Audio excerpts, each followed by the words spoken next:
is John Galt? This question is the first sentence of Ayn Rand's famous novel Atlas Shrugged.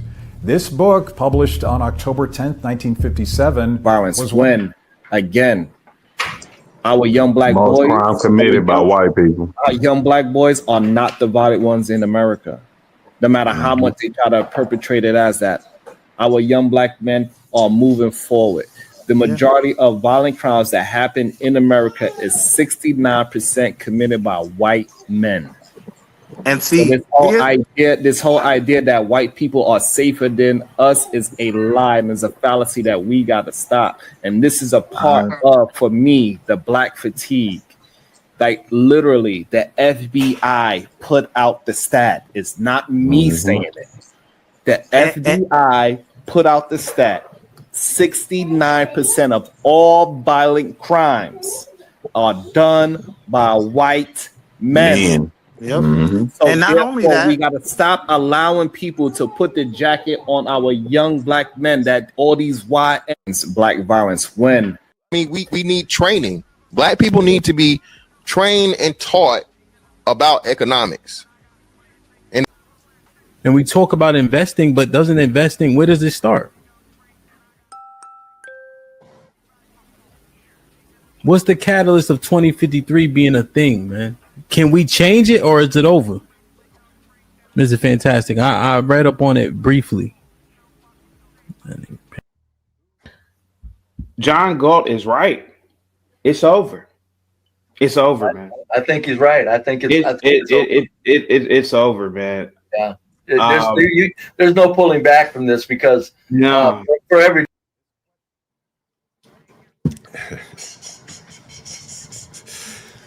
man, you know, guys, it is kind of a spontaneous show. I will say, I got a lot of things to talk about. I was talking to Pastor Manning the last couple of days, and I'm hoping that we'll be able to get him back. I haven't figured out the kind of the format that I want to do it. What I want to do, and you guys tell me in the chat what you think. I was thinking maybe like no more than 30 minutes. You come up, we put a topic on the table, maybe have a couple people that the topic is specific to, and have Pastor Manning talk about that. One of the things I was thinking about is this whole, I know people, hey, you're always talking about JP, and I'm not talking about JP, but JP is like the person that I'm talking about, is that, he represents one view of, let's just say he's the only person on welfare on the internet that's explicit about it, a black person that I know of. And then we got the other side of the black equation that they're working, and a lot of times they are the ones more complaining about racism than JP, right? Because they're in more contact and they're having these problems. And so I would love to have Pastor Manning sit between those two and listen to them. I thought that's kind of where JP would go when he came up on the panel, but he asked a different question. It's fine. But I thought that would be interesting. These are kind of some of the topics that Manning talks about in the pulpit. And so now this would be kind of like going to the street corner in a sense and talking to, whatever random person that we so choose to come up here. So anyway, I thought that would be interesting. And so we're going to try to get that done. What's up, Master Kim, MFB, 12th man, everyone in the chat, Dolomite, everyone. Man, I don't do it as well as other people do, and I'm going to talk about some of these things. But I do want to say, hey, man, I come up here damn near every day. If I'm not up here every day, I'm always sending out videos and clips. So I do want to thank everyone for supporting the channel, being in the audience every day, hitting the like button, people that support the channel financially. Everyone, I really do appreciate it. It is a labor of love, though, I will say that. And so I'm going to play a couple videos, give some shout outs to some people, respond to a couple things. And then we play some news clips, some clips that I found interesting. Up here, it could be phone calls, shit like that all day. So the first thing I wanted to do yesterday, I went up on the drip channel. Yeah, I like the drips. And so here's me on the drip. I don't think I'm there just yet. What up? No. Oh, yeah, I'll be up there in a second. Okay, so Yeah, here's drip. That's crazy. D-Rock, so I tried to stream to your shit. It told me YouTube wasn't letting you stream, so I just took it off. Just let me know what's going on. You know, we can get it back going. It's all good. Bring up John Gosling. Let's send this shit in. Put your hands together for my motherfucking friends.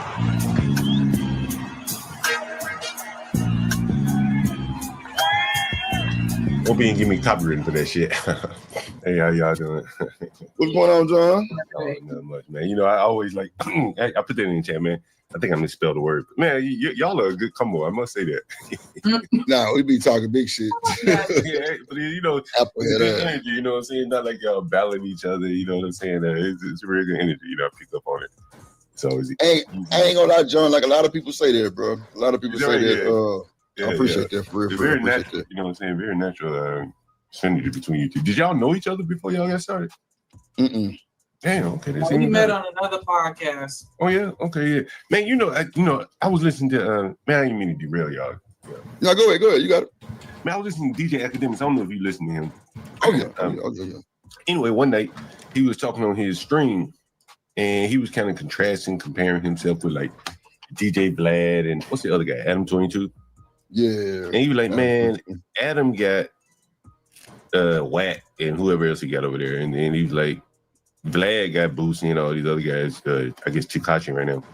And he was like, man, I'm just by myself. Like, I got to do it all. You know what I'm saying? I'm like, I seen that stream, John. I seen that stream. Yeah. That was a good stream. You know, he's a very insightful guy. You know, he talks about the business. He's very talented.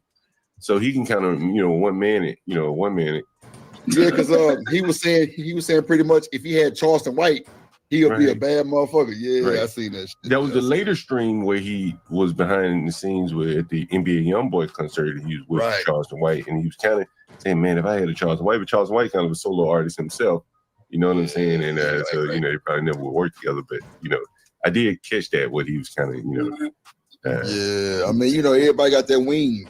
Yeah, but, yeah. Academics shit. Ack been doing this shit since the war in Chirac, and know what I'm saying, when he was in his car.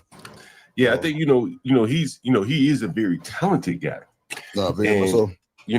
So for instance, when he may be able to bully his, as he says, bully the scene as a one-man show, but not many people are that talented by themselves. And I agree. So you guys are kind of an example of, one of you by yourself is good, but both of y'all together very good. It's a fix. It's like a perfect fix. I already know. That's what I'm trying to tell her. But that motherfucker be working and shit. So I be trying to work around the schedule. So they can always. Your ass better be here. Shut up. See, bro, you always got something to fucking. It's all right. We got company right now, so I'm gonna let your other days make it. But nah, John. So when you did the review of the show, right? So a few people didn't like it. A few people did. D-Rock said you misrepresented you. Now, how do you feel personally about the Pearly Lady? Honestly, I had never heard of her before. Never watched the show. Never heard of her. It was the same thing with the Lily Gaddis lady. Never heard of her before. I'm fairly new to this YouTube space. Probably relative to you guys. And so what it seemed to me is that the blacks gave her a lot of attention. I think they actually benefited from her attention. It is probably, they don't want to say that, but they do. They did. I was just listening to the girl. Anyway, the bigger point while I was playing the drip, to point out, man, they have a really good combination. The two heads over there, they keep it civil. They seem to have a good back and forth with each other, not deep into the raunchy topics and stuff like that, at least not from my perspective when I watched it. So anyway, compliment the Drip show. And I'll play a little bit more. We were talking about Pearly, but that wasn't the reason why I played this. It was just more or less a compliment to Drip. I like the duo that they have over there, and I told them that.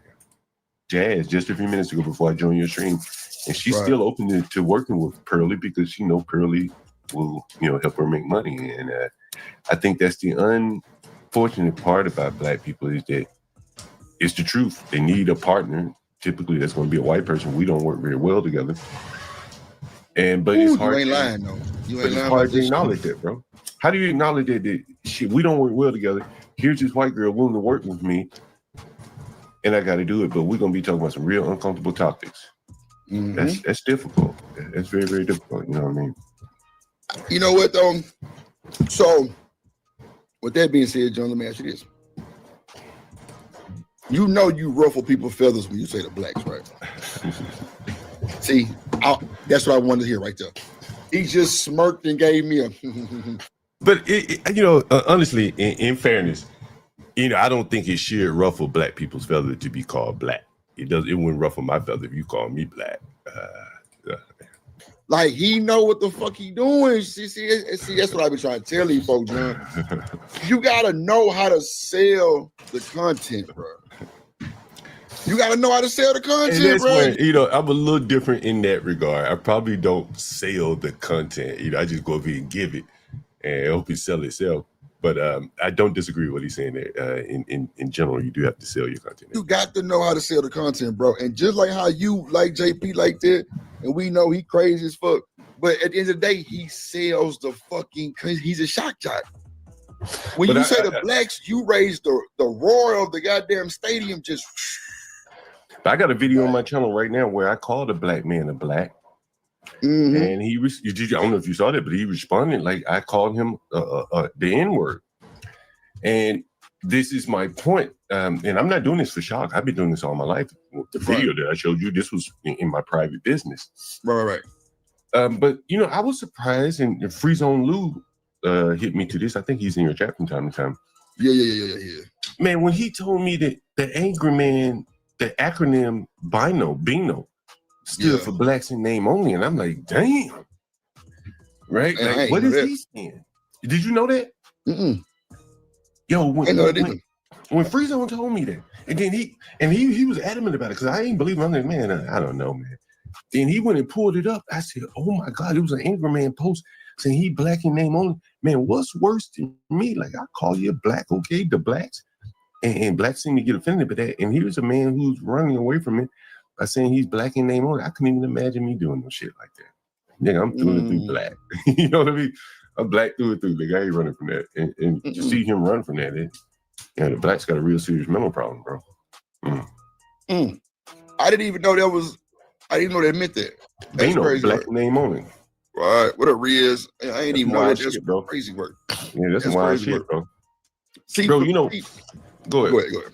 But see, for me, it's like ever since I see. Okay, so did you see Aiden Ross on stage with Chief Keef? Nah, I didn't see it. Okay, so Chief Keef got the song "Oh Fuck Nigga," that's that shit I don't like. So Aiden Ross was on stage. Aiden Ross was like, "Bro, can I say it?" And then Chief Keef was like, "Yeah." He was like, "Oh fuck nigga." I'm like, he was waiting on it. I'm like, "Wow." His whole life. I could pull the clip up. He's still saying it to this day. What? I'm saying, like, once he got the clearance right then to say it, I bet anybody Monday he felt like, yeah, I'm in there. I keep saying it. Probably like, ain't no telling. Man, I was watching DJ Hemp. He had fantastic up there, and so it's like a 60-year-old man joined the panel. I think he was 60-ish, maybe he's older. Right. But he was disabled 60, so he wasn't like he was in fighting condition. Right. So he joins the panel and these younger men up there, and he's like, what y'all gonna do if somebody call me an N-word? Y'all know I can't fight back. So what y'all gonna do? Y'all gonna squabble up for me or what? Good question. And now, Mr. Fantastic, I don't know much about him, but people talk about he served in the military. He has a lot, he done very well for himself. Right. Man, he got too much to lose to be fighting over a word. But here he was put on the spot by a 60-year-old OG, and he doesn't have the mental capacity to say, OG, man, I got too much to lose to be fighting over this word. So he's mentally trapped. And hell yeah, I'll fight him, OG. I'll fight him, OG. And all the other blacks on the panel, like, yeah, I'll fight him, OG. And like, these are 40-something-year-old men. Presumably, Hamper has something to lose. Fantastic has something to lose. I can't remember. Maybe the other guy was Aaron. I think it was Aaron. He had something to lose. So what you're saying, man, like, real weak men who can be moved by a word. I'm not even arguing for the word, but I'm saying that you can't let a word move you. Right. And these men clearly on the panel admitted that they could be moved by a word. How can they even raise their children to behave properly?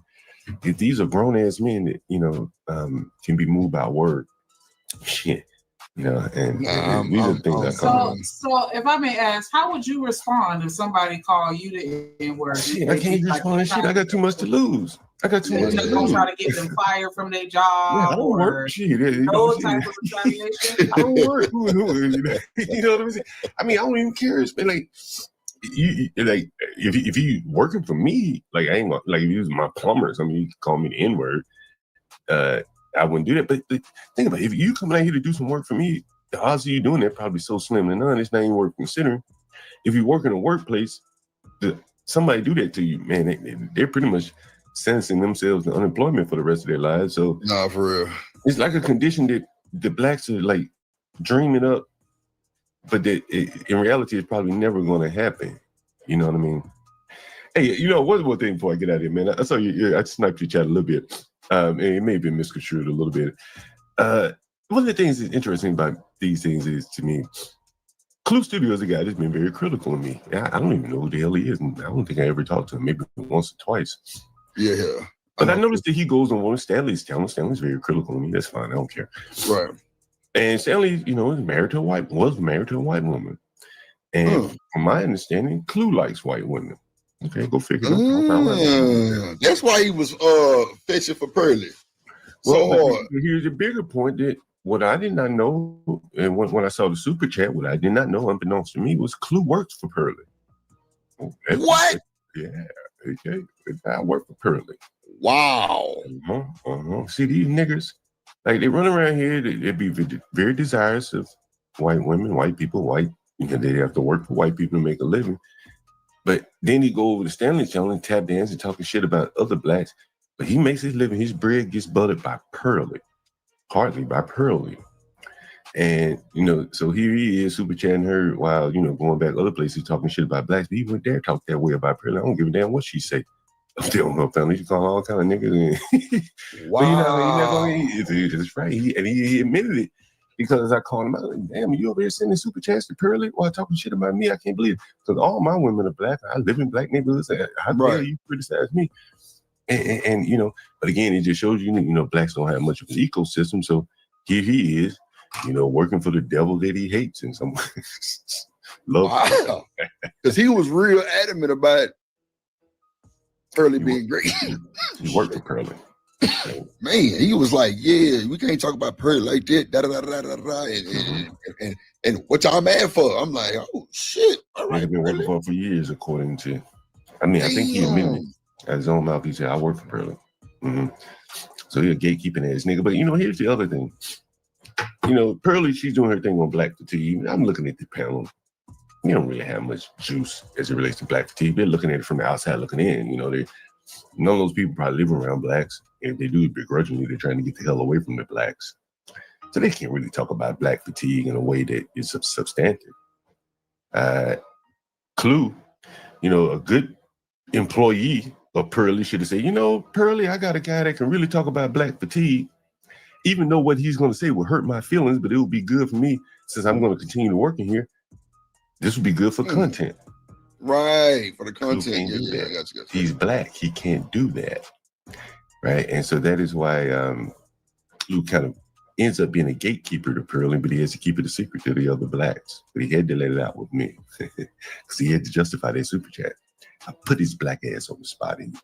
You know, bro, I did not know that boy worked for, bro. He was over here. What up, Nighty? That nigga was over here, goddamn, man, that nigga was like, he ain't let us rest.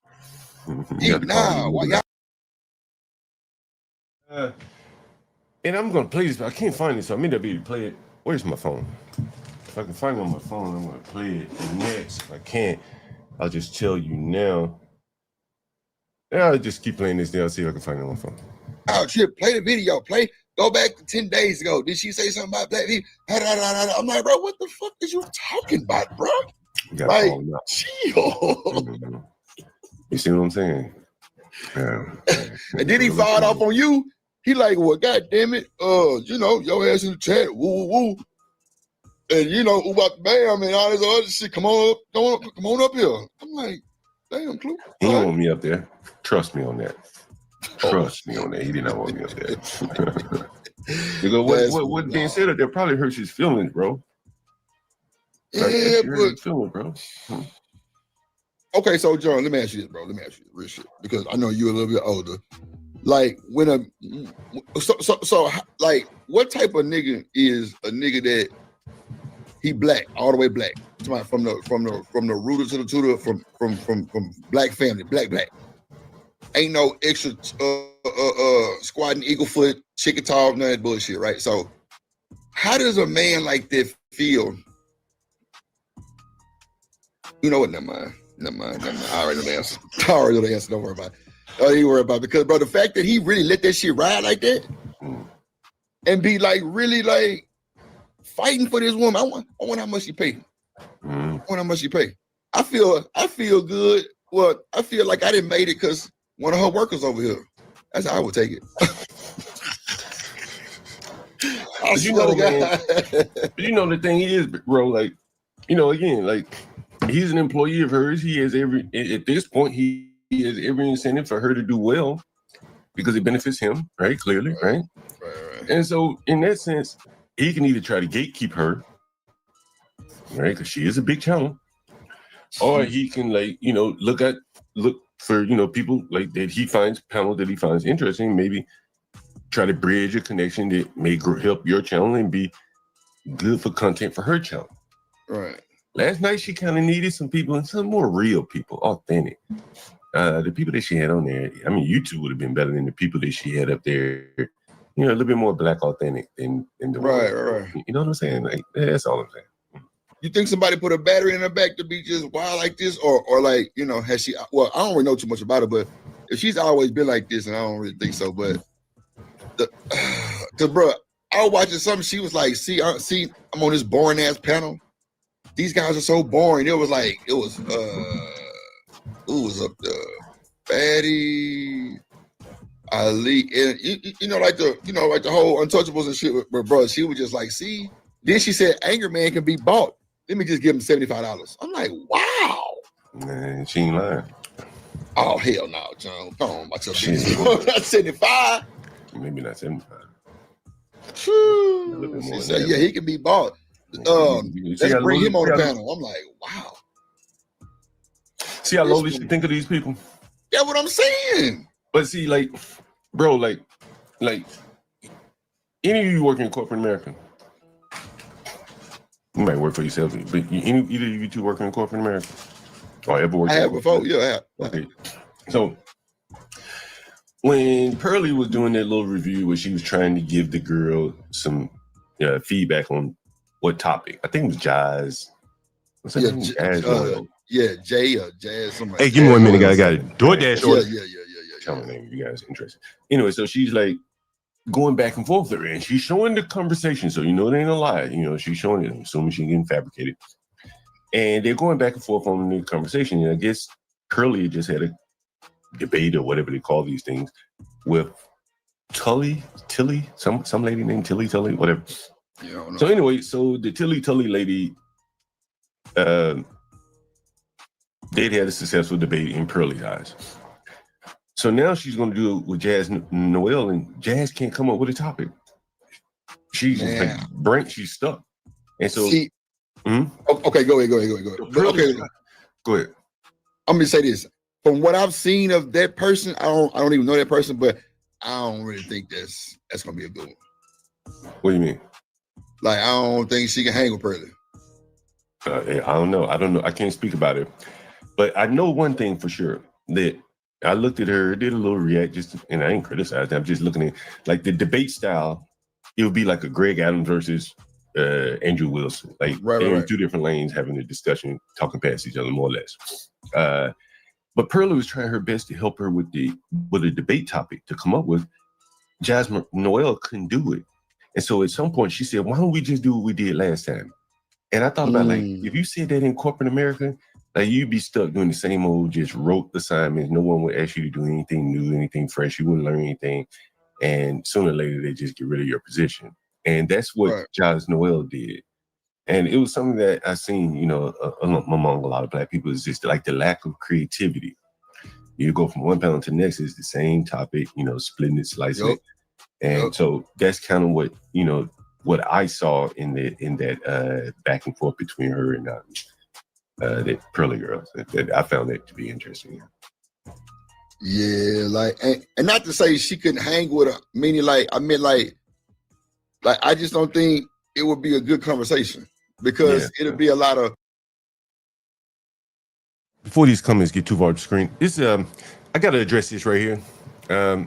Roller skater girl, John is already successful with his business, so YouTube is a bit of a hobby that's turned professional for everyone else. YouTube is primary source of income. I don't know what these people are doing, but I will say this, and I'm going to see if I can play it later to back up the point. Yesterday, I got this in the mail. Yesterday, and I think I mentioned it. Maybe I mentioned it on Latino's channel. I'm not sure where I mentioned it, but you guys know I like going out on the streets to do the street interviews. Yeah, I know it's cold, so I won't be doing street interviews right now. But I did buy this. Can you see this? Let's see. Yeah, that way, right? So I did buy this. It's a Rode Wireless Pro. You'll see a lot of times people out on the streets, and they'll have these little lavalier type mics pinned to themselves. And so that is there's something that I got yesterday in the mail. I bought it a couple of days ago, so it came in the mail. And so later you're gonna hear another clip I play, and it'll kind of bring home what I'm saying. But it was Hood Conservative, and Hood Conservative, he was talking about Extreme. It's not a criticism of Hood. I like Hood, but he was like, he doesn't invest in streaming. Yeah, I mean, you do. Maybe he's not talking about anything beyond the bare bones. But you have to pay for StreamYard, and someone else mentioned it. But then I guess from beyond that, he doesn't pay for it. He doesn't pay for anything else to add to the streaming. That's fine. Hood's pretty good. He can get up there and talk by himself. Doesn't really need much. That's kind of his flow. But the other guy, I think he was on there with DJ Witch Doctor and a couple other people. What is he? Let's finish this off. Black and white shit going on. You know what I'm saying? Not no productive shit going on. It'll be just straight. Well, you can't say this about niggas and black people. No. I didn't need something like that. I don't know if as a black person, like if a white person start coming down hard on me with the black people are doing this, the black people are doing this, it's really hard for me to defend it. I don't give a damn what we're doing well, right? We're doing so many things that are affecting so many other people, outside of ourselves, that like it's hard to defend it. You know what I'm saying? I don't even have to agree with it, man. It's just like, damn, I look around my neighborhood's trash everywhere, people running red lights and shit.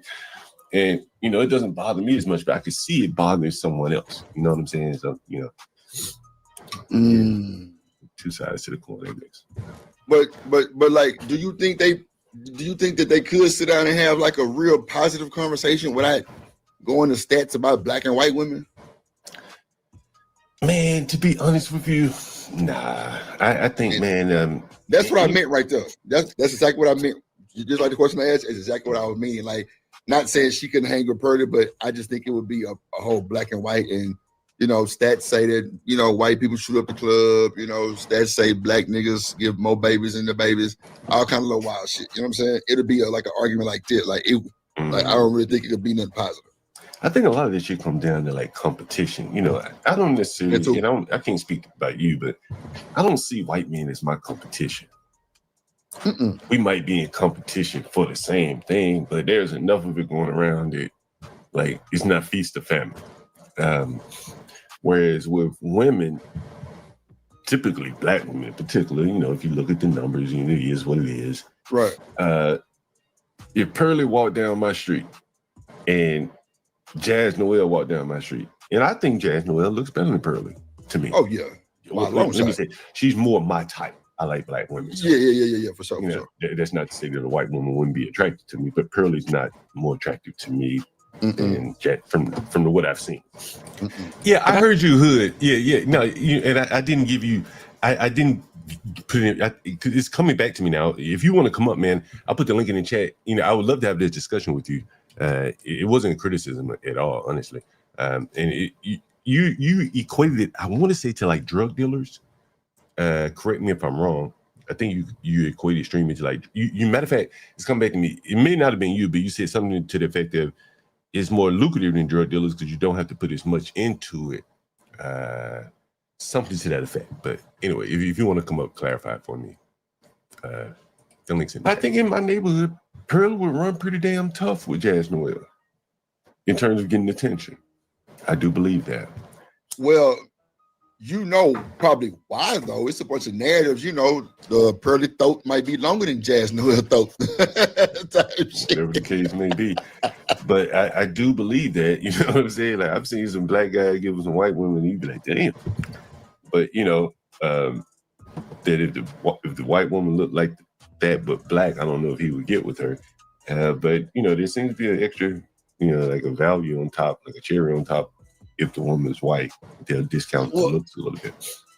Well, yeah, it would, John. Like, I mean, I think we all know that too. Like, if we seen Shanika in a Toyota Camry and we seen Pearly in the Benz, what do you think we going with? And she could be butt ugly. I'm going with the sisters, but you know, I totally get your point. But I'm just saying, though, in the hood, though, for the come up, who we going with? Yeah, there you go. Give me 1 second. I got to deliver. I'll be right back. Good. You know what I'm saying? So I definitely agree on that. Like that's just. What's up, Hood? That's about the most I wanted to play of that. Anyway, what's going on, Hood?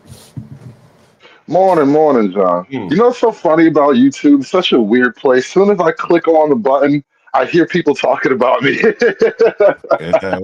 YouTube is hilarious like that. That means you're in the air, man. You know, I've watched you from time to time. You know, whenever I catch you live, I tend to watch you, and you kind of like because you don't do a large part of your show, from my understanding, seems to be mostly you talking. Would you say that's fair? Not you with a panel. Not only that, I lose viewership mostly when the panel comes. And so you know, when I mentioned academics to drip, and I mentioned, I wish I could find that clip. Academics, let me see if I can find this clip. I don't know if have you ever heard that clip from Academics where he talks about how he's like a one-man show? You ever seen that? No. But I think I can relate because I've noticed this a while and just the differences in show format. Like some people are just like their entire show is panel heavy. Like when I go to Drip or when I go to Not for Humans or whatever, a lot of Black YouTube is just like a panel. Whereas like to be a solo creator and just constantly just hit it out the park with observations and jokes and one-liners, that takes a little bit more out of you. It takes a lot of talent, you know, to be honest with you. It takes a bit of talent to get up there for, you know, an hour, 2 hours, however long you're doing it, and, you know, just sit there by yourself, you know, whatever your thoughts. It's kind of difficult, right? And there was a guy up on the panel yesterday who challenged the audience. He said, if you don't think it's, you know, something, you got to have something going for yourself to get people to listen, try it for a month. You get a free month of StreamYard. Try it, and so that's interesting. But back to you, you're more like a one man. You know, if you ended your show when you were done, that would pretty much be what most people come to see. Would you say that's fair? Yeah, the majority of my audience. Like I said, a lot of times when my audience drops, it's during a panel. Right. And so from that standpoint, I get what you're saying. I totally get it. You don't need a lot of investment because it's you. You understand? It's just right. You.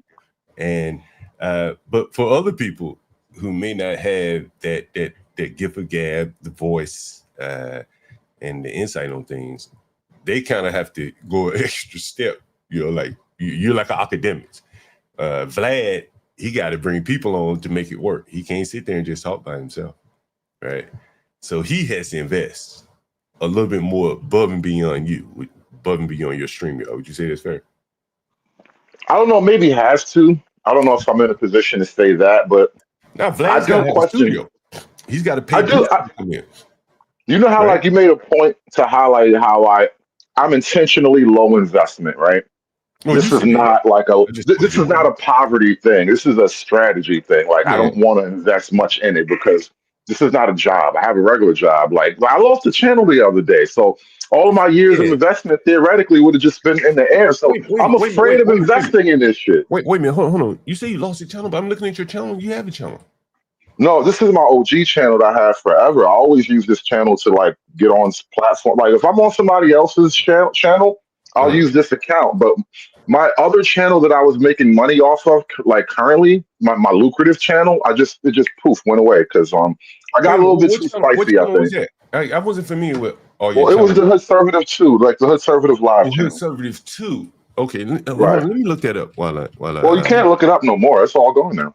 Wait a minute. So it was live Sunday, and then today is The day after. I mean, the minute after I went off air, they zapped the whole thing, bro. I swear to God, like the minute after. And that was your main. So you had 2 monetized channels.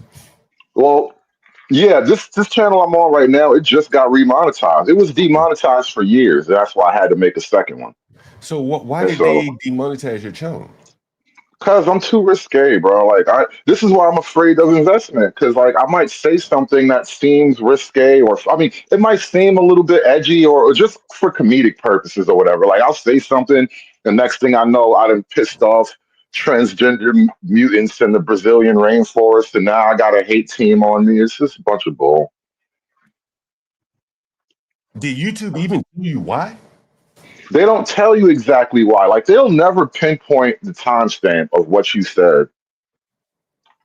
Jeez. So I can only assume. Like I know the show I did the other day. Like to my best estimation, I probably created a whole new type of racial slur, and then I repeated it ad nauseum for like 2 hours, and that's literally in the terms of service. So you know. What racial slurs? What you Yeah, think that's egregious racial attacks against like protected groups and whatnot, you know. And don't you niggas ever try to deny you are a protected class. You like unicorns on the internet. You're not allowed to be too honest. Who you talking about? Yes, black people. Black people. Yeah. I did a stream about this indigenous black identity bullshit. You know, I got up thinking about that this morning, to be honest with you. But yeah, you know, I got a something a warning the other day, and they said if I get a warning in the next 90 days or something like that, it'll be a strike. Listen, John, I'm gonna tell you, bro, they're not playing. I got those warnings too, bro. And the thing is, you're a little bit like harsh on the criticism like I am. And I don't even try to be harsh anymore. I just stumble into accidental territory. Like I swear to God, I created a new problem that they didn't even know it was a problem until I said the word. Yeah, geez, man, I hate to hear that. But yeah, I was telling my audience, I got the warning, and it was months ago that I did the stream, and they said something, you know, flagrant language toward, I guess it was black people, but you know, I don't call for killing anyone or anything like that. Doesn't matter. Yeah, Less N-word usage, especially the hard R, John. I told you that hard R gonna sink you, bro. this is not even like because I hate you, it's because the rules are gonna get you, bro. I totally get it. Yeah. I don't disagree with you on that. It's one of those things where you kind of have to somewhat censor yourself. Yeah, that's very true. But anyway, very interesting. Yeah. So back to the investment aspect of it. Go ahead. I can see why that would make you very wary. Does that make you want to censor yourself? Right. And so like this is the thing I was saying. And all of what 5-ish years of doing YouTube, I've brought a laptop for about $1,000 something. Yeah. And I've brought a couple of my shit. Yeah, I hear you now. Can you hear me? Yeah, loud and clear. Okay, yeah, sorry, I had a phone call. No, the thing that becomes a recurring investment is a microphone. You know, you might go through a mic once or twice a year because I moved around a lot. That's another thing. I was like crazy mobile the last couple of years, driving around all over the place. I did half my shows from the side of the road at a truck stop in a hotel or something like that for the last 2 years. So it didn't make much sense to try to go invest in this. What, do your mics just go bad? Or what? Like I said, I was moving around a lot, so the cords get frayed. You know, sometimes they'll just get dropped or something stupid like that. Yeah, I've had a couple cords go bad. I mean, typically from the street interviews, I think people stepping on them, stuff like that. Yeah, because when you set up in a stationary area, that thing will last forever. But if you're moving around, because inside of that cable is a thin piece of metal, and the more you Yeah. flex it, the weaker it gets. So Yeah, you're definitely right. Yeah, yeah. Now, do you think? Do I'm seeing how I can ask you this question because I think about this all the time as well. I do cover a bit of real estate. I do the street interviews. That typically aren't as risque as the commentary on stuff you see out in the news. Do you ever think about just moving away from the topic to something safer? I wouldn't enjoy it. Yeah. That's the thing. Like, Why do you like talking about the black stuff then? What's your fascination? I can tell you mine, but what's your fascination? It's so funny. My homie FKC, he and I, well, he kind of started this whole concept of community anthropology, and I sort of followed in his footsteps of examining Black culture with a really critical eye. And not too long ago, he did an episode on Rumble where he kind of fed one of my shows into Chat GPT, and Chat GPT kind of like did a psyche val on me, and more and I forgot how it was framed, but I guess ChatGPT said I was sort of haunted by ghosts of the community, and that shit is stuck with me for months, weeks now. I think Haunted I in am what way? haunted by ghosts of the community. What do you mean? What do you think it meant by that? Well, who knows what ChatGPT means? But what I think it means is that I don't know. Like I say, like I was on a panel the other day and I was talking about like this is idea. We were on witch doctors and they were talking about growing up in the ghetto somehow gives you these skills that make you stronger outside of the ghetto. And I'm like, no, the hell it doesn't. Growing up in the ghetto, more often than not, it scars you in a way that makes you almost incapable of functioning outside of the ghetto. Like the things you learn in the ghetto are useful in the ghetto. But once you leave, you're basically almost starting from scratch again. And so we had this whole back and forth about it. And at one point, I was like, you just got to consider the possibility that we were all raised a little bit wrong, and I think maybe that's what it is. I'm looking back at my past and my childhood and the community of it all, and I just have deep internal criticisms that I know from firsthand experience to be true, and if people are trying to tell me it's not true, and this is where we get the debates at. I know where you're coming from. Man, I've seen it all my life myself, to be honest with you. Again, my parents were both landlords. And you kind of generational landlords, John. That's wild. My mother better than my father, but I would just see so many things. And at this point, I really didn't have any experience with white people. None. Didn't know how they lived. Only white people I really saw were like poor than Be Brave whites. They come in the grocery store with no shoes on. I can remember it like it was yesterday. And they lived out it like in the country, but they were civil. You could go to their schools. If you got kicked out of my high school, you went to their school, no problem. Some people even moved out toward their area, and they were poor whites. And so when Be Brave comes up here and talk about poor whites, it resonates with me because I've seen very, very poor whites live somewhat civilized. And then when can I give you a quick anecdotal to add to that, bro? Because I have the kind of suburban urban experience a little bit because I was like an army brat for maybe the first half of my childhood, and then around like sixth grade we hit Baltimore. So culture shock like a motherfucker, right? And then not totally because like I've been going back and forth to Brooklyn my whole life, so it's not a complete culture shock, but still. Now, when I was younger, like I think that year or two before we hit Baltimore, we were living somewhere like upstate New York, right? And this is a typical thing with when you're a kid. When you're a young boy, you move into a new neighborhood, you're probably gonna get into a fight with one of the boys sooner or later. Like it's just the way it is, So I'm in a white neighborhood. It's upstate New York. Almost everybody's white. It's like army housing and whatnot. So most everybody's military related to some degree. And I get into a fight with the neighborhood white kid, and it was a fight. It was a one-on-one fight. Now, a couple of years later, Same scenario is playing out in the city in Baltimore. I get jumped by black kids though. Totally different vibe.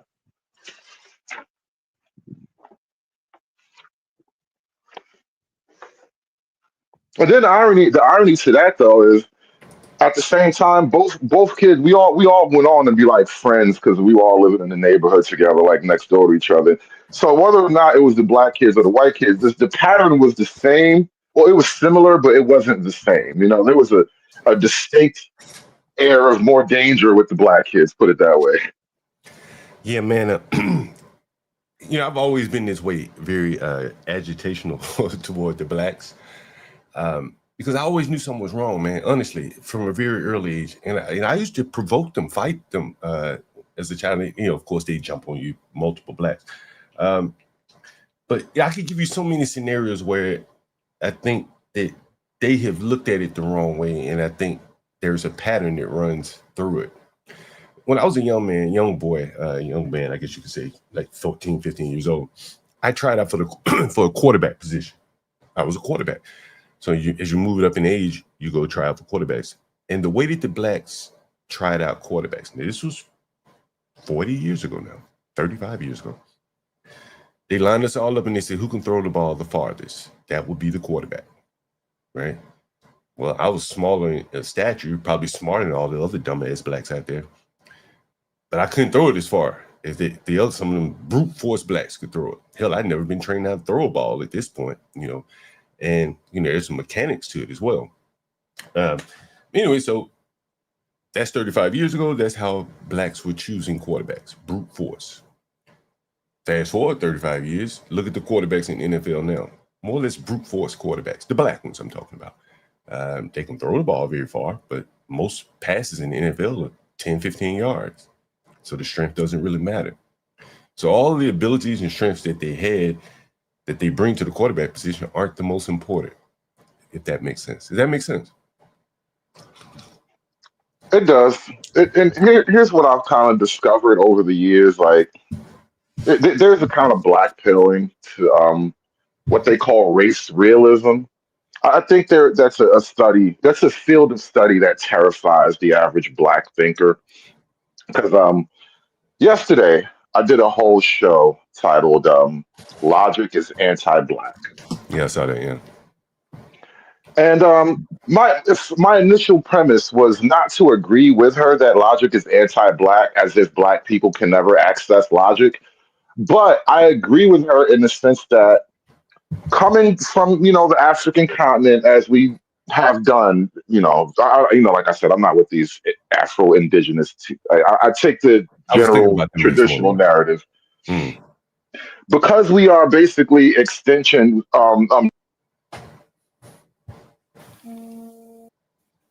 It broke up a little bit. You probably got a call. Popular all of a sudden. Keep getting phone calls. No, because we're extensions of the Afro diaspora, we have traits that can be traced back to their cultural patterns. And long story short, philosophy as a concept, this is what I was doing my show on yesterday. Philosophy almost doesn't exist in the continent of Africa. And I mean like Black Africa. I hate for these North Africans to start getting all huffy about this shit. Yeah, I know what you mean. Yeah, I've been to Africa several times, many times actually, and West Africa. So, not to get too much into it, but it's still somewhere primitive, and that's not in a bad way, because they maintain like some families, and their family structure is probably a little bit more intact. And say what we have here, and then once they come here, those people tend to do very well. One of my ladies is African. Yes or no, John? You understand? Immigration, almost by definition, necessitates the cream of the crop being the first waves, because the type of mind, the type of individual it takes to be an intrepid traveler.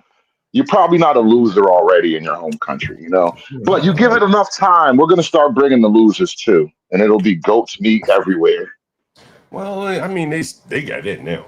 Trust, you know what I mean? That's it here now. Yeah, it is now. But I mean, what we have here, the foundational structure. If you have a strong enough network, bro, I remember reading an article in the New York Times. This was years ago, and it was mostly Asians, but there were a couple Spanish people in the mix that had become millionaires and never learned to speak English in Brooklyn. Right? Oh, in Brooklyn. One man, I'll never forget. He was like a Chinese cell phone accessory. He was a cell phone accessory store on like Fulton Street. You know where Fulton Street is in yeah, it's right where I be. Yeah. And this man made $1 million and never learned English, never even thought to learn it. Right. And so I see a lot of immigrants come here, and by fact that they are forced out of the job market, they can't just send a resume down and get a job. They're put into a corner, right? You know, large parts of the world closed off to them, but then that other part of the world is open. It's fairly lucrative. Well, I would imagine that cell phone guy was cash heavy too. That helps. Well, there's probably some underhanded shit going on. Yeah. Drugs, No, right? no reporting. You know, no zero tax, low tax reporting. I'm gonna tell you something that goes on here. And I've done this before, and I'll do it again. It mine's repeating. If I had a cell phone, a stolen cell phone, how much value would it be to you? To me, nothing. I don't even know how to make that valuable. Honestly, I don't know how that whole game works. You have no idea. You have no idea. Is that the answer? No idea. Now, all over the hood in Brooklyn, where you hang out, there are corner stores. If you go in there with a stolen cell phone, trust me, they know how to make the phone work. You understand? Well, I imagine they got some kind of phone pipeline. They get that to a whole other alien network and reset it up, and now it's attached to a car bomb in the Middle East somewhere. Like they have a whole other skill system we don't really need in this country. Well, it's a market. It's not a skill. It's a market, right? This is a market that exists outside of this country for stolen shit that would be of no value in America. Right. If someone brought me a stolen cell phone, I got nothing to do with it. I don't want that tracking device around me. But if you can get it out of the country and get it on another cell phone network, it's all to good. Same go for cars, man. Like, you ever wonder why these fucking cars so expensive? Hey, bro, I've been watching this thing the last couple of days. These Somalians in the Midwest have been running billions of dollars in scams, bro. The Medicaid, the Medicare, a car theft ring, the autism scam, bro. They got so much going on right now. Yeah, and one of the things I was looking for a truck maybe 7 years ago, 10 years ago, looking for a little pickup truck, all I buy is old used ass cars, right? Drive them till they fall apart. And an African was selling cars. This was during COVID. So I go to it ended up being a damn junkyard. And he said, man, COVID got all the junkyards or whatever shut down, trade or whatever, the commerce, whatever, shipping. And so he's like, I'm selling these cars in the street, in America now. I'm like, damn. So your business, by and large, is just sending ragged ass cars to Nigeria? And that was his business. And so cars that would be cheap in America, they have quite a value in Nigeria or in Ghana. And so that leads to higher price cars all over America. Now our cars are being sold worldwide. I don't think they ever existed to this extent. Hey, hold me down for 1 second for me, Hood. I got a weed order. Sure. Got weed dash coming to the door. It's probably an immigrant too. It's probably a third worlder bringing him an ace. Hello, Mr. John. But no, I get in trouble on different panels because I've adopted a nationalism, an American nationalism that is effectively anti-black if you're not born here, right? I don't really share the pro-black sentiment that a lot of Black Americans share. And the thing that really disabused me of any latent pro-blackness I might have had, bro, it's a funny thing, man. Nothing makes me less pro-black than talking to actual Africans who are from or still in Africa. When one dude tells me about his many servants that his family has at home, I'm like, bro, them slaves. Them slaves. Don't gas me. It's okay though. I'm not judging. I might want to own some slaves at some point in my life too, but Don't gas me up like those are servants with a 401k and a medical dental. No, No, no, you're right. no. Now, You I niggas. wouldn't say that they're slaves, but they're not far from it. You know what I'm saying? Like, these are people, Well, I'm they're going. I'm down on going their luck. somewhere with this. Yeah, go ahead. The reason why I'm even bringing this up, and it's kind of tying back to an earlier question about just why I criticize the black culture so much, and this is about what I was talking about on my show yesterday. Tell me if I'm wrong, John. Black Americans are the only black people that are rightful members, therefore owners of a first world nation to some degree, because Black Americans were in America when the founding fathers were writing their documents, right? No other black people can say that because you niggas aren't native to Europe. Yeah, that's fair. Okay, that's fair.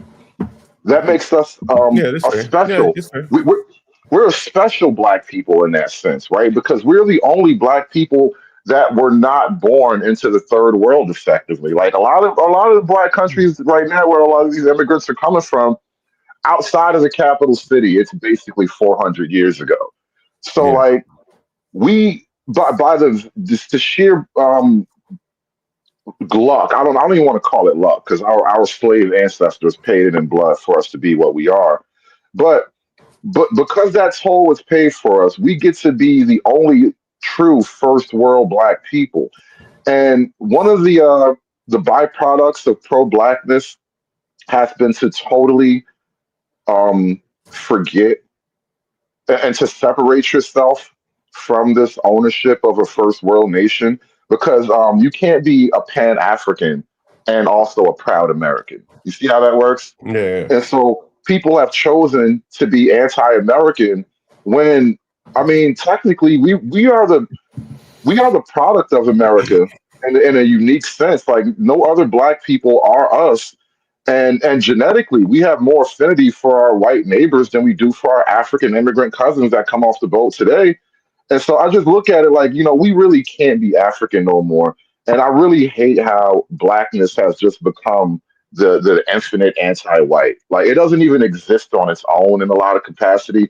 Blackness almost exists as an opposition to white. And it's like, it just doesn't have to be that. You niggas You don't know, really get the picture no I more. think, I think part of it, bro, honestly, as I said, when I was growing up, man, at least the early parts of my life, I never really saw white people. Right? We didn't even have white teachers. I went to black school, black neighborhood, and so, but I think in these integrated neighborhoods, the way people are living today, it's a natural competition. You introduce young black boys and black girls into a mixed school. Well, the young black boys are probably going to assimilate a little bit better. They may be in the sports. Bro, you were on that Pearly show, and it was one of her guests up there. So it started on the Ali panel, right? And that one Yeah. black kid on the Ali panel said, what black women are trying to do is instigate a race war so that black men can lose and the black women can be along with the white men. And it's a little bit convoluted, but I I get do what you're think there's saying. something to that. Like the black women are really the spiritual motivation for the racial conflict. Most black men aren't pushing it the way as hard as the women do. And I think a lot of the men push it on behalf of the women. Well, I think it's short-sighted in the sense that they think that they were going to get the white men. I don't know how black women feel about white men. I do not know. Some the Be Braves of the world say they are very desirous of black men, white men. Other people say not so much. You see it a little bit in society. I don't know. But what I do know is that there is a strong competition between black and white women or black and other women. How about that? I do believe that. No, it's a completely one-sided competition. Well, in the Like black the memes are basically like the white girl is just not saying anything and the black girl is crying her eyes out. Like it's a very one-sided war, bro. White women, generally speaking, are progressive and racially accepting. So a lot of black women's motion comes directly from white women's support. But black women have this bitter resentment for Miss Anne that goes all the way back to the plantation. is it that? Is it just that they can't compete? What if you Yeah. can't compete, right? If you can't compete, then and your men are taken up with the competition, I don't know how you get over that. But black men aren't even on white women like that. Like not in any numbers that would really matter. And so like the whole thing is it's more of a mental thing. It's You it's don't think it's so? really Like, in the women's minds. well, hold on, Hood. Let's conquer that first. If you look at the most successful black men, they're choosing white women. Would you say that's fair? Not exactly. That's a bit of that's a bit of what I call apex fallacy. Like women tend to only see the top 1% type of men. Those are the most prominent examples of men in their minds. But as a general rule, most black people get together, bro. Okay. All right. Hi, John. I have the number. I have the statistics. Whenever Sure. you're ready, I have the Yeah, go statistics. ahead. Yes, when it comes to marriage, black men are the least likely to be married across their gender. They are the least likely. It hovers around 30%. And of that 30% who do get married, black men, 1/4, 24%, they marry non-black women. There is no other group, no other gender that marries That is high. that marries outside their race like black men. And keep in mind that what I provided to you, John, is the median. It's not the average, it's the median. Second, I did not even go into income. And it's already well known, black men, those who do have higher income, they are more likely to marry non-black women. Because men lie, number You better not. Hey, you better I'll not. accept that. I'll accept any correction that was offered. I accept that. The numbers are the numbers. Hey, here's something I want to play for you. This is a street interview I did a while back. Listen. I think it's a difference with black and brown people cheating. I want to go back to your first question. I think it's a difference, especially for black men. What's the difference? I'm a black man that's been all around the world, and I don't date white. I don't date nothing outside of black and Latino. And I think black women don't got to the point where they don't became a little too rough. They're not as delicate, man. What do you mean by that? They just not as delicate. They're not as soft. They're not as feminine. It's like some of that old school stuff that I noticed my grandparents got. Black women are lost, and if you wanna feel that again, you gotta get a Spanish woman now. Like I'm not saying they better. I just feel like they're a little softer, a little more delicate. And he's sitting there with a Spanish woman. John, I gotta dig up a clip. I'm gonna share some of my content I was gonna make, and I'm gonna find a clip for you because we're gonna talk about this. This is a deep issue.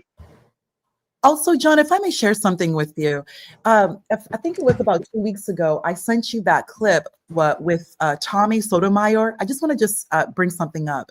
He was on a panel with Myron Gaines and like a few other white men. Tommy Sotomayor became very, very frustrated, and I will say angry. He was yelling. He was very angry because the white men did not bring up white men with black women. They made it clear, no white women with black men, that they didn't have that same sentiment when it came to black women with white men. Tommy Sotomayor became very frustrated as to why white men were not speaking with that same virulent behavior when it comes to black women with white men. And then he brought up a very derogatory comment about Diane Carroll and white men and television. Like he brought up Diane Carroll. Like there's a frustration, and I know Tommy Sotomayor is just one person. He's just one person, but there is a frustration when it comes to the fact that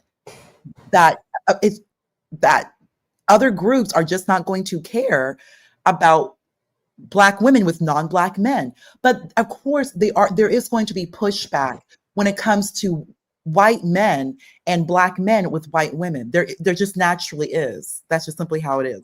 I want to play this clip for you, Ponder. Conservative and who sort of dropped. Of course he would drop. Of course. He may be back. He's on his phone. Yeah, exactly. But everybody want to hear about the big dick. Everybody want to hear about the big dick. Those people that Everybody want to hear about the big dick. The big dick is in Everybody want to hear about the fucking Georgia. big dick. The big dick is in Georgia. If you want to have nothing going for yourself, no type of relationship, go to Georgia, get dick the fuck down. Man, ain't no man seriously fucking with no woman like that. I'm sorry. Like, that's just too rough. That's just too rough. Like, that's a sparring partner. Right? Like, I don't want a woman talk like this, not even in private. Yeah. If you want to have nothing going for yourself, no type of relationship, yeah, go to Georgia, get dick the fuck down. Dick down. If you can handle the pain, because most of y'all can't, I want a big dick, but you can't even deal with 6 inches, baby. Man, Jesus Christ, have mercy on my soul. That's some rough talk right there. That's some real rough talk right there. To hear a woman talking like that, very, very rough. Very, very rough talk. John, rough there are other women. She's rough talks. There are women plethora, and also non-Black women for men to choose. Like that. So it just appears, and it's completely, I mean, whatever, it's your business. But if a Black man is not attracted or does not want a Black woman, then of course there are non-Black women to look towards, to look for. I mean, it is what it is. So Black men go there. I mean, 1/4 of Black men who do get married, they are going towards non-Black women. So yeah, you know, again, like I don't care what the numbers are. Like it could be 42, 52, whatever the case may be. I don't care what the numbers are. They ain't got to get married. But what turns their head, a large number of Black men are not looking at Black women like that. And I have friends, successful friends. They want they do not want a Black woman. For whatever reason, they can't handle them. They don't want a woman to talk like that. Maybe they think she's not soft enough. Maybe he too soft. I don't know what the reason is. But they are damn near incompatible with each other in many, many cases. That's just what I'm saying. Then the best direction, because number one thing you kind of touched on, and John, you do this a lot, you kind of brush this aside, is the marriage issue. So if a Black man wants a white woman or non-Black woman, whatever, that's of course his business, their business. But one thing at the end of the day is marriage. Are you or are you not getting married? Because that's there we go right there to the fundamental of not just even religion, but just society in general. The foundation. Ponder. Black men. Marriage does not fit a woman like these in that video I just showed you. What does it matter, John? What kind of man can marry her? John, like if you talk about something that doesn't. You yourself are not married. You yourself are not married. So what? But what I'm saying is, you're trying to overlay marriage on that woman. Yes. No, I'm not trying to overlay marriage on that woman. But not marriage at all. fit That's this woman. her. But you would you agree that she's probably not married? I could care less. That's none of my business. What I'm saying, I don't care either. I don't. What I'm saying is, she's out in the dating world. She's a sister gal. Did she say she was out in the dating world? Yeah. She said I got another clip of her where she's talking about she was dating a 50-year-old man. Okay. So again, she's out in the dating world, and she's not very soft. So what? That's kind of my business. I don't care. I don't care. My lovely lady Lisa, she's in the chat. She's like, I ain't ever heard Lisa talk like that. Not even behind closed doors. John, oh well. Like, and another thing, I've heard, like, you've heard comments like spicy Latina. You've heard comments, I don't know, like women having an attitude. Men are going to judge, and women, other women. Women are just judged. So if you don't like a woman of this character, find someone else that is more appeasing to your own preferences and character. Well, but here's the thing that I think kind of muddies the water. This is just my opinion. Is that she's not just going to go and be a nun and be celibate. Like, you hear what she's talking about. So she's going to go out and muddy the water for women who might be trying to, really be, from men and women who are trying to have a serious relationship. She'll go out there and throw herself at them and muddy the water. So now that makes the whole dating pool kind of, be dishonest with each other, because she's giving it out for free. They ain't that a song? She's giving it out for free. These girls be giving it out. And she's one of the ones just giving it out. John, what are you talking about? Matter of fact, if I play the clip, if I go back and play the full clip of her, she was telling me that she was dating a man that she knew had another woman. So this is what is going on down on the street. She's muddying the water for his relationship, right? So first off, she's just desperate. why are you getting involved in her relationship? Second, I'm just are any of these people highlighting it for married? people to see. Okay, so you want to bring up that she's dating a man who has another woman. Question number one, since you want to bring it up, is that man married to that other woman? It doesn't matter if he is. It does matter. It does matter. Is he married? No, maybe he's not. If he is, that's a different story. What would be the story then? What would be the story then if he were married? It's none of her business. Then go away. You don't even know the situation, John. You're commenting about somebody else's their relationship. Partner, what I'm trying to explain. Getting all the information. But partner, what I'm trying to explain, and this is from a man's perspective. Listen, partner, look, you see this fucking, and I got Lisa in the audience, and I don't even give a fuck because I be honest like that. Can you see this hat right here? It's a fucking winter hat. I go in the liquor store the other night. Lisa, put your hands over your ears. Some sister gal, she said, "Ooh, that's a nice hat." I had to touch my ears. I'm like, what hat do I got on? I ain't got but 3 hats. And I had my winter hat on. And I was like, do you like this fucking winter hat? You know, it just threw me off. Like, you like this fucking winter hat? And but do she really like the winter hat? I don't know. But the point is, like, that's a very desperate woman commenting me on this damn winter. Maybe she liked it. I don't know. I give her. But like, you know, that's what is going on out here in Black America. They're just giving it out. And part of it is these women are very desperate. And it's, I would imagine, married or not, it's hard to maintain a marriage when you got these women just giving it out. You know, that's my thought. I don't know. One of the things that I hear often is this alleged male loneliness epidemic.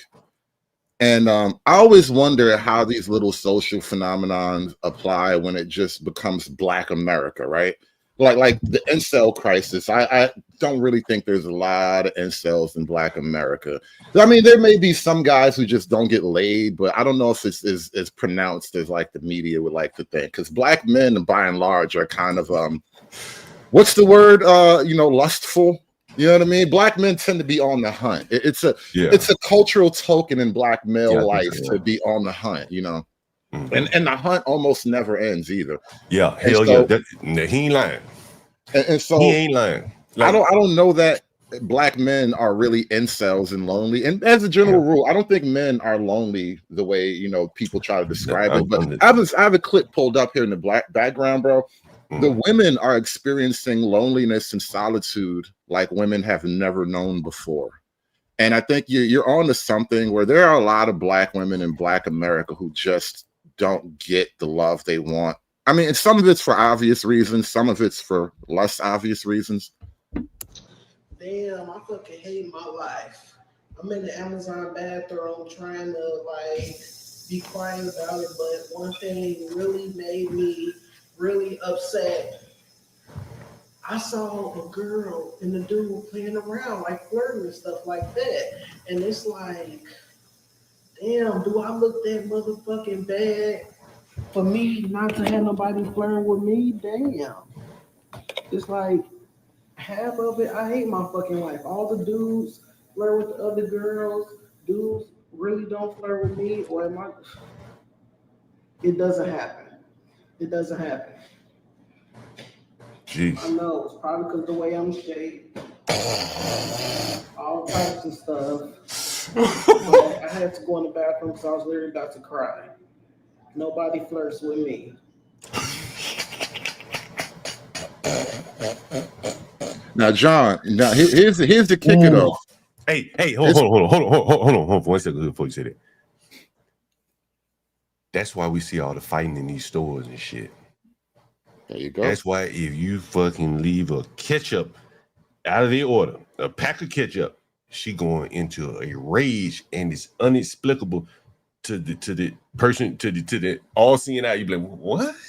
Alone and unloved, bro. It's way more common than you want to acknowledge. Hey, listen, do you remember when I covered the sweet and sour killing here in DC? Does anyone remember that? That just sounds like a cartoon. 2 little girls, 14 years old. 2 little girls, 14 years old, on the night before school was to start, right where I do my live streams. It was a young black girl, and she was murdered by her friend over sweet and sour sauce. Universal said he remembers it. If I pull them pictures up, I ain't even got to tell you why. You know it. I've seen it, right? You know what I'm talking about. And that kind of anger, that shit started at 14 years old, right? 14 years old, that girl built up anger, probably been picked over, looked over, and the damn girl that she ended her life, she was probably gay because she had boyish-like features. She wasn't, highlighting her girlish-like features, but you could tell she was still kind of cute. And the brute girl that killed her, you look at her, she look kind of like this girl. And it's a real serious problem.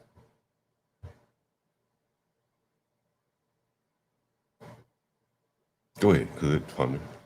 John, why are you using this image of the Baphomet to represent Black women? Is that the devil? Or you gonna let the devil? This literally is Cerberus. Hold on, come on now. Why she gotta be all that? Now you got to make me sense. Black women. You about to make me defend Black women. The worst, most frightening. This woman, that's not even a woman. For me, is public enemy number one. All of my problems that have ever occurred in my life, I really sat back for the past few years and thought about it. It always goes back to this creature on your screen. Damn. Why are you using this to represent Black women? Can I ask you a question? Actually, it wasn't even John. It was you, Hoodservative, which is no surprising. Hoodservative, please correct me if I'm wrong, but I do believe you may be in a ghetto marriage with a non-Black woman. Hopefully you do marry this woman and have a family and proceed and ride off into the sunset. You absolutely, this is what I don't understand. Struck a nerve. I struck a nerve, John. No, strike a nerve. You should do that. If you don't, I don't understand, like with a lot of Black men, you have full rights. The civil rights movement, first and foremost, was to allow you, that's really what you all wanted, to be with non-Black women and to not be unalived, to legally and safely be with non-Black women. It's been 60 years. You absolutely can be in a relationship, hopefully a marriage with a non-Black woman, and have non-Black children. You're 100% are no longer in the Black community. You are now in a non-Black woman's home. The mother is the home. The man, the father, is the household. You as a Black man, you cannot, it's not even just leaving the Black community. You can literally start a non-Black woman's home, a white woman's home. You can have children with a non-Black woman. Therefore, you're starting a home, but with you as the household, because you're the man, with a non-Black woman, and live your life to its fullest and its greatest and be away from the Baphomet. There's no reason to even bring up the Baphomet. This is the problem. They are the problem. That when it comes to child abuse, when it comes to problems in the workplace, they are problem number one. They don't even work. I have story after story after story of my own experience with these type of women. If she's problem number one, how come I'm getting the hate for highlighting her? What hate? Why even bring it up? You look at what you just said about me. You just made up a whole character profile about me simply for highlighting it. Here, highlight what? What hate are you getting? You just made up an entire an FBI profile about me because I highlighted your alleged mortal enemy. What FBI profile? Everything you just made up about me. The alleged marriage, the alleged white woman. Are you with a non? Like I said, you just made up an entire FBI profile because you have to look your enemy in the eye. And this is not your enemy. This is the other side of your coin. She is you too. She is you too, God damn it. That's the point. That's what you don't want. Once again have their knee on your neck. That is you. That's what you hate right now. She is you. Hate is the fact that you cannot. You hate you. You hate you. She is you. And you fact don't want to that you hate you, so you'd rather fight me. cannot be off That's that what's horse going and on here. fighting You don't want to hate the Everyone is other image fighting of you, so you You want to can fight never me. take responsibility. Everyone is fighting you. There's always a problem. They're fighting me. It's those people fighting me. You are a man and you're You complaining. just made me the enemy. I didn't say anything negative about the enemy? woman. Where I didn't did say I one ever negative mention word that you're about the the woman. enemy? I was giving I'm this woman telling as much you, empathy as you I could. John was 100% saying negative can shit. He was start laughing a already. whole home You with just a made me the non-black problem woman. because you don't want to look at your Start other a self. woman. You You start don't a want to look family at your with a other self. This is I'm your inner ugly. self. So be with This a is the non-black you that you woman. run from. That is the black woman. Dolomite, you're 100%. That is the Baphomet. That statue in Times Square is that black woman on this screen. You never have to be with this statue, conservative. Go be. And But everywhere you go, you're still her. Of course I am. And everywhere you go, you will never be accepted. That knee will be on your neck. I can live with that though. I It know doesn't bother me when dope things get killed by the gasping police. for air. I have no concern about that. That's the difference. You're at war with your identity, and I'm at war peace with with my it. identity. That's the problem. You're at war, and I'm at with peace. the knee Be on at your peace neck. with your fat I'm bitch identity, bro. You literally- have to be of at course it's peace my with your fault. inner It's fat bitch. always the That's your black problem. fault. You're at war with your inner fat bitch. You Make cannot peace with that inner fat bitch. That's what you got to do. I'm at war. That's what you got to do. You're at war with your inner fat bitch. Then be with a non-black woman. Just You go have do an it. ugly inner fat You're bitch right. that is making You're you angry, involving and you need to be at yourself peace in with a that matter shit. that has I'm at nothing to peace do with my with inner you. nigga, all right? Be- My then my be- inner of course George you are, Floyd and is that you will happy be on right your now. neck. My inner But George Floyd is conservative, be okay. with a non-black You have an woman. internal fat bitch that is Be driving with you a crazy right now, and you don't know what to woman. do with that. Conservative, be with a non-black woman. Go marry a non-black woman. This will be solved. Have children with a non-black woman. Marry her. That means the home will not be a black woman's home. It will be a non-black woman's home. Go do it.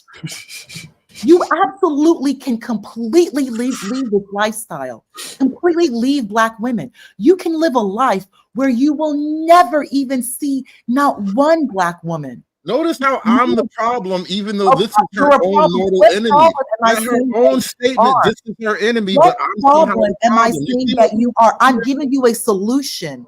I'm giving How you is a that the solution. solution? No matter I'm what I giving do, you a you will solution. always have an inner. Of course, I'm giving you a solution. You still cannot No take matter it. who I marry, you will are always have fighting a me, raging and I'm fat giving bitch you a in your solution. heart, and that's the You problem for are you to work fighting out. me. You are You need to angry be at at peace me. with your You inner are black woman. There's an projecting at angry black woman You are inside of you. projecting You at need to me make when peace I'm with giving that. you a solution. You are projecting at me when I'm giving you a solution. I'm giving you an actual solution to literally a lot of the issues right now. These women are the problem. I'm telling you, they're the problem. You, as a black man, go and be with a non-black woman and have children and marry her. What is the source What of your is anger that? with me right now? What Again, anger am I giving I you? didn't even say I'm anything giving bad you about this solution. woman. Why did the image He's of the this woman make you so Baphomet. upset? He is the problem. I'm not even John. I'm not even being a smartass. I have adamantly always stated this woman is the problem. They are the problem in the workplace. They have multiple children with multiple men out of wedlock, and then they use their oldest black child to run the home. These children abuse other black children. They hate black women. They hate black children. They cause trouble in the workplace. And then professional black women, support them and encourage their bad behavior in the workplace. I've been experiencing this throughout my life. So why can't you and I be allies in this moment? I don't need to allies. Conservative. Go No, start. seriously, how? Your enemy is my enemy, but you want to hate me though. Why? You're still in No, a no, seriously, your enemy is my enemy, but you have venom for me though. Why? I'm looking at you as public enemy number one. And what have I said that you are in any way public enemy number one? Listen to you. You just made up an entire profile about me. You had to make me more of an enemy so you could hate me even more. Conservative. Maybe you don't want to be with the black woman. That's actually again, all these things in your mind about me when you're not focused on your enemy. You and I share an enemy, but you're focused on me. You understand the problem that is right now? You yourself, you made it clear who your enemy is. You made it clear. I'm agreeing with you that she is our enemy, though, but you have this animosity toward me for highlighting her as our enemy.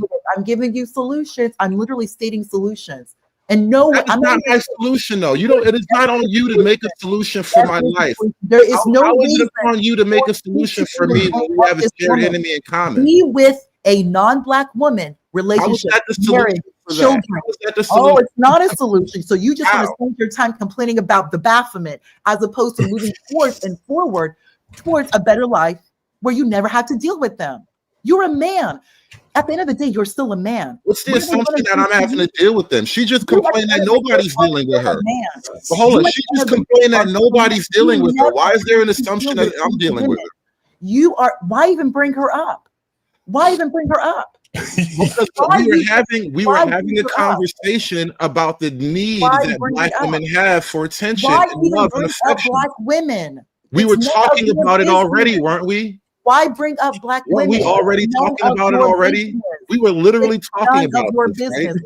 The only solution is no solution. Universal, that's been like the common cause for how long? Black community, no solution, doing nothing.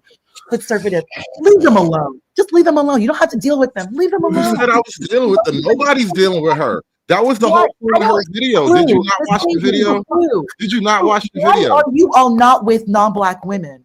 You have Why so you much keep to bringing up say white with women? black. Why do you I keep didn't say white bringing up women. I said non-black women? non-black women. Is the Just non-black non-black woman in the women. room with you right Black now? women aren't black men's business. Is the No, non-black woman black in the women room with aren't you black right men's now? business.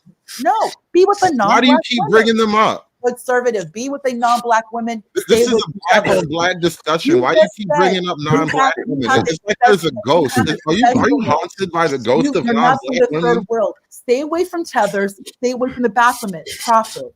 You are a black man. I'm guessing you've been here for your people have been here for centuries. You're no longer slaves. You are even after slavery. Immediately, black men were elected into Congress. Immediately after slavery. What does that have to do with anything you're talking about? You have every right and ability to harness, take your right, and build your life and your community. Stay away from the Baphomet, stay away from tethers, but you keep both in your mouth, Baphomet and the tether. Go leave them and build your society.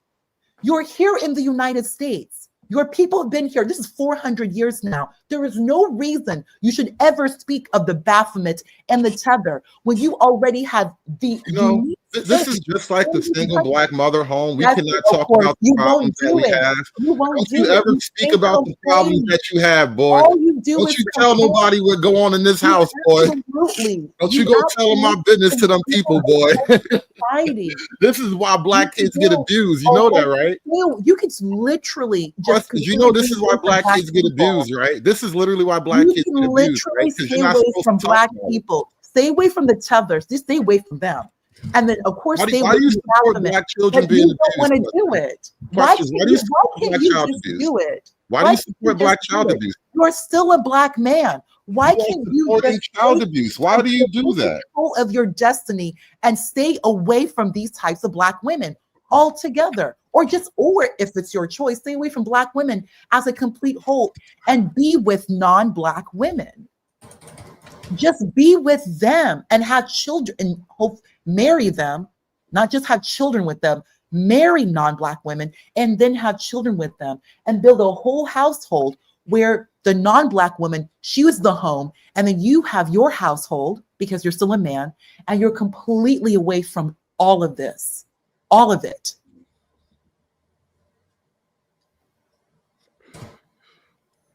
You feel better now? Are you going to do it? Why would I listen to you? Of course you're not going to listen. So we're going to stay in the same rut. You made yourself my enemy. Everything you've done is you positioned yourself as an enemy. Because I've heard a lot of black men complain about this push about black women being with white men. There's in the media, there's this push, black women being with white men, black women being with white men. I was like, that is true.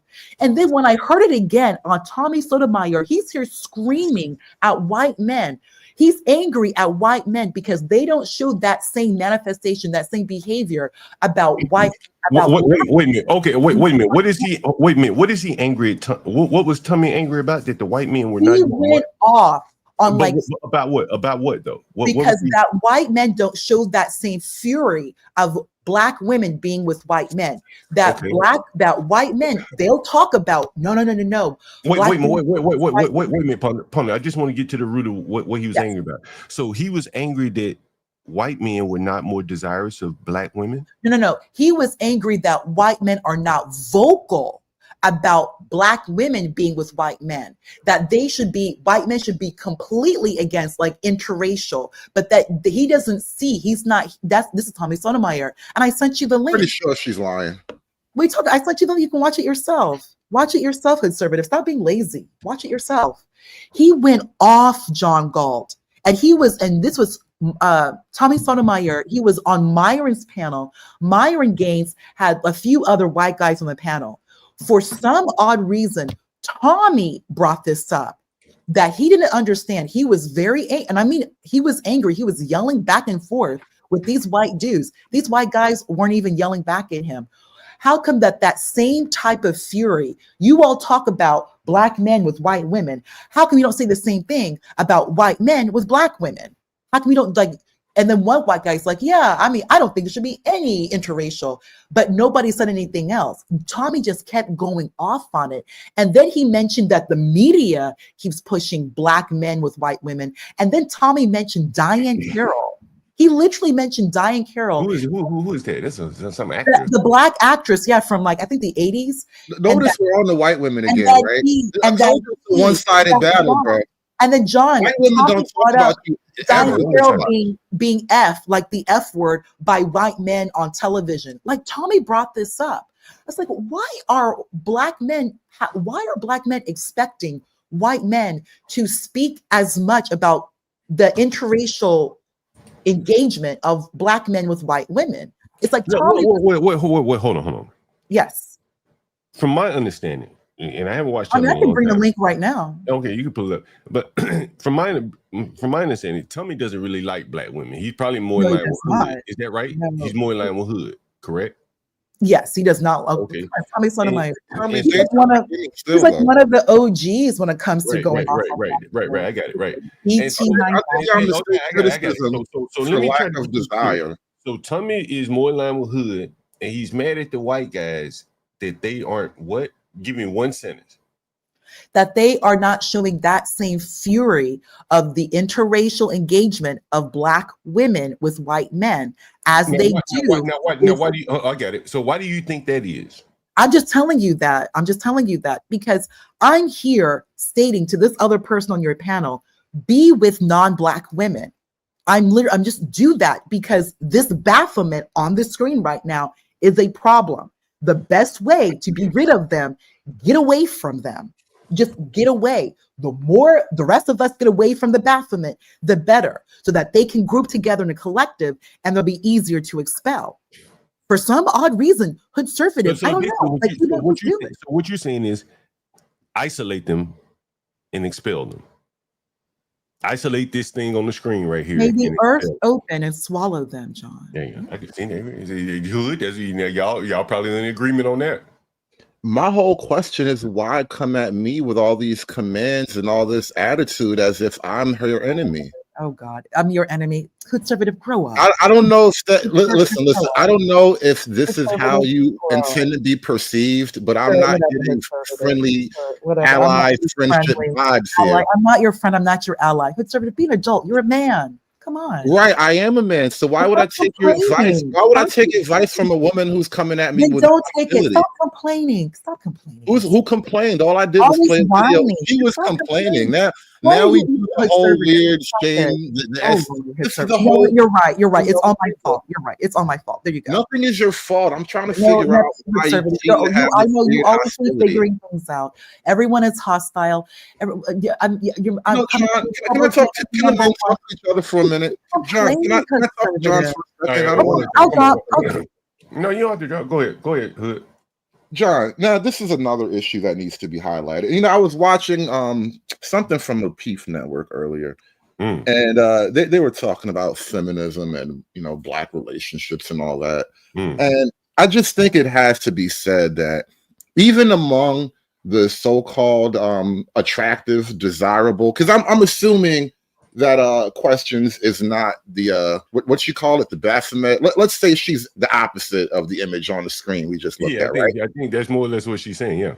Even among the decent-looking, fit, feminine women, they aren't as friendly as the as we would need, right? And so what I fear is that we have this two-sided problem. One, you do have the obvious Baphomets out there, but then you have this quiet problem of a woman who's attractive and desirable, but ultimately unhospitable to the core. And then there's this question about why do 25% of Black men marry outside of the race? And I'm like, well, look at what we have to deal with.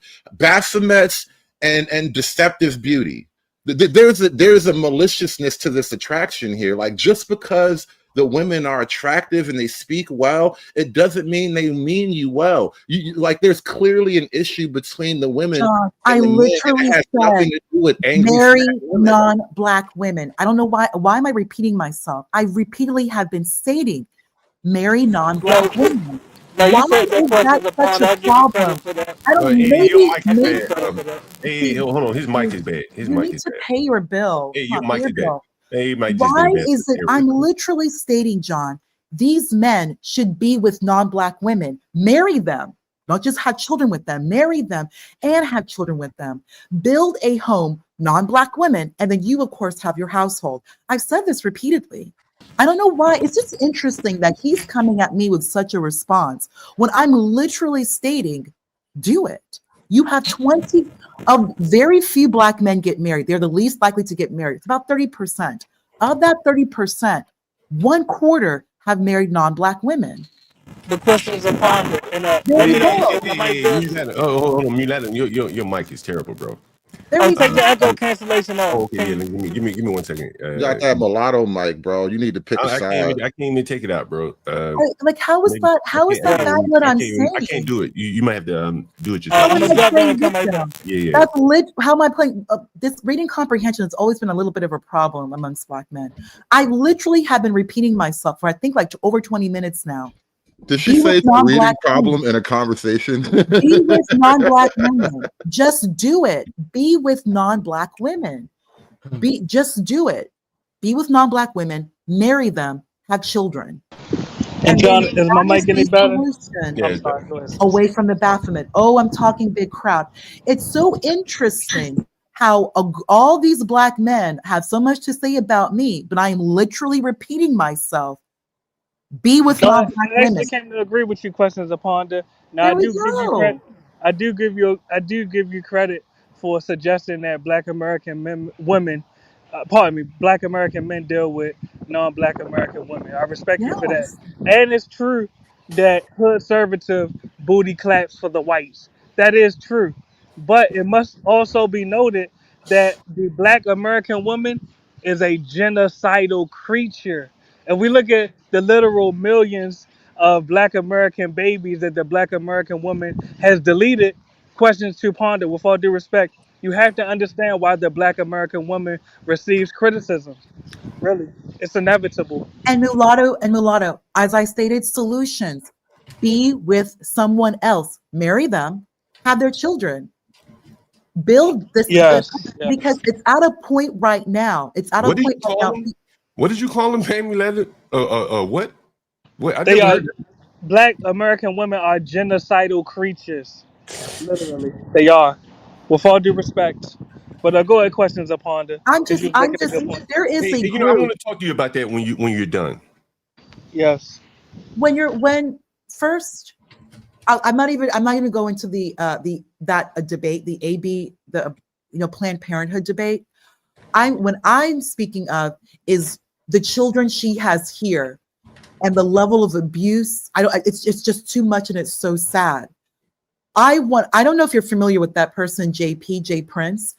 It's his oldest daughter is going through a lot. She's going through a lot. But one thing I know for a fact, his children, his daughters are safer and better with JP than with their mother. That I know for a fact. I know for that even though she's going through a lot, to be in JP's household under his protection and just being with her father, that is a better place than being with a single mother. I know what I've dealt with, my own personal, and I have story after story about how these women behave, how they behave. They are problem number one towards other Black women. It's so disturbing. I myself, as a Black woman, I'm 100%, that I look at my own aesthetic and I know that she is literally my own enemy. There's other YouTube channels that actually discuss this, and it's very, very sad and disturbing, but it is what it is. And I myself, I'm solutions oriented. I don't like, if I'm going to state a problem, I have to give a solution. For the best thing, number one, Black men, stop having children with them out of wedlock. Just stop. Be with other women, but marry these other women. Because what happens a lot, you have children with non-Black women. Those children go into the system because a non-Black woman is not going to raise a Black child by herself. They don't do that if she doesn't have her family supporting her, which a lot of times the family is not going to take a Black child. And the words they call that Black child, that's just a whole different conversation. Marry this woman, marry the non-Black woman, settle down and proceed forward. That's what I'm trying to explain to the very simple thing called conservative. You don't even need to bring up the Baphomet because you are a man. At the end of the day, see why I asked why she makes me the enemy here? Why am I? No one's making you the enemy. Why did I become a simpleton? Stop. When did I become a simpleton? Gosh, everything about you're so whiny. Oh my, stop it. For goodness sake. I'll drop. You see what I mean here? Like there's obviously a hostility that they just can't contain. I show a video. Look at the sequence of events that play out, John, right?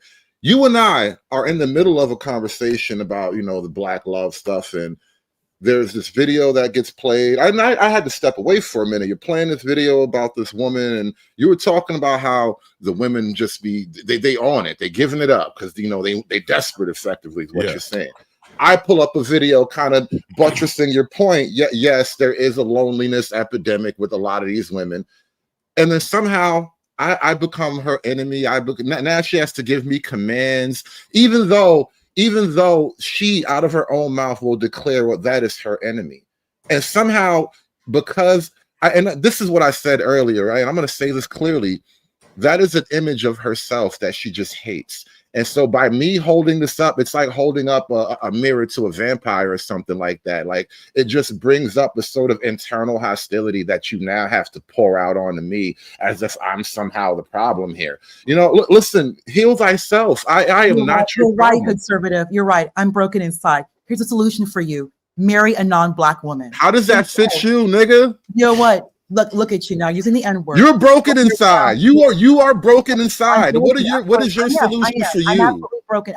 What is your solution for you? Leave me and my white woman out of this. What is your solution for you? Black women is such a problem. All Black women are just problems. What is your solution for you? Notice how you only have commands for me. Why even who is it for you to give me commands when you ain't even got a solution for you? Alone, be with a non-Black woman. It's how do you fix you though? Why is that your business? Why are you even concerned about? Why is it your business who I'm with? Why can't you fix you without giving me commands though? You won't deal with yourself. Can you fix you without giving me commands? Why is that your business? Oh, giving commands. Can you give a command? How about commands? I don't have commands. I don't have commands. I don't care enough about you to try to command you. Be with a non-Black woman. I'm just curious. Why can't you fix yourself without trying to boss me around? Non-Black woman. Problem. Why are you trying to aim my dick instead of fixing your heart? Okay, so you can't do it. You won't do it. So you're gonna complain. You can't fix your heart, but you can aim my dick. That's your life plan. Problem as opposed to moving. You can't fix your problems, but you can aim my dick, right? That's your goal. Look really bad right now. That's your goal is to aim my dick away from you. All other race of men. That's your strategy is to aim my dick away from you. This is a Black female strategy, by the way. This is actually strategy. It's Black women's problem. So all you do is blame Black women, as opposed to moving away from Black women. There you go, trying to aim my dick again. Look, how can you fix yourself? Look. Watch like fix myself. How about you just go away from me? Be with a non-Black woman, and you will never deal with Black women again. How does that fix you, though? You can move into a whole non-Black neighborhood with a white woman. Black women can afford to live there by herself, or even marry. How do you fix you though? You see. John, he'll never speak about himself and how he can fix his own problem, which is stay away from Black women. You can completely be away from But black those are women. your problem. You just said that woman is your problem. How do you Conservative, fix why you? don't you move into an all-white If neighborhood? that woman is your problem, Conservative, how do you move fix into you? an all-white neighborhood. Just do it. You'll never have to deal with a black woman again. Conservative, marry a white woman and then move into a white neighborhood. Why not? Do it right. Do it for yourself. Or can you? That woman is Or your can problem. you? Or can That woman you? is your problem. How do Conservative, you fix your you problem? can't do it. You can't do it. You cannot marry a non-black woman. You can move into a majority non-black city, non-black neighborhood, and never deal with the black woman again. Never. Because she And won't they set foot there. and they wonder why that 25% of black So men you marry can't out. do it. You can't do it. The number's gonna go up too, John. The number's gonna spike to 30 soon. They got to be in position, I guess. Your one solution to your problem, you will not do it, which is to get away. Notice how she's encouraging the solution that she God. hates, right? What? Oh, I She's hate. literally encouraging Just the thing do that it, pisses her conservative. off too, by the way. Conservative, just do it. Just do it. You don't ever have to even bring up black women because you have the power, black man, FBA, ADOS, however you identify yourself, 400 years in this country, for your ancestors building this country. You said it's your right. You're not a tether. You can come here and build your destiny, manifest destiny, conservative style. Get with a non-black woman, move into a non-black neighborhood, drive that German vehicle, and you will never deal with a black woman ever again. Because she won't set foot there. She can't afford it. But why don't you do that, conservative? Why not? Why don't you just do that? Live the life of your dreams, your birthright, American. Get away from the Baphomet. Just do it. The real question is, why will you not? Oh, hey, John, I'll drop. Well, Hood. You attract the strangest women online, bro. I'll tell you. This is why at my church we have a filtering system. Can't just be having these holes running wild. Creates a hostile energy. You do ask a serious question though. That again, I think that the more black men interracially date, I think it creates an even bigger problem because I think the majority of these women, like my lovely lady Lisa, who's in the chat earlier, they do desire a black man. But I think the black man cannot meet their standards because in many cases, their standards are artificially high because they have artificially high paying jobs and things like that. And that is part of it. It reminds me of an interview. It was a I don't even think it's about money as much as like the women say. I think there's just a weird like social programming in black women where they see themselves as a weird opposition to black men. Like think about how casually a lot of black women will say shit like, "I'll never let no man tell me." Like by and large, you're talking about black men. Yeah, by and large, yeah. And so like there is just this weird oppositional hostility that and it's almost one-sided. And this is what kills me. Like you don't really hear a lot of men. Like I had this conversation when we were on Drip Show once, shout out to the Drip Nation. This is on Drip Nation show. One lady up there was the question was asked, can women raise men, right? And as you know, obviously as a man, I was like, it doesn't really go as well as you might. It's not so much that they can't, it's just that it doesn't produce the best results, right? And so the woman, she asked the question and she's like, yeah, absolutely, we can do it all, da da da da.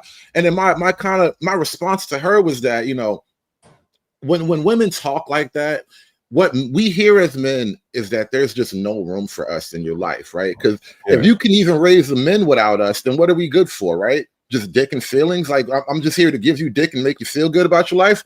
Like it creates this weird space between the men and the women. And I swear to God, it's a one-sided thing where the women feel a certain way about the men and the men just want to love the women, right? And this is really what I see from the men on the panels, bro. They just want a pat on the head, bro. And niggas will put up with a lot of shit to get a head pat, bro. I mentioned this. I don't disagree with you. I mentioned the salary earlier, and I remember interviewing this lady right here. Let me pull her up. I remember interviewing this lady right here. And I think she really represents what the problem is. And it's not a problem, but it's the situation on the ground. This lady makes a lot of money, relatively.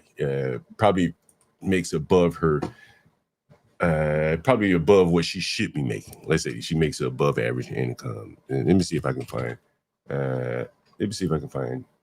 What she says. Let's see. Where do you live? She told me she lives in. Where does she live? In Montgomery County. Montgomery County. I'm gonna find this. I want you to listen to this. Anyway, we'll just listen to a little bit of it and see what she says. Have you been watching the DNC? I have. Okay. Okay. Then. Yeah, I voted for Kamala. Sorry. Yeah, I don't want to. Kamala Harris. You're supposed to say Kamala. Kamala. Sorry. Yeah, I don't want you to get it right now. Did you like Biden? Did I like Biden? He was okay. It was okay. I would have voted for him if he didn't drop out. I would have voted for him. Yeah. Mm-hmm. Oh, they say she's not black. What? That's what you feel. You can't. Hey, someone want to know. Someone wants to know how is dating. I don't care if she was green. Someone wants to know how is dating in DC. Trash. Okay, so why is it trash? Dating in DC is trash. Why? You tell me. I don't think it's just DC. I think everywhere it's just not. The men ain't hitting. Why aren't they hitting? Why aren't they hitting? I don't think we're equally yoked. Explain it to me. In career, education, where we want to go in life, like it's just such a difference. Woof. Like Nigga, woof. Man, these two people going in separate directions. Listen to what she's saying. I got something to follow this video up too, John, because this is a deeper conversation. Universe, can you come up? You can bring yourself up, right? Yeah. You need me to bring you up? Oh, okay, yeah. All right. Universe, you remember this conversation, right? I did. My comment made a feature in the clip, so yeah, I remember it. I remember this woman, and she was making right at 100,000. It was like 90,000. She was living in a good neighborhood in an apartment. Mm-hmm. Bro, it's gonna be hard for her to find a man that she's gonna allow in her life around this area. You understand? Mm-hmm. Right? Without taking a step back, which she probably not willing to take. She living pretty decently, got guaranteed job. Well, up until Doge. I don't know if it Doge affected her, but like, what man can she bring into her life that's gonna upgrade her? He's gonna be making at least $30,000 to $40,000 more than her, and probably have equal education from her standard, if not better. Let me replay this, Universe, since you just joined. I want you to. You may have heard it, but I want you to hear this, man. Like, these are some devastating words about dating in the Black community. This is not like an overly attractive girl, correct? This ain't a girl with very high standards, right? She can't go out here and get Tom Brady, the Black Tom Brady, right? Am I wrong? Jalen Hurts. Right, like no. She's not pulling she's not turning heads when she goes to the club. Is that correct, Hood? Yeah, fair. Yeah, I don't want to talk against your type if this. She's all right. She's all right.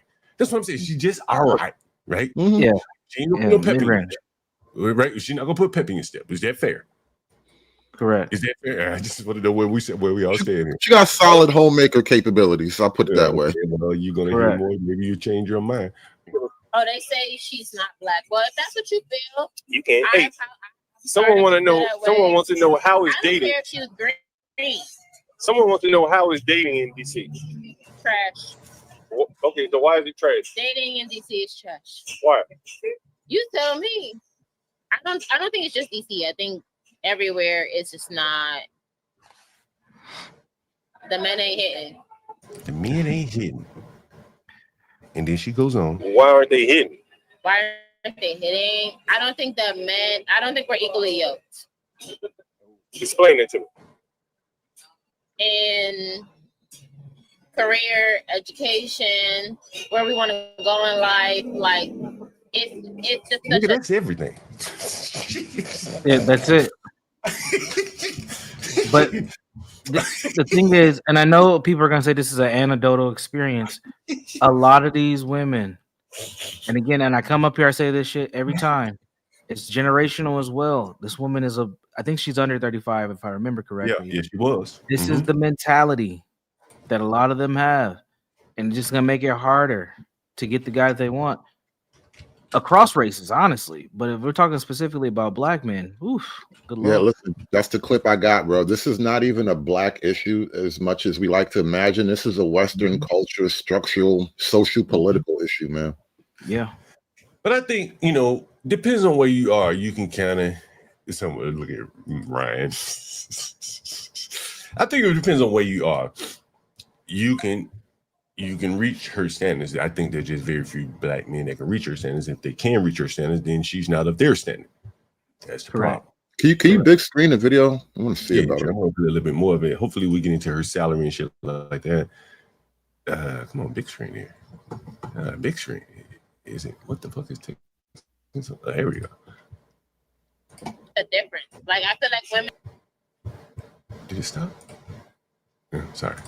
Women we're always trying to succeed and be in a different place than we are, and men are comfortable where they are. Not all men. So you found the men that you try to date, you be like you're ahead of them professionally. I feel like I'm always ahead of the men that try to date me. So yes, she's ahead of the men that try to date her. Mm-hmm. Which also means the men that you would like to date don't try to date her. Correct. Say that one more time. Correct. Which also means that the men she would like to date don't try to date her. Correct. So that she's left with the men. She could like women are in this weird position where you can almost only date the men that come towards you because women don't approach like that. So what she's saying is the men that are in her pool, the men that put themselves in her pool, are almost always men that have less than her in one significant they're beneath me. That's right. That is correct. So that's a problem that's very difficult to solve. Would you say that's fair? This is what I mean. This is a structural problem because this is a widespread female problem. Yeah, it's a very serious problem right here.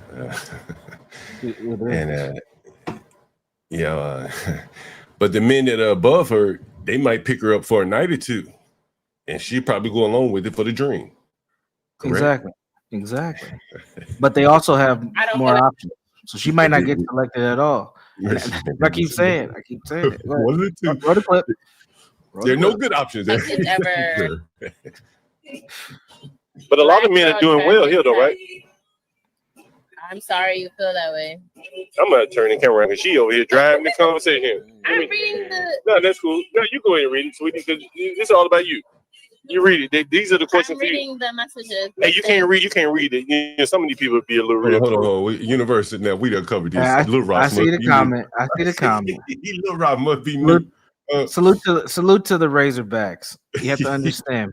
A couple things that's wrong with the comment. Couple things that's wrong. First thing, Howard is not the Black Harvard. Okay. And if it is, that is not saying a lot. It probably it's more like it's more like the Black fucking Toledo State. Man, it ain't that.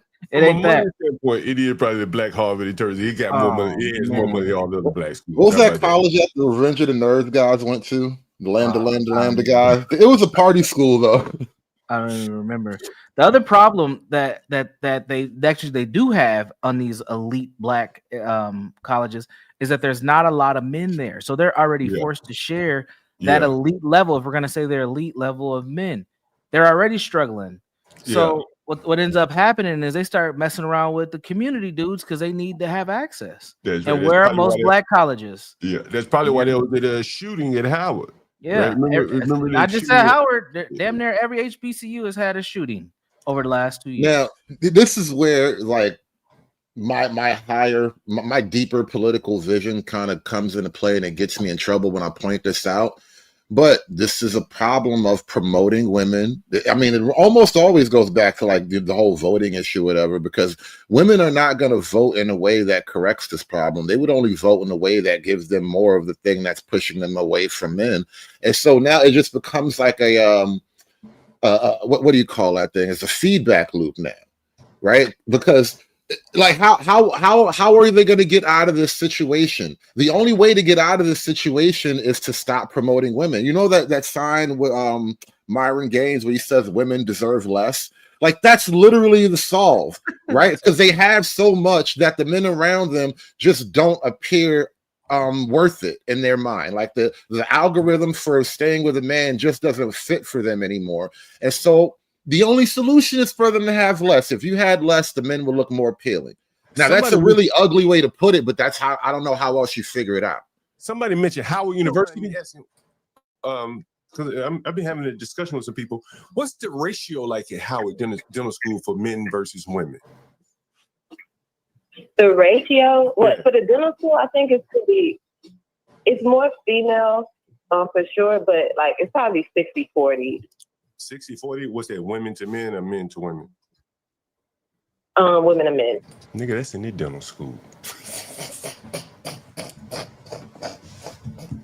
I mean, if you're see, the crazy thing about all this, and it's funny because we're sitting here arguing against this, but this scenario really does set up men of means. Like it's a win-win for a guy. If you got time, resources, and you know the damn desire, you flying through them. Let's take the hedonism off the table for a minute, because that is true. That is totally true, and that's what's happening. But on a more practical level, this is a class war. Yes. This is extremely brutal class war. Yes. And so what happens is you're in a way that's almost invisible to like statisticians or whatever. You are hindering upward mobility by crippling family formation at a nuclear level. Correct. Like right from the atomic formation of a family, it's just not happening properly. And now people don't even understand what's going on around them anymore. Yep. And when the nuclear family is intact, it creates a desire for what else is out there. Because a lot of, let's just be honest, a lot of married women are looking at themselves like, I can be more than just this mother. I can be more than just a stay-at-home person. Let me get out of this. And that ends up fracturing it from the inside too. Like this situation is fucked up all the way around. Yeah, it is really crazy. This is I'm not sure. I'm not a big history guy, but at least in America, I don't think we've ever experienced this kind of phenomenon with all the social benefits and things like that will also sort of influence how things work out here. This is absolutely not. This is a unique dynamic, and again, this is not just a black issue. This is a American issue. Really, it's a Western civilization issue. But but black folks have it bad because our relationships and family structures have been fucked up longer than a lot of other groups. Yeah, let's play some more of this. I want to get to her salary and see if she says they just talking shit in the audience. I mean, everybody, but I feel like equally yoked is very important. Mm-hmm.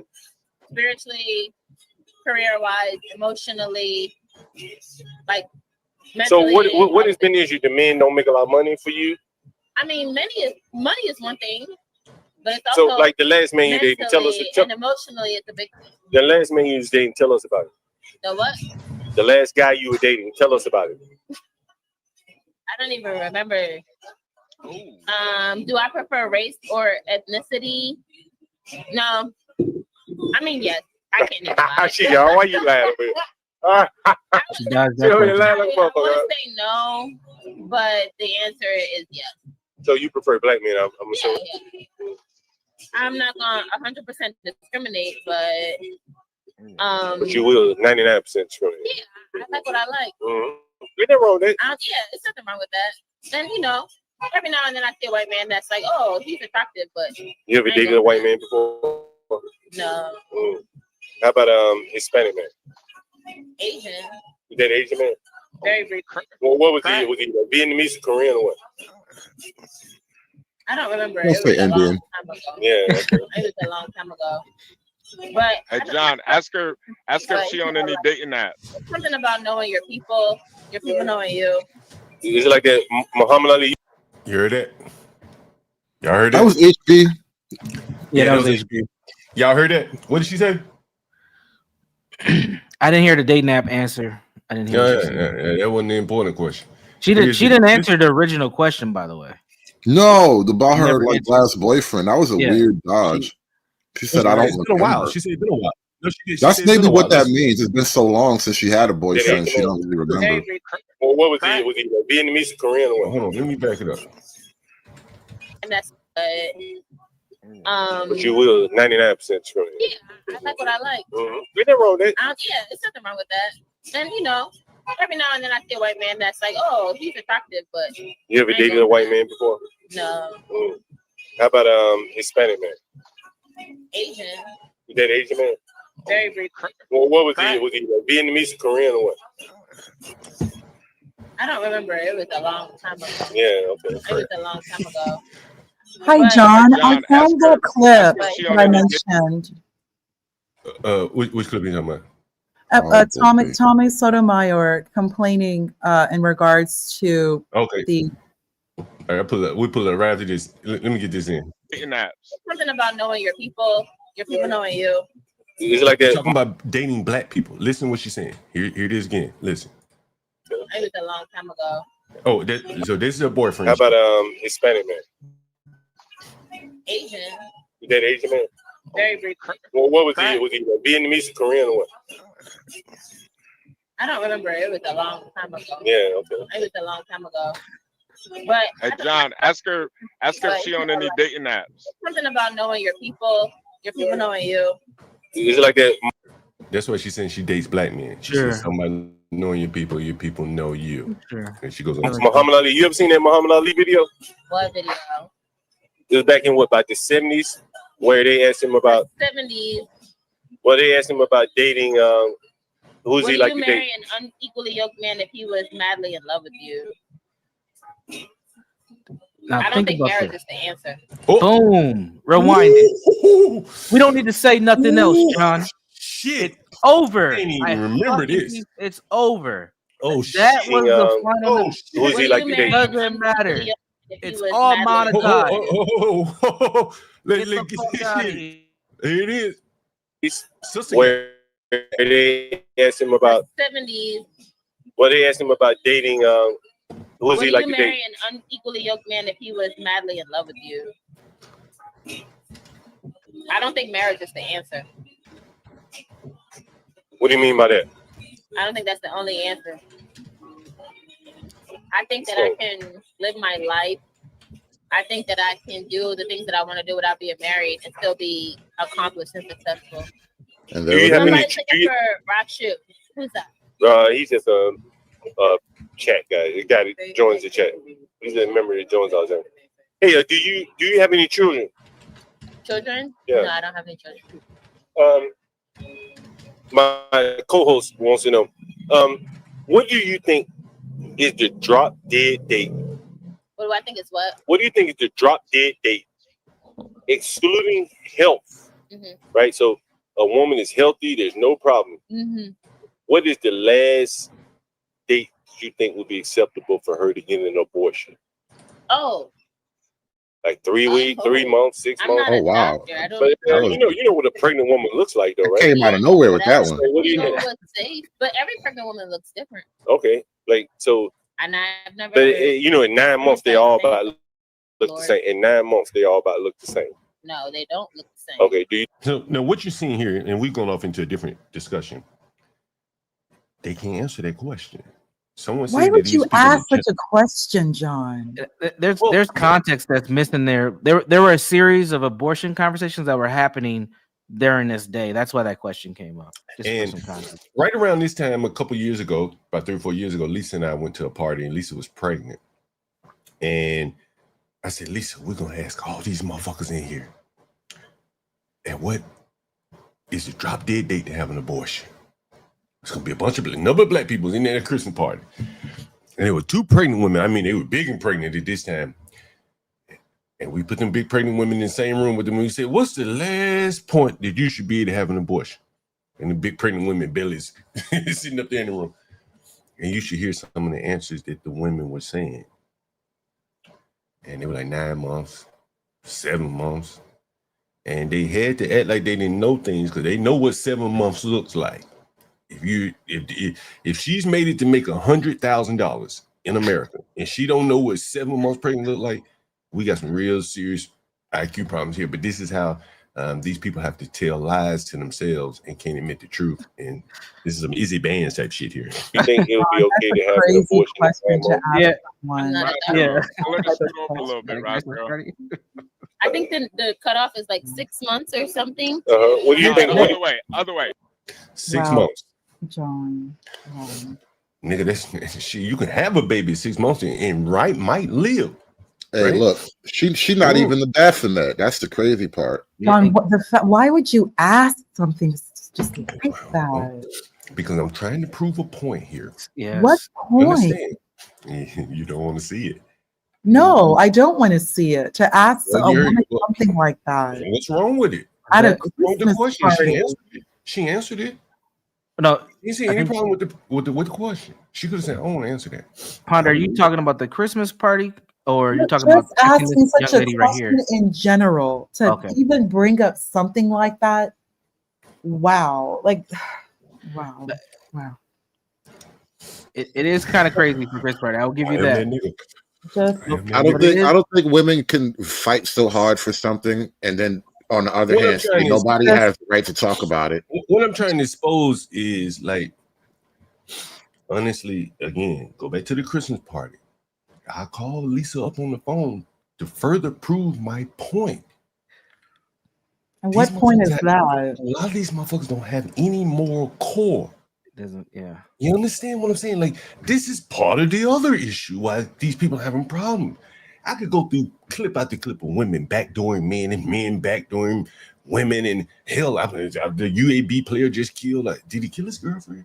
Or he killed 2 of his players and shot, stabbed them. He just all over on woman, you know, she with another man. It's just crazy out here. Just totally insane. And nowhere is there like a moral check. 6 months. That's cool with me. Well, what about 7 months? Okay, motherfucker, whatever you say. How about 8 months? Okay, well, cool. Well, Kamala said 9. Okay, well, I'm voting for Kamala. If Kamala said 9, then cool. And she's a Kamala voter too. Like, she said that. You ask her why, they ain't got no fucking idea. There's just no moral core. There's no there. No beliefs.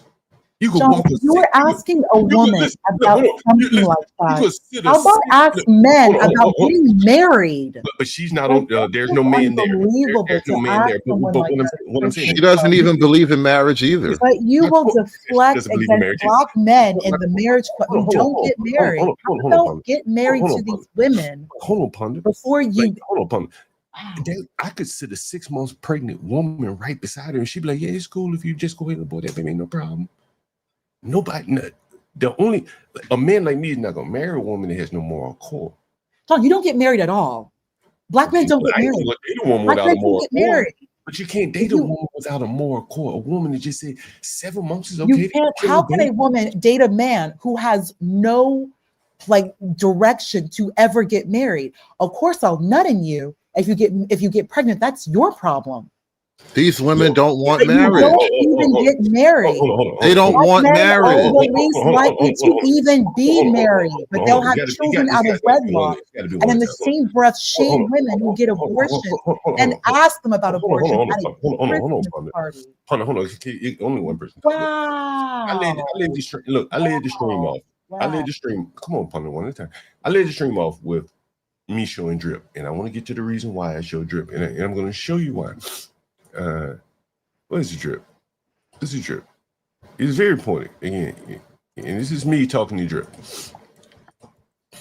But he makes his living. His bread gets buttered by it. It's me talking to drip, and it's just one thing drip said. Yeah, and I asked him the question, and he's gonna answer. You know, he's a very insightful guy. You know, he talks about the business. He's very talented. So he can kind of, one man. You know, he talks. John, I seen big screen, John, big screen. Okay, Lucy and all these other guys. I guess Tekashi right now. And, like Adam got Ed and what's it? And he really y'all. Yeah, go ahead. You got it. Man, I was listening to DJ Academics. I don't know if you. Ooh, child. So for instance, when he may be able to bully his, as he says, bully the scene as a one-man show, but not many people are that type of an example. Very good. But that motherfucker be working and shit. Shut up. So I'm gonna let your other dads make it. But now a few people didn't like. How do you feel personally about the Pretty Lady? Watch the show for, and it's something I want to ask her make money, and I think that's the unfortunate. That's why he was right. You know what I'm saying? Like, that's all I'm saying. Nah, I think, man. Okay, point conceded. Your neighbor is bad. Okay, point conceded. Oh, damn. Yeah. And then he hold on. I asked Drip a question. You guys, I guess Tekashi right now. This is the name of the brand. Damn, you guys, I guess Tekashi right now. And you're like, man, I'm just about black people is that it's the truth. They need a partner. Typically, that's going to be a white person. We don't work very well together. But it's hard. You ain't lying though. You ain't lying. It's hard to acknowledge me, and I got to do it. But you know what I mean. You know what though? So you ruffle people's feathers when you say the black. I asked him. I said, man, how did you meet Shanika? I was curious to know. And he said, man, I was working with Shanika somewhere, and where we were working, they told us not to go on other panels. And so he had started his show, and I guess whatever, and he had left whatever wherever they were working. And he'd asked Shanika to come on the show, and Shanika like, nah, I can't do that because it, violate what we had, my agreement with such and such. And he said, like, that shit stuck with him because it showed that she was willing to abide by her word, and they've been partners ever since, I guess, whenever she left the organization. And so I'm saying all this to say is that, like, there are little things that you can avoid going 6 months down the road with a woman. And abortion, how does a woman feel about abortion is a very legitimate question if you're talking about getting married. If a woman is so loose with her morals as it relates to abortion, like, there's certain men that aren't going to want to be with her. Would you say that's fair?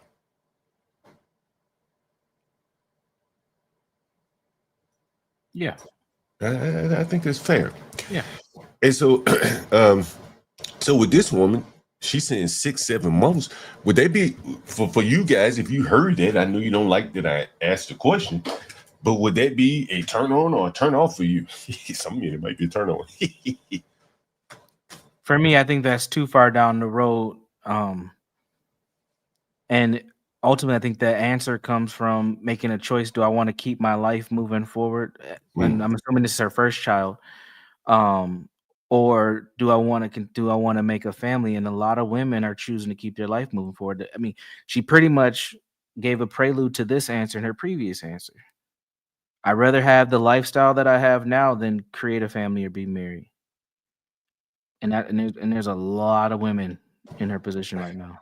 I didn't even think about it that way, Universal, but I think you're definitely right. You definitely own to something right there. I deal with it every day. And since Seven made a great point, marriage is not Black culture. That's true. Universal. I know you're familiar with the book. I forgot the name of the author. I can find it. He wrote that book, Marriage is for White People. Mm-hmm. And he wasn't. I know you're because he actually he went on I think it was 2013. The author went on Don Imus's radio show, and he was promoting his book, and he made some very fascinating points because he took that title from when he visited a class. It was like a middle school, I think middle school, majority Black class where they were discussing families. Yep. He brought up marriage, and one of the students said, "Marriage is for white people." Yeah. And I kind of took him aback because you're having middle schoolers who want, have families, have children. You're in middle school, have relationships, when they get as adults. But the fact that marriage was not even part of that equation, they were discussing having children, but they were not discussing marriage. Yeah. Also, keep in mind, Universal, that same author, which I will find for you. I put it in the chat. So I know you know who he is. He even brought up because he has a sister. He's a Black man, and he has a sister, a Black woman. He even brought up that Black women really do need to start considering looking outside to non-Black men for marriage. And I agree with that.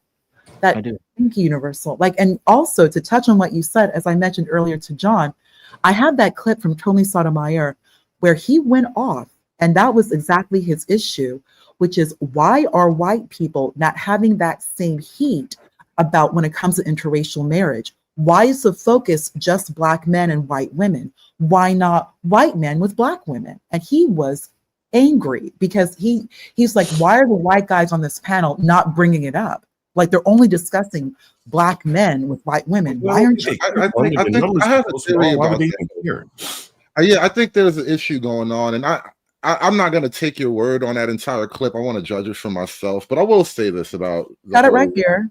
The whole white men, Black women thing. Black men used to actually police the borders around Black women dating out. They used to be more vocal about it, right? Now the only people you might even hear talk about it are like some Hebrew Israelites, yelling on the corner about something, right? Black men by and large have lost that battle because Black men, we are unable to police Black women in any sensible word, right? White men still hold enough cards to offer some level of social shame and pressure over white women. Yeah, that's true. And that's very true. And so now it becomes a sort of value judgment. Like, Black men, it's not worth the fight to try to police Black women. What do you get out of it anyway? Whereas with white men and white women, there's still something they're trying to hold on to. There's economic value in that. And so I think it's just a completely different game. Yeah, it's just a whole it's a totally different ballgame. And then, not for nothing, Black men don't really care for, white men don't really care for Black women in any meaningful way statistically. So it's almost a non-issue. I'm gonna tell you this. I was at a bar the other night. You wish conservative. Like, keep this leaving. I don't know this. I was at a bar the other night, and I just sat down, random seat at the bar, and this fucking girl kept swinging her weave on it kept hitting my arm. That shit disgusted me, right? Just that nasty shit swinging on my arm. It probably would disgust me if it was her real hair, but some weave, that shit like a rope hitting me on my arm.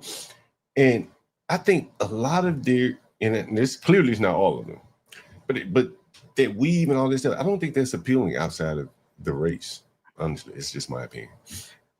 One thing Sotomayor brought up is that this is, and other people have mentioned this too, that there is a media push. Sotomayor blames the small hat people, but that there is a media push for for Black women to be open to non-Black men, specifically white men.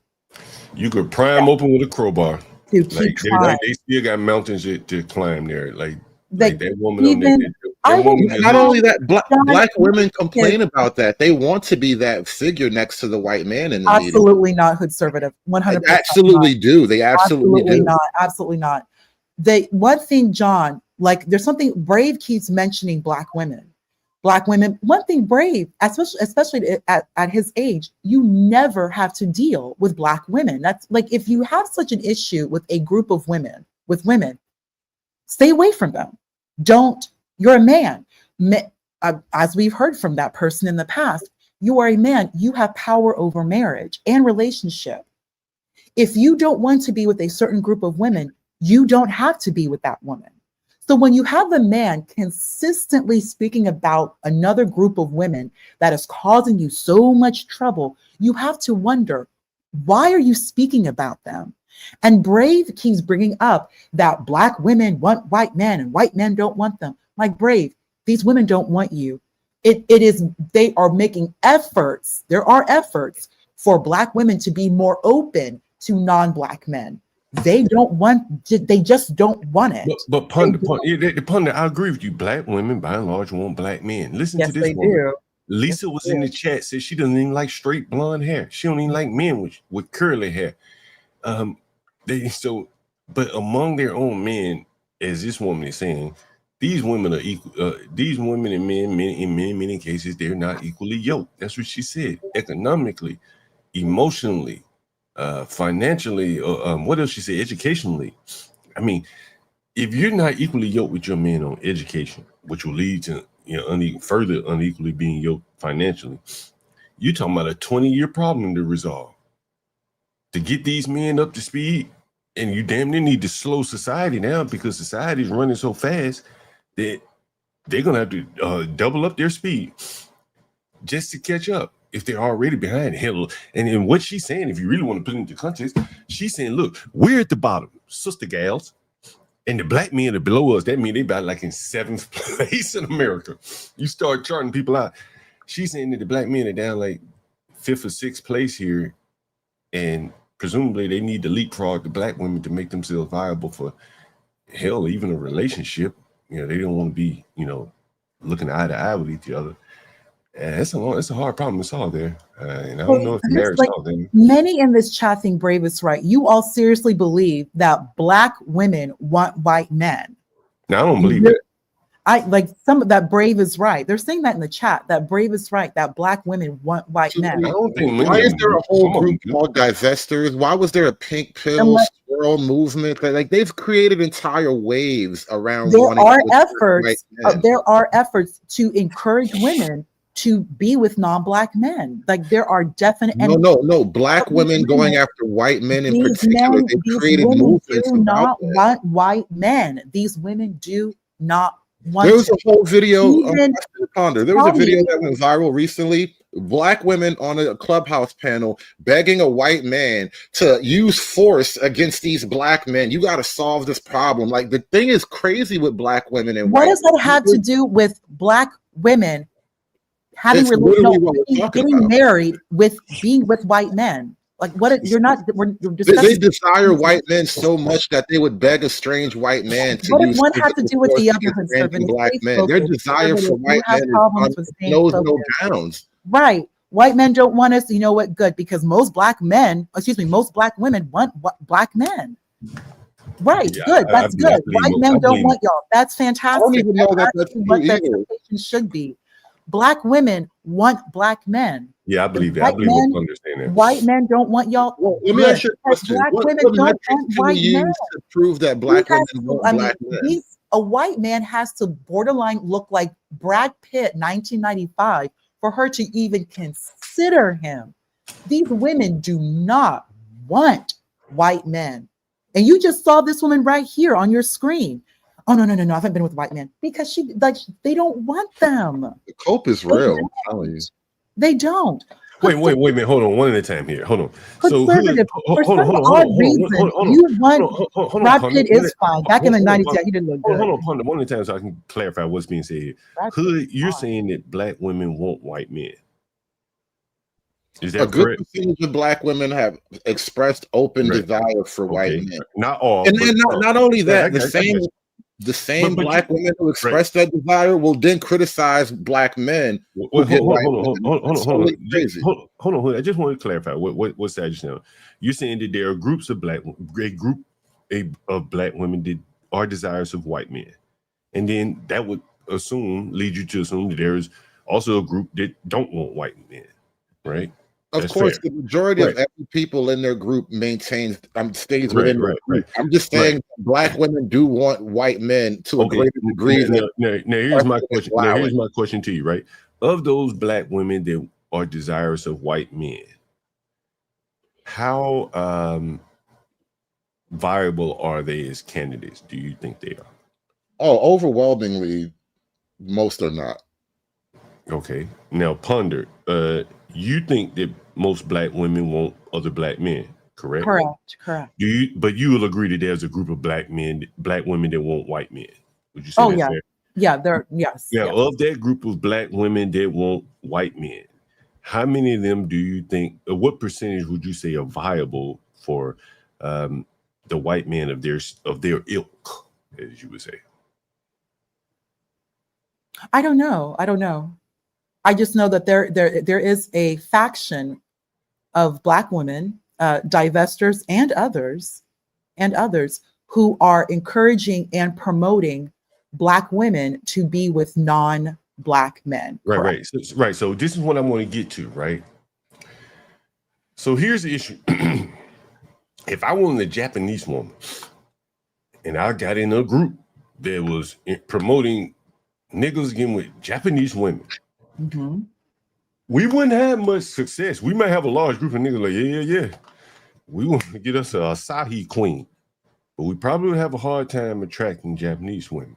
Thank you, Shiesty. Thank you. And Yeah, so because Japan is very anti-miscegenation. Okay, They would so not be okay with no, it. but that's not the point. I'm saying the point I'm making is we'd have a hard time getting Japanese women. You change that out for Jewish. Of course, we would have a very difficult right. time And getting so, Japanese women. of this group of black women that are desirous of white men, I think there's a small percentage that can achieve a white man of the ilk that they seek. The rest of them, I don't think, can, go across. Sure. That's what my thing, and I think that's a large percentage of it. Yeah, to be honest with you, it's interesting you say that, John, because amongst non-Black people, and that kind of goes again to what people are saying about the media, that is not the same. That there are non-Black men who are open, ready, like I've heard people mention like bottom shelf Brad, that there are non-Black men who do want Black women. But it's interesting is that a lot of and I will say white men, you see a lot of them, like Asian women are known for bottom shelf brads. That that one comedian Schultz mentioned it, that Asian women are known for taking a lot of the white men who would in turn be incels. That there are a lot of available white men who are not quote unquote desirable, but there are other races of women who are willing to date them. But there's always these jokes, and I've also heard this on media and YouTube, that a lot of these men want Black women, these quote unquote bottom shelf brads, men I wish we had a white man up here. We need some white men up here. Who are want Black women, but Black women are not attracted to white men like that. They're not going to come from the pump. If we have a white man in the audience, and if you're not Asian women, y'all, Majestic. Asian men, are they looking for green cards, Majestic? John, the only metrics that we could really point to even have this discussion would actually. The only metrics we can go to have this discussion would be like dating sites or whatever. And this is a notorious, like, scandalous number. Black women get swiped on the least amount of any group. You said black women. men? You said black men or black women? Black women get swiped on. They get chosen the least amount. They digitally they get approached least, right? And so I think there's a double bind issue happening with Black women. So it's twofold. On the one hand, Black women would like to date out more, maybe, and they're just sort of trapped in this bubble because a lot of men outside of Black America aren't just going to cross that color line for whatever reasons. And then you got internally in Black America, the type of men that just naturally approach more are probably not the type of men that most Black women would want to pair off with long term anyway. Conservative. You want to bring up dating sites, Black men in these dating sites. Black men do not have a good reputation on these dating sites. No, they don't. Black men don't even have a good reputation amongst prostitutes. They don't. You really shouldn't keep trying to compare Black men and Black women. Black men have a horrible reputation. We're made for each other, baby. Black men and their reputation amongst non-Black women, when it comes to dating sites, when it comes to cheating, when it comes to marriage, when you look at the majority of children who are in foster care, family services across all 50 states are biracial children. Hold on, Punk. You know, Black love is all we got from non-Black women. No, hold on. Here's an interesting question, Come right? on. Because they always aggregate these stats from Tinder or whatever here. Right. What about when these Black love sites? Don't they have these Black love sites? I would love to see what is the profile of the women on a Black love site getting swiped. A big fat Keisha, or is it all the red bones? You should look what up. No, you probably can't look it up. Like, who gets swiped for red bones or the Can we read the super chat real quick? I want to just Oh, yeah, go try ahead. this question. And shout out to my man SKC, the Coon of Coons, with the $2 super chat. He says, "Ask Ponder the breakfast question." Hood. Question: how would you feel if you haven't had breakfast?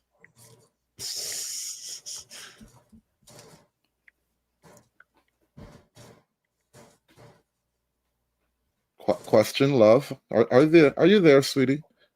Are you eating breakfast now? I don't know what that question is about. What is this question you're asking? No, it was a funny question on the internet. It has to do with like inner monologue and whatnot. Oh, okay. If Ponder's still here, you can answer the question if you like. I don't know. Kuna Coons is he finds it hilarious. Whatever this question is, I don't know what it is. So anyway, moving right along then, I guess. Yes, Cakes it says joined. right here. Yeah, hi. Kimmy Cakes, Brooklyn. What say you? Yeah. Kimmy Cakes, what say you? Sorry, 1 second. I'm trying to get. Hello, SC. Dating Office. apps 1 only for second. women. Yeah, dating apps always revert into like LGBT. It becomes like, look at Tinder. Every dating app just becomes an abomination. Wait. What is Jay Rillo saying? John, damn, and John just personified that question with his answer. What? What is he saying right? I don't even know if that's accurate. Hey, can you clarify that, Jay Rillo? Yeah, I'm John. curious This person attempted to I thought dox Jay me Rillo- on my other channel. So please, Jay Rillo did that? Yeah, he did. He seemed like a nice guy. He Yeah. doxed me? No, he did. Yeah, he did. He made this person, what is it? Stated my location, called me a bed wench, dark skinned, tether. Yeah, Jay Rillo, I saw that live. So please, if you can come up, I'll drop. Yes, you did. Yeah, you did. Yes, you did. Stated my location, spoke about me at length. This was a few months ago on that other person's live with Solid Snake, American Man, and that old lady from Utah. I've never even spoken to this person. Oh, Jay Rillo. Yeah, I don't, in any way, this person, and gave a location. Yeah, this person who looks like that woman who unalived Selena with those man tits called me a bed wench. No way am I in any way. And What is the bed wench? that'd be great. That character, that sick character can say it. What is a bit wench? That's sick. Is Jay Rillo black? Well, Is Jay clearly Rillo he black? was questioning. Jay No, Rillo's a he's white not. man. No, he He's a wishes. black man? He absolutely wishes. I thought he was black. I mean, I thought he was white, but he got a black Absolutely man. Hey, Pony, I'm gonna bring him up. See if he understands. I'm absolutely funny. This is an avatar. Hold on. I'm gonna answer. Hold on. First of Why all, don't you Hold on, not yet. Don't come in. I'm gonna answer these false accusations. Hold on. Don't come in hot. Hey, Pony, I'm gonna bring him up. See what you got to say. D. If you want to step down. No, you he can. absolutely did. This was on that other person's I'm gonna bring him slide. up. I outright Hold on. said, I'm gonna bring him up. If you want to stay up, you can. If not, I absolutely, someone who 100% attempted to dox me, called me a bed wench. I've never even spoken to this person. So I want to hear what you got to say. the whole AI, the whole AI thing about me is funny, but the whole bed wench, they have like a Discord Give me 1 second. where they speak great disrespect why I about thought me. Jay Rillo was Very, white. very, very abusive and misogynistic. I'm in Let me no hear way what going to be in a let life. me hear what these guys say. If you want to stay up, you can. Yeah, Pony. I will drop. Not going to happen. Okay, I just want curious to know why would he call those names? That's curious. Anyway, yeah, Jay Rillo, what's up? All right. First off, I'm Puerto Rican. I just it's this time of year. It's my bleaching season. But second, hold on. Okay. All right. And let me address this. I'm gonna address it. I'm gonna address everything. Hold on. I'm gonna let you talk. I've seen you on Be Brave channel, right? Yeah. Okay, go ahead. All right, go ahead. All right. Okay. So first off, I never doxed this girl. I never gave a location. I never gave any of her personal info. I've never looked her up. That's a flat out lie. Why she said that then? She's mad because she's mad at a stream where I had mentioned on a different stream where they brought her up, and I said, yeah, if you listen to her, she only ever mentions or compliments white men, and then she gets mad when they call her a divester because it's probably true, right? And then she also gets mad because I called her out. Hey, hold on. I'm gonna let you talk. Let me see if I can fix your mic. What is it? Echo cancellation? Take it on or off? Try that. All right, go ahead. Try that. All right. Go ahead. You Testing. 1, 2, 3. Testing. Yeah, go ahead. Okay. All right. Then she also got called out on one of CT's channels where I was in the chat, and they brought up something similar about her being a divester, and she was acting out of character. She's normally very calm, and I was in the chat and I was saying this is probably true because she's not acting like her normal self.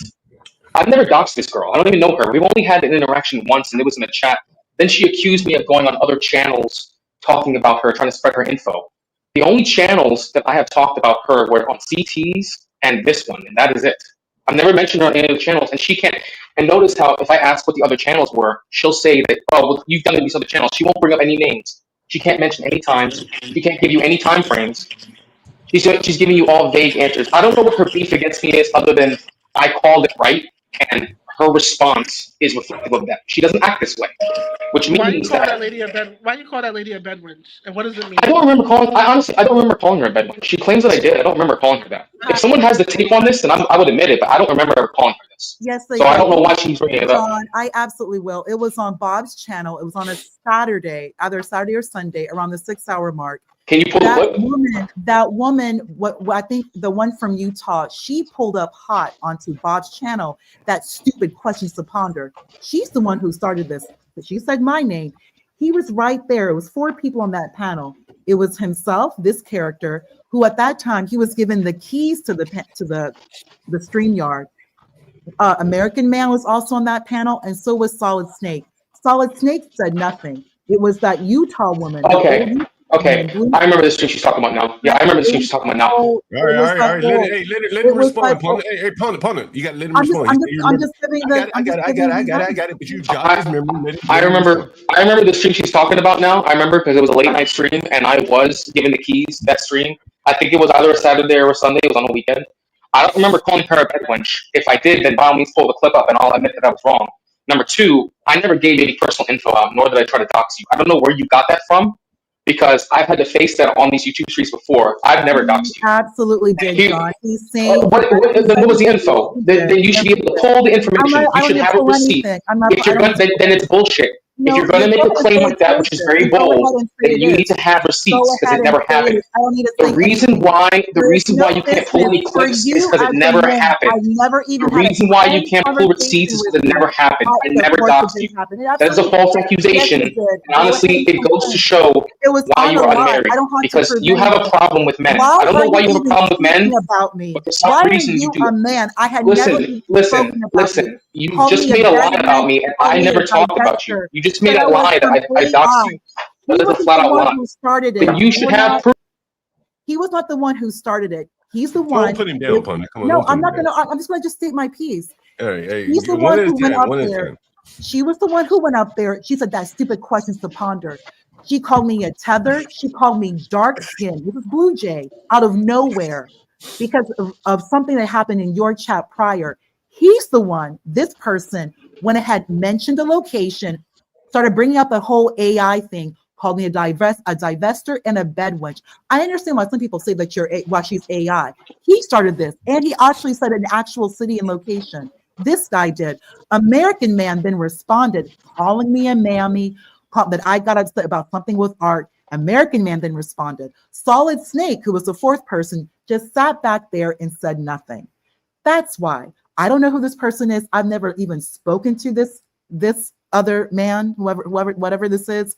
I know that he had the keys, quote unquote, at that time on that other person's life, but they like to sit around. So where's the docs at? That's what I'm really concerned about. Where's the docs at? Why they're even mentioning? That's what I'm really concerned about. That's what I'm really concerned about. Calling me fat, dark skinned. I don't care about the rest. Listen. You're stuck on the minutia. It doesn't matter. I want to know. I only care about one thing. Hold on. She hasn't had plenty of time to speak, John. I have a chance to retort. She's had plenty of time to speak. She's had plenty of time to speak. Hold on, pundit. You've already said he called you fat, man. Whatever he said. All right, Jay, look, give him a wait. Okay, so everything else. Listen, everything else that she's mentioned, everyone else has said about her. Okay, let's just be very clear about that. She's made lots of enemies on these YouTube streets. So me saying the rest of that, even if I did call it the bed wench part, which I don't remember, if you can pull a clip, fine, I'll eat it if I said that. But that's nothing that no one else has said. What I want to know is about the doxing part. That's all I really care about. I've had an issue with other people on these YouTube streets trying to do that to me. I haven't sought you out. I haven't looked up your info. I haven't posted anything. So I want to know what that is. That's the only thing I really care about. The rest of the shit I don't care about. That's it. Yeah, So what was this doxing you're claiming? Calling names, that shit, for a lot of people, that's kind of part of YouTube. Yeah. But I don't think people should be doxing. You know what I'm saying? And Exactly. that's really what I was really interested in. gets Like, someone y'all Exactly. So once again, the only reason I came up here is when she said the doxing part. If you're going to make a bold claim, then you better have a receipt, especially for someone who watches this channel. And I've been on other panels as well, and I show my face, and I don't hide much about myself. So I want to know if you are going to make this claim, then you better pull a receipt. I think it's this microphone, SB. I think we should just yeah, leave this alone. Can you hear me? Can you hear me? Is my microphone still messed up? No, we hear you. Someone just come in. It's my earbuds. I'm at the gym right now, and I'm in my earbuds, and that's why I decided to come up the way I did. Like I stopped working out when I heard that shit. Yeah, all I know is I've seen you around. I've never heard that allegation about you, so I was just curious to at least let you get your side out. Exactly. And John, if she claims I said this, because I remember the night I remember the night she's referring to, because it was the only night I had the keys to Bob's channel. We were all drinking. It was late night.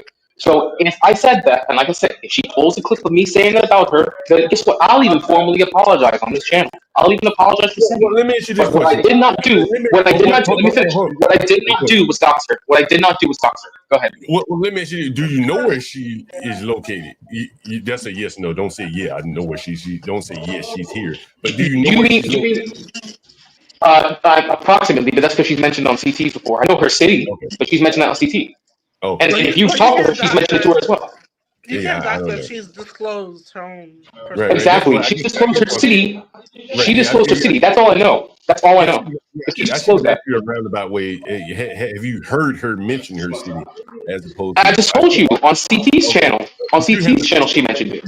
But you haven't looked up where she lives. No, I have not. Okay. No, I have not. And she could not pull any receipt of me saying that, typing it, emailing it. I guess I should ask you this, baby. Hold on, Pundit. And I guess I should ask you.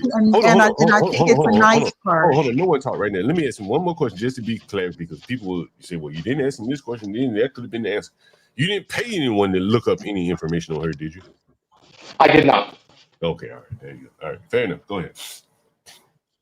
They mentioned this city, mentioned the city, and that, oh yeah, lived in a nice part, and I think lived in a nice part, mentioned my weight, bed wench, that other one called said tether, that I'm a divester. He mentioned that's a divester. All these things about me. So I'll admit that. I did. But all this kind of calling names. Like, I mean, weight. I mean, that it doesn't really give out the location per se, but it's so funny. You have so much to say about a woman, why I'm not married. You know nothing about me. This again goes back. If there's such an issue, I'm not there at all on that panel, but you speak about me. I'm such a problem. Don't speak about me. I don't even go back there. These people like to go in their Discord or on their channel and speak about me. If I'm such a problem, a fat tethered bedwench who's a tether and a divester, then clearly I'm just a huge problem, and you should ignore my existence. And I'm a mammy, as American men like to repeatedly call me. I'm such a problem. Don't speak about me. Clearly, I'm part of the Baphomet class, and I should be ignored. But they will never do such a thing. They just like to sit around and speak about women, and they make it a point to bring up my skin and my weight and where they think I'm located, and I think she was in a nice part of this area. That's exactly what he said. And I don't even know who this guy is. I have never, as opposed to this live, ever spoken to him. In his chat, I definitely went in on him. Why would you even bring up any location where I may be? Well, he did say that he never used information that you didn't bring up yourself. I never once said anything. He also said that if he did call you out your name, that he would apologize once he. Brooklyn, thank you for being on the panel. I could care less. I don't want that man. Go away. I mean, you can say stuck and not like the guy, but this is not really. I want his apology. Like, who are these people? Like, if I'm such a problem, don't speak about said person. But these people never will not. Like, they just like to come to these lives and just be real rude and nasty. I'm not going to go back and forth with them. Well, welcome to the internet. Like, this is a dark side of YouTube. Exactly, it is the internet. Exactly, it is the internet. This comes with it's par for the course in my mind. Like I don't really see. I mean, I don't run this type of stuff, but I do a whole different type of format. But in this type of arena, that's what it is. Unfortunately. Yeah, I don't usually do this kind of stuff, but some allegations was made about him, and I've seen him around, so I did want to at least give him his side of the story. To clear his name, understood. Right, yeah, you know what I'm saying? Otherwise, I mean, just calling names is one thing, but doxing somebody is a totally different thing because, for the little bit of trust that we do have to come up here and the people that are willing to cam up and shit like that, give some kind of, idea of who they could be, that could be very disconcerting to people. So is he still up? Yeah, don't put people down on him. But yeah, so, from that standpoint, it was made here, the allegation was made, so I at least wanted to hear his point of view.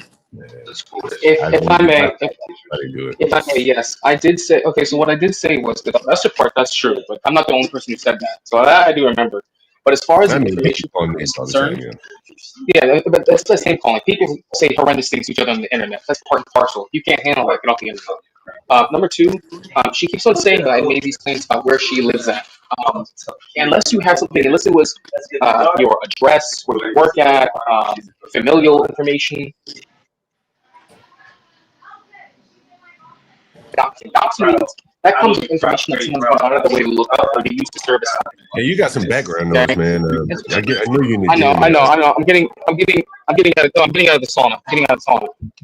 If she's going to claim that I did all these things, then where is the evidence at? She's saying, "Oh, he said I live in the nice part."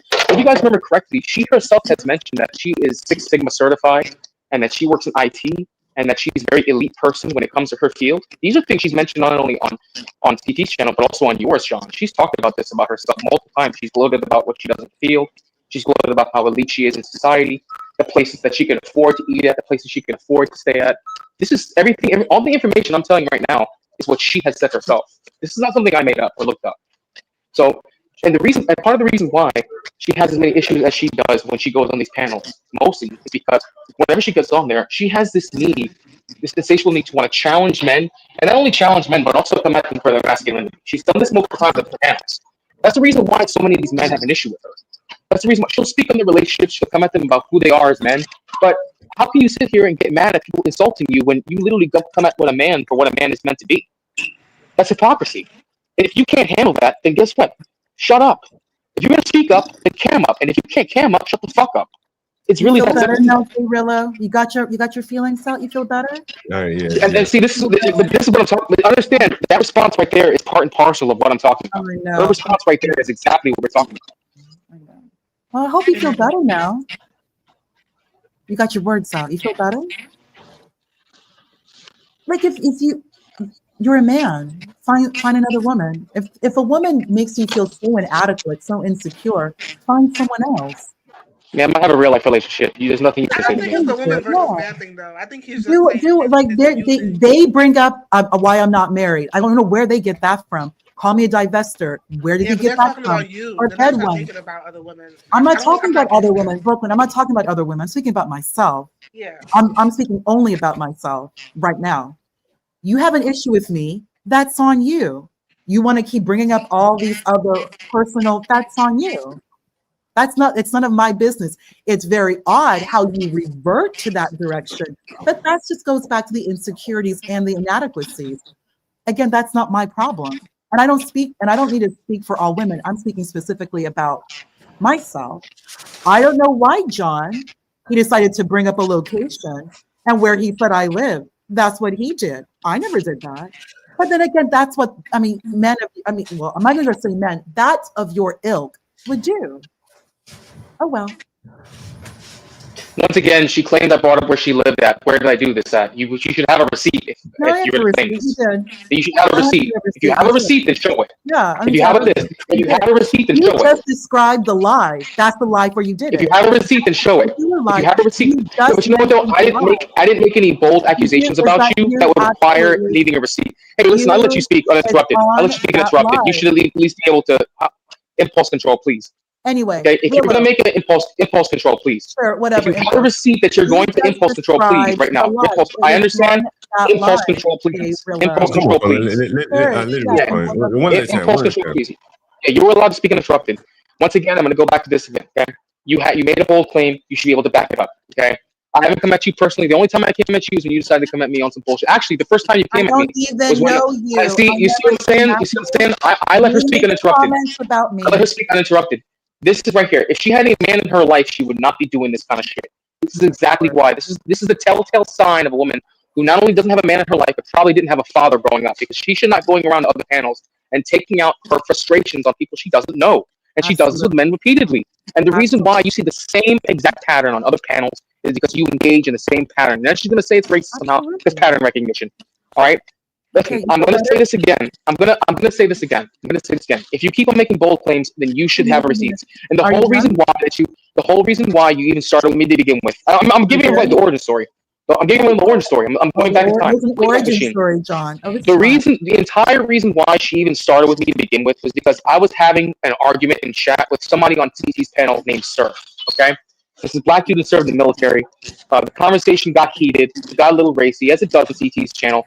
And because she wanted to inject herself in the male conversation, she just started to talking shit. She called me all kinds of crazy shit involving my race, which is fine. I don't really care. I mean, this is how it is on these YouTube streets. But this is where it initially started between she and I, was in the chat. It wasn't even on panel, it was on chat. She felt the need to inject herself in a roasting battle between me and Sir. She didn't have anything to do with it. But she's done this on other panels. When there's two people going back and forth, she'll decide whether it be on panel or chat, she'll inject herself into the conversation and then start having a 2-on-1 battle with someone that she wants to do that with. She's done this. And someone claims to be so much better in echelon society, why do you keep on doing this? This is a pattern that you have engaged in. And other people in the chat as well are agreeing with me. People who probably you've done the same shit to or have observed it.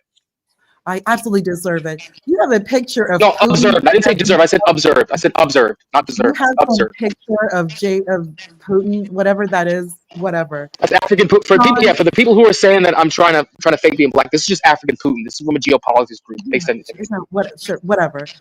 You went on. You correctly described the panel where you mentioned location. That exact where you had the keys. That is exactly where you mentioned where I live. You decided to bring up a city, and I think you look in the nice part of a certain city. You did that. You just mentioned the live. You want receipts? Go check that live. You know what you. Wait, where's the docs? Hold on. Where's the docs? Hold on. Where's the docs? Use the same live, the same exact live, where he mentioned. Wait, that's important. John. One at a time. Hold on. John, I let him speak. I'm just. She said something important. John, she said something important right there. I know, and you like to complain about women interrupting. Get your heart out. I know you have a lot of feelings. You make your points quick. So we're gonna move on from this. You guys are just going back. So, of course, receipts that same live with that same people. You called me a bedouin, a divester, dark-skinned, tether. You made a lot of very disparaging remarks. You did, and you also mentioned location. We're repeating ourselves now. He's saying he didn't. You said he did. There's no reason to complain. I don't even know who you are. You decided to go on a panel and bring up me on a panel on somebody else's panel with a group of other people, including you, American man. You decided to do that. You had your conversation about me. I hope you feel better. Is American man I here? am done. All right, Kimmy K, what's up? Yeah, Kimmy K, what's up? I just came up here to talk about I don't know the guy's name, but he was saying that black women wanted white men and white men didn't want. Am I hearing that? Did I hear that right? Yeah, I think that's what you heard. Mm-hmm. Yeah, I feel like I don't know. I don't think he knows. I mean, that hasn't been my experience. White men have wanted me more than black men have, and I never really went outside looking for white men. Love them, but never went, hunting for them. So. I think, again, I think we've all acknowledged it. It goes up and down the spectrum. There's some black women that like white men. There's a group of them. That's true. We cannot deny that, right? You can't deny that, right? And then there are some that don't, like yourself. My lady Lisa, she was in the chat. I think the problem becomes the group that do want white men. Well, I wouldn't say I don't like white men. I just didn't marry a white man, but I just like okay. So you. Hey, real quick, I just want to be clear. Have we moved on past the conversation? because otherwise I'm just gonna drop. Have we moved on past it? Unless you have something new to add, you have something new to add. No, I don't feel like she can speak for him again. That's all. I just wanted to say my piece. If she wants to bust out receipts, that's she can do that. I'm gonna drop back down into the chat. John, thanks for having me. Thanks for letting me speak my piece. I'm out, guys. Take care. Have a happy Thanksgiving. You had nothing to contribute but just to complain about me. Nothing else. So typical. I mean, you said something serious, so he had to defend himself. That's Let him defend himself, Kimmy Kiggs. I mean, he said it. He said, and I hope he feels better. Get all that trouble off your chest, that big titty chest. I hope you feel better. You watch out for your blood sugar too. Damn. As you all were saying. Before I play this video, Hood, who else is up here? Kimmy Case, were you saying something? Yeah, I was just saying that, like, I do get that there are Black women that like white men. You know, I used to like white men. I never stopped liking them. I just married a Black guy who's great to me, and I'm really appreciative to be with him. But it was to the point where, like, when I run into my friends from college and they find out that I'm married, they're like, "Did you marry a Black guy? Is he white?" Like, but that's how much I used to date white guys. But I like who like me. You know what I mean? I don't really go by, I guess, whatever today's standards are. But yeah, I don't know. I never seen, like, I don't know what that other guy. I don't remember his name. He was on the panel just now, but I don't know if what he's saying is accurate. I'm not gonna attempt to discount her personal experience, but I'll say this online. Well, again, I wouldn't. Online, I don't see white men complaining about not getting not getting action with Black women. I don't really see white men complaining about lack of receptiveness from Black women. I do see many instances of Black women complaining about not getting attention from white men. So I'll leave it at that. Okay, I've never seen that, but I also don't search the internet for those things, so I'm sure you're probably right. Again, I think what would be really interesting is the Black dating site data. Which one of those? There's probably a pattern of the women that get swiped right on there, and those are the women that presumably and the men that are looking for each other. And how are they pairing up? That's very interesting. And that's funny because I was on a dating site like years ago. I don't remember what it was called, but my friend signed me up, and all of my matches, I never matched with a Black guy for some reason. Yeah, well, I'm talking about like on a Black dating site. Was it a Black dating site? I don't think so. Like Black Secret. What's some of I those don't think Black it was like dating? Black owned or nothing like that. It was just like one a of the Black regular dating ones. site. Like I wonder. eHarmony or some shit. Like it was just a regular. I wonder, like, what would it look like? What would the swipes data reflect on a Black dating site? That would be very interesting. That would be very, very, very interesting. Someone said tyranniness. I wanted to look at some of her videos. Does she have a channel? Is anyone familiar with her, Tyranny? No, but tell us about her. I don't know much about her. Hood may know more about it than anyone else. Hood, do you know anything about Tyranny? Is he there? Hood may have stepped off. Anyway, Ponder, you know anything about Tyranny? Anyone know anything about Tyranny? Someone mentioned that Tierney, she's a pretty girl. Someone mentioned that Tierney is in a relationship and I believe has a child, but she frequents the live with Jazz. The other young lady that you had. And that, by the way, I know you're not mentioning her, but someone said Jazz is with a very well-to-do Black man, very well-to-do. That she somebody said her channel is We Need More Tyranny. I want to look that channel up. I ain't gonna say nothing. I'm just gonna look it up. Let me just Google it. Don't be rude. Tyranny is not ugly. That's what I said. That could be rude. Anyway, while I'm looking it up, I'm gonna play Tyranny this. is not ugly. Tyranny is not ugly. I've never seen it before. Not early, but you can have Zina. Who's that? Zina, the same like you said, Niccas. Nikah, it's having sex and getting married legally. Zina is having sex illegally. Really? What is illegal?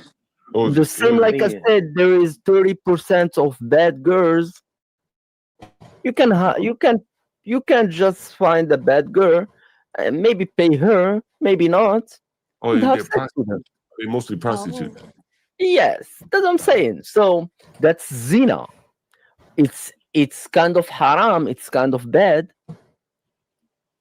But again, do people look down on those prostitutes? Yes, of course. Yeah, everywhere in the world, people look at the locals look down on the prostitutes. I saw that in the DR. Yeah, they had prostitutes out on the the roads. Yeah, everybody looked down on prostitutes everywhere. That's universal. Yeah, That's but remember, Morocco is a Muslim country that is open-minded. So you will not find that in Saudi Arabia. Yeah. No, impossible. That's like going. Look, if you do that in Saudi Arabia, it's the meaning of that. They're gonna die. Going to more people, hotter, no food. A lot more, a lot worse. Yes. Yeah. So you're African. Welcome, brother. Hey, do the black women hit on you at the bar? Man, there is some crazy black girls that will hit on even on a rock. If a rock,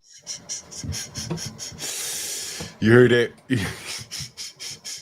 But I heard that in Morocco, the Arab, well, they're really African, but they consider themselves Arab. They But now hate this the is black women. this is one of my tenants right here. He works at a bar here in DC, and he's saying I've done street interviews from that bar, broadcast live there, and so you hear what he says. Hey, do the black women hit on you at the bar? man, there is some crazy black girls that will hit on even on a rock. If a rock have a dick, they will hit on a rock. That's just nasty. That's nasty. Well, that's what he said, right? He said, like, yo, if a rock got a dick, he did, but it's getting back to, more or less like, there's a lot of desperation in the black community, and this is more or less what he's highlighting there. And these kind of desperate women probably are not going to attract, white men. Let's just be honest here, right? They're not going to attract white men, and so they're so desperate. He said they'll hit on a rock. God. That's terrible. Yeah, it is very terrible. And so anyway, we get up talking about all this dating stuff. John, are you ready to see the Sotomayor if you still want to, where he's complaining? Yeah, let's take a look. Sure. Okay, one moment.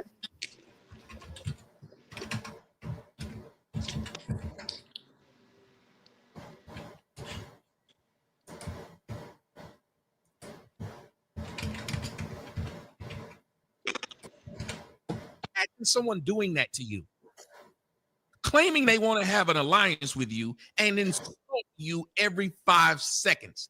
Ian was the one who brought up what the Jews were doing by showing the race mixing in the shows and the commercials. Am I lying? Wasn't he the one who brought it first? And I just said in retort, well, if we're going to call it honestly, they rarely show black men with white women, but they keep showing white men with black women.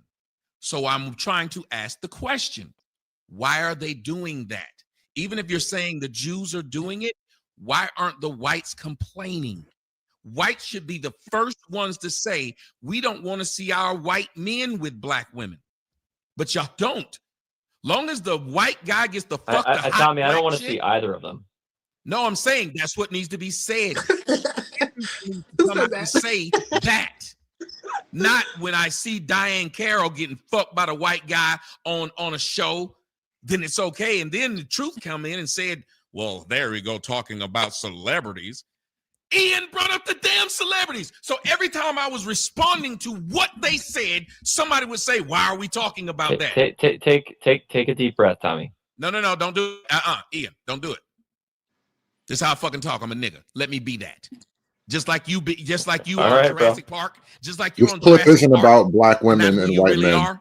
Let me be me. Whenever, and y'all have said it before, and Myra know it. When a motherfucker loses the argument, they start telling you to calm down.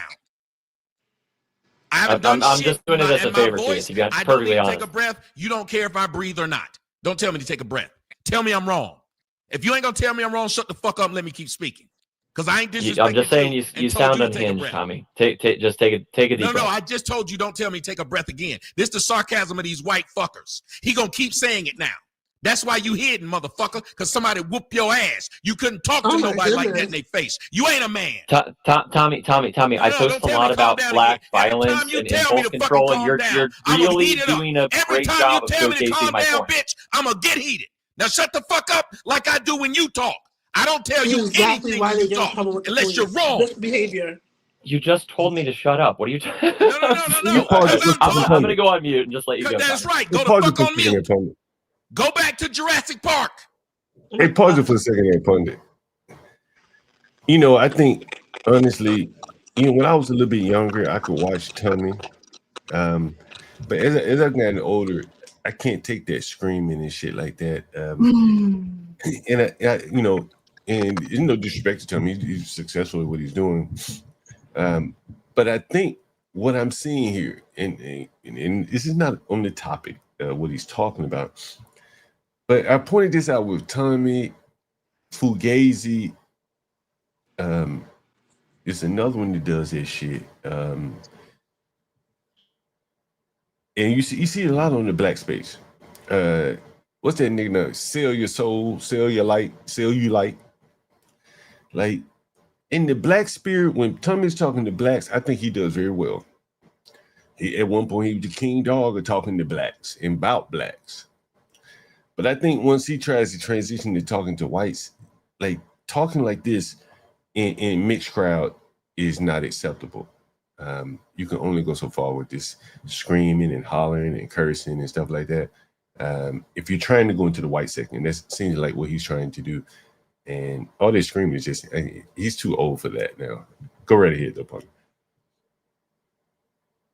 Do you want to watch it from the beginning? I pulled up that particular that timestamp, but if you wanted to, Yeah, we can start it back up from here. Okay, one moment. Take your ass back somewhere and make the brundle fly. This is stupid. They want to now turn into women. Well, listen to how you're saying it. When Myron started the show and said, that's what women do. He literally said it.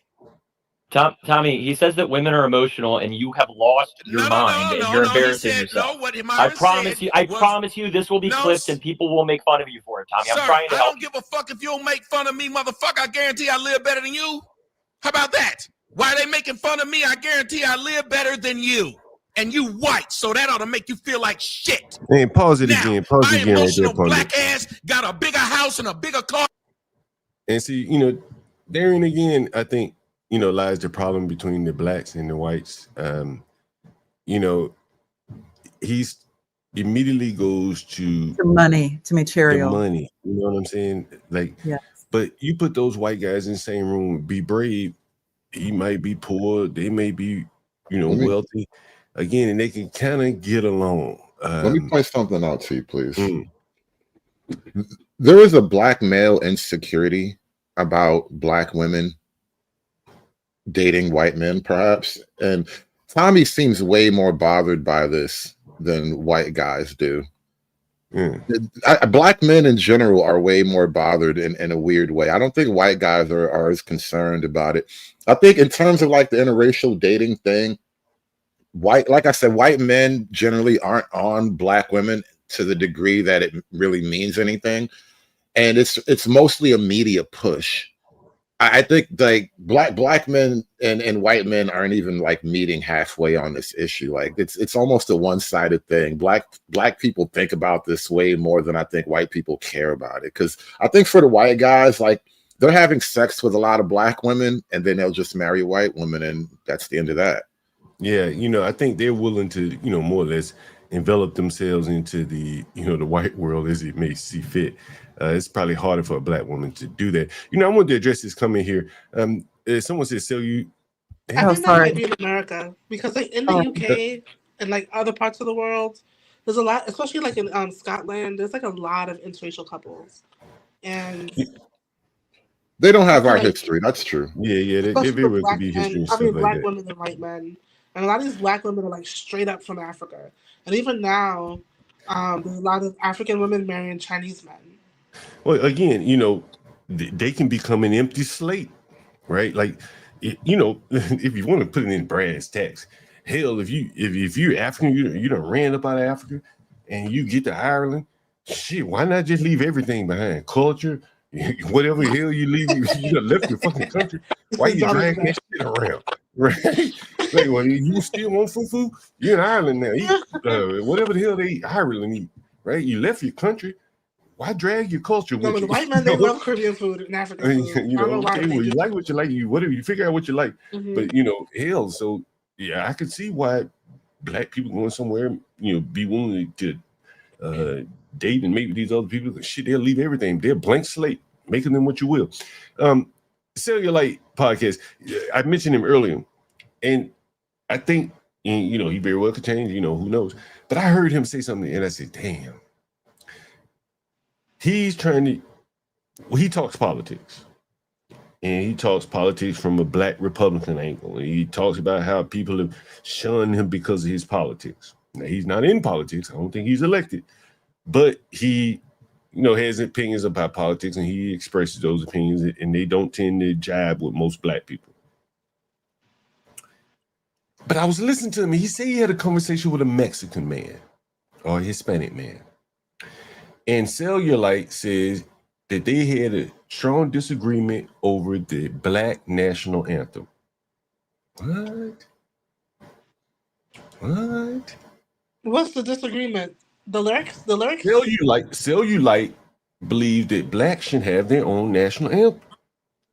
And the man that he was having a disagreement with was from Honduras, if I'm not mistaken. I'm drawing this all off my memory. Well, I think he's right because black is not a nationality. Well, so. right. Well, yeah. What's the country of black? I don't care what the reason is. I don't care. It doesn't matter. You have two people trying to squeeze up under the Republican tent, and one believes in something very fundamental to the Republican Party. We're all up under one flag. And another man says, well, I want to have my flag up under your flag. And the Honduran man who just got here from Honduras at some point in his life, who's trying to be a Republican just like Cellulite, he said, no, man, that ain't right. You will never be able to reconcile those views. And as a black man trying to enter into the mainstream, and you say political aspiration, there are a lot of things that you're going to have to be able to either, I guess, get over it, but you probably shouldn't have a problem with it anyway. You should be fundamentally aligned with these people. There should not be a black national anthem. What the hell? This ain't no black country. This is America. We got one flag. We got one national anthem. Exactly. Not a black one, not a Mexican, not a Honduran, not a Jamaican. That's what you would descend to if Cellulite's point is right. Right? We'd have national anthem for every group that ends up setting their flag here. And you see Tommy also, the way he behaves, and the white people saying, man, you're acting like a woman, because there's that black in him that comes out, right? And at some points, it gets to be where it's not commercially viable or not politically viable. Cellulite podcast. Either he has to drop his point of view about black national anthem. He's going to have to lose a little bit of his core beliefs to go further up in the political society. But he's already said it. Right? Now he's got to change his mind about the shit. Right? This is one of the reasons why I explore Black thought and Black culture from the angle I do, because I realize that on the surface level, there is a lot. There is a jungle on the surface, but it's built on concrete. There's nothing under it, and it's crazy that I hear a lot of Black people have these weird visionary ideas of a Black nation and a Black flag and all that, but I don't think there's very little thought about how politics actually works. Remember earlier we were talking about philosophy, and I did the whole show yesterday about is logic anti-Black, and it took me down this rabbit hole, and I found out that the very concept of philosophy doesn't really exist on the African continent. It's basically a Western import. And what bothers me about a lot of Black people, even on the right, even a lot of right-leaning Black people, it's something I noticed years ago with this so-called conscious conservative movement. A lot of Black folk, they are disaffected from the left wing for whatever reason. It's gone too far in one way or another, and they want to be on the right, but they want to be pro-Black and right wing. And these are an inherent contradiction, because the pro-Blackness in and of itself was birthed in a sort of rejection of Americanism. And so I don't think Black folk have really worked out a lot of the political ideas that they really hold dear. And then when you get into conversations about them, it's almost like it becomes an identitarian battle where I'm attacking your core identity. And so you lash out at a person, but I'm pointing out like logical hypocrisies here. And it turns into a whole other thing. Yeah. I mean, I was looking for a clip to kind of back up what you're saying. Logical hypocrisies, conservative, you're not African. Why would you want to speak on a culture that is so categorically different from you? You're not going to understand African philosophy, even if you believe for it to be such, because it doesn't belong to you. Questions? If I could hug you, I would.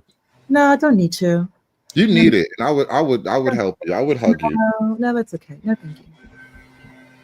No. Just know that there's somebody out there who's willing to hug you. If I don't need a hug from you. No, thank you. No. I think it would make you feel better. Like physical contact.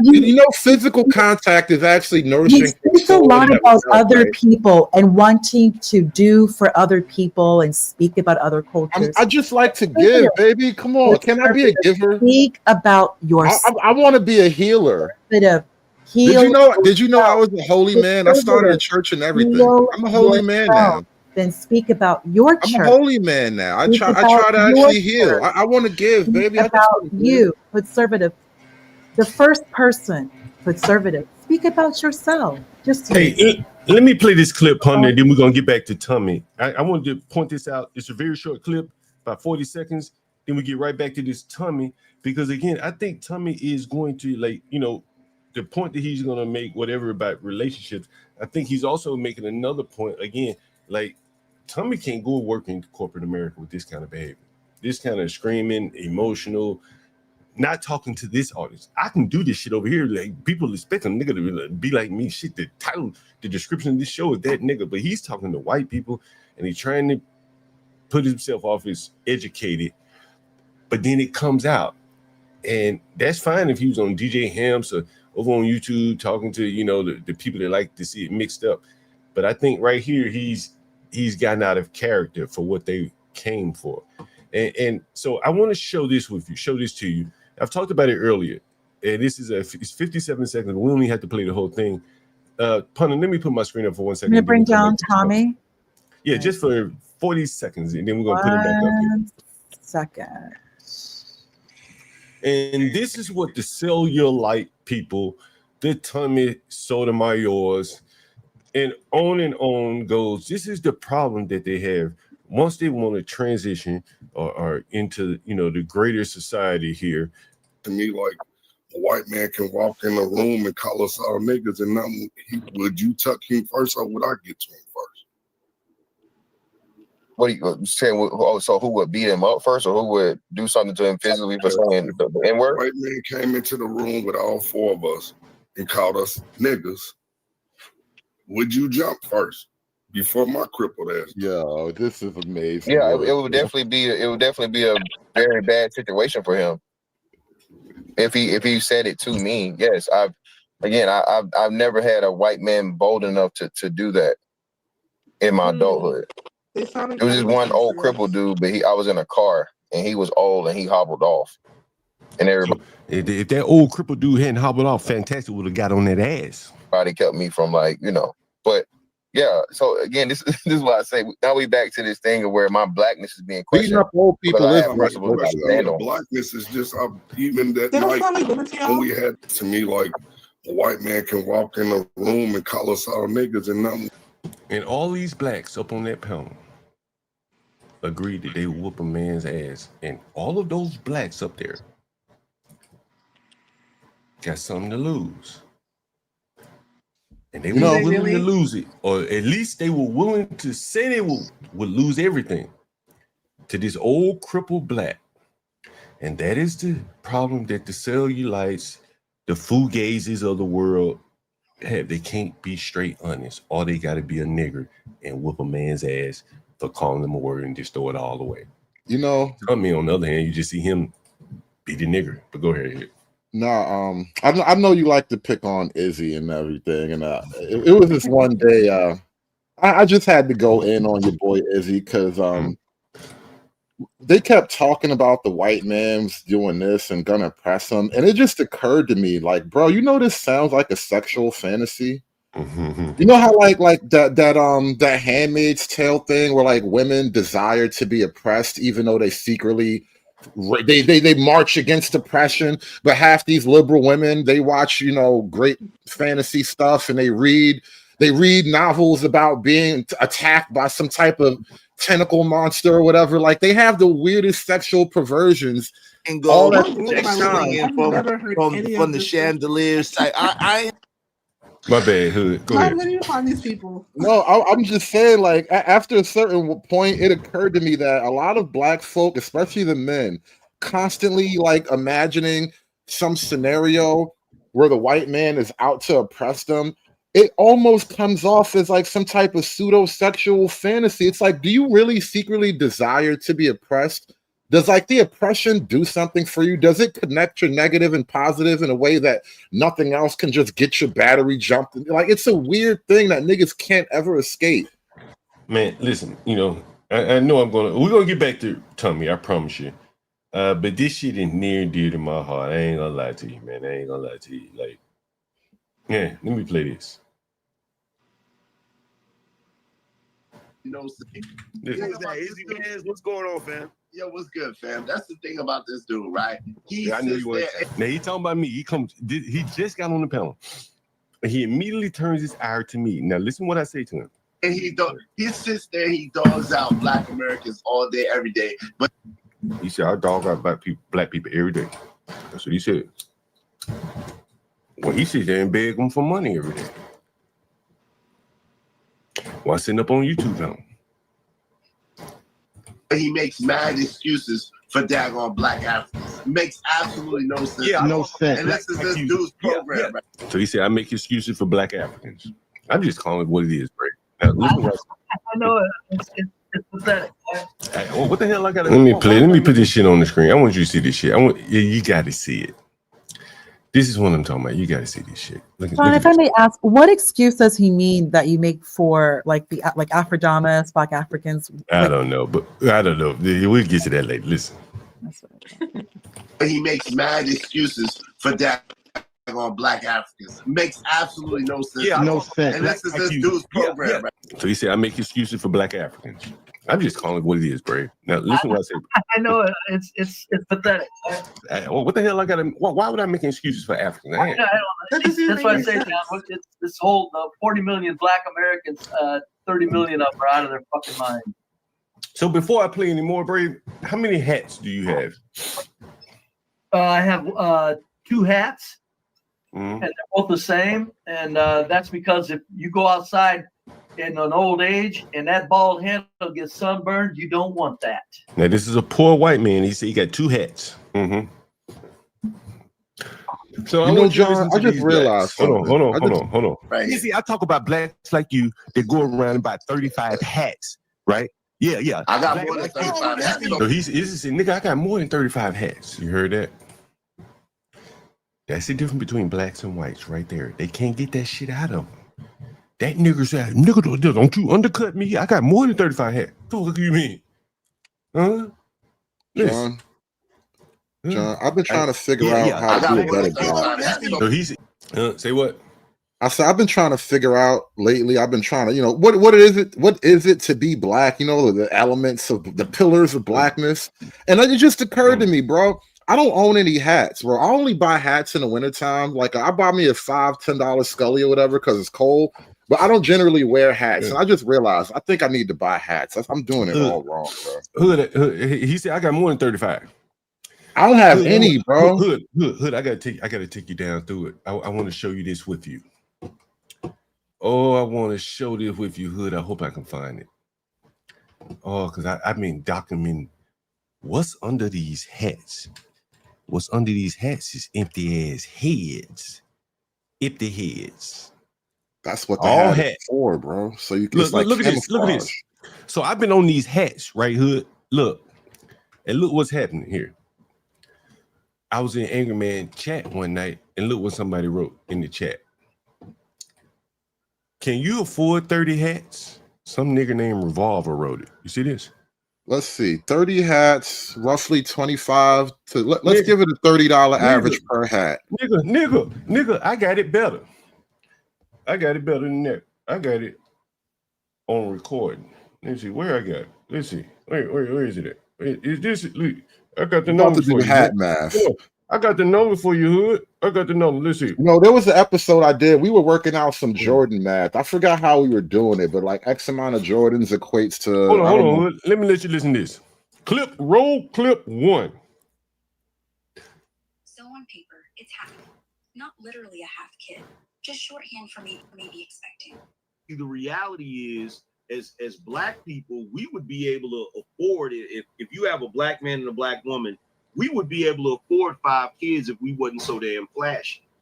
If we wasn't so damn flashy and didn't have such a ridiculously high expectation for what our lifestyle is supposed to be. See, black people used to live below our means. Now we live above it. A lot of these immigrants that come in from other countries, they're coming from countries where they're poor. So they'll come here and they'll live below their means and make their money. But they still value family. So they don't look at having a child as a burden. They look at having children as a blessing. Now that's Bino. That's Bino clip number 1. Here's Bino clip number 2. I think is this it? Is this it? Let's see. Bino clip number 2. What? Have no 5 kids nowadays. No, that's it. It's not it. Is this it? I punch them every time. Hit them with every line. They know they can't shine if I'm around the rhyme. Like that's not wordplay. It's not wordplay. It's just hitting because it's real. Same thing with Tupac. Tupac ain't have to do no wordplay. I say the blacker the bay, the sweeter the juice. I say the darker the flesh, then the deeper the roots. I give my John. on welfare. I give all of the old John, you know something that like really saddens me, and this is why I don't like to talk about music and celebrities so much on my channel. Mm-hmm. I'm in my 40s now, and I know you're a couple of years older than me, and it occurred to me that these hip hop conversations, especially Tupac and Biggie, we've been having this conversation on the bus stop after school for 40-something years now.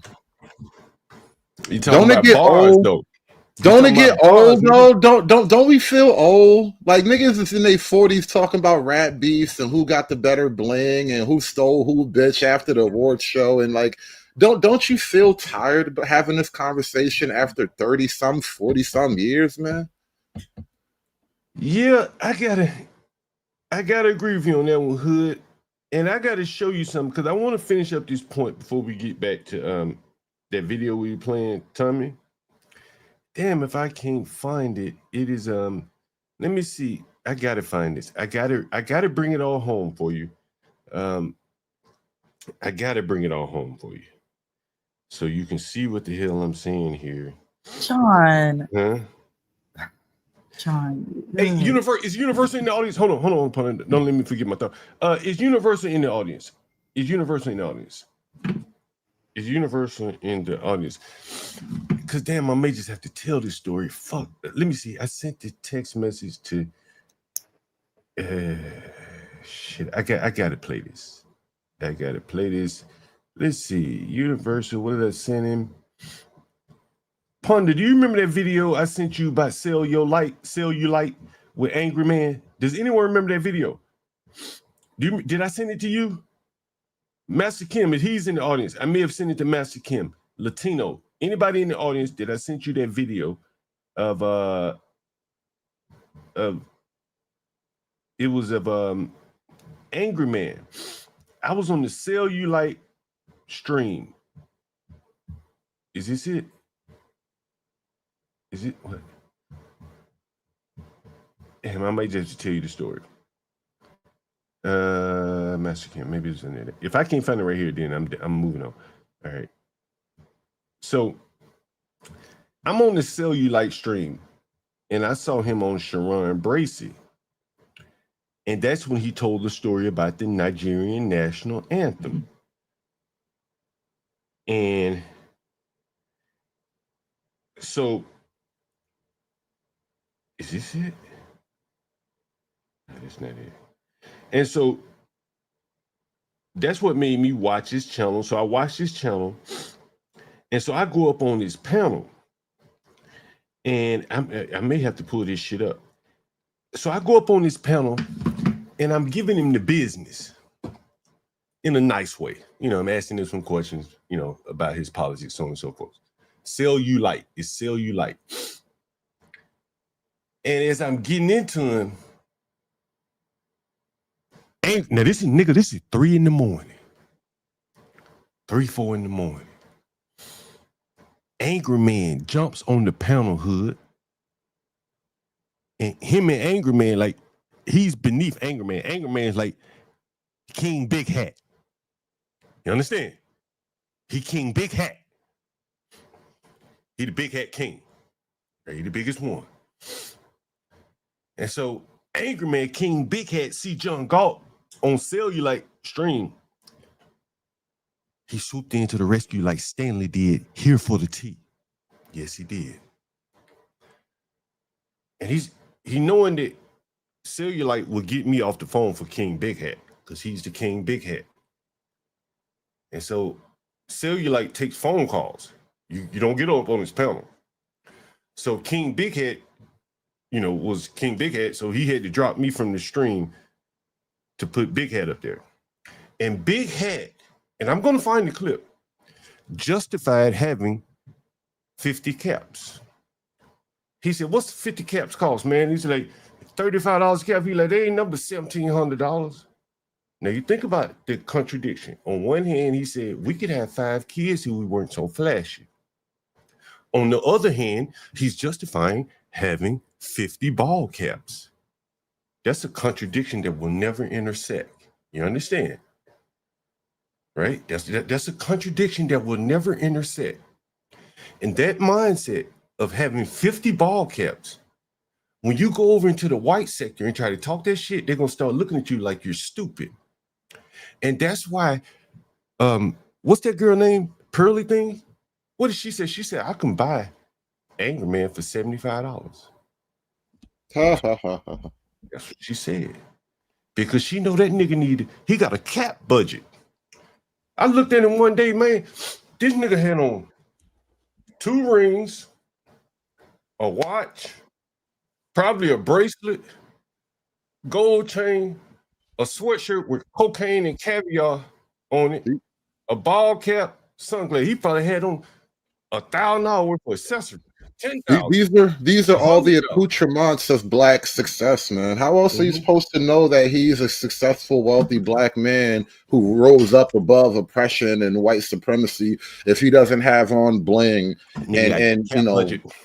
Yeah, this is a part of black culture, bro. Blinging is blackness, man. Nigga, I Stop can't on budget. these hoes, man. But you see what I'm saying? The contradiction in your mind. On one hand, he said we could have 5 babies if we just weren't so damn flashy. And that fucking nigger probably didn't even fucking remember what he said. And he got up on the motherfucker with goddamn cocaine and caviar. These niggers, they just talk. This is why I said, all hat, no cattle. And I'm going to look up under what's up under that goddamn hat. And I tell you, it ain't going to be nothing but an empty ass head. Trust me on that. I done dealt with these fucking blacks so long. These slick, silver-tongued, black-ass niggas. You done got me woke the fuck up. I ain't even mean to go with it. Watch out now. The algorithm always listens. The algorithm always. I had some other shit lined up. I promise you, I ain't mean to go here. I didn't mean to go here. Y'all forgive me. I'm about to take the string down.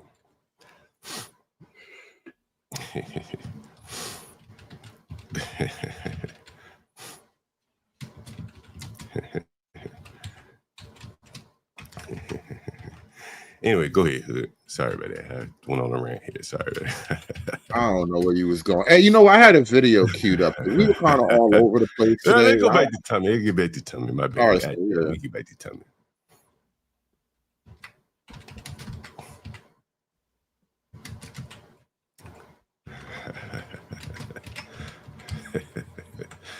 Anyway, Ponder, you want to bring up Tommy? Shit, I shouldn't have gone here.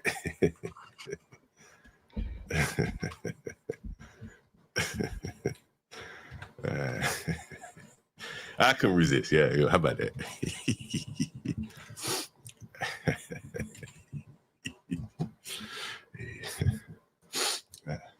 Anyway, Ponder, you gonna bring that shit back up? Oh, there you go.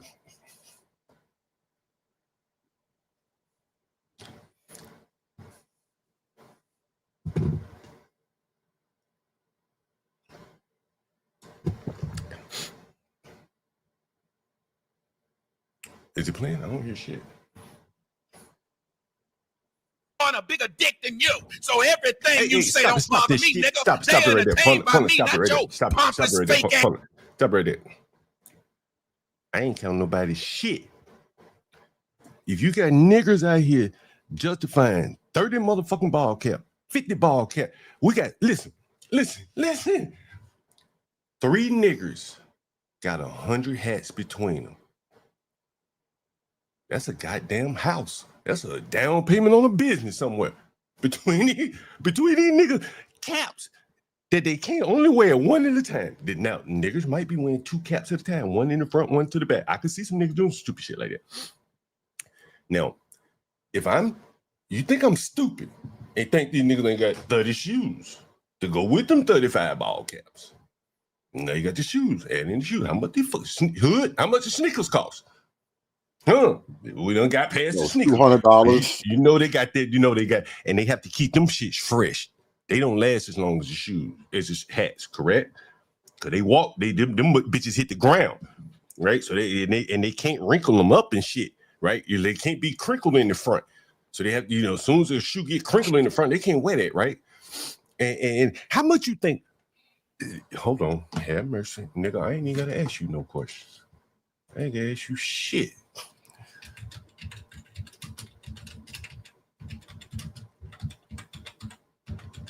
I ain't gonna ask you shit.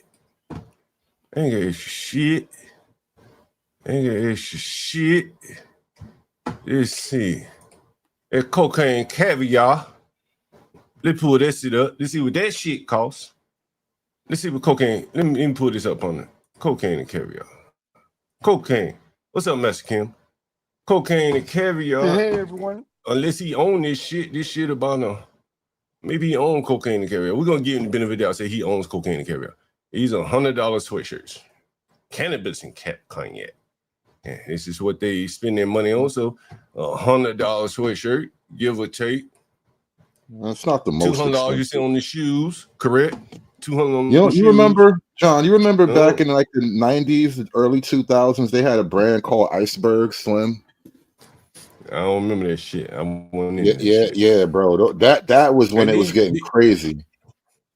Hey, put it in the chat. What you think a nigga like Angry Man sunglasses cost? And then I want you to add in the 2 rings that he had on.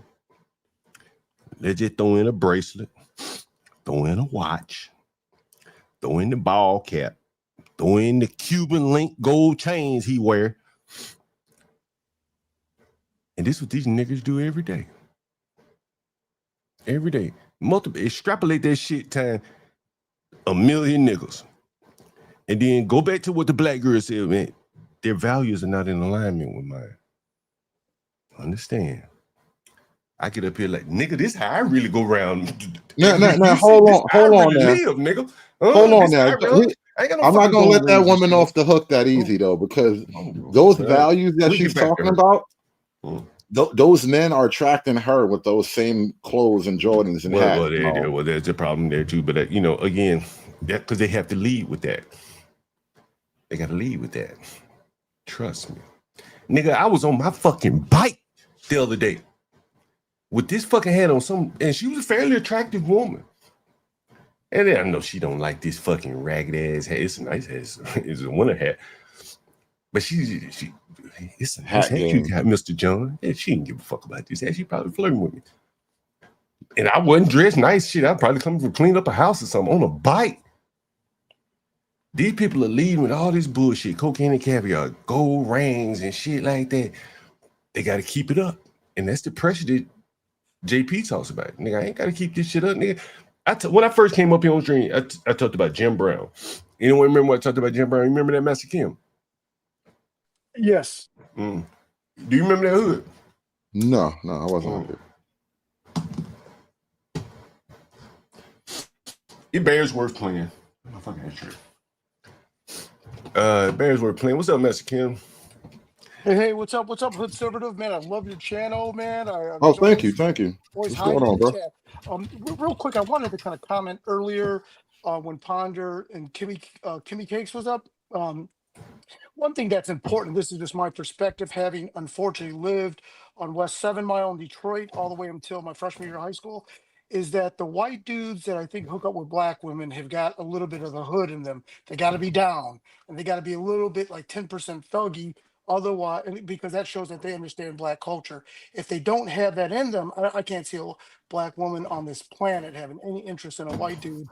Now, however, there are the rare unicorns, these fraternity white boys like Imperius that doesn't necessarily have the hood in them, but they understand hood culture. But I guess I was going to say that there's a big cultural difference, and I can't see white or black women being interested in white guys unless they got that dog in them or have lived black adjacent, because black culture is very masculine. And when you're young and stuff, that's very impressive. So that's why, one black guy back in the day could beast on 6 white dudes. They can't do that today because even white dudes know how to act hood. But anyways, I just wanted to throw that out there that that is a big factor, is the culture. Yes. Master Kim, I'm glad you're here. I want you to hear this. When you'd been tackled, you were always very slow to get up. Consistent, though. Why? Well, you get up the same time each time so that the enemy don't know when you're hurt or when you have to get up slow. And it gives you an advantage. That's simple. I understand. Like these blacks out here, man, 35, 40 hats. Hell, I had an old nigga dragging around 300 pair of shoes. Nowhere to live, but paying storage on 300 pair of shoes. Worthless Chinese plastic. And you got all this conspicuous consumption. And then at the same time, it's like at the same breath, they say, we can't afford this because we too flashy. Yeah, you are too flashy. If you got 50 fucking hats, you are too flashy. If you on stream, right, with rings and watches and this and that, like, that's too flashy for men. Would you agree with that, Mr. Kim? Oh yeah, but isn't that angry man isn't angry man kind of like you? You're wildly successful, so if you wanted to act retarded with all this extra Jordans and stupid shit, you could do it because you're Man, at a that certain shit's level. stupid, man. But man, that shit's stupid. Hey, that shit's stupid, man. Okay. Master Kim, you probably is as successful as Imperials, man, stop talking about that stupid shit. You ain't that successful. Shout out to Imperials, though. You do support your channel. I do appreciate it. But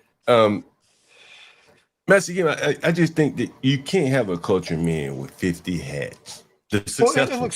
it looks stupid. Like for example, my adult children bought me a pair of Air Force Ones, white ones, about 3 years ago on Christmas, and I couldn't break it to my kids' hearts that they would never see me wear those around town. If they so they left it in the shoebox, and then finally, my wife and I joked about it because they know. I mean, what am I gonna do? Go get my Tupac T-shirt from Walmart and then throw on them Air Jordans and walk around. Dog, I'm 56 years old. I look like a retard, But we did talk about Jordans and Nikes are the old man's Botox, right? Similar to the hats. I do have 10 hats though. I wanted to throw that out there, and the reason why, when you come from the D with championship history of the Red Wings, Tigers, and Lions, you're gonna have more. Innate Ways knows what's up. Anyone from Detroit knows what's up. You're just gonna have 10 to 12 hats coming from a championship town. As bummy as Detroit is, the championship teams. Again, 10 hats, and again, you're from Detroit, totally kind of get it, But again, I'm not pointing out one person in a way. I'm pointing out if you start extrapolating this across the poorest race, right? Like you're Asian, you own businesses, correct? Your family own businesses, correct? That's correct. Right. And John, That's can right. I You're not poor. You're not poor yourself, are you? Correct. You on Friday night, you would never see me wearing a 50-50 hat around town with my wife and kids. You never. I'll have my shirt tucked in, got some dress shoes and slacks or jeans, or try to look my age. Not because I don't want to unwind, but because I don't want to embarrass my wife and kids walking around looking like a fool. And have you been on stream when you up on the that machine? Was it the scissor lift? Right. Oh yeah. Yep. You can't have your jewelry and your ball cap on and your fancy Air Jordans on up on the scissor lift. Correct? Not at all. Correct. But you're not a scissor lift worker, are you? You don't work on the scissor lift day by day, do you? Nope. I look like. So what the hell were you doing up on the scissor lift? Trying to save money. And white boys, $25 an hour. Me, I'm free. Huh? Trying to save money. Free labor. So what are you gonna go spend that save money on ball caps and sneakers and gold chains and jewelry and shit? No. You saved it. Saved it, but keep in mind. What are you gonna do with it? Anything I have is going to go towards my wife and kids, right? I drive if I didn't have a company car, I'd be driving a hunky ass little Volvo, 200,000 miles, but my wife's flossing, right? Just like the Patels and whatnot. What I'm trying to explain to you, Master Kim, I can show video after video. I don't know why these blacks are trying to defend this shit. Man, they got people just came out of prison, Master Kim, and the first place the blacks take them to is conspicuous consumption. To the jewelry store, to this store. You know who I'm talking about, Max B, correct? Everyone knew who I'm talking about, right? And the video after video of him in the studio, in the jewelry store, in the this and that. But they didn't have one business waiting on him, a physical brick and mortar. I don't even know if they had much of a virtual business. We played the clip from Pastor Manny where we interviewed him, saying no black rappers own anything in Harlem. That's what he said. Maybe he's wrong. Maybe right. Someone fact checking. But again, because again, they're buying hats and shit. I don't see why people are out here defending that shit. I don't care how rich you are, man. 35 damn hats is stupid. You got one fucking head, 35 hats. That shit's stupid. I don't know. What's up, John? How's it going? So I'm done. I didn't even mean to go in this direction, but something pissed me off. I don't know what the fuck it was. Really? I don't know what it was. I wanted to answer the question that you asked in the chat, the poll question. Do you find black women desirable? My personal answer is hell no, but it's not because of the skin. It's more because of the nose and the lips, and sometimes the forehead. Sometimes the forehead. But that's primarily why. And attitude and other things, but when it comes to visuals, that's my thing. And I hear you. You know, everybody has their own preference, and you know, I think, you know, I ain't gonna dominate the conversation. What's up, Jay? Yo, what's up, John? What's up? Yeah, man. Some people are just like I feel like could be too flashy sometimes. Like I can understand, like me, I don't have a gold chain. Like that's not really my style, me personally. But you know, I do have a gold watch, and I be wearing like my gray G in the hoodie with like the Yankee cap. Like when I go out to the club sometimes. So that's the most flashy I'll be. I'm not really gonna be doing all these chains and 30 caps. You know what I'm saying? You really should only own 5 caps. You don't need that many. Now you But don't being need that many. That is for sure. Man, I being too gotta find. flashy, being too flashy can be dangerous, man. I mean, you heard about these rappers getting robbed overseas and stuff. You know what I'm saying? Like, I ain't trying to get. This is stupid. Man, you know, anyone familiar with a Canada Goose? Anyone familiar with a Canada Goose? What's that, Vodka? It's a winter coat. Yeah. It's a winter coat. I got a goose, man. I don't even wear it, man. And one of the reasons why I don't wear it, it's like a $15. I paid $1,500 for the jacket, man. Look at this shit. Look at this shit.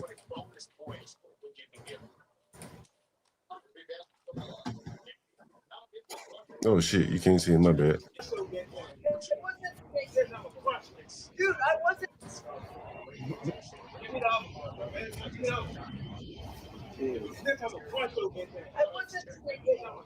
This is in DC, by the way. This is Oh, train. he's getting his jacket taken. He's getting man, his that's jacket $1,500. taken. He probably took a $1,500 jacket off this boy. $1,500, man. Them jackets are expensive as hell. Damn, what a bitch. Fight back, pussy. Now he get his ass whooped. He get his ass whooped real good. He fight back on the trainer. Hey, John, I would rather go to the hospital, get my ass whooped, but stand my ground, not allow some You might fuck fucking around and get killed. Yeah, that's You might fuck around and get killed. What you say, man? Honor is sometimes more important, John. Remember, Say I what? just said that black women, if they did like a white boy, he's got to have that dog in them, and that's a perfect example right there. Yeah. But Ivan ain't America. No, I'm not American. That's the whole point. See, the reason, I'm from the East. That's how we're built. Anybody east of Germany would have reacted like I said. But all these the new generation of feminized pussy boys on the West are an embarrassment to my race. It's an embarrassment. Yeah, but that was here in DC on the train. He dude straight up robbed him with a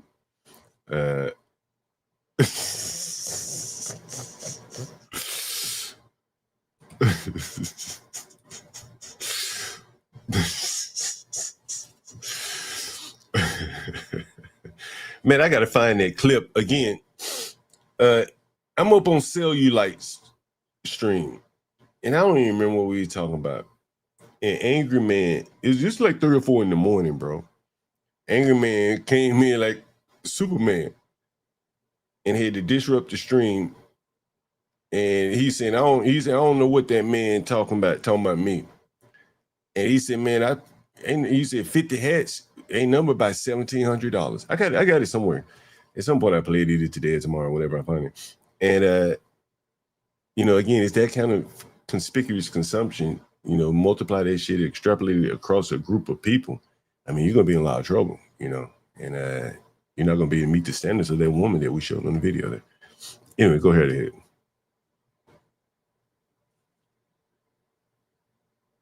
Oh shit, I played the video. Jay, you guys are all on mute here. All right, I played the video. I told you, John, the problem about that woman, though, is she said out her own mouth, marriage isn't even a thing for her. So now what standards are the men failing to meet to a woman who doesn't even think marriage is a solution? This is why I call bull on the whole suggestion, bro. Yeah. Those are the men for her. She's exactly what she wants. I mean, those men are the exact men that she's positioned and primed herself for. And now she's at a point where she hates herself for it. And I just don't really see a way out of that. You talking about the young lady at the bar, right? Well, yeah, the one that you were interviewing, she sat down at the table and she was saying how dating in DC is trash and all that. And it's a weird self-fulfilling prophecy. That's why I got this other video queued up. And that's why it's bigger than just a black problem. It's a woman problem. Like, the more success and academic and professional achievement women attain, the less they are desirable to the men that they want to be desired from, that they want, and the less men that are acceptable to them now. And so it just becomes a trap for a lot of the women. Yeah, and I can totally see that. But you know, one thing that you will never escape is time, the ultimate enemy. Time, yep. Someone said they layer up before buying a $1,500 jacket. I think that's the appeal of it. If you saw what the young man had on, he didn't have on many clothes underneath. He may be going somewhere where you just take your coat off and then you're comfortable, and that's kind of the appeal of the County Boots. You have a T-shirt on up under here, no layers. So that's the benefit of. Oh, okay. So you had something, and then we'll get back to this tummy before we get out of here. Where is it? Oh, there it is. All right. Yeah. You don't have any music in there, does it? Now because the men are not doing well financially, and this is being reported on, yes, but I'm also speaking from like in the field. In the last 2 years, majority of the guys that I've met on dating apps have all been unhappy in their career to some varying degree. I would say like the finance guys all have expressed wanting to be making more money. And the blue collar and blue collar adjacent guys have all sort of expressed feeling like they've hit some like max capacity in the amount of money that they can make in their industry or their field, and then wanting to do like a career pivot to correct for that, but then also suggesting like, well, let me go get a master's, and then incurring student loan debt on top of an already large amount of student loan debt, which personally I think is not a good idea. And then I just see it becoming this like vicious cycle. So like men are raised to believe that like they need to be the provider. And so if they're not where they want to be in their career, they're not where they want to be financially, then they don't feel that they can be providing. So they can't actually commit and settle down in a relationship, but they're still out there dating because they want the physical intimacy. Whereas women, like, we're in the dating field looking for a relationship, and most women are making as much, if not more, than their male counterparts today. So we're out there actively looking, but then, the men aren't actually available for a relationship because they're not where they want to be in their career or financially. And so then the women experience rejection, and the more rejection we experience, the less we want to be actively in the dating pool. And so we take ourselves out. And how are we ever gonna like get together and procreate if like we're tapping out? And it's easy for women to tap out. I think a lot of us like find celibacy very peaceful. And so we bounce.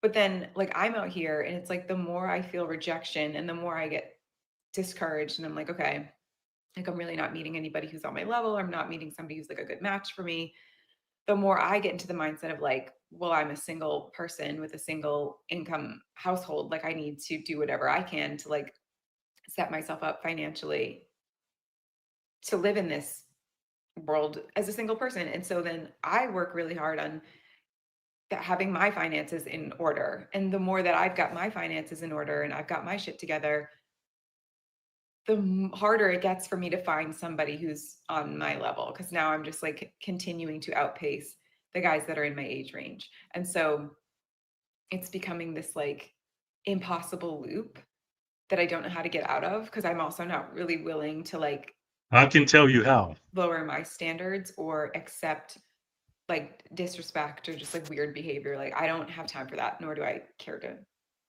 like entertain that. Women like this should not be allowed to vote.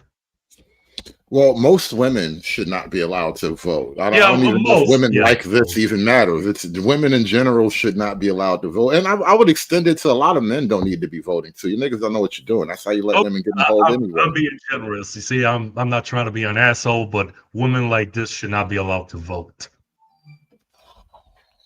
Real talk. They can't figure their way out of this problem, you know? And you know what's funny is that men in her tax bracket are not looking to date women that make, who make the same money as her. They're looking for somebody who makes a lot less. I mean, technically, I think it works out to somebody who makes a lot less, but ultimately, I think the women who make that kind of money, the process of achievement, it lessens the desirability of the woman herself in terms of marriage and cohabitation and all that. Exactly.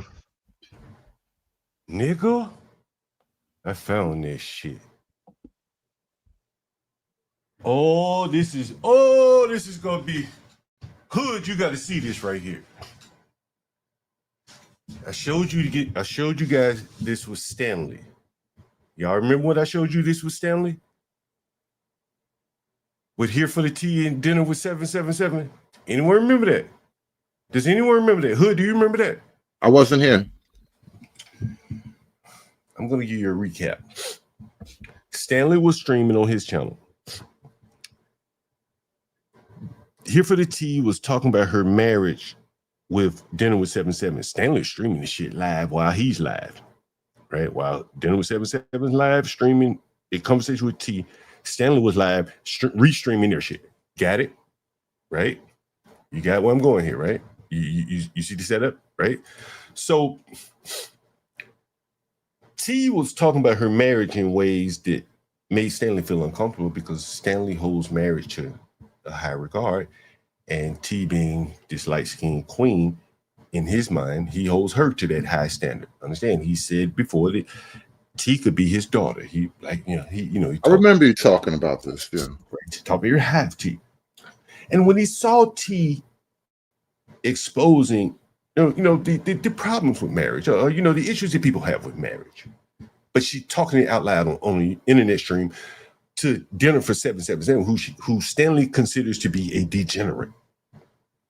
Stanley trying his best to defend the institution of marriage, black marriage, and he's seeing her talk to a degenerate in his eyes. He left his stream and went to Dinner with 777 to interrupt her. Damn, that sounds like jealousy. No, it is not jealousy. It is not jealousy. It is a man, a black man, very desirous of a black woman holding up, that high-minded white standard.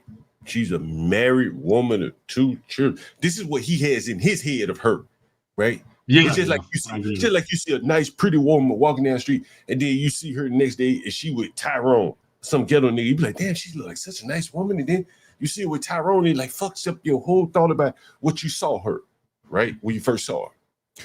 Stanley had a view of T up here. Then when he sees her talking to a degenerate, he had to rescue that image that was in his head of her. Never mind who she is. You understand? Does that make sense? Do you understand what I'm saying here? Right?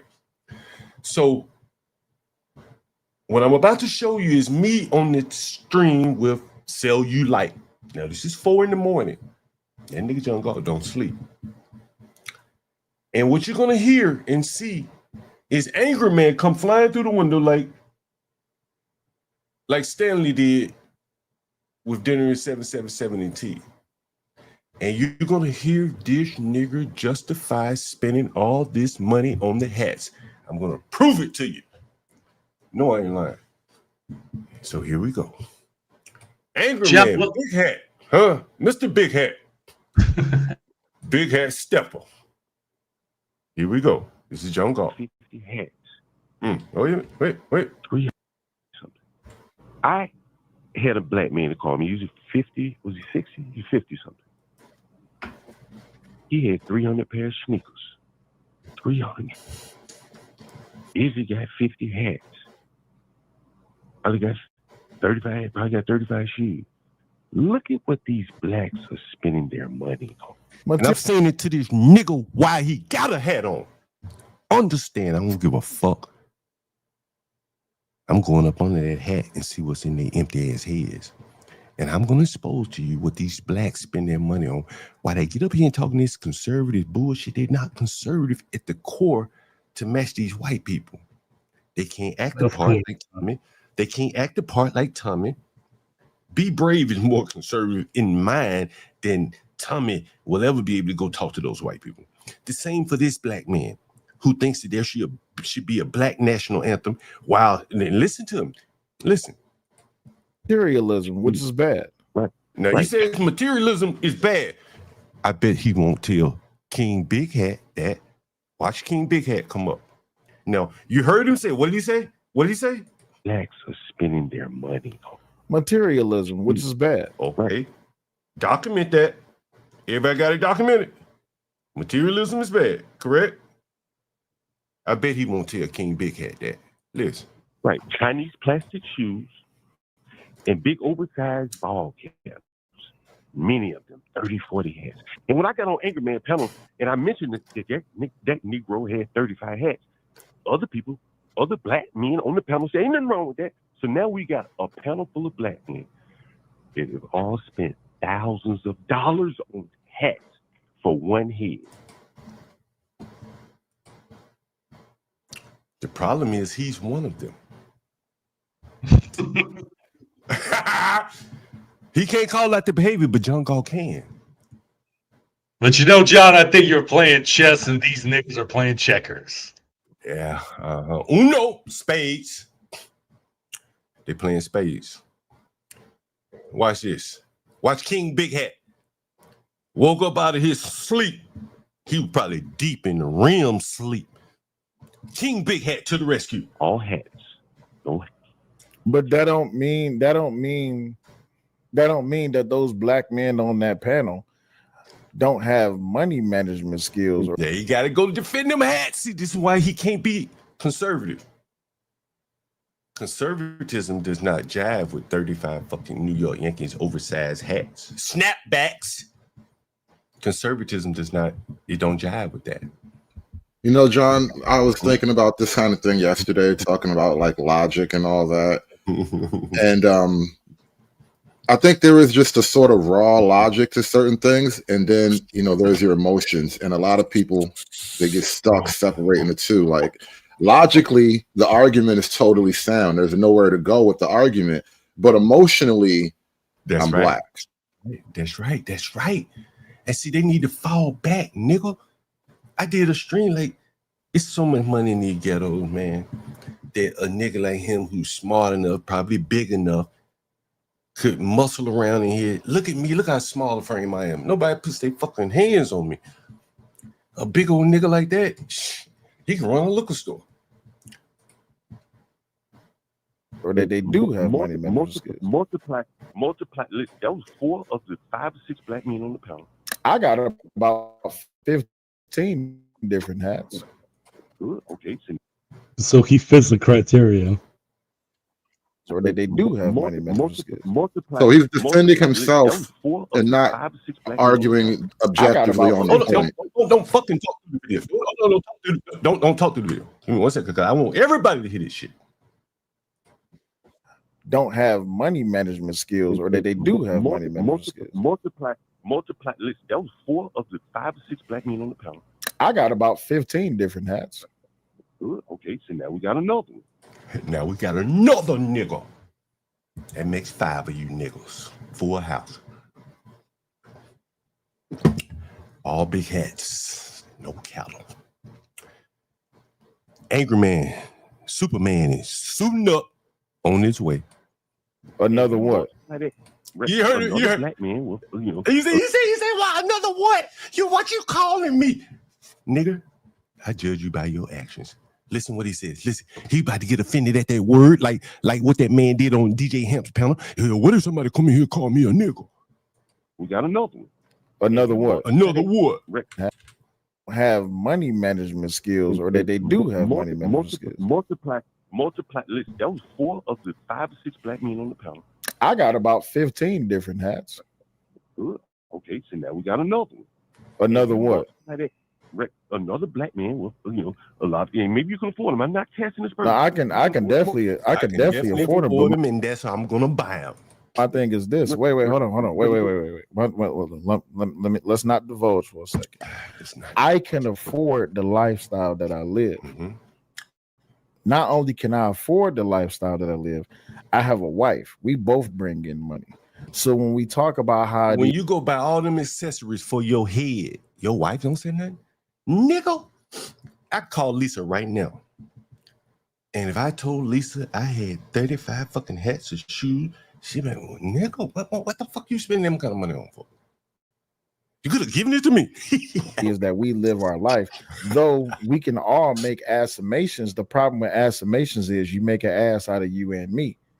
So Izzy bands, regardless of what, if he wants to spend his money on hats and tennis shoes, that's on him. That's on him. Okay, so you get to see they can't What's criticize. what's an estimation?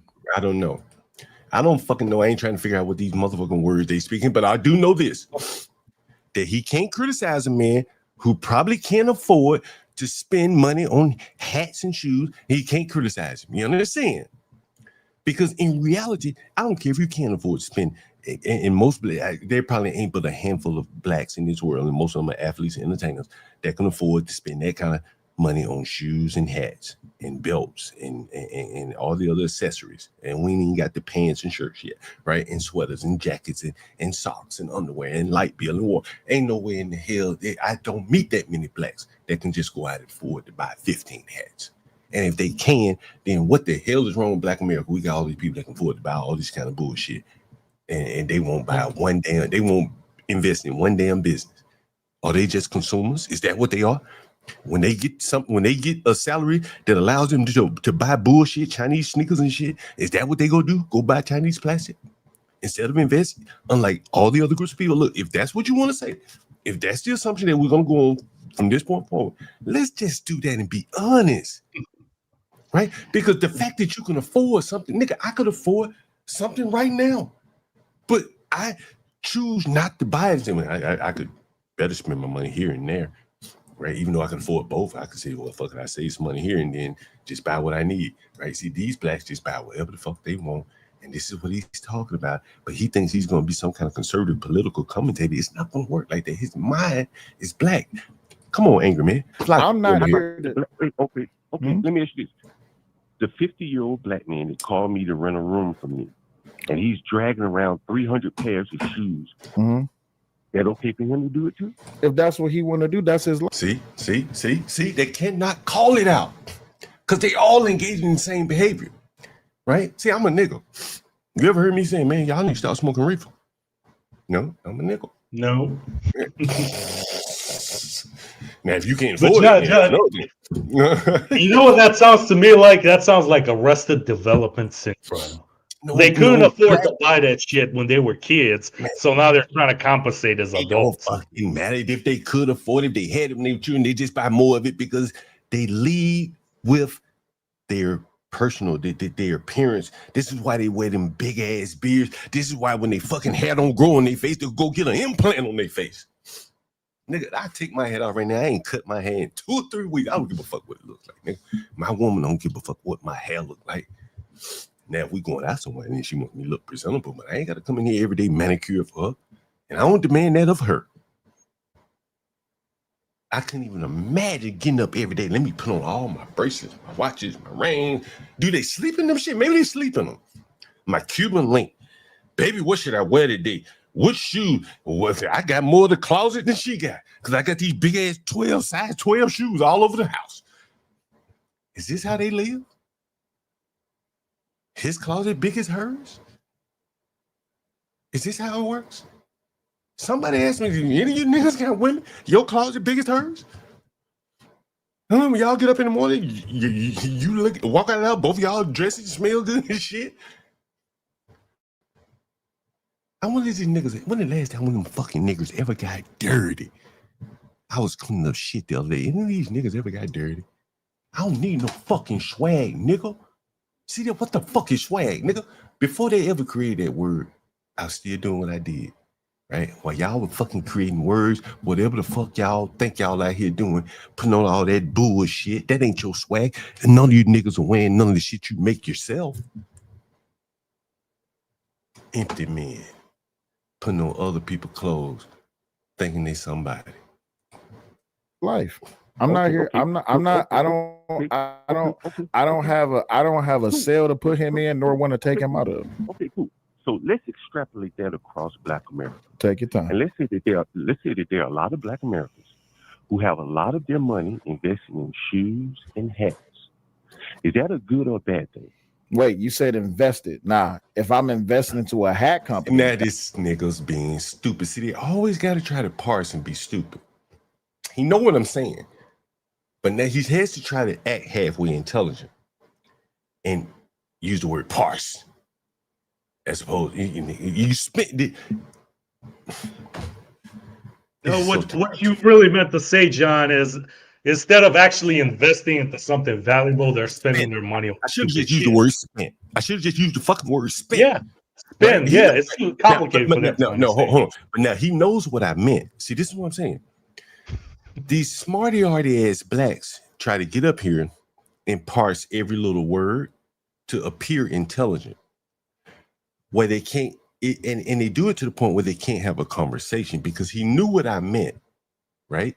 Because a man dragging around 300 shoes, living in a room, is not investing in anything. Everything he spends his money on, more or less, is on things that he's consuming, consumables, rent, shoes, food, right? I already set the table, said the man was broke. There's no investing. I misused the word. Let's not go down the rabbit hole of investing. You can invest in shoes. This man ain't investing in shoes, and he knows this. But he has to act stupid.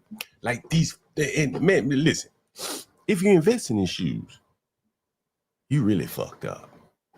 Right? You really fucked up. Right? Like, if you got a group of people that thinking that some Chinese fucking plastic that they can manufacture that shit all day, all night, it's somehow like a commodity, some prized commodity. Like, their mind is messed up even at that. Can you imagine going to the average white man, Be Brave, say, hey, Be Brave, I got 100 pair of shoes I've been investing in. Be Brave, like, well, nigga, buy a shovel. That's a different story. But if I just I'm talking about personal shoes that they wear and personal hats that they wear. Okay. You had a bunch of black men across America that spent a disproportionate, or inordinate amount of money, a large amount of money on hats and shoes. Would you say that's a good thing or a bad thing? I said that's on them. They can't do it. You see what I'm saying? They can't do it. Now, this man tries to talk politics. You understand? But he cannot answer a simple. Was that a simple question? It was. It was. All right. Now you see, he's trying his best to like it to be on just trying to. As Rush Limbaugh said, too smart by half. No, I say if you had a large. Listen, John, it's not. I got you. But here's my answer. My answer is this: it's not my place to judge. It's not my place to judge. You judge it. I bet there's some things that he will make pass judgment on. You understand, right? But as it relates to blacks and their bad behavior, conspicuous consumption, not my place. I see the downstream consequences, but it ain't my place to judge. What a man does with his pockets. I have a habit and I have a hobby. I also have a love. My love is guns. I don't need 5 guns. See, this shit drives me crazy, bro. Ivan, you're a white man. Closest thing to a white man on this panel. Closest thing to American white man.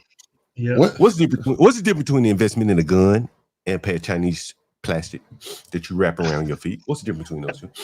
Nigga, I bought a gun on the stream. About 3 weeks ago. What's the difference between it? And it was a used gun. So what's the difference between buying guns and shoes? Because guns are more useful, in a sense, right? Mm-hmm. You can protect yourself with a gun and etc., especially if you're in America.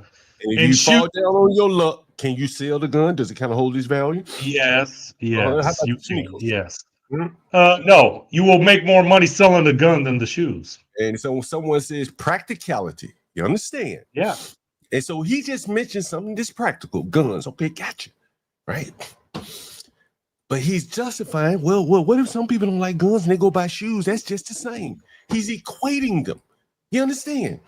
This is the fucking I keep trying to say. Like, you can only go so high when you're making these kind of analogies. See, this is an analogy. Put him in a corporate office. You give him some kind of presentation, and he pulls the same analogy. He equates guns and shoes. And people I don't know. Go ahead. I don't know if you caught this one thing because you're kind of talking about like right-wing conservative culture. That's Nobody in No, nobody in right-wing conservative culture will ever state, "I don't need 5 guns." Like, I caught that, my ears perked up. Like, why would I not need 5? Like, no, of course I need 5 guns. What do you mean I don't need 5 guns? Or handgun, I mean, gun, a rifle, maybe 2 handguns, right? You Right, know? and 2 shotguns and a rifle. Hell, Right, one of my guns got a gun on it. Shit. Hey John, I'm And not even that conservative, but even I know that, bro. Like he should know that, man. There's no excuse for that. but you see what I'm saying? Like the whole the Second Amendment, that ain't in him like that. It ain't in him like that. You know, he did this shit ain't his people wasn't no gunsmiths. What's gun rights like in Africa? Just pick a West African country. What's gun rights like? I don't even know if that's a thing. It's probably not really I think the Boko Haram are the only ones with guns over there. Let me ask you this question. If you'd asked the average, if I would have asked him, how many guns is enough for one person to have? You ever see The Matrix, bro? Where I'm asking- that hold on. room where he was Hold like, on, "I hold need guns." Yeah, hold on. I'm asking you this is a real serious question. If I would have asked this black right here, how many guns is enough for any one person to have? What do you think he would say?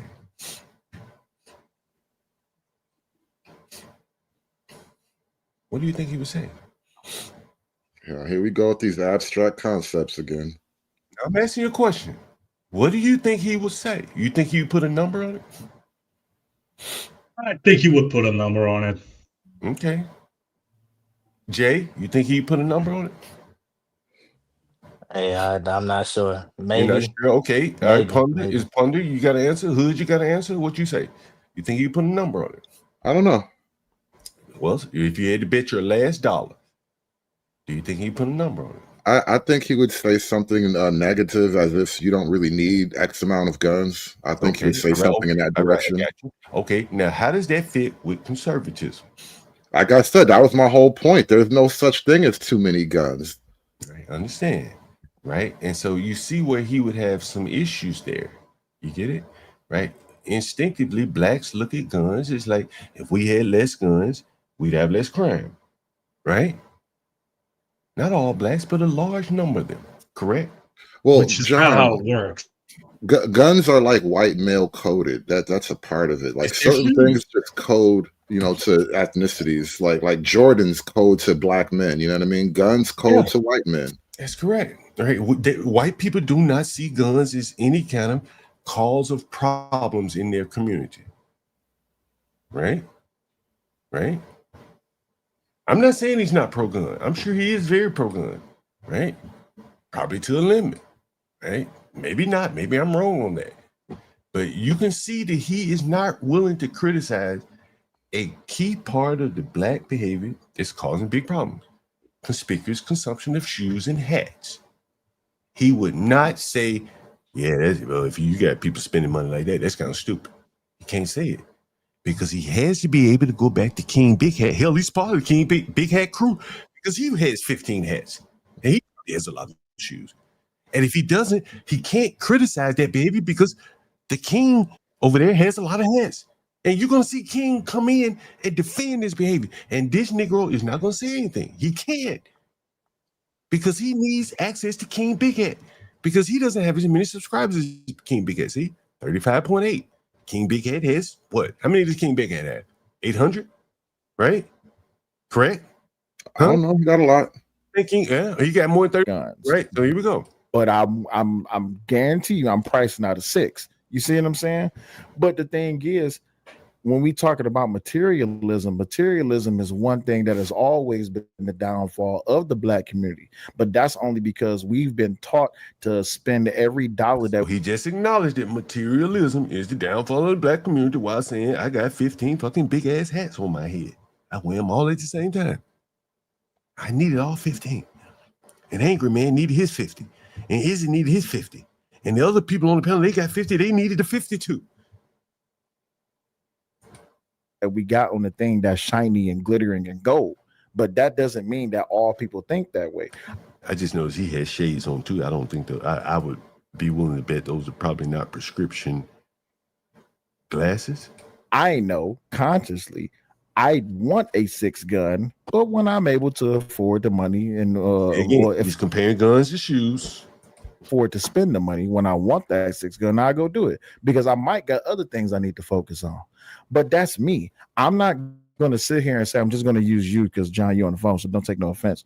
No problem. I'm not going to sit here and say, "Oh man, that motherfucker John stupid as hell. He went out and bought that new motherfucking gun. Don't that motherfucker know he could just save his money and then next month he can go buy something else?" That's not none of my business. What you do with your money is what you do with your money. All right. So Mm-hmm. you've mentioned a hard asset like a gun that maintains its value. Mm-hmm. Whereas as soon as you put them centuries on, you can't sell them probably to hardly anybody. Right? They don't have much value. And again, I also buy video games too. I'm a video game head. Jesus Christ, for your leisure, I understand. Mm-hmm. One of the things is that if you got a large race of people where their men are not buying work boots, Mm-hmm. but sneakers and balls, they spend a disproportionate amount of their money. And these are some of the poorest people in the country, as a group, not individual, but as a group. What people spend, Shit. like, I knew. Hold on, wait. I knew it was gonna happen. All right, for everybody that's watching on TikTok, apparently we're being restricted for harassment. All right, I gotta shut my laptop. I don't give a fuck. Close this. All right, go Yeah, ahead. that's annoying on TikTok. It happens to me too. I'm just saying, I think blacks with their IQ, they spend a lot of money on frivolity, Frivolous spending, yeah. But frivolous hats, shoes. This is what a low IQ group of people would do. This is what you would expect them to do. Yeah, go out, buy $1,000 belts, $1,000 hats, and sneakers. This is what stupid people do, and low IQ people do, and big business, and business just in general, will prey on low IQ people and sell them overpriced hats from China and shoes from China, and I think that if you're seeing a large group of blacks that do this and engage in materialism, then it's going to have some serious effects downstream. They're not going to be investing in businesses, right? Because they're wearing their businesses on their feet, and then they're just their mindset. A person that will go buy frivolous things probably doesn't think the way Pearly things thinks. He's not very creative, and That's a bad analogy because Pearly specifically focuses her money on building her podcast and hiring people to run her podcast. But isn't that a good analogy? Right? Pearly's not buying sneakers and shit. Pearly, as he said, is spending her money to build her business. Right? Whereas other people are buying a lot of sneakers and shit. He didn't even fucking get it. And he gonna go way high in the smarty-arty political world. Jesus Christ. bad analogy because Pearly Hey, specifically John, I'm gonna drop out. I'm gonna catch you later, all right? money on building her podcast and hiring people to run her podcast. But things specifically fell out the bottom of the bucket with Pearly because of how bad business practices have led Pearly astray in more ways than one. Pearly is supposed to be at least 5 million subscribers.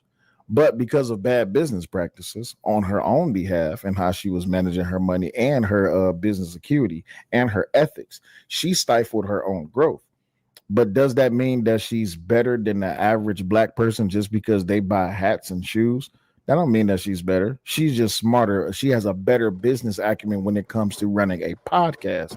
That does not make her smarter. He's saying, listen, Pearly invests in her business and other people out here buying shoes and sneakers. She got 2 million subscribers. Nobody else can match her. And how does he? The logic in this one is strong. Because I may have better acumen when it comes to rifle ranging, when it comes to utilizing LLCs, when it comes to actually buying into and researching S corps, C corps, and all this, that, and the other. I know more than what the average person does, but that don't necessarily mean I'm always going to be smarter than them. Prime example of that, thank you, wrestler, would be Anton Daniels. A lot of people talk stupid. I'd never heard of Pearly until yesterday. Never heard of her, so I'm not singing her praise or anything like that. Mm-hmm. I've only watched maybe 2 videos of hers in total. And again, you know, Anton Daniels is doing very well for himself. I mean, you're doing very well. I never heard of you before until I saw you in Sharon. I looked at your numbers, doing very well for yourself. It's not do you, and I don't compare you to Pearly. I'm saying I looked at your graphics, things like that, and it's doing very well. You know, it's very nice setup and stuff like that. You got a call-in number, things like that. You know, you're pushing the envelope. But then I see, you know, on the flip side, I see just not much there in a large number of the blacks.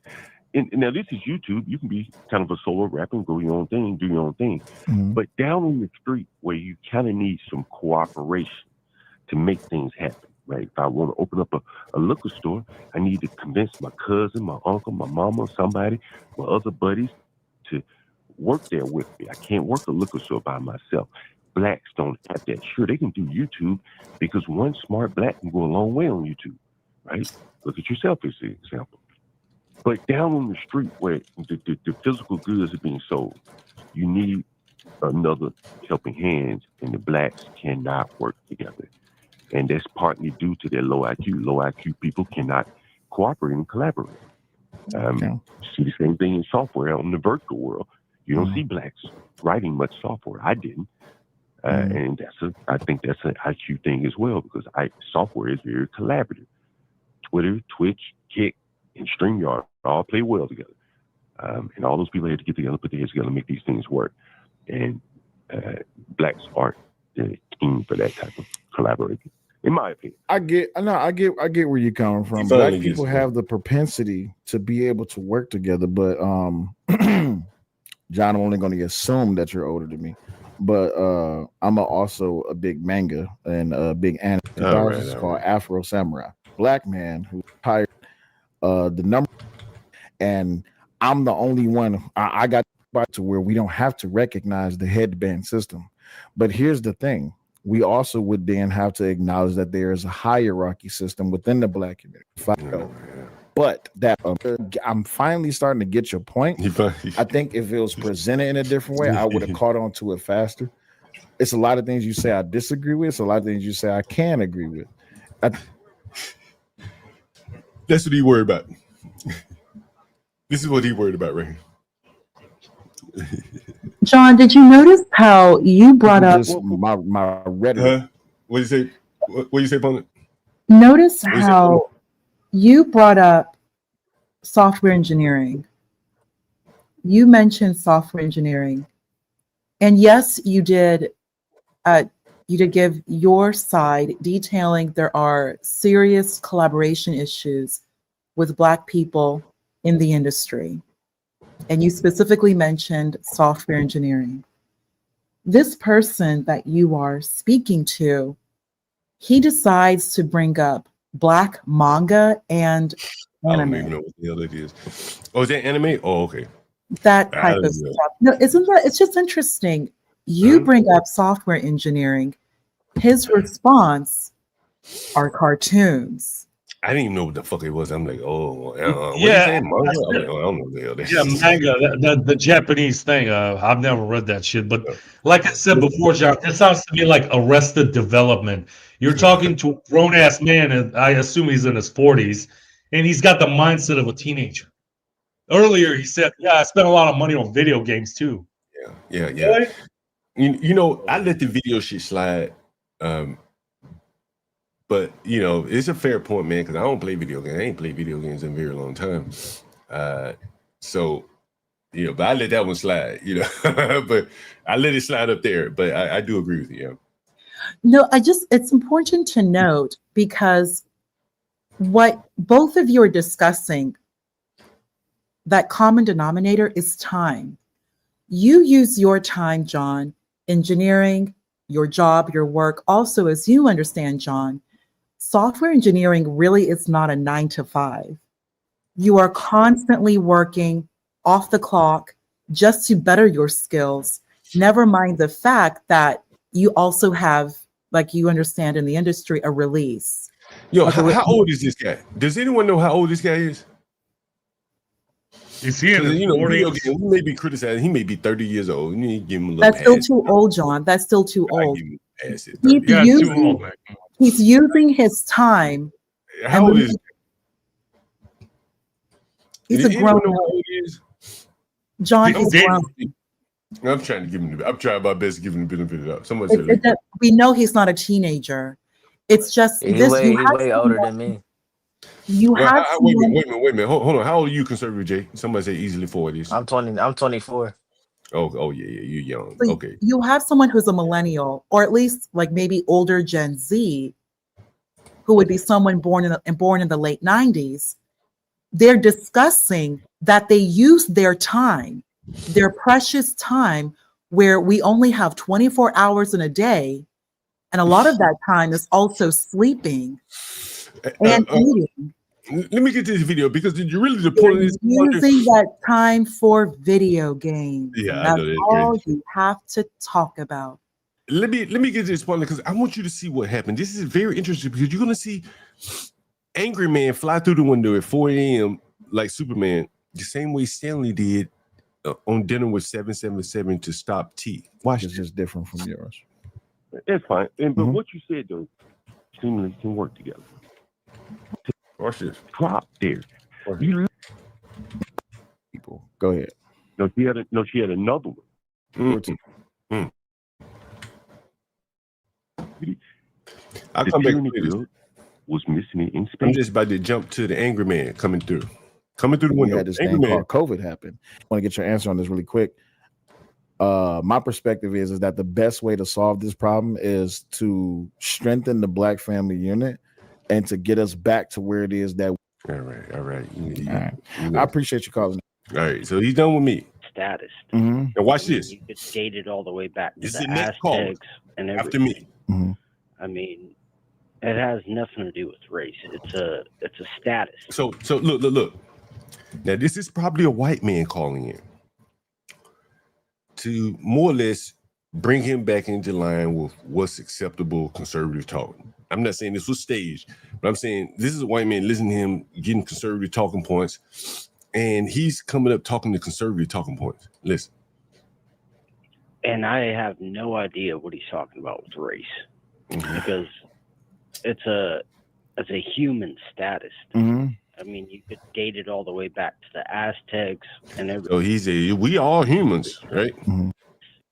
Oh my lord, this is one of those I see no color people. Just kind of symbolism of trying to represent yourself. It has nothing to do with whatever the fuck he was getting. He says he basically wants to say it had nothing to do with race. That's what this man wanted to say. This is a white man that called in. It has nothing to do with race, he says. But that's why it took a minute for me to really pinpoint where he was coming from. Eventually, I came to, and he said, I think he said I was right. I came to the conclusion that what he's speaking about is the dysfunction within the Black community and how it is overpopulating. So now he's saying basically, I don't agree with you. There is some dysfunction. I'm guessing he's agreeing with me. The overall perspective that the outside world sees within the Black community. When we look at how it is that Black people are heavily, it's because of that separation. Wait a minute, what investing back into our own communities. It's because of that separation of the higher learning factor and that core community building factor that would make the Black community stronger. When you pay attention to how since the 60s that we have become heavily materialistic and we have stepped away from just building. This is how you talk to white people. If you're grifting, this is how you talk to white people on the political right. You understand? Like, if you're trying to make a living talking politics to whites, this is how you talk to them on the political right. You can't come, and if you're Black, right? So this is how you do it. This is how he's trying our community. I understand where he's come from, and again, I could be wrong, and I hope I explained it in that way, but I think the delivery may not have fit the perspective unless you give the perspective time to grow. If you kind of understand what I'm saying. Yeah, was he an old head? Like I said, I just jumped on. Yeah, he's older. He's older. Yeah. Yeah. So he might have seen the JBL days, you know. And I was just trying to understand, like, he's 50. how is this how is that relatable to what's going on? Like, we got fucking battleships in Venezuela right now. We ain't even talking about that. We're talking about, you know, everything seems like it's all race. Like, everything has to be race-baited now. And guess who just flew through the window? Hold on 1 second. Don't hang up. Call from the light-skinned god. God damn.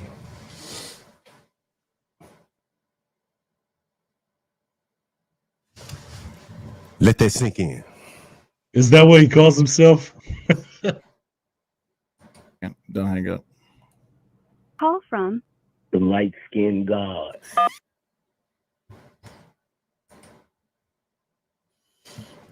Look who just flew through the window.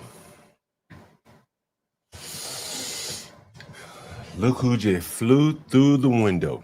Did you hear that, Ponder? Oh, I heard it. Yes, sir. Don't hang up. Call from the light-skinned god. What's up, OG? Not much. More life. What's good with you? Nothing much, man. What you... Hold on 1 second. Hold on 1 second. Let me switch over right quick. I'll be right back. Don't hang up. Hey, Jody. Yes, sir. Yeah, this angry man on the other line. Let me call you right back. Oh, shit. All right, let me call you right back. All right, brother. OG, you there? Yeah. Go ahead. What you got, man? So, I was trying to, you know, I was trying to get some sleep, but my light skin privilege was shining bright. Wifey couldn't even sleep. She said, "Turn out the night light." She said, "Get your ass out the room. You're too bright." Yes, sir. I said, "The hell with it. I'm gonna go exfoliate the skin." It's a killer routine, but you can't not do it. That's a sin. Boy, not you rhyming.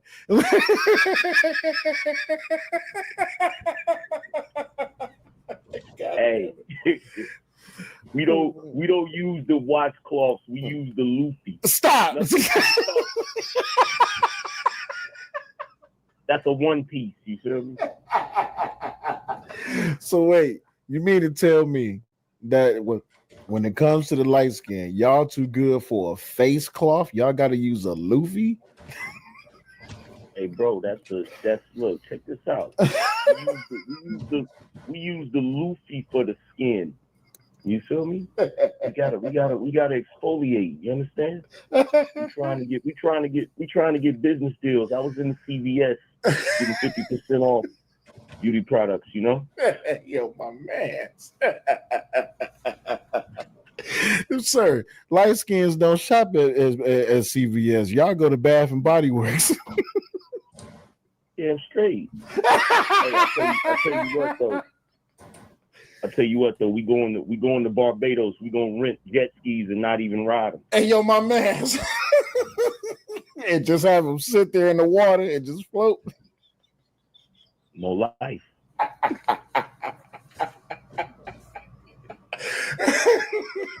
That's some light skin shit. You gonna rent the jet skis so nobody else can ride them, and you just gonna sit there and sip on your Mai Tais? Yes, sir. With your umbrella, with your what you call that? The little hat that Luffy wear, the drawstring hat. Oh yeah, you know we got the drawstring hat. We got the mimosas with the tiny umbrellas. You feel me? Because we got to weather the storm, baby. You know Stop how we it, do. Nick. Stop it. I was just about to say that. What the hell you doing up so early, man? Told you, man. We got to get up. We got to get up at the crack of dawn. You feel me? So wait, you mean we so wavy in the morning. We don't even yawn. We just get up and stretch. Good. Hey, I always had this imagined. It was this light skinned meme that came out years ago, and it was this dude. He was super light skinned, but you know what the biggest The only reason I'm playing this is to show you like the idiocracy on display here. It's just straight up idiocy. The conversation, light skin, Luffy. Damn it. These are grown men. These are Damn. grown men, damn near middle age, one may say. And just listen at the level of conversation. Again, this guy here talks politics. There's only so far he can go with this level of discourse. This is very low IQ talk. And again, the angry man is not here to have any political discourse or talk about anything serious. You can see it's been minute and a half of this and just BS, corner talk, street corner talk. Problem with law. I don't know why all light skins do this. When y'all take pictures, y'all just gotta bite y'all bottom lip. I don't understand the whole skill behind it. So this meme That's that grown and gorgeous shit. Don't no man supposed to describe himself as gorgeous, sir. We gotta be extra, fam. You already know how we do. Feel me? That's that extra light skin energy. That's what be making the cats hate, bro. But as light skins, y'all don't never have just a normal tempo. Why y'all don't have a white tempo, y'all don't have a black tempo, y'all got y'all own tempo, and y'all tempo is everywhere else. What the hell? The most backward shit ever, but I don't understand. And you can see how he's more or less glazing angry man. This is what I call angry man King Big Hat. He's King Big Hat. They glaze him because he has bigger subscribers. This is the internet world. They glaze him because he has bigger subscribers, and they get down. Well, they're down on the same level, probably more or less. Talking about bullshit, light skin this, light skin that. It's just stupidity, just utter stupidity. And again, this man, from my understanding, wants to talk politics. And I don't think many people are going to take this man seriously, at a certain level, right? You can go so far, but like this is just stupidity. Jesus Christ. Why but I just wanted to call in real quick and break some of that seriousness that Buddy was talking about. You feel what I'm saying? You heard that? You heard that? Did y'all hear that? You're too serious. Yeah, you're too serious, apparently. I just called in to break up some of the seriousness because I was bringing it. Nigga, I don't play games. I'm telling you, I don't joke around. I'm a very serious person, right? I don't come here and talk about the movies, what's on TV, who won the game last night. I ain't done a stream hardly on any of that. And so, of course, the angry man, the silly angry man comes up to, he did a Stanley. This is what the blacks are up against. I mean, John, this show is supposed to be political, right? It's supposed to be talking about serious topics, and this is what these guys are doing. Right, and so, and see again, King Big Hat comes in and see he is about it. He can't say, "Hey, King Big Hat, man, that guy was right about all these hats and stuff, right?" He could have said, I want to further the discussion. I know you came to break it up, King Big Hat, but I want to further that discussion because I think he was hitting on some points there about the materialism. And Angry Man, who I just played a clip from Angry Man, who says, what did Angry Man say? Does everyone remember what Angry Man said about materialism? He said blacks spend a lot of money on BS and they could have 5 or 6 kids if they prioritize as such. We heard Angry Man say that, correct? Everyone heard? Yeah. And then he comes in and, I just told Little Hat, and I gave Little Hat the information, but you've already heard King Big Hat. I've already played the clip where I was on King Big Hat's panel, and Izzy Bands, who Small Hat, he comes up and he's like little baby Small Hat, right? He comes up and he wants to talk about the hats, and he said he got more than 50 hats, and Angry Man, yeah, I got 50 hats. And so then Angry Man, who's the king, comes over to this man telling him, well, he got hats too. And so it's like nobody can check anybody. Say, man, maybe we are doing the wrong damn you know, man. Nobody could check anything and say maybe we are doing the wrong thing. And the leader, the ring leader, what did he want to come up and talk about? And I wonder why he's the ring leader. And part of the reason why he's the ring leader, that would be making it. What make him hate Angry Man? What make him hate Angry Man? Why are you the king, Big Hat? He's got the most subscribers, probably. No. Listen, he about to tell you why he's King Big Hat. Extra large size hat for him.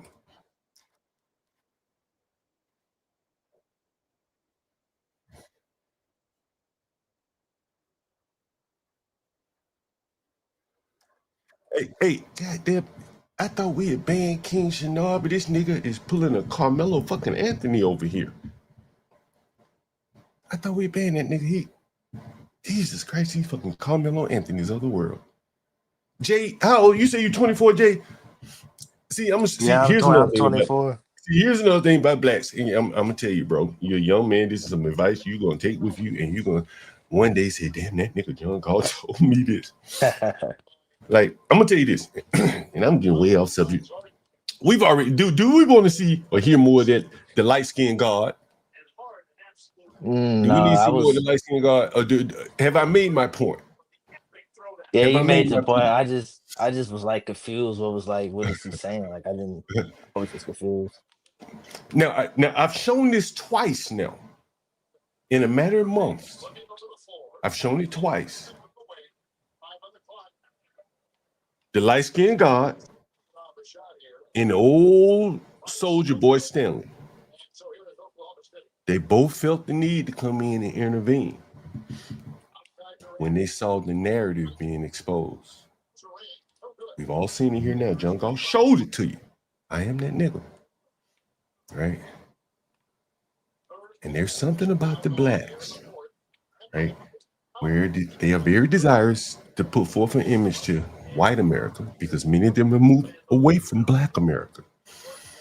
Nigga, I bet you $1 to donuts right now.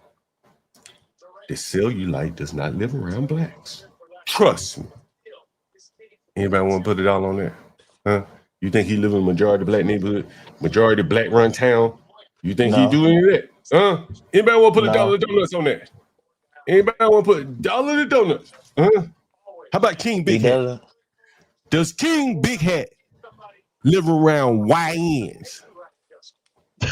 Hell no. Hell no. If he really has 800,000 subscribers, hell no. Walk out of his house with his cocaine and caviar and his what they call this shit? The one that Max B got, the chain, the African link. No, Cuban link. That was the African link. Sorry, Cuban link. The Cuban link chains, the gold bracelets and shit like that. Do you think he walks out of a house with fucking YNs on the corner? Hell no.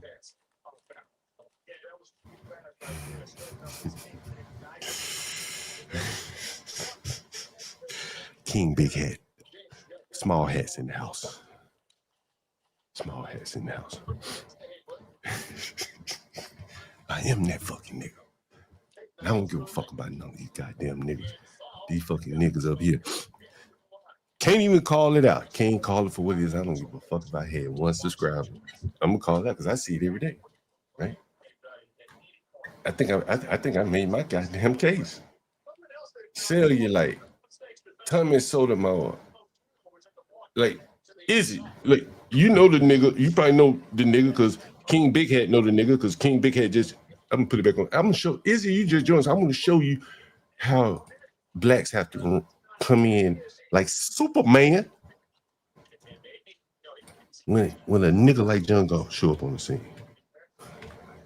Take this back to King Big Hat. Someone write Izzy a note, pin it to his shirt, so he go back to King Big Hat and tell him what John Gall said.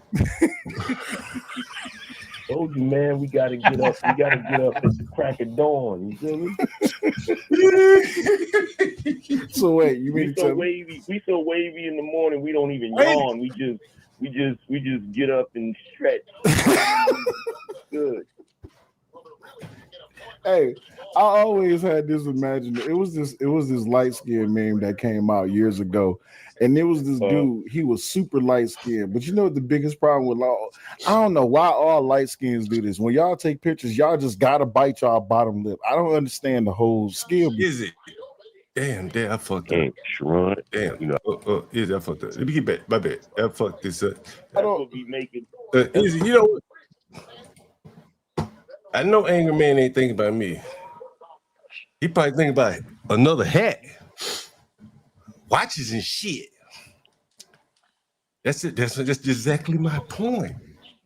These niggas don't think about anything worth shit. And I ain't saying I'm worth shit, but I can tell you what probably on a nigga like his mind, it probably time to go get your beard shaved, right? Right, time go get a haircut. Go look for a new watch, new hat, new belt.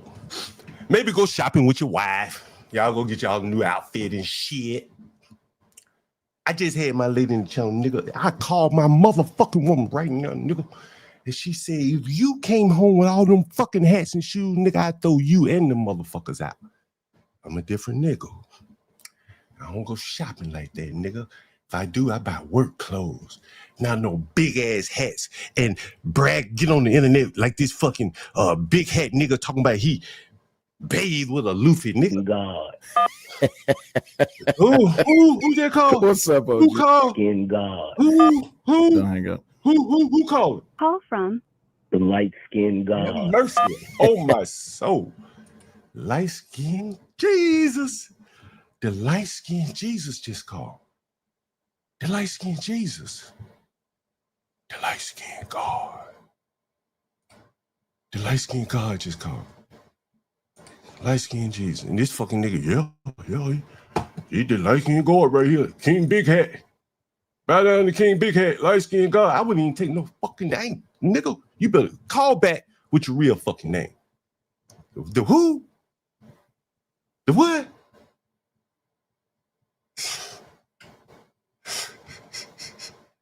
The light skin God.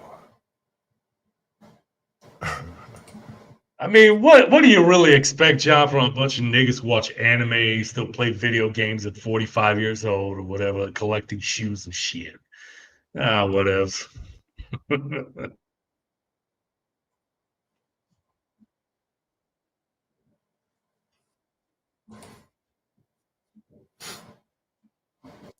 you see this, Ivan? Can you see my screen, Ivan? Yeah, I see it, John. Can you hear it?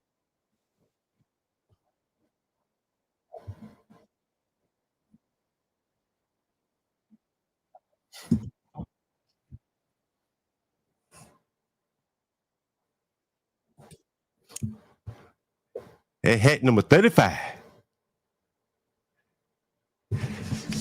I'm trying to see up under that motherfucker. Is that the you still got that sticky label up under that bitch? Is it? Maybe he raised his head up. We can see that fucking label is up on that motherfucker. I can't see. Is that the Looks like a New York hat. They don't take the sticky label. I'm talking about up under the bill. They don't take the sticky label off. It's so sticky, look like a label. Up under the head, is that a label up under the fucking head? Is that a fucking label up under there? Hey, somebody get King Snot out of here. How long can you get this nigga out of here? Carmelo. Get Carmelo Anthony out. Send his ass over to CT. Let him hear some gematria. That's another one. That guy's Zach with the gematria. Yeah, that's another clown. Hey, that nigga the CT so he can go learn some numbers. Go learn some math. Shit, man. Yeah, CT's attracted too many weirdos, man. Number. Turn yourself into a negative number. Oh shit. Yeah. Hey John, I gotta run, but man, it's been awesome talking to you, man. I love I don't talking give to a you. fuck about you niggas over here. I tell your ass where to go, right? John, questions. Jay, I'll be seeing you. Have a good one, fellas. Man, I'm having too good of a goddamn time.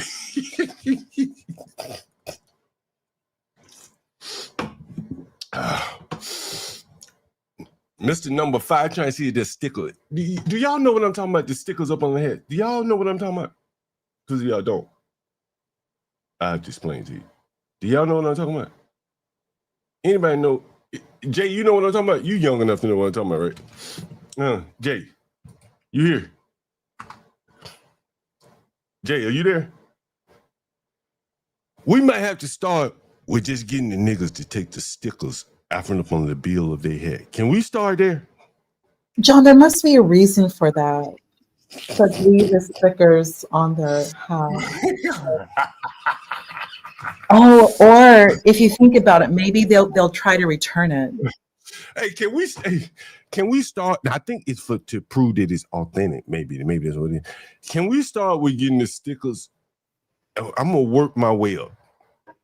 We're gonna see if we can start with them taking the stickers off their hats, from up on the bills of their hats. Can we at least? We're gonna start there. Somebody said they signal that it's fresh. Somebody it's a flesh, it's fresh. So we're gonna start right there. We're gonna see if we can get them to take the stickers. John, Izzy is here. Bring him up. Izzy, can you clear up if you have a sticker up under your hat? Yeah, man, jealousy looks real ugly on you, man. That's why you look so old. Let me know. No. That's why you look like hold on. older than me. Before we go too far, hold on. Izzy, now you know I let you talk now. Before we go too far, the only thing I want to know right now is that a sticker up under your hat? It might be 20 stickers actually. Give me a second. I'm talking about up on this one hat, right here, the one right here that you got on the screen. Is that a sticker up under your hat?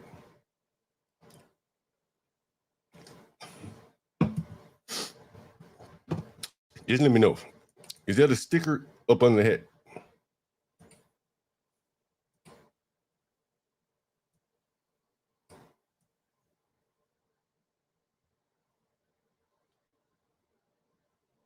Damn, is he? Oh, he on mute.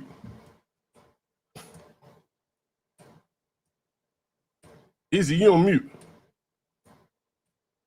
Yeah, Izzy muted himself. Izzy, whenever you're ready. Yeah, give me 1 second. I'm conducting business. Give me one quick second. Izzy, come on. No need to fib. We'll handle your business. No need to fib. Thank you, AI. He might be busy. You're welcome. Anyway, we'll wait on it. I'm just really curious to know.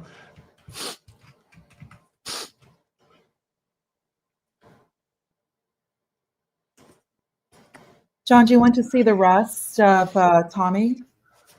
Now, let's wait to see if we can get this shit figured out here. Because I've been stuck on this shit for a long time. Because everywhere I go, I see these stickers up on the head. Like, why do they?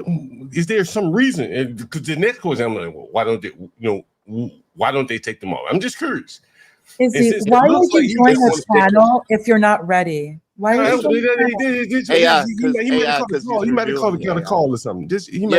AI, because he's reviewing me. I'm back. But no, you got a call or something. Yeah. No, it's good, John. So yeah, it's a sticker up under there.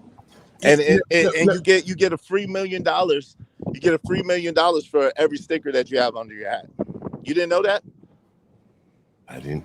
Come on, Izzy, man. Now It's a phenomenon. Yeah, you get $3 million every sticker you have on your hat. That's why we have stickers under our hats. You get $3 million. All right. And you know what, John? It's amazing that you say you're a businessman, but you don't understand. You don't understand that this stuff is free. It's tax deductible. It's tax write-off. You don't understand entertainment. You don't understand that, this is part of the imagery or whatever the case may be on the show. Maybe you should ask and learn something since it seems that you're desiring to be a content creator. I see you everywhere now. So since it's seeming that you're aspiring to be a content creator when you grow up, maybe you should ask people that's doing it, and then you could understand that maybe we're getting this stuff for free. Maybe we're getting paid to wear this stuff, and maybe it's not what you think that it is. Do they tell you old looking man? Do they tell you to keep the? It's like I'm asking. So, do they tell you to keep the sticker on up under the hat? Yes, it's part of the promotion. Absolutely. Yes. Oh, okay. So now, what about? Okay, it's interesting. Okay, fair enough. Yeah, I didn't, I didn't make any presumptions. Well, I guess I did. I'm assuming you paid for that because Angry Man, and I can play it a little bit later if you would like to hear it. He came up and said, what is 1,700 on hats?" Right, especially if you get paid. If you get paid $1 million, if you spend $1,700 and you get paid $1 million, is that a good investment or is that a bad investment? So you get paid for wearing hats? Let me ask you a question. I don't just know, that's asked what I'm you a asking. direct question. If you pay 1,700, let's say you pay for a property because that's all that you know. Okay. And I'm happy that your parents left you some property. So let's say that you got your air property. You happen to have to pay 1,700 for that property, right? Okay. And then right. let's say that you happen to net $1 million off that $1,700 profit. I mean, off that $1,700 property. Is that or is that not a good investment? Yeah, that's a great investment. Oh, okay, thank you. So at the end of the day, while you're sitting there and you're scoffing and you're mocking and you're making fun and talking about people's big hats and how many big hats they have, well, thank you very much. My accountant does appreciate that. Then you would understand that maybe, possibly, kind of, sort of, it's a business, and maybe, possibly, kind of, sort of, it might be a write-off, or there might be wait a minute, hold on. sponsorship. Is it you saying? Wait a minute, hold on. Is you saying a bit? Let me ask you a question because again, you're educating me, and I take these things seriously. I'm not discounting anything you're saying. So these hats are write-offs for you. Perhaps. I mean, listen, maybe you could get your weed man to get you to write off some of that weed that you use to make you so creative.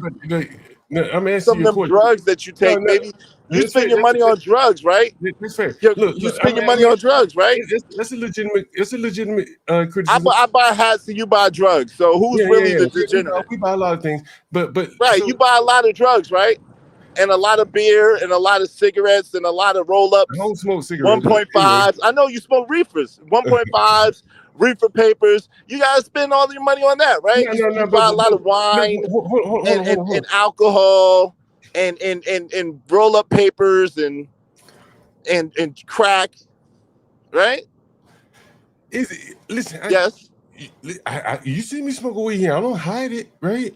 But you don't show the crack that you're putting in your weed, John. You don't show the crack. What I think would be wrong, honestly. Now, what I think would be wrong is if I didn't cam up and was out here telling people not to smoke weed. Is weed legal in the District of Columbia, John? Is weed legal in New York? Yeah, it's legal. Yeah, it's legal in both states. Yeah. Oh wow, I didn't know that. See, That's you cool. walk down the street smoking this shit here.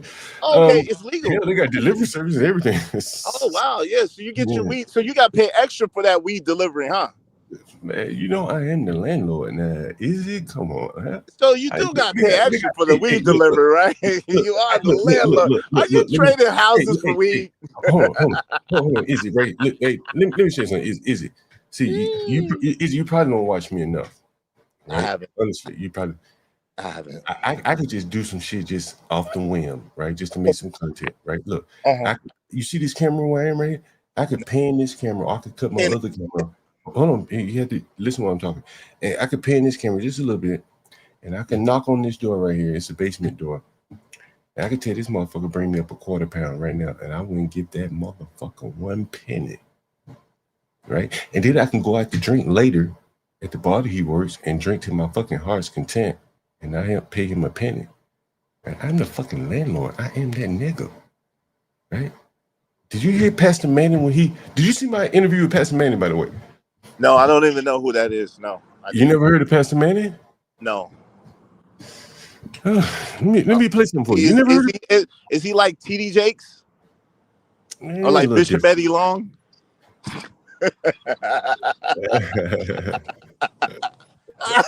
Is he like one of those priests, the popes out there? Is that was dickish? Creflo dollars? Is he like Creflo Dollars? No, I would say he's like that. I would say he's like that. What's my man name? What's the white man? What's my white man's name? What's my white man? Was Creflo Dollars? The pastor. I don't know, but I don't know who pastor. I don't know who that is. Is he Eli Manning's father?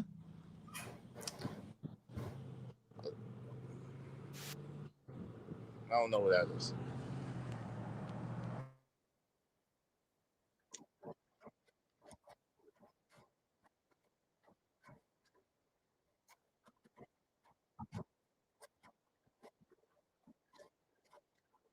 Nigga, I will change my name, nigga, the land god, that nigga, the land fucking god. You hear me? You hear me, nigga, the motherfucking land god, nigga. Nigga, these motherfuckers, nigga, I be playing clips, nigga, I play clips, nigga, till the angry man wake up. Are you okay? Nigga, Are you all right? hey, You the land god? Are you okay? Nigga, You all right? You the land god? I'm getting wrapped the fuck up. Oh, you okay? Nigga. Are you? Did your crack kick in? Your crack rock kicked in. Wait, I was wondering what happened. Did your crack rock kick in all of a sudden? You good? Is there no sound? Is there no sound? Can anybody hear No, me? it's no sound. It's no sound. All I heard was you talk about you on drugs and you that nigga and all this other stuff. Land god and stuff. I don't know. You so fucking lucky then. I'm lucky. Can y'all see Why am I can y'all lucky? see my screen? Cause I was getting ramped the fuck up. For what? You do drugs, don't you? Hey, brother, drugs are bad. You know hear that. this? Can y'all hear my screen? Can you hear? No, we can't hear. Can you hear anything. this? No, we hear you. That's it. Oh shit. Oh man, we only hear you. You like calling names here. Christ, I don't have to man. call no motherfucker. You don't even know how to work your own equipment. You suck, hey, bro. hold on. Hey, you know what the one name you can call me, man. You know what the I ain't gonna call you nothing but John or old ass nigga. Listen, don't talk But over here. nobody's as influential as the landlords. People I don't hear even now. like Go this. ahead. Politicians and Wall Street and all that stuff, they do have a big influence over New York, but nobody's as influential as the landlords. People own these buildings, they are gods. They tell you when you can live, they tell you when you can breathe, they tell you where you can pee. I mean, they run, and New York is a conglomerate of property. That nigga. You get to run your mouth up here right now, goddamn it. I'll call the fucking pedophile network. You won't do. Shut up. Who cares? Like, so what? You like pedophiles? You're an idiot. Okay, cool. So who cares? What are you talking about? You gonna call a PDF? You don't even understand YouTube. You're about to get your channel strike for no reason because you're dumb. You're slow. For a smart person, you're real stupid. I'll be honest with you. You're not very smart. You don't even know the game that you're playing. You're playing a game and you don't even know the rules to the game that you're playing. But then you try to flex and act like you're doing something that you're not even doing. You come on, you weak sauce, dude. What you talking about? I'm calling a PDF. Who cares? So, okay, you got PDFs on speed dial. What does that say about you? This man got PDF. I'll call a PDF. I'll call a yo, that crack, man. You gotta get off that crack rock. Can we get an intervention for you, sir? Can we get an intervention? I'll call a PDF if you mess with me. Okay. This man got PDFs on speed dial. Ooh, hide your wife, hide your kids. Man, he's there. Oh man, I was looking for something easy. I was going to share it with you. Give me a minute. Where am I? Please don't share no PDFs with me, brother. I'm good on that. I want to share that. I don't have No, any of please that. don't share no PDFs with me. Please don't threaten me like that. Why would they do that? You just said it. You just said, if you mess with me, I'll get a PDF for you. I'm not a kid. What are you talking about? I'm not a kid. I'm a grown-ass man. We the same age. I just look a lot younger than you. Yeah, you worry about your looks. I will say that. You are. I will say that. Right? Because I have to chop my head off if I look my father's age and I'm my age. That'll be crazy. Hey, let me ask you this. Let me ask you this question. If you're a five, how would you rate me? What? Brother, what's wrong with you? You rate yourself a 5. I guess brother, you in the what's rating. wrong with you? I rate myself a 5. You What's said wrong? you're a 5. You don't remember rating yourself a 5? Okay, brother, listen. Okay, I'm a 2, but I'm not rating you. You a grown man. What you mean? What will I rate you? What type of program are you running here? By any stretch of the imagination. At the same time, I'm a regular guy. You know what I'm saying? A 5. I'm a 5. You know what I'm saying? If I had to be judged, I'm a 5. At the same time, go just slinging from the chandelier side. I ain't none of that. I'm an ordinary guy, right? You know what I'm saying? You know, I'm not. You're 5. Okay. And I could judge myself. I'm not gonna judge you. What kind of program are you running here? You want What do me you to mean? judge you on your looks? Are you I mean, serious? I probably shouldn't ask you that, but that is Yeah, that's rather gay. interesting. That's gay, bro. Yeah, That yeah, means you're gay. you know I'm I not ain't gonna gay lie. now. That Now means you're you know gay. I I ain't ain't gay gonna hold you. now. Now you know I Nah, ain't that gay means now. you're gay. I'm not gonna You think lie. I never asked no man to judge me, bro. I never you think asked I'm a gay? grown ass All man, right, fair enough. So you're brother. gonna get hung up on that. All right, you're gonna hang on that. Brother, I've never asked a grown ass man, hey, what do you think about my looks? I never. That never crossed my mind. All right, yeah, fair enough. All right, so you think I'm gay now? All right. Hey, so Easy.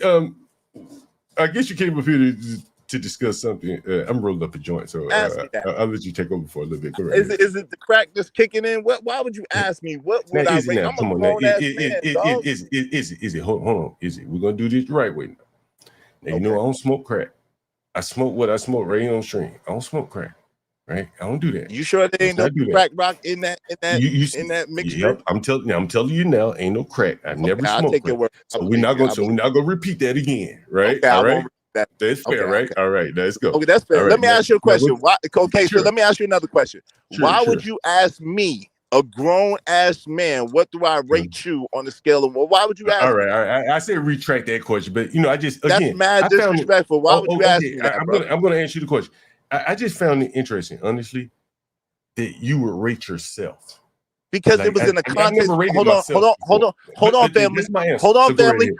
Sure. Hold on, family. It was in Yeah. the context of a conversation when they were saying to me about the women that I get. And I was trying to say to the brothers, hey, listen, it's not like I'm this spectacular dude or I'm all this or I'm all that. That's what I was saying in the sense of getting women. Because I could get women or have access to women, that don't mean that I'm the best looking guy or I have whatever. It's not that. So that's wait what I was referring to. a minute. Is it so again, like, bro, what you talk about is what you talk about. Hey, we got Drip, man. Drip never been up here before. Drip, I was giving you a mighty high praise this morning. I started my show. I'll give you some mighty high praise. Shout out to my guy Drip. I started off, man. I started off my channel, bro. See, people think I'm anti-black, but I call it like it is. And I went up on Drip show because I watch him from time to time. And I've always had, I'm divergent. We'll come back to that, I promise you. But since he's here, I'm going to say it in front of what I said earlier in case he didn't see me. I've always, I look at him from afar, and I've been like, that combination that they had, it seems like almost organic, like they knew each other. And you've seen people on my show, on my stream or whatever, that, like Stanley, that, he was very, very contentious up here. Yeah, we going off subject, promise you is, but I do want to talk about this with you. This may be interesting to you. And instead of being, fighting back and forth, man, man. You say you're 52? Because I'm 50. I'm not 50 yet. I'm 49. Okay, all right. We're about the same age. All right. I'm trying to wait on Drip to come up. That's what I'm kind of stalling. But anyway, so I saw I've been watching them from afar. I'll be in the chat. Hey, what's up? Sometimes I go up, hey, what's up? What's up, guys? But I do like their dynamic. The two of them. And they keep it kind of above board and not sexual, down in the gutter and shit. At least from when I watch, right? Maybe they go low later when I'm not watching, something like that.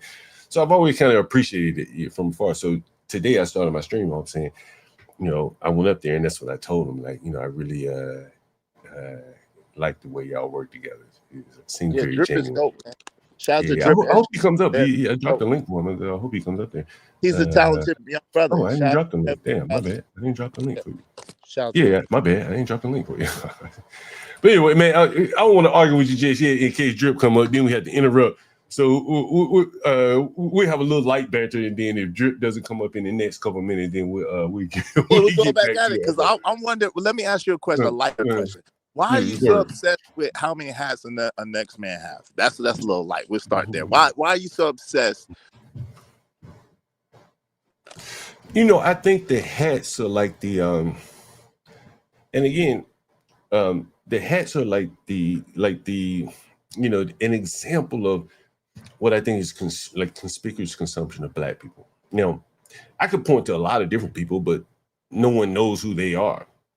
And so when you say, well, why are you pointing at me? Well, I think you are an example that that I can, drive the point home.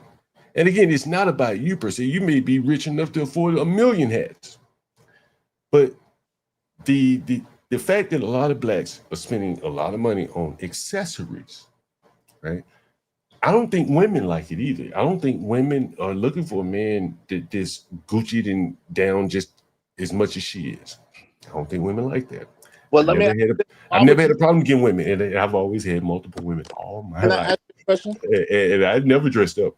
Well, let me ask you a question. Why would you do anything for what women like? Why wouldn't you do what you like, and then whatever woman is down with that, then you choose that woman? Why would you be doing something specifically for the attention of women? I want to answer it before I forget my answer, and I'll let you go back.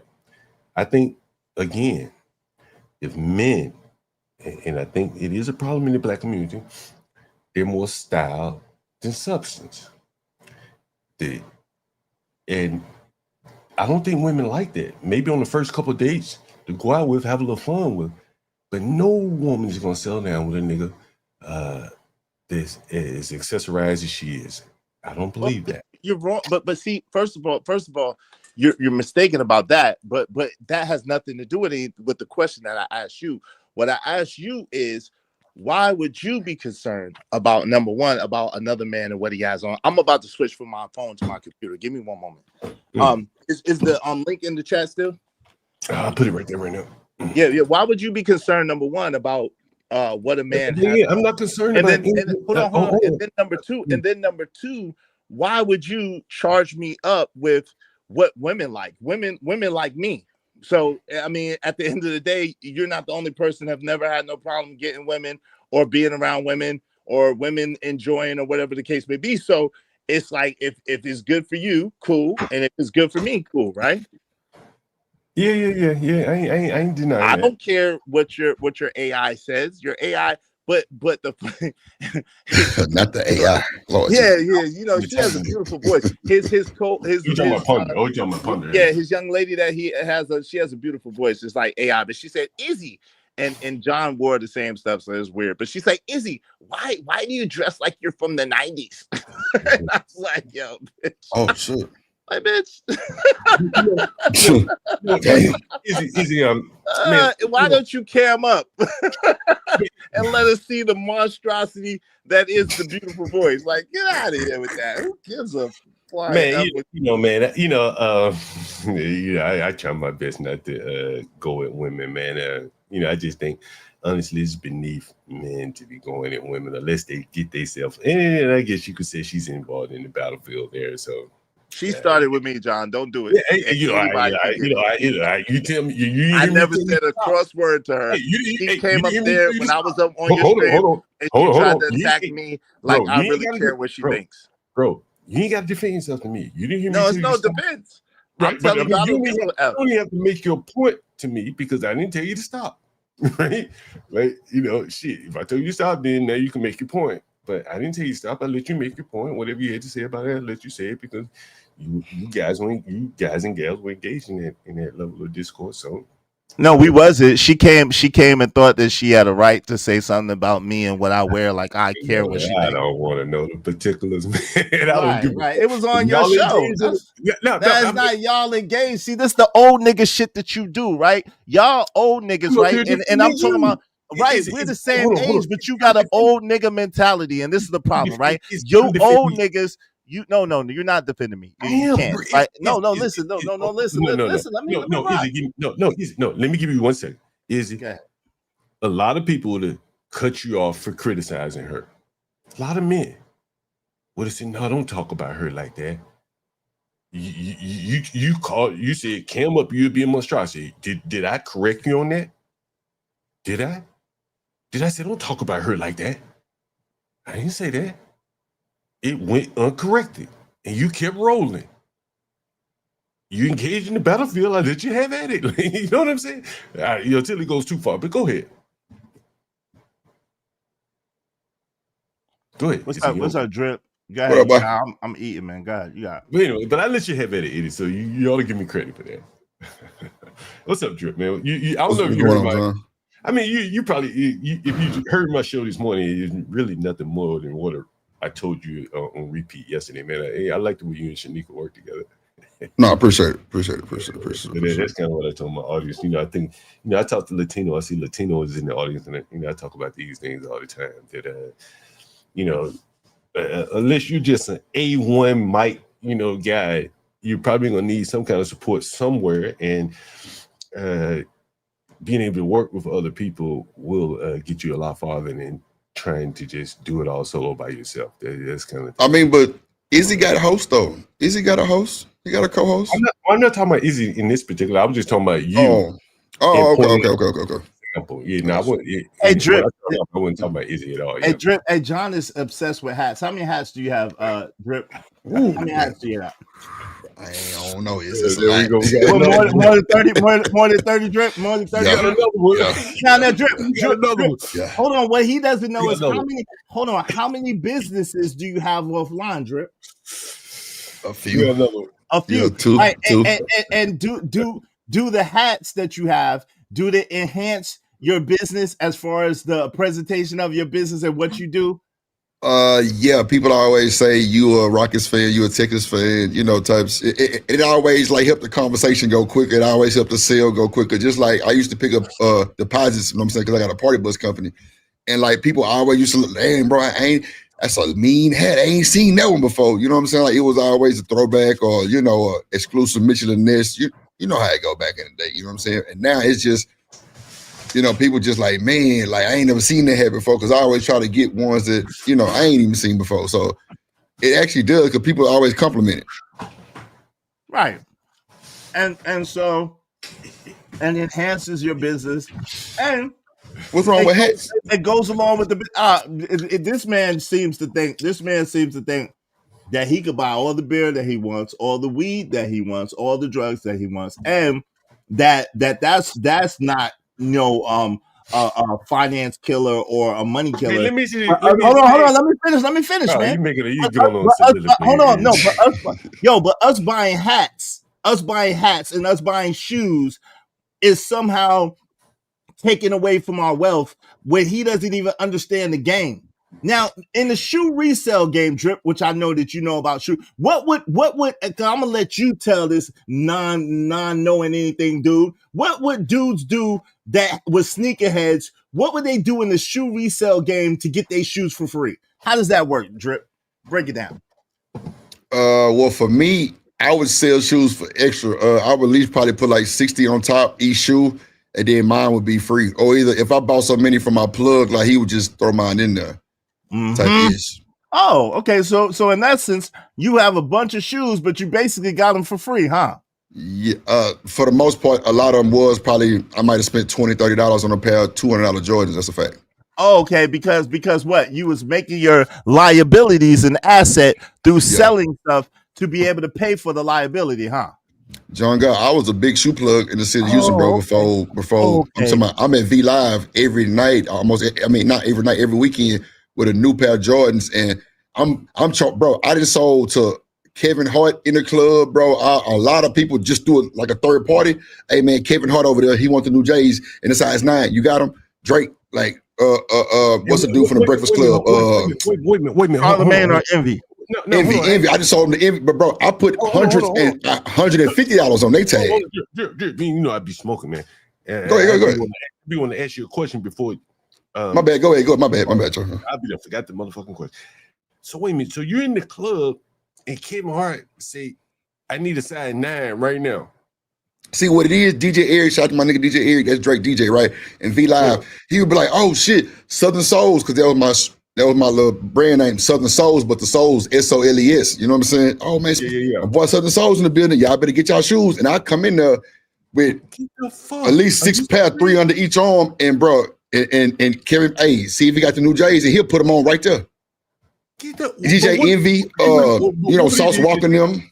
No, hold on. I want you to keep telling it, but I'm trying to get through it out. So he would take off the shoes that he had on and put them some bitches on. Yeah. The fuck? No, I'm dead ass. Cause see, John, I was always a little early. I might have them 7 days in advance. Cause if you get them any more early than that, they're gonna be fake. Wait a minute, hold on. When you say you're and this is all like educational for me. When you say you're a little early, You mean you can get the shoes early? You're getting them earlier than other people. Yeah, only 7 days. And now how does, without telling me too much of your business, why are you saying only 7 days? What does that mean? Because that's when Nike will release them to anybody. Meaning, like, okay, so I don't know if you ever. Well, my cousin is Christian Michael out of Beaumont, Texas. He went to A&M and he went to the Seahawks. He was second round first pick, like about 6 years ago, and now he's playing overseas. But I had access to his Nike account.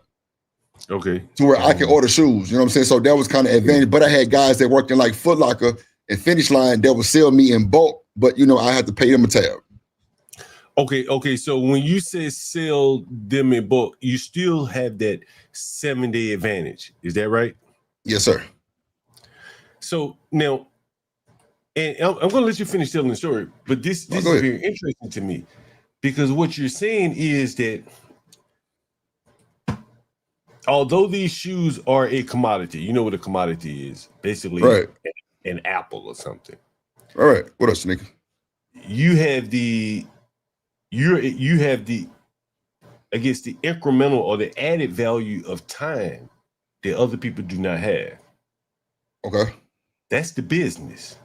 Right. And then John had a party bus business, so I'm seeing people every weekend. Hold on. But see, like this is what I'm saying. Like when I'm trying to explain to people. Like I'm a software developer, so I be seeing shit in components. Like when I see us, like you see when I see us on the screen right here, I see 3 components, right? Right. Well, For sure. Probably one component, but the same is just like a generic list of them. Gotcha. Up to 10 on this StreamYard panelists. Right. What you're saying is basically you get to choose early, and that's your premium, correct? Yeah. Yes, sir. Because you got to choose late, it wouldn't really be worth it. That's not necessarily true. No. That's not true, John. Because I'm telling you. But certain shoes that have a high. Hold on. I'm telling you. No. I'm easy. Give me 1 second. I'm the one that put the premise up for him. I'm trying to tell you the game. I'm just trying to figure out. Go ahead, Green nigga. Hold on. Easy. You know it. He knows it. I don't know it, and the audience probably doesn't know it either, right? So that's what I'm trying to tell you. I'm trying to answer the question. So let me ask a question out of for the audience that may not know shit. Jesus Christ. From day 0, from the day the sneakers get out to day 7, how much value decline is there? None. None. It's an increase depending on the shoe. Yeah, it's a huge, especially like a Yeezy. Oh my God. That's like a $500 increase. So wait a minute. So wait a minute. On day 1, on day 0, when only you have this, it's crazy work. It might be like a $600. Well, it depends. Like you got like Travis Scotts, you had like a bunch of Kobe's, you had a bunch of Yeezys. Those shoes are high in value. But hold on, you get to buy them 7 days in advance, correct? Yes, sir. Yes, sir. Okay, so on the first day that you buy it, let's say you get it that's day 1. Right. That shoe is worth a lot more money because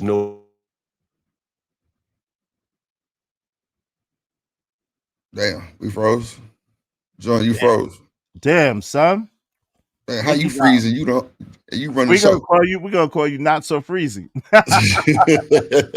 Sub-Zero.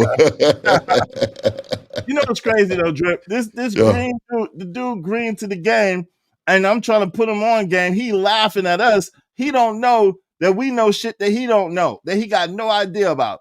My shit is free. Yeah, nah, But for real. it's still he see me with it, and he don't understand the game, so he laughing and scoffing at it instead of asking questions to understand. He think we the same and we not the same. That's what I'm trying to tell this dude. Like he don't even understand what's going on in front of him. Yeah, a lot of them shoes, buying them early. I mean, some of them was not really worth buying early because they after a certain time they would still be on the shelf sometime. But them early guys, they definitely get taxed. Like the Travis Scotts, and then Easy, a lot of them places don't even have nothing but about 12 pair of shoes because they do a raffle, and I come get at least 3-4 of them from a store. That's a fact. Exactly. I at least come get 3-4 of them. Yeah. And then mess around. Listen, Louis Vuitton hit me with the Virgil Oblongs early. I was on that list. That's another thing. If you get to buying shoes like the Louis and shit, like bro, my boy Christian Michael was so cold. Like, bro, we had a little deal with Louboutin, like the Socates and all them, bro. I'm talking about, bro, we was getting shoes at least a month early because we was on that list. Well, he was on the list. I ain't gonna say me, but he was on the list, and you know, he was just sent them on to me, and I'm issuing out. But now, bro, that's just like Cadillac and like, you know, like Lexus. If you that guy, bro, they gonna put you on the list to call you. Hey man, we got a 2029 in, and it's only 2026. We got it. I missed everything you said, man. I'm sorry, but I really am curious to this, because from the way you explain it, and I want you guys to hash it out for me. So I just have a question. If you get them early on the 7 days, it would seem to be you would get a premium because you could sell it to somebody who can't go buy it in the store. Is that correct? That would be a premium. Is that wrong? All right. You say, Am I right about that?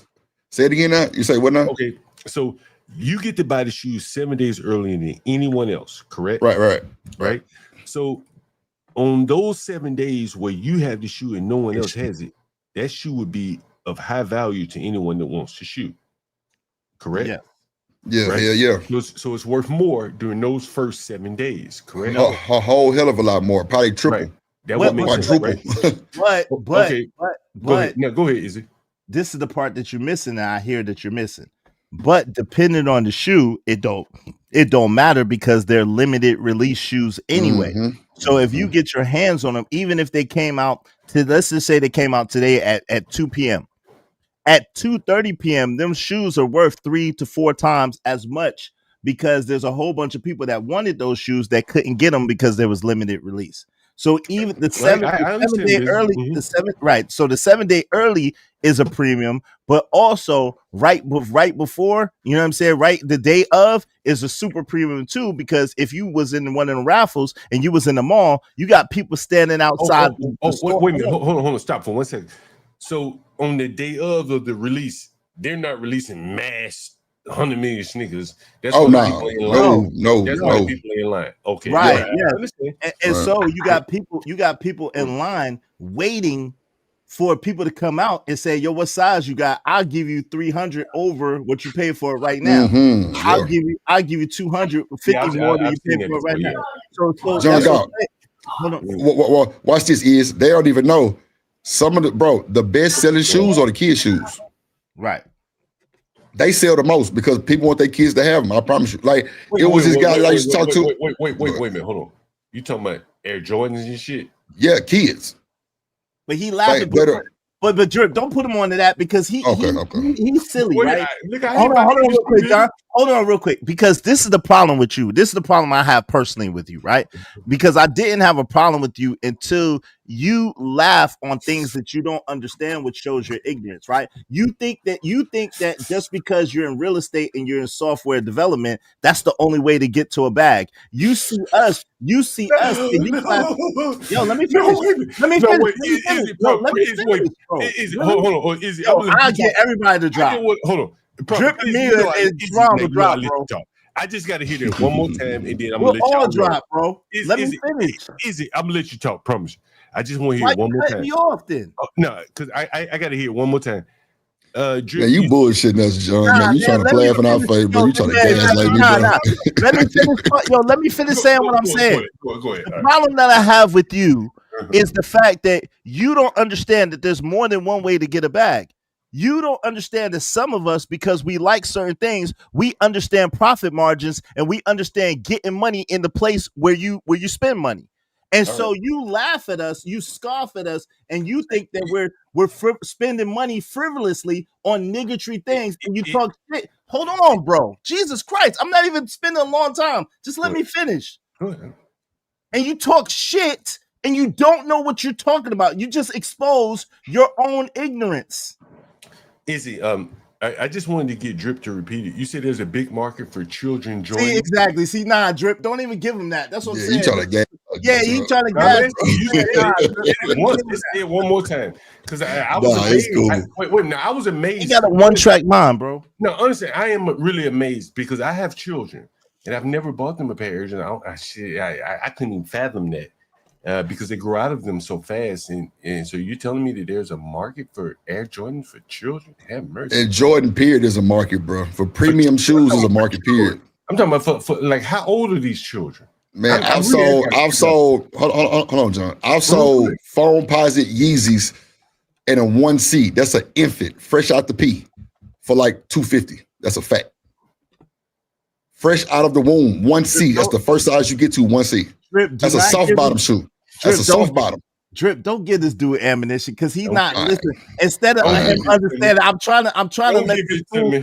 I'm trying to let this fool know that he's a fool. But yet, still, he gonna hyper focus on kids getting these expensive shoes, even though they grow out of it, and then he gonna use that to justify niggotry behavior and say that these niggas. You see what I'm saying? But this fool don't even understand he's a fool, and that's the problem. That's the problem. He's a fool. Oh shit. And don't even know it. I can't be rude, man. Let me get Sharon in here. Izzy, I'll come back to you. I promise you, man. I like to hear your conversation. You know, I much rather hear you talk than me. So go right ahead, Sharon. Now I'm waiting. I want to. Who the fuck is Sharon? God damn. Who is Sharon? Oh, Sharon. Oh, what up, Bracy? I ain't see you down there. You say Sharon? That's fucked up. Kiss my ass. I'll wait. I get it. What I fit out. I want to hear more of the conversation before I just jump in. All right. Go ahead, Drip. Izzy. I'm just fucking with you, John. Interesting. And Sharon, the premise is this: he laughing at AM and I because we got hats, and not understanding that it's called a brand. And he doesn't understand that some people understand branding, some people understand brand deals, some people understand how to get something and make money off of it and turn what should be a liability into an asset. He don't know nothing because he don't ask. He sit there and he try to make fun and scoff, talk about big hats. They got big hats, but nothing under their hats. He don't know that I got over 200 books. He don't know that I got crypto, I got stocks, I got bonds, I got all types of stuff. He don't know that I got real estate. But instead of him sitting and conversing with me and really trying to understand, he gonna sit and scoff and make fun like he got the answer, and he be sitting up here on drugs and drinking alcohol. Now with the hat situation, it's kind of, but you wearing a hat. So why is it because he has too many hats? Is what you're trying to say, John? Okay. So shout out to Shanika in the Drip Nation, man. You know, I said I really appreciate you guys what you're doing up there. And shout out to everybody. She said you weren't here, Sharon, but I'll include you in that super chat there. Sharon, and bro, you gotta stop calling my man wrong, bro. Real shit. Wait a minute. I want to call you. Am I calling you out your name? Sharon. Wait a minute. Bro, I've been drinking and smoking all day. Exactly. Nigga, you want to know what else? Nigga, I'm gonna teach you. I'm gonna tell you something about me. We know you're a crack. We know a crackhead when we see one, bro. Stop it. Good. Let me know you're done because I don't want to interrupt you. I promise you. Oh God. Like I said, I let everybody talk. But one of the things about me, is back to Sharon. What do I say? Sharon or Sharon? Bro, you got the Sharon. No, I'm trying. I don't want to misname him. So misname him. Mispronounce him. I'm sorry. I've been drinking and smoking, man. I've been up this motherfucker all holiday. Yeah, that's probably Sharon or Sharon? Ron. Okay. Sharon. Izzy, man, like I'm a different nigga, honestly. And again, you can see I'm a very civil nigga, right? Because I let you get up here. I don't call no names, no shit like that. Like when we sit here and talk. Bro, I've been up here 8 hours, bro. I'm sorry, 5 hours, 6 hours. I ain't had one fucking bite to eat. Not one fucking bite. Nigga, I go straight off goddamn, like, what do they call that shit? Like, hate. Motivation. They call it hate and vitriol. John, I think you mean adrenaline. Hold on, what the? Nah, they call it hate and vitriol. No, it's fucking adrenaline and passion. Hold on, it's fucking adrenaline and passion. I led off this goddamn stream with the highest compliment to Drip, who's on the show. Right? Did I not? Everyone who's been here for 6 hours, you heard what the fuck I said, right? I said, yo, and I've said it many times. I said, that nigga, and I've super chatted him as well. Correct, right, Drip? No, for sure. I said, man, that nigga, I like what he doing. I ain't never got a super chat, so yeah, that's a big that nigga lying. I just sent you several. John got okay. Yo, John.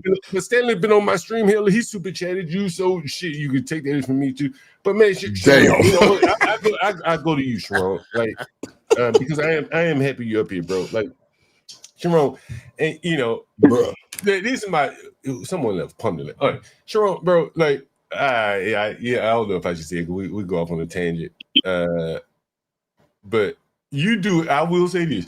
You do a very good job of what you know, boy. I gotta tip my motherfucking hat to you. You do a very good job. You're like a no fugazi. That's it, and that is a compliment. Understand? That is a compliment. Yeah, this he's I mean, I take him how I get him nowadays. He's a shit. slick, young I get very few. I get Mm. very Watch few it, compliments. Gerard. Nigga, that's a very high Watch it, compliment. Gerard. I can or not. I take it. Fuck it. Hold on. If tomorrow you woke up and you had the same number of subscribers as No Fugazi, you'd be jumping for joy. You'd be clicking your heels like Dorothy. And you have a very unique talent. I don't agree with what you do, but I gotta tip my hat to you. You're very good at it. You're very, very good at it. It's hard for me to watch sometimes because I don't agree with that shit. And the way you're able to do that probably makes it even harder for me to watch because you're very good at it. And that's my compliment to you, although I disagree with you. So I hate watching sometimes. Appreciate it. I thank you. Damn, that's fucked up. It ain't fucked up, man. Bro, hold on. Yesterday I was on your channel, Drip, and you said John be saying the word blacks to piss people off, and Sharon does his job, and it keeps a nigga like me watch it. Although I don't agree with him, that's his job. Am I wrong? But, I don't. I'm just speaking my mind. I don't purposely say things to have a rage bait with somebody. I'm just speaking my mind, and people just naturally disagree with whatever. And if they not afraid to substantiate the argument, then they come up. That's all. You're a little better than it. You gotta give yourself a little more credit in that. You do a very good job of massaging the audience. This is my own opinion in a direction to keep the business going. You need to keep the discussion going. Well, but the discussion is like the product of the business, right? That's what you sell, right? That's what we all sell as content creators. And you keep it orderly, right? As You much as I agree can. that as much as you can. You're very good at that, and the topics you good with that, good with the thumbnails, good with that, and your background, good with that, and but as it relates to the discussion, that's why I think you shine. To be honest with you, I must tip my hat to you on that. Appreciate it because I can do what you do because I can not on those topics that you do. Well, see, John, it's really a SBG/Drip show because Drip got a lot of shit going on at SBG. I got a lot of shit going on with the Israelites. You know what I'm saying? Easy bands. Like I'm just out here touching the world and spreading the love. You know what I'm saying? You need to get a hold of me too because your shit look boring. But Sharon, remind me, I gotta tighten up your background too. I'm gonna give you some live floating and moving around so you can have some good sticks and shit. I got you, my boy. But go ahead, John. My bad. Appreciate you. Hey, yo, we got a vegetarian up here. Before we get back to Easy, I promise you, I'll come back to you. I want to hear what you got to say. I love criticism of myself, but let me get this guy up here. I've never seen him up here before. What's up, man? Oh, what's happening? No, I came from Hood Channel, but what's happening? That's how I found out about you. But I wanted to tell you, man, just in their defense, man. Listen, there's a whole culture behind this sneaker shit. Oh yeah. And if you didn't go, you wouldn't know. There are conventions, whole ass conventions. I know all about that. I know all about that. And again, yeah, the money there. Right. Again, I know all about that. Again, I'm a landlord. Shit, I hear motherfuckers come to me, talk about all these kind of things. Here's what I'm saying. And again, I've talked about this quite a bit. And so since you guys are here, I'll explain to you by way of example. So a lot of times, guys, I'm talking like this, right? Right. Anyone you familiar with software, you understand this, right? And abstract classes, special type of class, it cannot be instantiated. You know what instantiated means? Anyone know what that means? Because I don't want to be reading these big words and you be like, "What the fuck does Come on, that man. mean?" Stop it, bro. John, Stop You be it. lost. You know what I mean? Bro, Anyone know what stop that it, means? bro. Stop it, bro. Huh? Please stop it. No, look. I don't do that. I just want to make sure everyone know what I'm talking about before we go too far. An abstract class is a special type of class that cannot be instantiated directly. Its primary purpose is to provide a common base for other classes to inherit from, defining a blueprint for shared functionality, wink, wink, and requiring specific implementation in derived classes. Does everyone get where I'm going with this? Yeah, but so you're supposed to be the standard that to which you speak. I mean, this is what I'm saying. You just got here, fam. Like you. It's very presumptuous of you, and this is what I'm saying. But and you come in there disrespecting people who've been here, been doing their thing way before you, and you scoff at things that maybe other people could learn from, and you misguide people for your common base that you're coming from, and this is the problem. Is that true, John? You feel And like you better than everybody? Nah, that's No. not. I think before we go too far, I'm fucking with you. before we get too far away from here, because everybody know I don't think I'm better than anyone. Did we? You definitely are seem we like cl- you feel like from what the things that I heard you say so far just today, it seems like when you talking about the hats, it seems like they was talking about you pinpointed towards niggatry or something of that nature. It seems Okay. like maybe you might think that you are better than other black folks. Come on. You know what? You know what's interesting? Gerard? You know hey, hold on. Before we get too far, is everyone clear on this? What we have on the screen? Yes, man. Yes, sir. Right? Yes. Does anyone want to volunteer and explain what this means? Bro, what does this have to? Oh, okay, so see, I got to show. I promise you, I'm going to get there. I promise you, I'm going to get there. This is how I made my living. For real, seeing patterns and creating abstract classes that other classes had to derive from, where you would create concrete implementations. Does everyone know what the fuck I just said? Now relate that to the hats and sneakers. Come on. Thank you, Grayson. I know. I probably confused you guys. And so here I go. He thinks that we don't understand what he's saying. The slugs. Bro, honestly, bro, I'm not criticizing. You be up here throwing shots. Trust me. I'm talking about it. No, bro. Bro, I did this for a living. You work with abstract. You work with software and software development. You obviously are not a people person that didn't really work with people, even though you're a landlord. This is the problem. You're a landlord. You're used to being in a superior position with people that need you. We don't need you, and so therefore you don't understand that you are scoffing at people that's probably better than you, but since they present different than you, you don't understand. And so therefore you disrespect people that you shouldn't disrespect, you offend people that you shouldn't offend, and you're coming off like a complete asshole for no reason at all.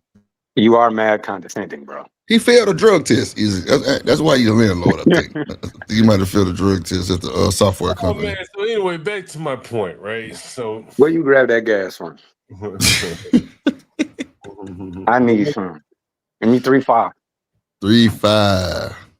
Someone But John, still like, bro, I don't tell you who said that. Where you get that gas from? Whoever the guy on the panel was. But John, what does this have to do with the hats and the sneakers, though? I was trying my best to get there, but we keep. Oh, okay. Go ahead. My bad. Go ahead. You know, we since we sidetracked, fuck it. We might as well do this. Where is this right here? Let's see. I know it is. We gotta do this though, cause Drip, this for you, Drip, and yeah, this for all you guys. Actually, like a nigga like me, boy, I am a different nigga, right? And what I say, better than everybody else. Damn right. And what I say to that is like what people don't understand about me. Like honestly, bro, like if I were a different nigga, I wouldn't even be where I am today. Trust me. And I'm gonna show you in this clip how different I am. Well, I ain't gonna say how different, but like the temptations you have to resist. and how other people will take advantage just of who I am. This is my daily life. And yes, she said, here we go. Listen there. Let's see. Hello?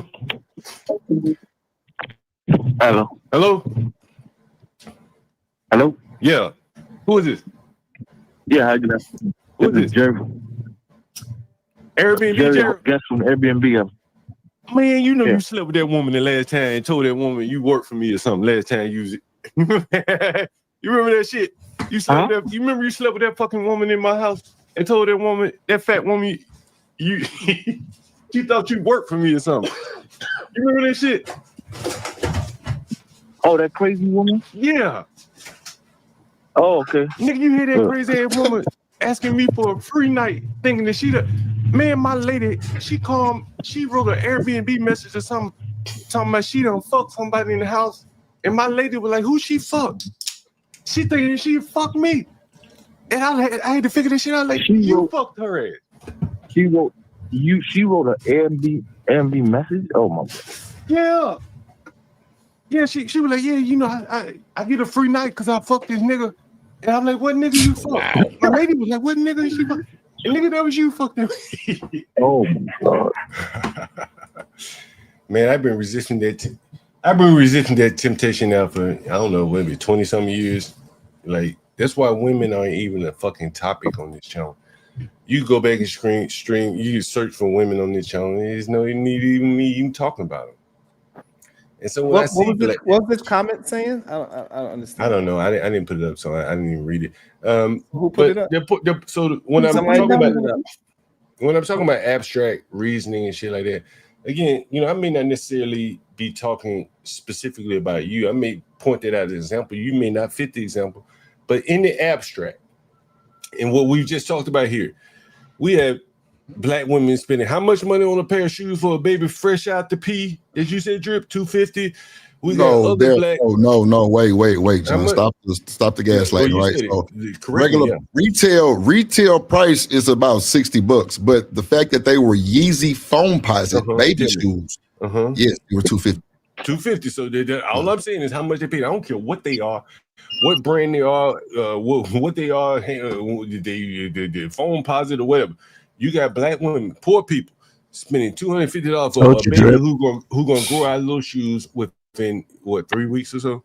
Hyper And then they focus might on that resell them instead too. of- Wait, hold on, Drip. Hyper Go. focus on that instead of the business aspect and the business acumen of the people that he's criticizing. Yeah, because that's not my worry if they buy the shoes and grow out of them. I don't give a damn shit. Give me my money on. No, and that is not that. I'm not saying you're wrong.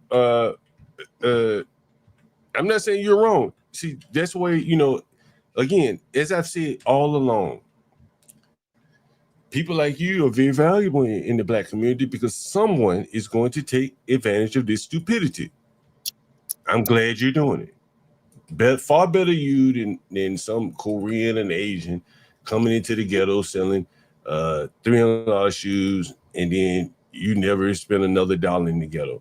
But I think all of that money could be spent in much better ways.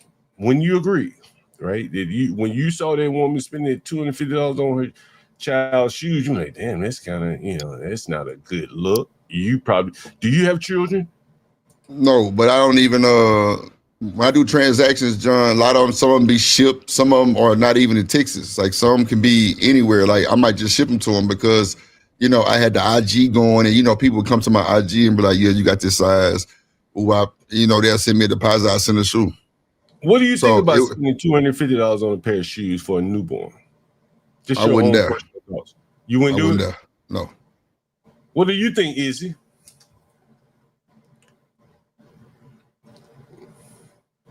I think it's ridiculous. I would never do that. What do you think, Sharon? I think questions upon that. You have something to say to me? No. Don't get sidetracked. What do you think? You think that's ridiculous? No, it's not ridiculous. Somebody wants to spend the money, they get to spend it however they want to spend it. Do you think I'm talking about a poor person? I'm not just talking about somebody. The person that bought those shoes. For some reason, people think that whatever a poor person is, they don't have the right to spend the money how they see fit. Come on, Bracy. Come on. Bracy, I tell you, he good. Whatever. motherfucker, he's slick. Vegetarian, what do you think? If you saw a poor person spending $250 on a pair of shoes for a newborn baby, what would you think? Your first initial reaction, first You thought to roll stupid. around in your head. You stupid. Okay, so yeah, it's a very honest answer there. And so I think that if you extrapolate this But out, hold on, John. Hold on, bro. Because I ain't finna let you do this shit. Hold on. It's rich niggas out here spending through $2,000-$3,000 on baby shoes. They got baby shoes, diamond encrusted, goddamn Air Force Ones. They customized for their babies. They spending thousands of dollars for. They got Burberry baby shoes, Gucci baby shoes. Like they do that shit all the time. Niggas with money on. So what's the problem?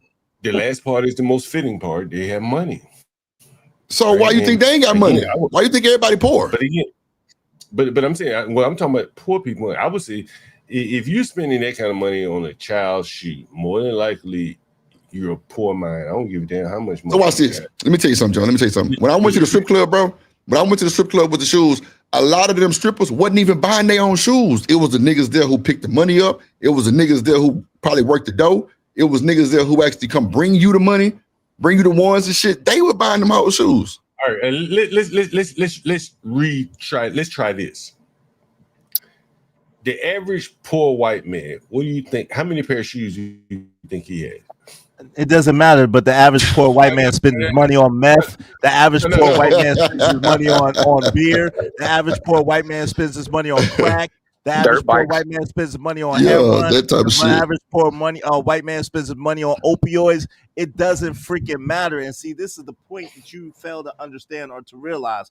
You sit there and you try to make it seem as if blacks, so-called blacks, whatever you want to call them, are the only people that's spending their money. But then when we show you that we are the people that spend our money and we make money off of it, we make money off of what we're spending our money on, then you want to try to totally change the subject. See, look at you. No, I'm letting you talk. Go ahead, talk. Man. Let's be out. Yeah, I got a show to do anyway. I got a show. That's a bit.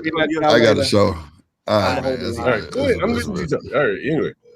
Peace, man. Peace. All right. Oh shit. I gotta see if I call B Bray. I gotta let him know as soon as he answers the damn phone. Hey, you on stream, Bray? Don't say anything.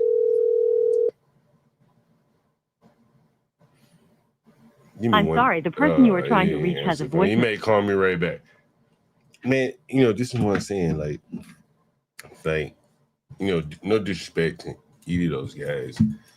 Man, bro, if you got a race of people like spending that kind of money on shoes for children, and I see it, so you can't deny it. And all these people are not reselling shoes.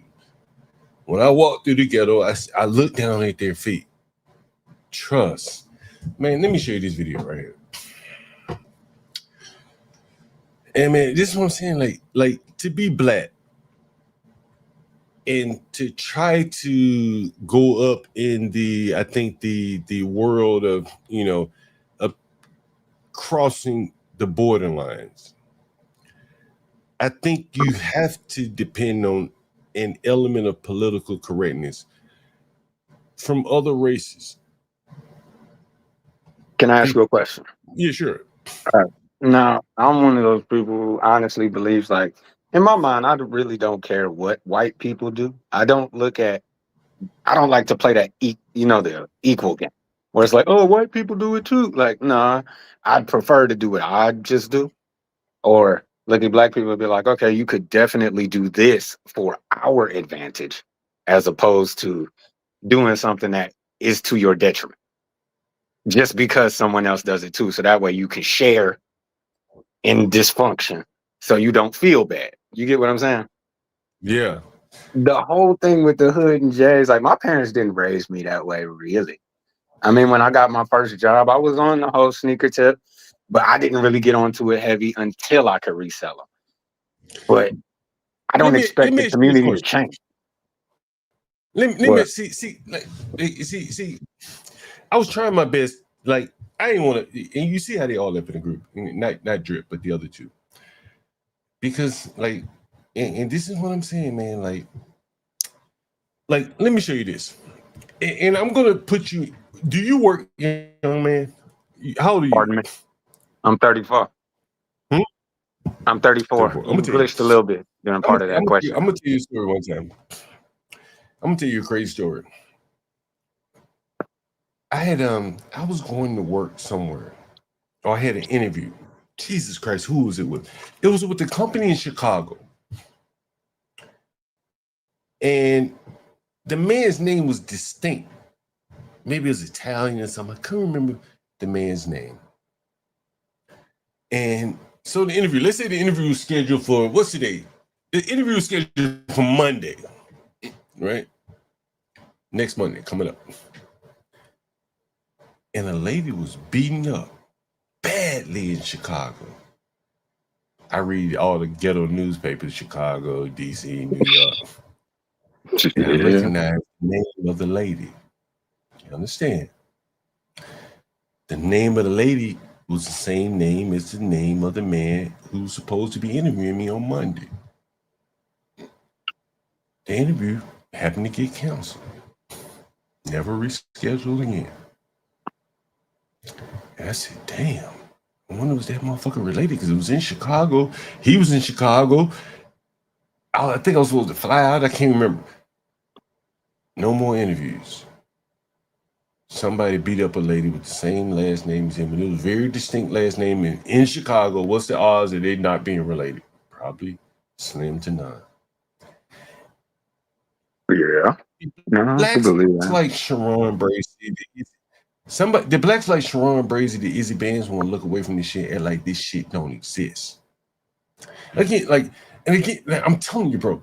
Like, I want you to watch this. And I want you to put yourself in the shoes of a Chicago office dweller. You work downtown Chicago. You ride the train to work. And so when you get to work one Monday morning, whatever, and this is happening on the train, and tell me, and it's being talked about at work. Everybody's talking about it. Attorney's office You're black. filed a federal terrorism charge against Lawrence Reed. Attack, found gasoline, and lit her on fire. Mm-hmm. The surveillance video is difficult to watch. Yes, it is. And is very disturbing, as a young woman was set ablaze and tried to. Nigga, I don't need to show no more. I done made the point. You a black ass nigga. You gotta go to work. Everybody at your job talking about what just happened on the way into work. Some black man that set this woman on fire on the train. And you sitting there like, but it sure is a shame. He did it. White people do it too. Ain't no white people done no shit like that. You in Charlotte, North Carolina, some crazy ass Neanderthal stabs a woman on the train, and you on your way to work. It's being talked about at the water cooler. They can't talk about that to you. I used to go to this blog right here. Listen to this. And I've had my manager on the stream. And see, what you don't understand, bro, and I could call this motherfucker right now if you don't believe me.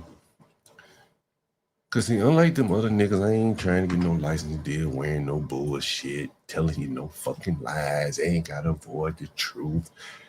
I can deal with white people honestly because, shit, it is what it is, bro. I ain't get this far by fucking lying and dancing around and shit, talking to no fucking niggas. I ain't work with niggas. Like, I never worked with blacks, honestly. So I didn't have this problem. I didn't have the problem that a lot of other blacks do, because a lot of other blacks work in administrative work. I was a software developer. No fucking blacks. So one day I'm at work, and the guy that was let me see if I got it.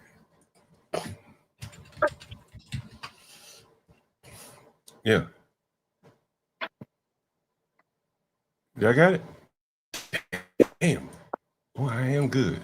Look at this. You told me.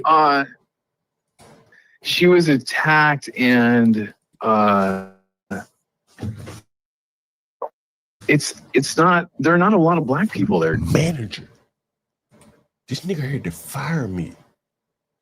You see how real he talking to me? He telling me about his wife got beat up by a black man. That nigga hired me. right? You see how really talking to me? Listen. Wait, what are you talking about? I think it's mainly Hispanics in the area. But when she was attacked, it was the blacks. I think that's right. Mm-hmm. And that was a long time ago, man. And I remember you telling me, bro, that you won't cross 14th Street. Your wife definitely would not cross 14th Street in Northwest DC. That's like the dividing line at one point between the blacks and the whites, correct? Oh, well, first, I cross that all the fucking time. Matt, but there are areas. Matt, fuck all that, Matt. Hang on. There are no. Matt, would you live around?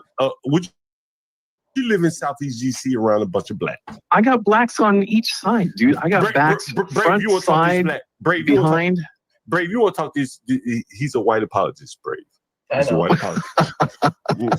Brave, he can hear you, Brave. You want to talk to this white apologist, Brave? Well, if I don't want to, upset him or anything. But what's the name, Matt? Yeah. Hey, Matt. I used to work for him. Brave. I used to work for him. This nigga fired me. I know. I was being a nigga. Brave, go ahead. Matt. Yes. Have you ever lived around all white trash?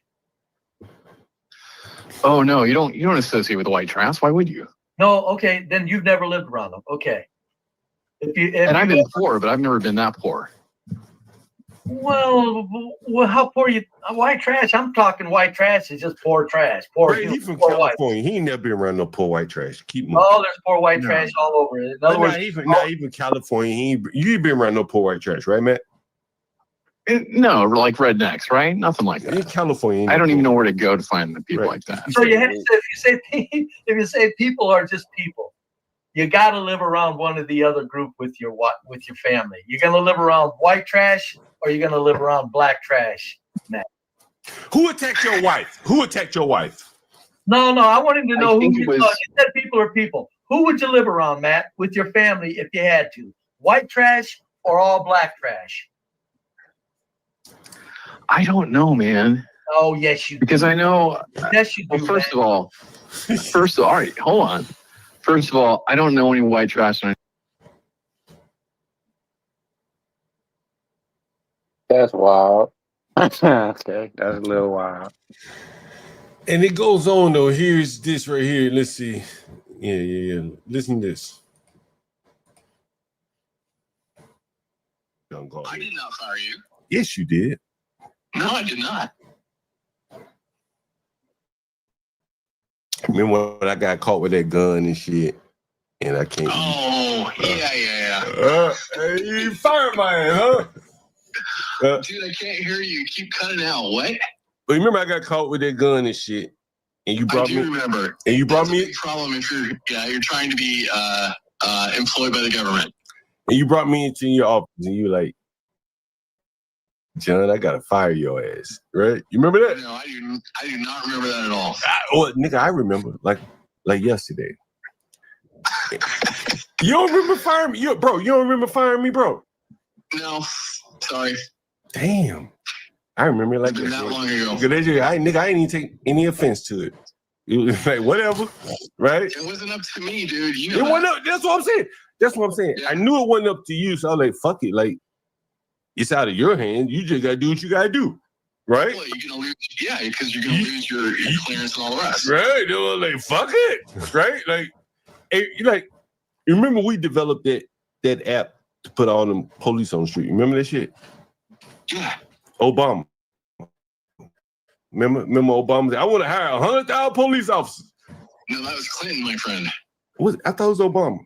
Was it Clinton? No, it wasn't Obama. It was the Biden shit, wasn't it? It was the Biden 100,000 cops in the street. It was 2016. No, Clinton was 100,000. Obama was spend $1 billion in 3 months, whether you like it or not. That was the recovery bill, from what I recall. But anyway, Matt, my audience want to know about, me for a moment. Hey, Matt, you're white, right? You're white. You're white, right? You're white. You're white, right? You're white. Sure. Let's say that. Yeah, you Matt, we were software developers together. You my manager, right? I know how to work with white people, right? Whites. And I got a real. I don't know who you work with. I fuck who you work with. Man, I got a real racist. I got a real racist. You know, some people say I'm racist, Matt. Do you think I'm racist? You think I'm racist? Can black people be racist? Do you think I'm racist? He did not ask that. Do you think some of the shit that if you say some of the shit I say about black people, do you think you be considered racist? Of course. That means John's hey, I got a real. Hey, frankly, people are people to me. You see, this is white people. This is white people. I know. This is fucking white people. This is fucking white people. People are people. People are people. Hey, Matt. How high are you right now, John? There you are. There's a whole group of people you can't live around. Matt, let me ask you this question. Yes, sir. That neighborhood you live in, you live in upper northwest DC, is that correct? It's what?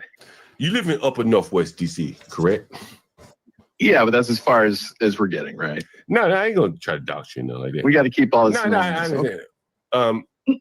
Your wife was attacked on kind of dividing line between the no-go zone for blacks and whites. Would you say that's fair? And you told me about she was attacked, and it's not. There are not a lot of black people there, dude. Wait. What are you talking about? I think it's mainly Hispanics in the area. But when she was attacked, it was the blacks. I think that's right. Mm-hmm.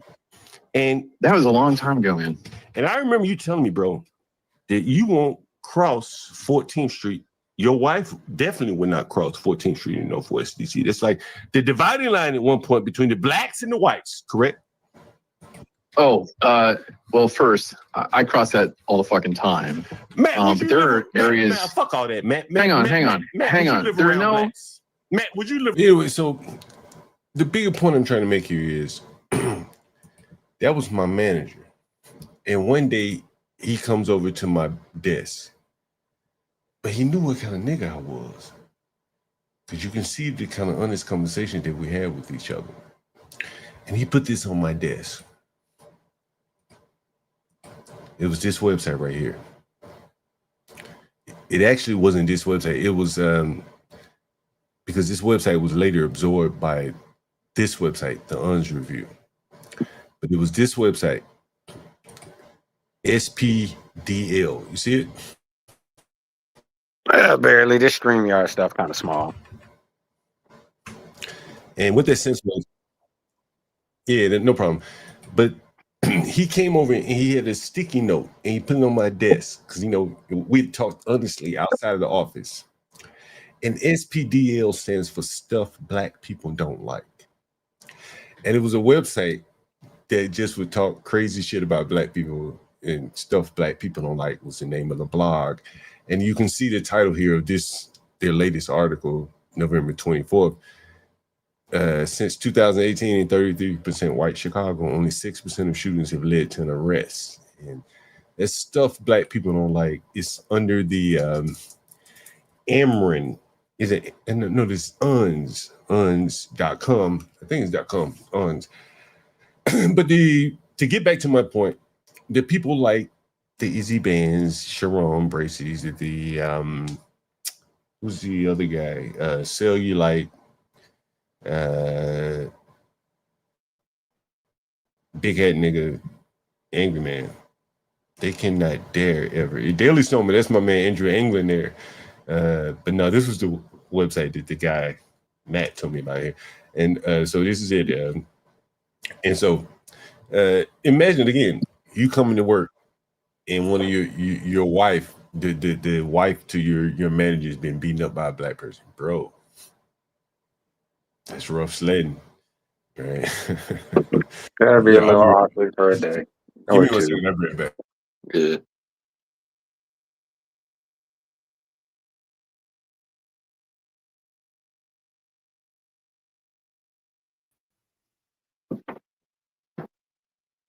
He said he'd be right back.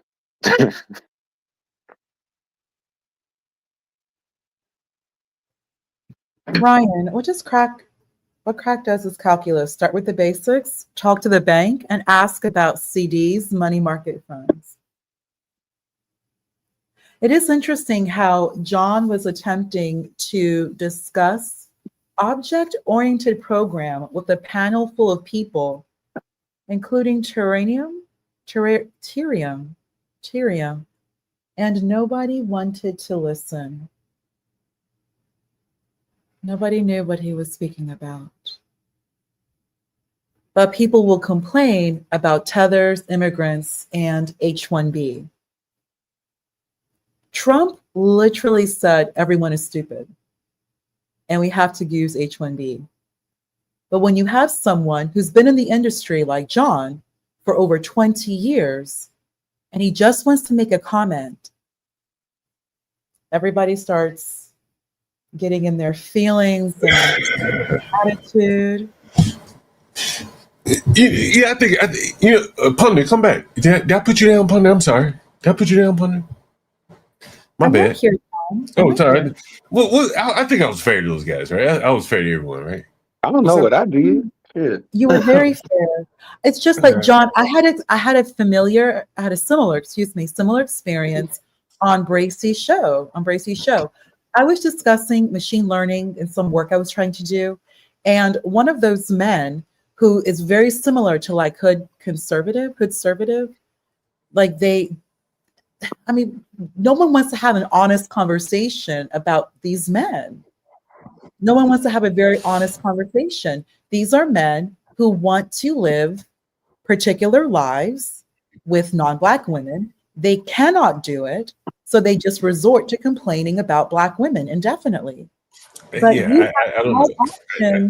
I don't know if Izzy complains about Black women. I don't know if Izzy. No, not Izzy. I'm saying that on Bracey's show, one of those men who's kind of like conservative, he got really into his feelings. Somebody I remembered from another live stream from like more than a year ago, from around the time that Trump won the election, November of like 2024, I believe. But he was so in his feelings, so angry. He brought up me living in a sundown town of all the things to say, very similar to this Rillo person who looks like a woman, Yolanda.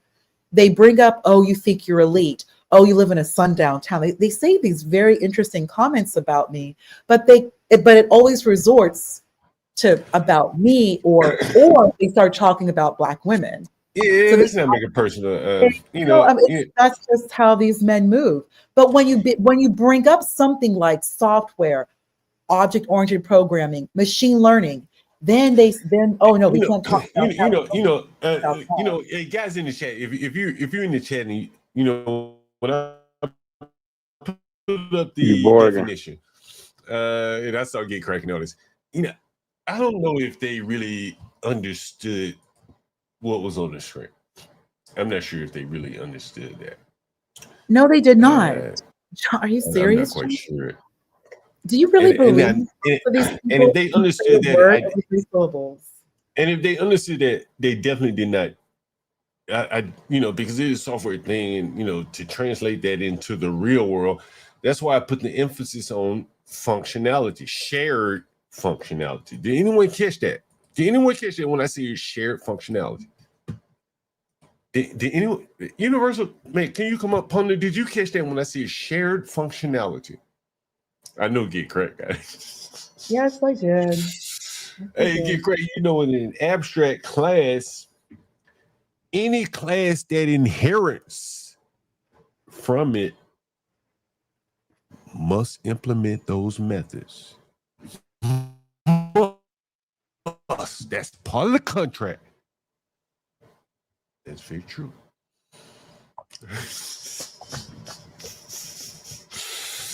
Oh, that's so very true. Let me see what it says. It requires inherent. Where does it say that? There it is. Derived classes must implement abstract members. Any non-abstract class that inherits from an abstract class must provide concrete implementations for all inherited abstract methods and accessors using the override keyword. Override. You know what that means? Man, I wish Get Cracked would go in. Boy. John, can I share something with you? John, if I may, there's something I need to tell you. On that same live where I was on Bracy before someone paid $20 to have me put off, there was a guy in the chat. Listen to this, John. There was a man in the chat who outright said, I've been programming C++ for 27 years, and it's so hard. It's no longer going to be used. It's falling out of style. Like someone actually said that in the live chat. And I'm assuming it's a black guy. Like, think about that, John. It made me think about you. Let me explain this in layman's terms here. Let me explain this. Hold on, partner. Let me explain this in layman's terms here for the people that don't understand what you just read for them. And we're going to put it in layman's terms. Derived classes must implement abstract members. So let's say if I derive a class of car and I say every car must drive. So every car that inherits from this abstract class must have a method, or in this case, what they call a member that drives, that provides the functionality to drive. Any non-abstract class that inherits from an abstract class must provide concrete implementations for how to drive the car. For all inherited abstract methods and accessories, it's basically properties, functions, stuff like that. Using the override keyword, you can override that behavior. So you can say, well, I don't want to be a nigga, and override, say, talking over someone or getting emotional. You can override your getting emotional reaction. From a software perspective, that's kind of how I see it. There. You know, some of these blacks that are able to act white or whatever, they're overriding some of the functions. Well, that would be in a derived class, I guess. Yeah, well, that is derived class. Okay, yeah. So they will override some method. Anyway, interesting software. Going off the rails. Back to you, Ponder. Sorry about that.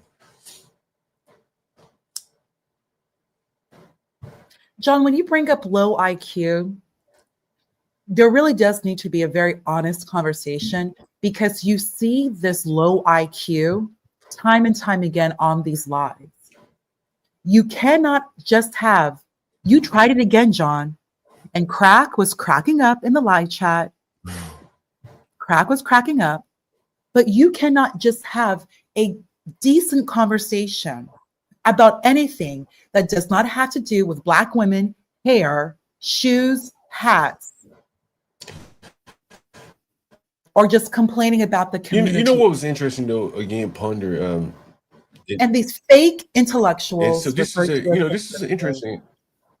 Great, but this was what was interesting again. You know, from Drip's perspective, and I don't know if you heard me. Vegetarian, you still there? Yeah, I'm still here. Did you notice how I kept honing in on the first 7 days of the shoe release? Did you notice that?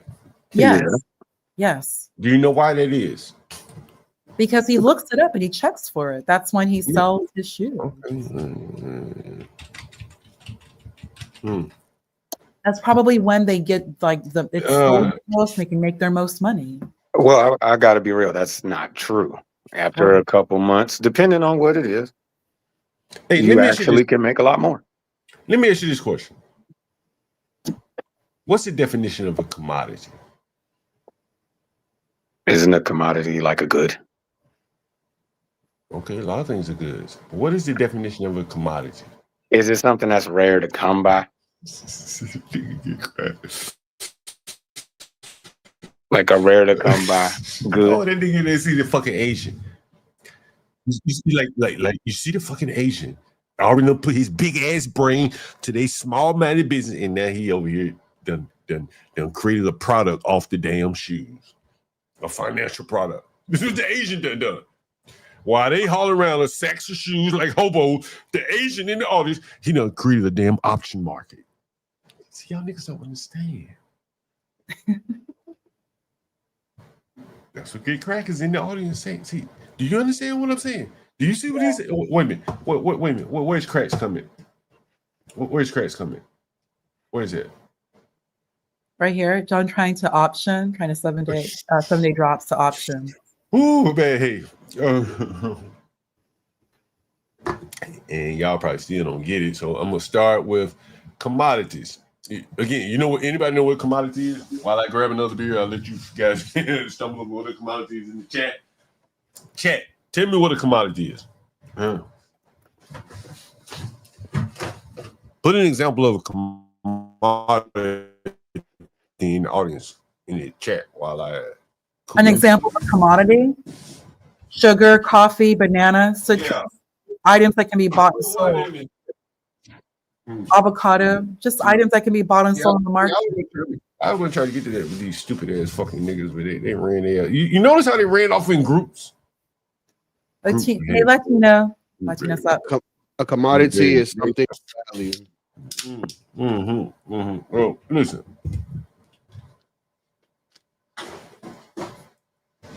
What are shoes made out of? Oh, let me know if I'm wrong. Rubber? Yeah, you can kind of flip all over the place, but would it be rubber? Rubber, leather, phylon, and all of that is. And well, we know rubber is a commodity. Comes from a particular area. Okay, so can you distinguish between one pair of Air Jordan 12s and the next? Between 12s? Yeah. Like if I it would got just a pair be of color if 12s, you were to go that deep with it. No, the same color, same everything. Can you distinguish between the two of them? The only thing you could do is probably a release number, like a product number or something. If I got two Air Jordan 12s, same color and everything, and I got one in my left hand, one in my right hand, and I tell you to turn around and I switch the one in my left hand to my right hand, my right hand to my left hand, can you tell the difference? I don't get to look at them no further than your hands. Just you holding them in front of my face. That's a yes or no. No at that point. I'm going to hold them up. Air Jordan 12, Air Jordan 12. I tell you to turn around, and let's say I flipped them. They're both the same color. Can you tell the difference between them? I said no at that point. The way you framing it, yeah, no, I can't. Okay. Only up close. Right. Oh, hold on. One more question. Is there a difference in price between those two? Yeah. Okay, what's the difference in price? The difference in prices that the bootleg one might cost you maybe 70% cheaper. Don't bring in no bootleg. He said the same shoe. If they're the same shoe, then there's no difference. Okay. Now, why isn't there any difference? Because they're the same shoe. Okay. Now, okay. All right. Good. If I hold up two red delicious apples, same size and shape, until you turn around and I switch them, can you tell the difference? Nope. I wouldn't be able to tell the difference. What about you, vegetarian? Nah, I say no. Okay, now I want you. They are identical. Okay, I want you to name some of the commodities again. Coffee, sugar, the big ones, oil. Right. Definitely bananas, citrus. Grains. All right. Yeah, I don't need the whole list, right? I don't need the whole list. We got enough, right? And so here we have a raw material or primary, in this case, an agricultural product that can be bought and sold, such as copper or coffee. So when you heard me talking the drip, what was I focusing on? Crack those. Commodity. I'm focusing on those first 7 days that he has a commodity. It's really a commodity that very few people have access to. And I asked him, I said, and he had a hard time understanding. I said, on the first day that you received the shoe, and you got 7 days before anyone else can buy it, is the shoe worth more than it is, say, 31 days later? He said, yeah. I said, well, what about the second day? Well, it would be worth slightly less, right? Crack? Yeah. What am I explaining to the audience, Crack? Is that like That the only value that he has is those 7 days.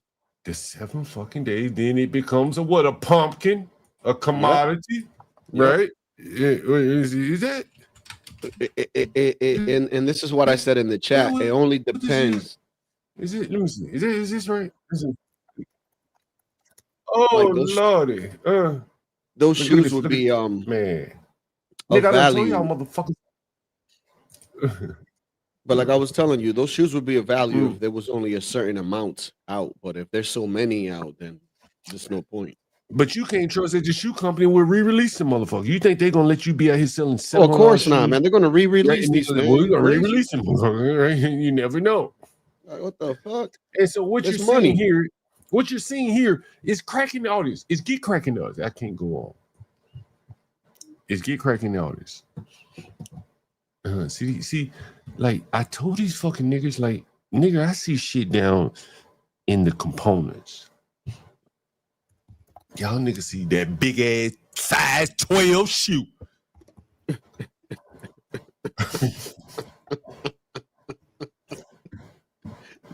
I can't go on. I can't go on. It's cracking the audience. I can't go on. It get cracking the audience. I can't go on. Because this shit, I can't explain it the way I want to explain it without get cracked. Man, it's cracking the audience. Because I'll do it crack.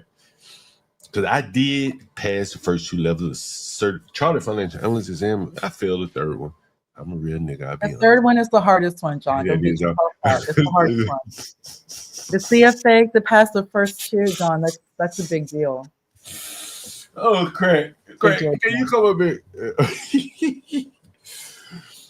So when you heard me again, I kept hammering on to drip like that first 7 days, nigga. That's that magic. And every day, I don't know if you heard me keep saying, on the first day, that shoe worth a whole lot. On the 2nd day, it's worth a little less. On the 3rd day, a little less. On the 4th day, and on it goes till we get to that 7th day, then it's wide open. Anybody can fuck it. What I was explaining to Drip, again, I am a nickel. Yeah, man, you, man, like these people, like I don't even know how he come to Easy Bands. I'm talking about Easy Band. Like, nigga, do you not know who the fuck I am? Like, you coming to me talking at me with this simple ass ball cap shit, nigga. Like, let me explain something to you. Boy, I could have set Izzy Bands on his ass, but I was being real nice.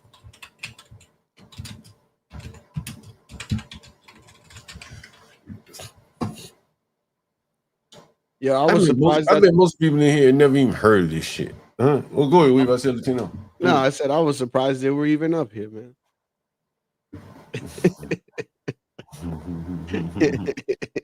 You got them up here, man. Good for you. You don't know a nigga like John Gall. You really don't understand. Bro, this is what I used to do for a living, bro. I'm saying, look at this shit. Read this shit. I bet most motherfuckers. There's a lot of college educated people would find. Go, hey, what that boy named? The one to be floating around in the background on Bob Chandler. Bring him up here. Summons that son bitch and see if he can understand this.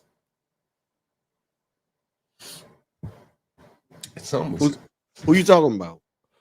What's that nigga to be floating around in the background? What's his name? Is it John Dave? Oh, General Dave. You talking about General Dave? Somebody go get John Dave and see if you can figure this shit out for me.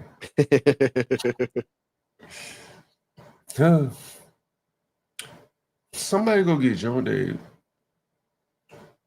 and see if you can figure this shit out.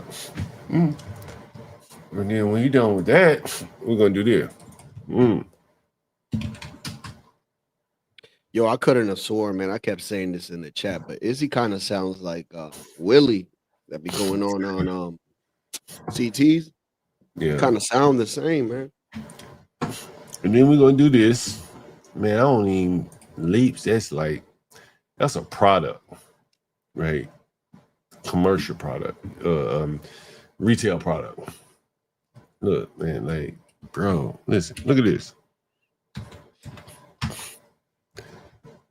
Look at this shit. I pulled up caps. It pulled up Easy Bands. Think I'm talking about I ain't talking about no bullshit caps. I'm talking about caps and floors, nigga. Understand?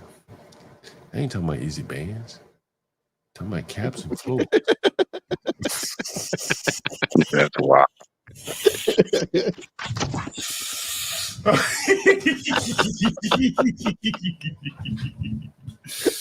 Man, you see they had to get the fuck out of here at the same time. Hey, you have to understand, I am a different nigga. Right? right? I'm a In different unison. nigga because, like, Latino, what I'm trying to say. I typed in caps. I'm thinking I'm going to the stock, the financial product. It pulled up easy bands. It pulled up new era. Hey, did you hear me as easy band? I said, nigga, is that a sticker up under your hat? Why y'all wear the sticker up on that? Yeah. He kept trying to get me. I got a promotional deal. I got a promotional deal. Do they make you keep the sticker up on that? Like the YN. Man, why didn't you read my question, man? Like I wanted to know. I wanted to know how does it make them feel when they wear it? When they wear all these types of hair. That's all I wanted to know. How does it make them feel? Is his big head, all of his big heads, or small size heads, are they in the same in the same bedroom closet where his significant other? I'm pretty sure he has a spot where he puts his hat, you know. He got his big mustache shoes next to her high heels and shit. You think he got his big mustache Air Jordans next to her heel?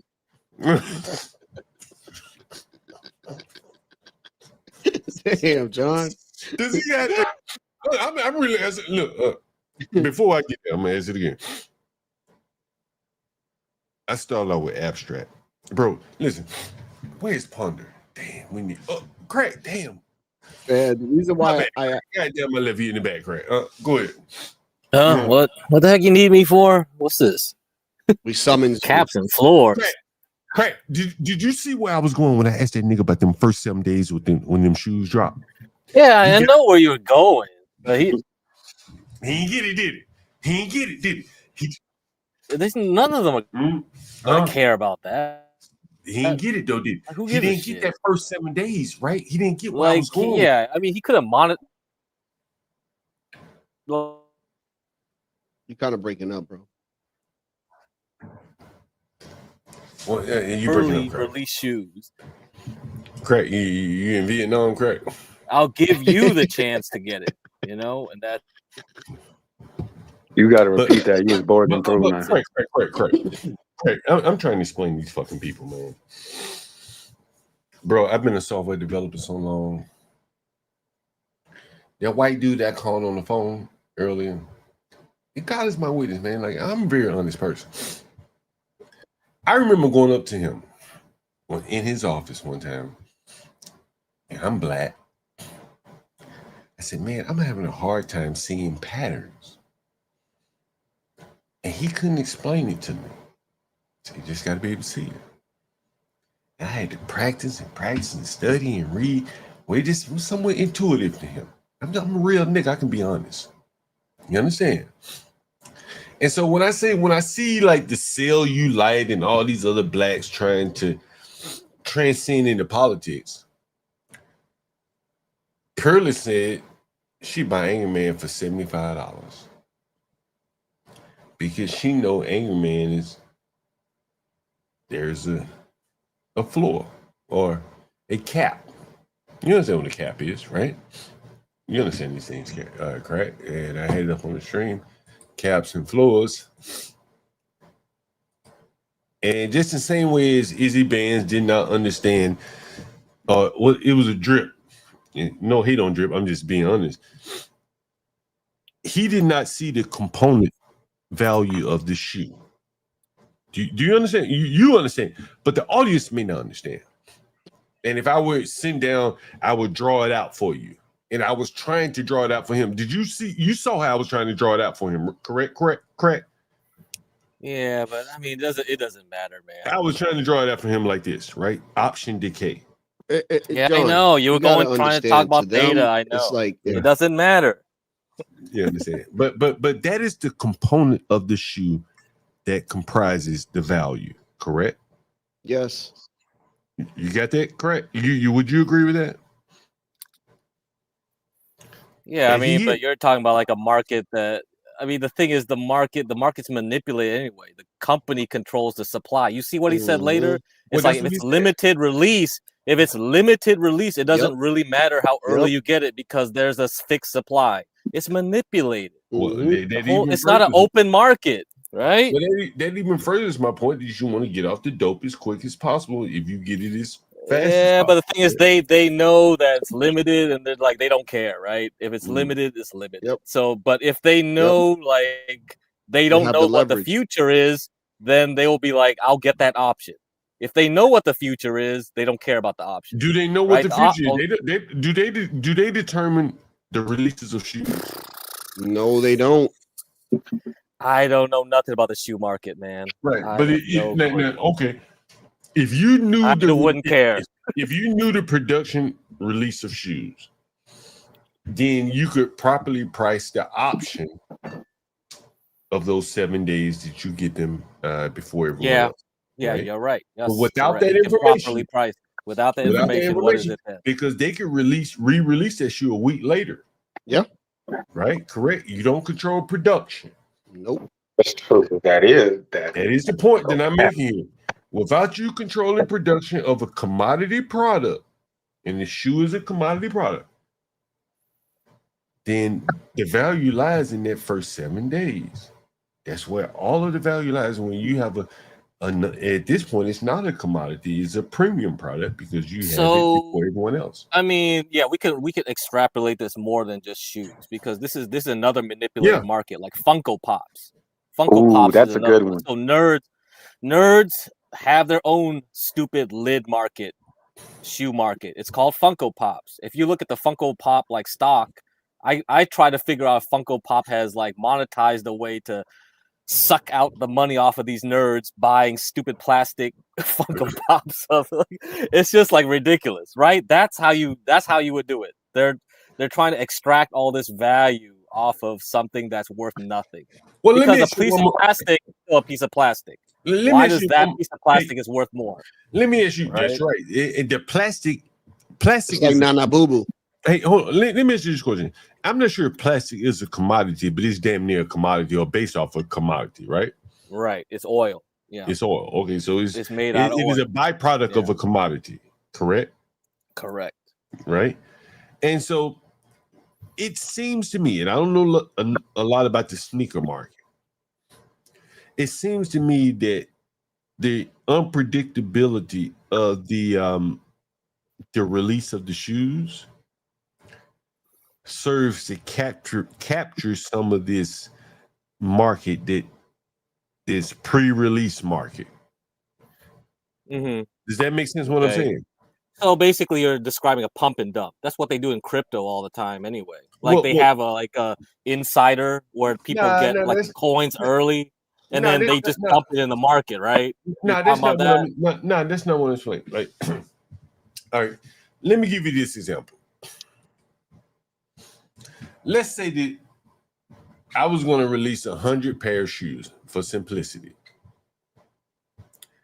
and 10 of them I was going to release 7 days early.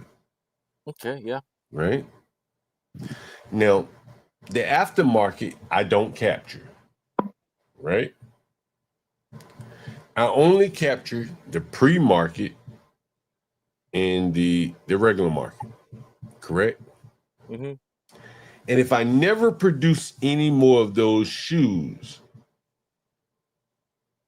who got the premium value out of that transaction, out of that cycle?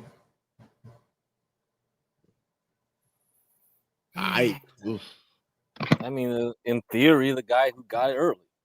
The guy who got it early. In theory.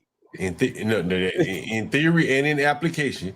But it makes it sound like when you talk to them, it sounded like they didn't have that time advantage. It's like, well, it doesn't matter if I got it and sell it early. That's the question. So what is going on here? Is it because they don't understand that concept, or is it because there's another reason? There's two things going on here. As I laid out the foundation here, I said if the shoe was never ever created again,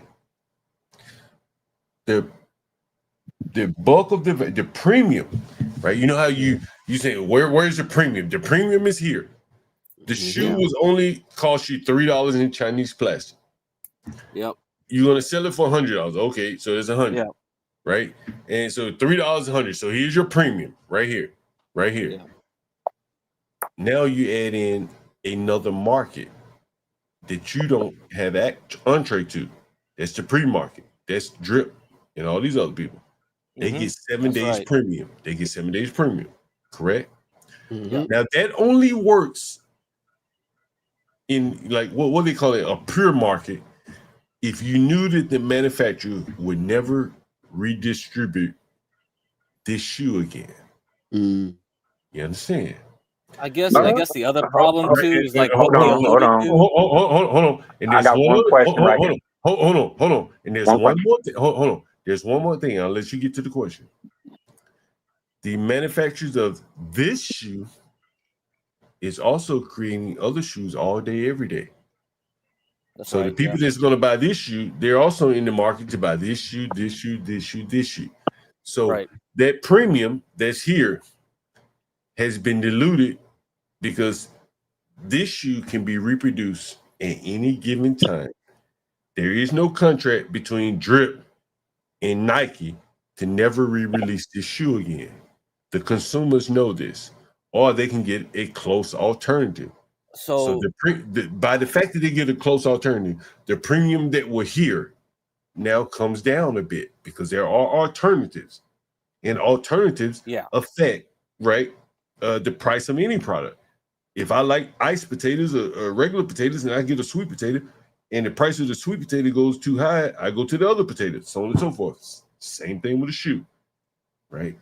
And that comes out of the premium, not the aftermarket, and that's what Nike and all these other manufacturers are capturing, in my opinion. But go right ahead. Okay, now this is the only thing, like just with me observing the sneaker market, a shoe that came out before I was born, say in the 80s, is different. Like, okay, I'd say, let's see, Jordan shoe that dropped in the 80s, and then I managed to get my first pair in 2012 or something. I bought mine in China on vacation. There was no real difference in price between what I bought them for in the US compared to what I bought them for there.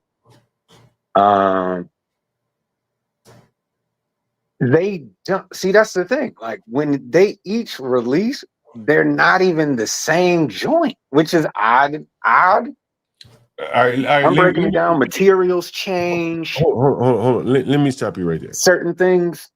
Go ahead. Bro, the difference in the manufacturing of one shoe versus another, and I wish Crack was here, is probably about maybe a dime, probably, I would imagine.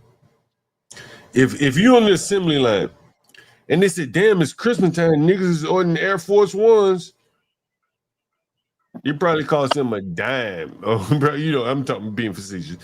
But it doesn't cost much to switch over the assembly line from an Air Force One to an Air Jordan, right? They may have different, I don't know how it works. But I believe that. Right, the cost is very, very minimal. You know what I mean? It's not like switching over from a car to an SUV or a truck, right? This is like two different shoes. This is plastic, the same material. Probably just punch a couple of buttons and say, hey, print an Air Jordan, print an Air Force One, right? So there's very little competitive advantage in that regard, selling shoes. I don't particularly view these things as extremely valuable. Like, this is the thing. I just know someone else does. Yep. That's the main part of it. A Yeezy shoe that dropped, the Yeezy shoe that dropped when he was with Reebok, people were willing to go pay $850 at release. That $850 turned into $3,500. Now, I wasn't about to go buy those, but I did watch how quick it became crack. Go ahead. No, go ahead. Like the Shaquille O'Neal sneakers from Reebok. You know, he made a sneaker. He opted out because he wanted to sell his sneakers at Walmart and Payless. And if you look at that sneaker, that's at least like you can easily find that sneaker in good condition for like at least 20 grand, dude. I mean, I guess You what know I'm what I saying mean?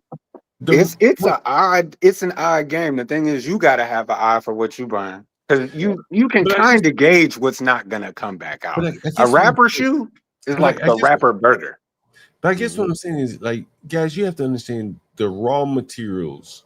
A rapper burger. Gotta love that one. The raw I mean, materials. that Travis Scott burger. I ain't go eat that bullshit, but everybody went. Hold on, guys. We have to go off on the bullshit. But the raw materials to make an Air Jordan versus the raw materials to make an Air Force One, you're talking about basically the same pieces of plastic. They're just a different design on it. Yeah, That's different the brand. commodity. They're like the plastic shoe that's on your foot is a commodity. The Nike swoosh is intellectual property, right? And so, look, I'm walking you through the components of John. Can I? All right, Not just that. Give me 1 second. Give me 1 second. I'm walking you through the components of how the business works, right? So you got this shoe, right? It's just plastic components. This is $3 to make a Jordan or Air Force One or Adidas, whatever. It's $3, no matter what shoe. Correct? Same amount of plastic. Would you say that's fair? Mm-hmm. There's no difference in price in manufacturing the Air Force One versus the Air Jordan. Would you say that's fair? Everyone in agreement before we go further, right? You nod your head. Well, you think there's a difference? There are difference in material. I mean, like a Nike Force don't cost $60. And then the thing is, it's like the materials are different because I fix them. Okay, I'm talking about at the manufacturing process where they're buying big It's like Apple when they make their phones. It's no much than $5, bro. But they sell it to you for $1,400-1,500. You understand? Correct. Right. Now, if you go get now, here's your thing. To expand on what Latino is saying, if you want to go get your phone fixed, if you crack the screen, it probably costs more than what Apple paid to make the phone. Correct? Right? Absolutely correct, though. That's where I was Do you making my understand money. it? But I'm asking you, do you understand that? Yeah. Yes. Now, do you understand That's why that they is? make screen protectors. But do you understand why that is, though? Because the cell phone is a commodity. You understand? Like, they make millions of cell phones every day. The skill of fixing the cell phone is what you're paying for. The plastic, glass, or whatever the fuck they're replacing, very little cost. Very little cost. Yeah. The fact that you can't fix your own cell phone screen is what they're getting paid for. Does that make sense? Yes, So that right there, and I should just stay right here because you probably better understand this. The component materials to fix your cell phone, slim to nothing in cost. Mm-hmm. The skills to fix your cell phone, the labor, that's a lot of money. Well, the skill, right? Yeah. The skill to do it, right? Because they could be hauling concrete. That's not worth much. And the equipment, John, it takes The equipment to they amortize, replace. but they amortize that equipment. It ain't that much equipment. It ain't that much. I used to Right. fix phones. Right, It's right, like right, $15. Right, right. It ain't that much. But what I'm trying to differentiate is the different components of where the value lies. Does that make sense? Where does the value lie? It doesn't lie in the plastic. That shit is a commodity. Apple makes phones, as Latinos say, for a little bit of nothing. But you break your phone and you're gonna pay for the skill of being able to put that shit back together the way that Apple does. That's the big difference. That's what the value is. Now, similarly with shoes, the 7 days is what I was trying to explain. The drip is really what the value of the shoes is, and that is the kind of the option value of sort, the time value before it becomes mainstream. And the reason why that's valuable is because he doesn't control manufacturing.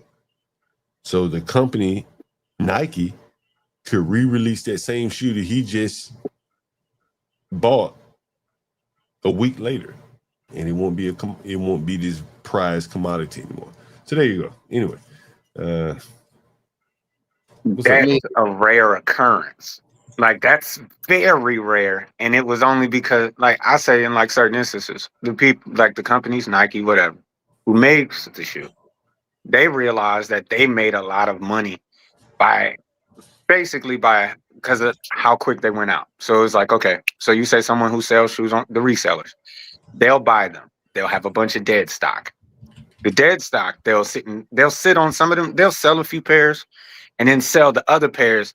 Say if it came out in spring, they'll wait come Christmas to let everybody know that they still got them, or maybe Halloween or something. They will go up 4 times the price. People will break their backs.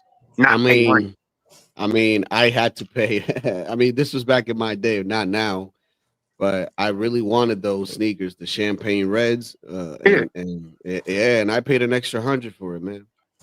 Yeah, see, that's what I'm saying. Like the bread 11s, that was the only pair of Jordans I really wanted. Hey, I ain't about to talk about no Chinese plastic up here. Hey, no, I'm saying it's the only ones wanted. Yeah, I don't want to hear nothing about this shit. Them joints turned into 800 real quick. I don't want to hear nothing about this shit. I hear you. Anyway, are you familiar with front running? Are you familiar with front running? You know what front running is? You know what front running is? You asking me? Yeah. No, Anybody. that's why I'm still here. I'm willing to. Like, does anyone know what front running is? No, I'm reading it over here.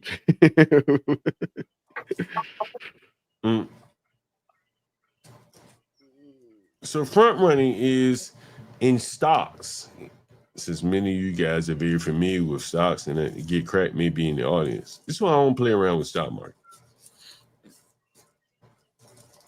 Front running in stocks is the illegal and unethical practice where a broker, trader, or financial professional uses confidential, non-public information about an impending large order or market-moving news to execute trades for their own benefit before their client, you, and all you 401k traders, investors, before the client's trade is executed or the news is made public.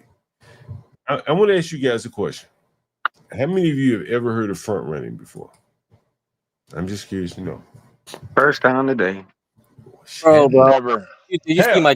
Wait, no, Crack. Have mercy. Are you amazed at how old are you, vegetarian? I'm 34. Crack, are you amazed at that? First time I've heard the term, but I've heard the definition. You've heard of the definition, but it's the first time you heard it. Crack, Latino, you ever heard of that? What was it? I mean, I'm amazed by what? This. Latino, you ever heard of the term front running? Nah, front runner now. Are you investing really. in stock? Hey, Latino, I have a Roth. Are you so you invested in the stock market, correct? Yeah. Yes, yeah. no. Okay. Yeah. But you never heard of front running. Nope. Cracker, you surprised by this? 12th man. You invest in stocks? You Well, I have some Bitcoin. That's about as far as I dabble. I mean, most people are not going to care about that, man.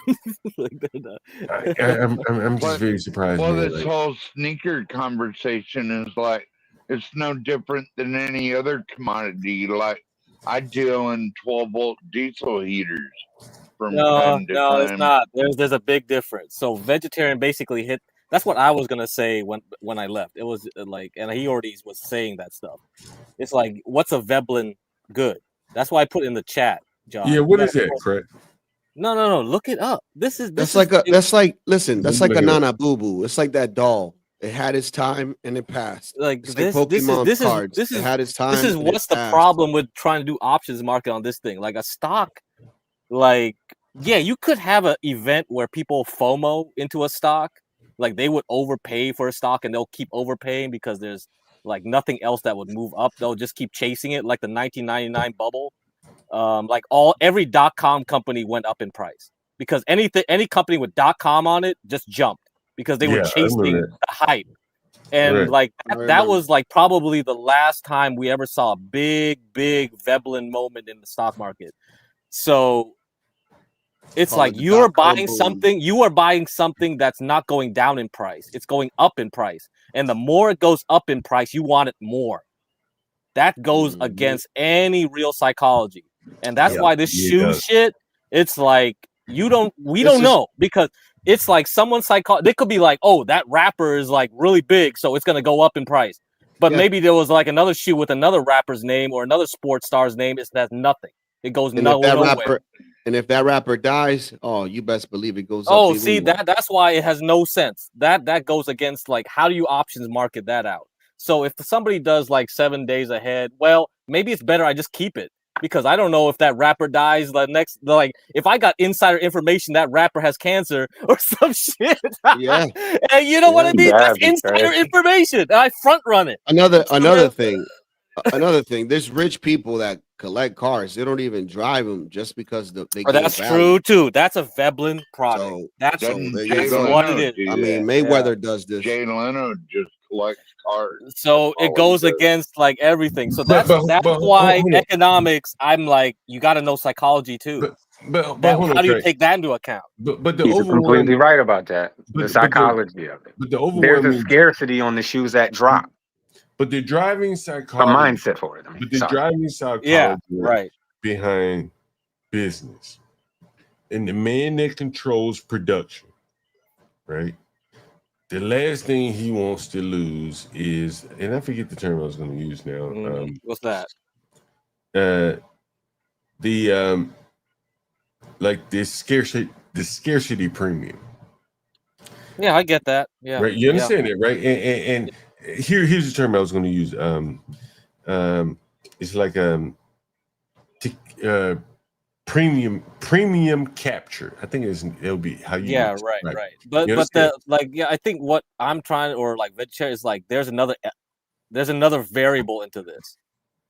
That's the problem. Like we can't like model it. You know what I mean? You can't model that. Like, you have to get outside. How do I model a rapper's status? Like, what is the status of what is that? What is status? See, no, but that's the thing. Like, it's just you got to go out and just sit amongst people and listen to the bullshit they say. Because when the Yeezys were going to drop, it wasn't plastic in them shoes. These were the ones Kanye put his own thoughts into and designed himself. There was a legal battle behind it, whole bunch of other shit. So it became you like over time. So like some people, they sat there and bought maybe like say they got 30 pairs. They managed to sell 20 pairs, and then Kanye had a legal dispute with Adidas. I see. So then once that legal dispute came up because Adidas was playing him, I think, with his money, I think Nike picked them up the next go around, but the Adidas ones are now worth $4,000 as opposed to the Nike drop, which is the same shoe, but it has the Nike logo on it. And people aren't paying as much. Yeah, this is kind of what I'm referring to. I think this will get into it right here. This is a premium capture. Are you familiar with this? Anyone familiar with this? Yeah. I know you are, Cap. Yeah, I mean, but basically, that's why if you want to buy good stocks, buy an insurance company. They always like you see the insurance prices. I think insurance is the highest component of inflation in the past several months. I can believe it.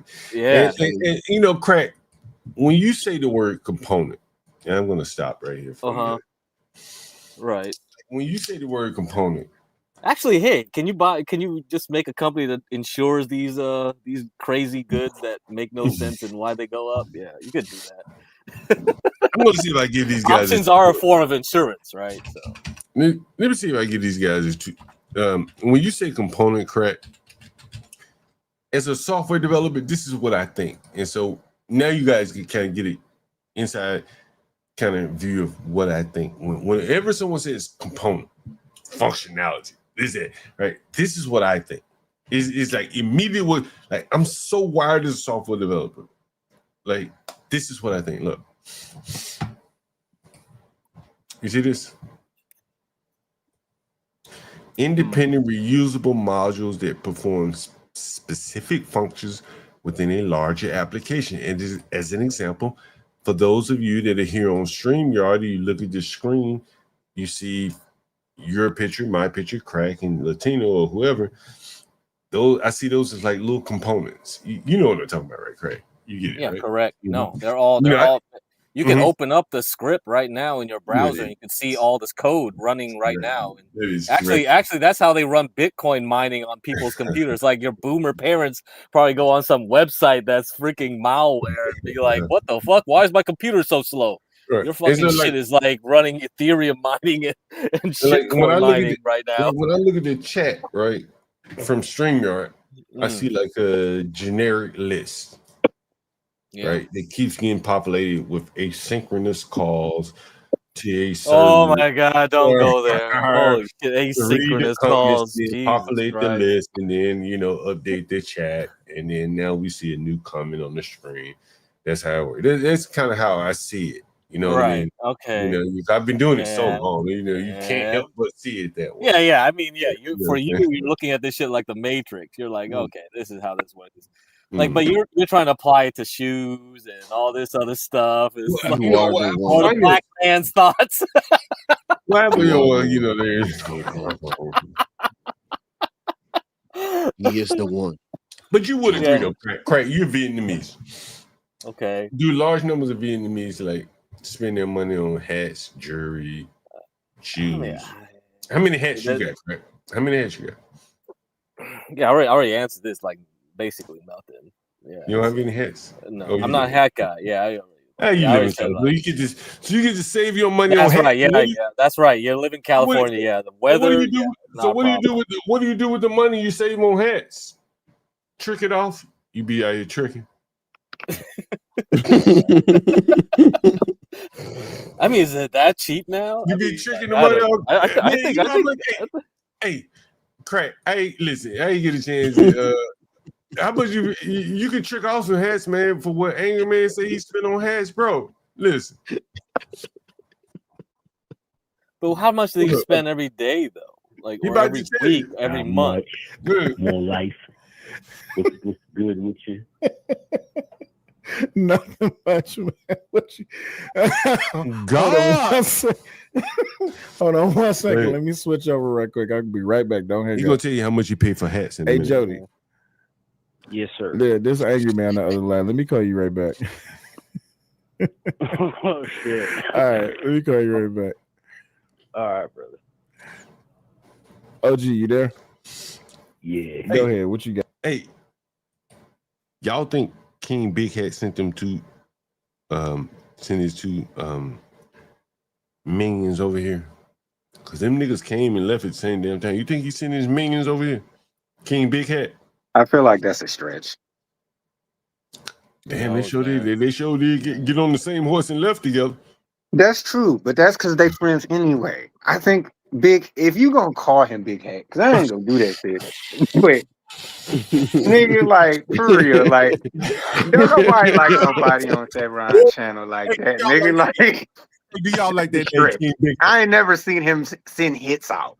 He ain't about to send out no hits. You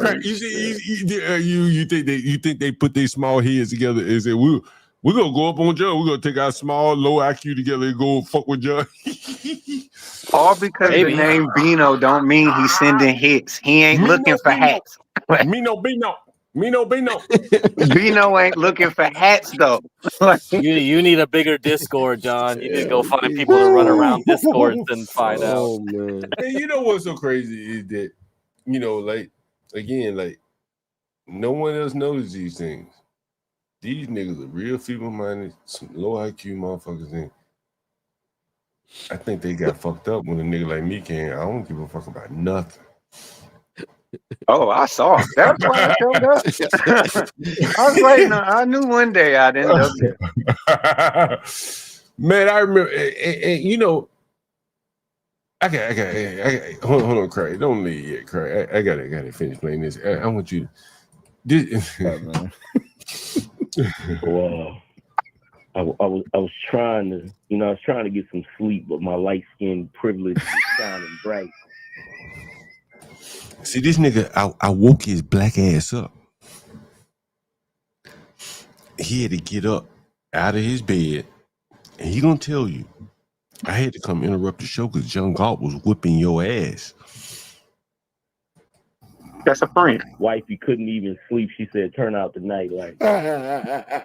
She said, "Get your ass out the room. You're too bright." Yes, sir. I said, "The hell with it. I'm gonna go exfoliate the skin." It's a killer routine, but you can't not do it. That's a sin. Boy, not you rhyming.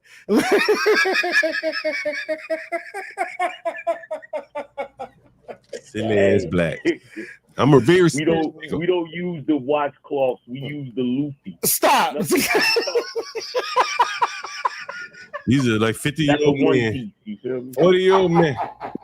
Just having So a good wait, and just you mean to tell me that when it comes to the light skin, y'all too good for a face cloth? Y'all got to use a loofy? Hey, bro, look. Check this out.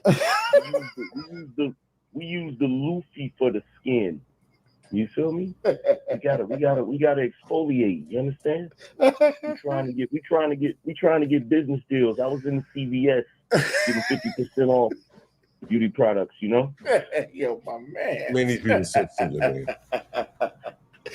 Sir, light skins don't shop at CVS. Y'all go to Bath and Body Works. I tell you what, though, we going to Barbados. We gonna have them sit there in the water. Rent the jet ski, so no. Yes, sir. Which the little. We got to draw because we got to weather the storm. What the hell are you doing up so early, man? Here it comes. Y'all ready for it? Superman, the light-skinned god, flies through the window at 4 a.m. to save this low IQ black from getting his ass whooped by John Galt mentally.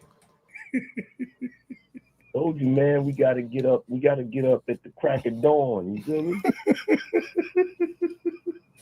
So wait, you mean we so wavy in the morning? We don't even yawn. We just get up and stretch. Good. Hey, I always had this imagined. It was this light skinned meme that came out years ago, and there was this dude do this. When y'all take pictures, this meme. You can't. That's that extra. Bro, as light have a white tails. What the hell's backwards shit? Hey, but I just wanted to call in real quick and break some of that seriousness that Buddy was talking about. Idiots! I woke that fucking light-skinned god up. Y'all heard it? I am that nigga. I woke his ass up. Listen. Quick and break some of that serious. I don't understand it.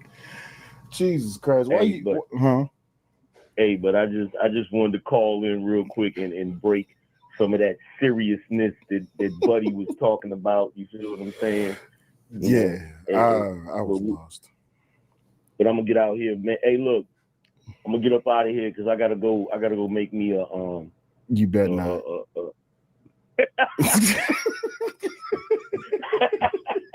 Omelet over there with the avocado.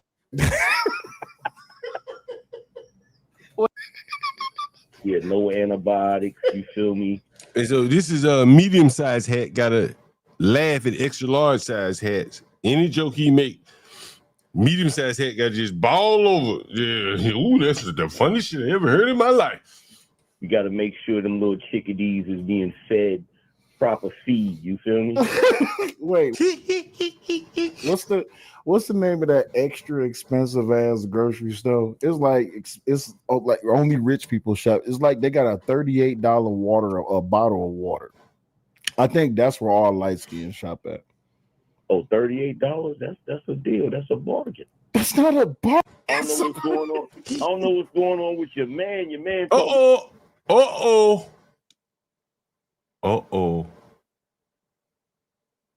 don't know what's going on with that man.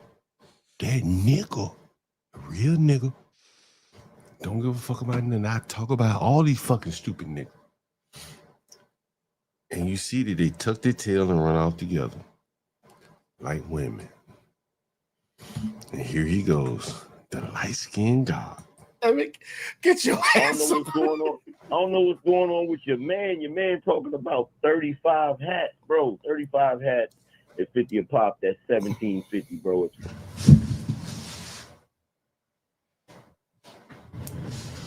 John Galt for the win, nigga. This nigga right here trying to be. This nigga right here trying to be in the conservative space. Trust me. And he is sitting here talking to his king, Big Hat, justifying or legitimizing 35 hats. And then he gonna go over and talk to a white Be Brave in the conservative space. And Be Brave gonna like, man, what the fuck you doing with 35 hats? And he be like, ain't nothing wrong with 35 hats. I can afford 35 hats. Brave gonna like, that's stupid. You got 35 hats. You got any boots? How many pair of boots you got? I'm gonna ask you a question. How many boots you think Mr. Sell Your Light got relative to his caps, his ball cap? Probably 35 pairs, because they got to match. Yeah. Timberland boots. They got to match. You know Tim's coming colors, nigga. Like, what we doing? Red suede, red cap. Forest green, reef and broccoli. Like, come on, man. But you see what I'm saying? Like, he's not a perfect fit for the conservative movement. There's large numbers of conservatives he's just not going to be able to appeal to with his, materialistic, point of view. Would you say that's fair? I mean, here's a man who sees no problem spending $38 of water talking to a light-skinned god. Man call up, say, I got 50 hats. If someone were to call in the Be Brave channel, a poor white man or a middle-class white man, or even an above average white man, Master Kim, and he said to Be Brave, I got $1,700 in hats. What do you think Be Brave would say to him?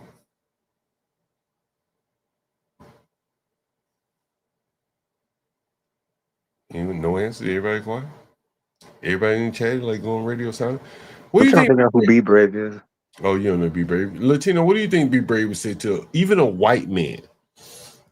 If Ryan jumped on the panel and said, I got 50 hats, what do you think Be Brave would say to Ryan? Why in the hell would you have 30 hats? And Ryan is a fellow white man like Be Brave, correct? Why would you need so many hats?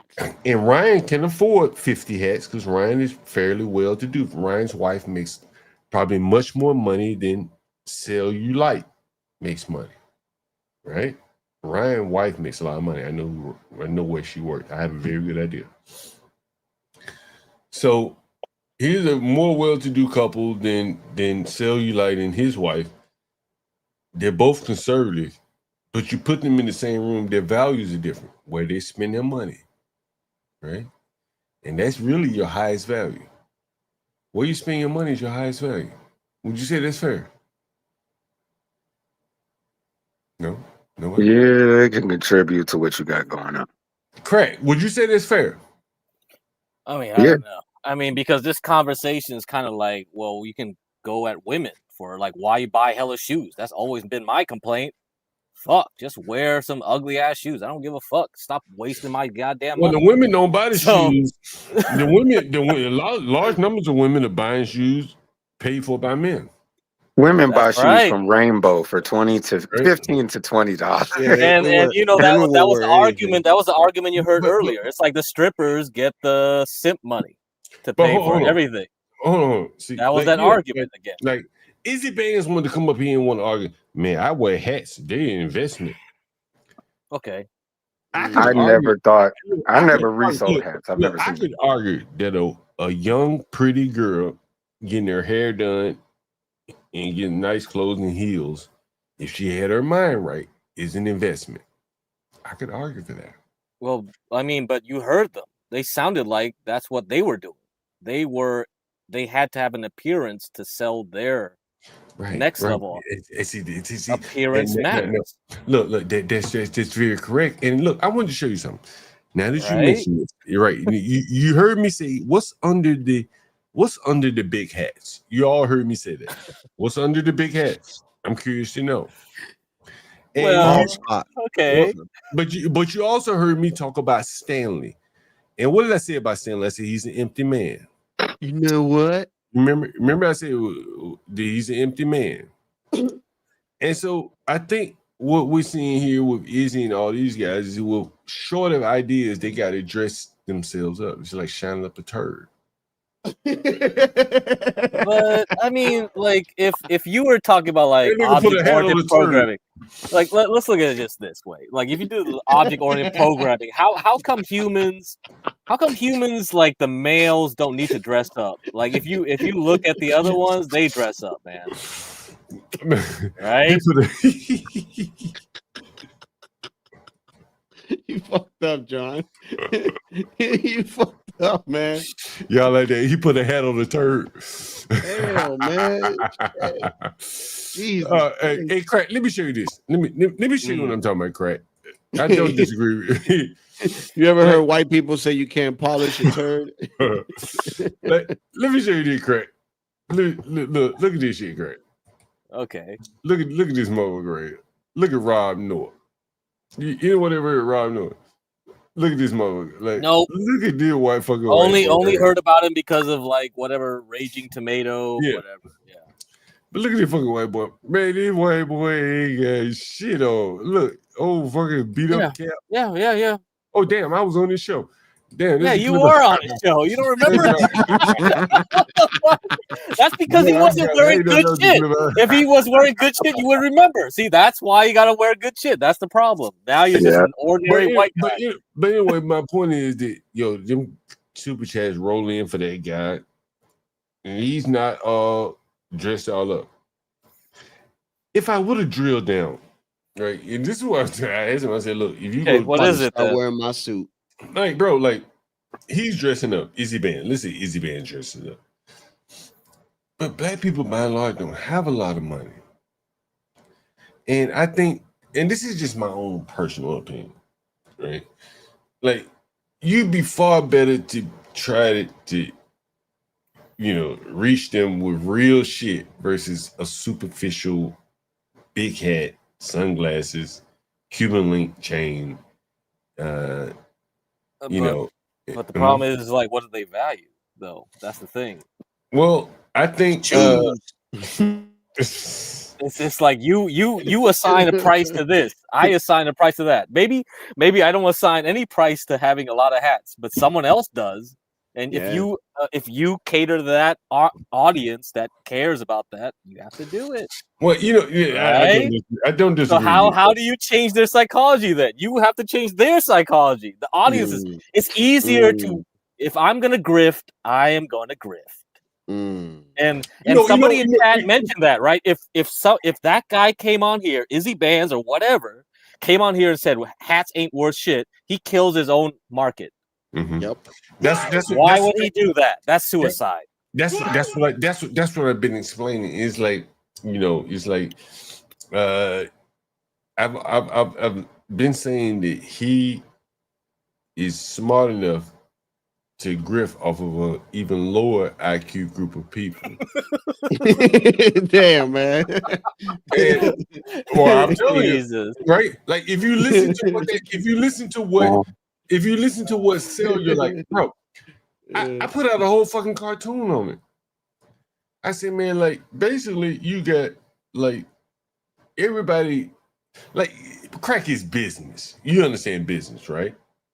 Yeah. Software tries to detect what patterns, right? If they know your ass buy a 6-pack of beer every Friday night after the liquor store closed, they'll create a delivery service to start delivering you beer at a premium at 10:01. Correct? Yeah, right. Right? It's patterns and shit like that. And so I think with the Izzy Bands and the Sharon Brayson, and again, Sharon is better than Izzy at it, is that he's able to do he's able to kind of it's massage over the uncomfortable issues with a group of blacks and get them to send him money to feel good about themselves, and maybe even point the finger at other people regarding the problems that they're facing. Because if he would have told them, hey, these fucking hats and belts and shit you buying is stupid, they would turn his dumb ass off. And he's smart enough to know better. That is true. Right? Just like the Al Sharptons of the world on the other end, like, you know, like how many blacks have been taught like this, like me? Because, I think, again, I think it takes a very, very different black person, very, very comfortable to be able to accept the truth and be around other groups of people. And, and because the truth is going to come out at some point in some very uncomfortable situations. That's my thought. But I gave you the example of the Funko Pop, though. I could easily infiltrate white people, Asian people with Funko Pops. That's the same bullshit. Nah, Craig. What I'm talking about, Craig? Like, Craig, let me tell you. It's not good. I mean, it's destructive, I guess, because they're not going to shoot each other, right? I guess for Funko Pops, maybe. Hold on, Craig. Let me tell you something. That's very specific to black people. And I think it is one of the reasons why they have a hard time in America. A very specific example. Okay, what's that? I'm working at L'Oreal over on Hudson Yards. Oh man, beautiful. That's west of Madison Square Garden on the the Hudson River, overlooking Jersey. This is very high end. I've shown it on the screen. This is high. Like I'd be walking to work, and you might see a basketball player girlfriend walking her little poodle. Very high. It's like maybe like I don't know, 30th and I don't know, West Side Highway type shit. You know what I mean? Very expensive. Trump Towers are on the West Side Highway. It's very expensive. Poor people live nowhere near there. So one day I'm at work, and some Indians are discussing, and I'm the only black. And some Indians, and I'm a landlord still, and some Indians are discussing amongst themselves in the big open space where to live. I don't know. I want to live over here. And I get some of the Indians that just got into New York area because they all lived in Jersey. And so the Indians were talking amongst themselves, because I already had a place to live. I live in Crown Heights. And they were talking about amongst where they live. And one of the Indians said, just stay away from the housing projects. Did he say it like this? Stay away from the housing projects. You don't want to live there. Now, if I were a sensitive black, you did not do that. What would I have like? What would I have done? What would I have done? I probably would filed a racism claim, right? The white guy, Matt, that I played on stream, who told me about that website, he came and put it on my desk on a post-it note. A lot of blacks would have taken a picture of that shit, probably gotten his fingerprint off of it and said, I'm about to file a racial discrimination lawsuit because he recommended a racial website to me. They can't do that shit with you, Crack, because you're Vietnamese. Yeah, I got away with a lot of shit because I was. Yeah, I always told the white people at my work to cut it out with all that, any kind of shit that I thought like, oh man, you're gonna get in trouble if you said that.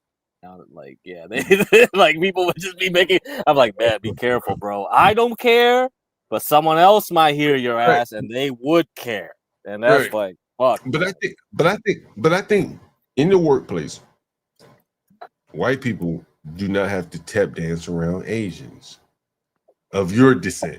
And I ain't talking about the Indians. I'm talking about the Asians. Yeah.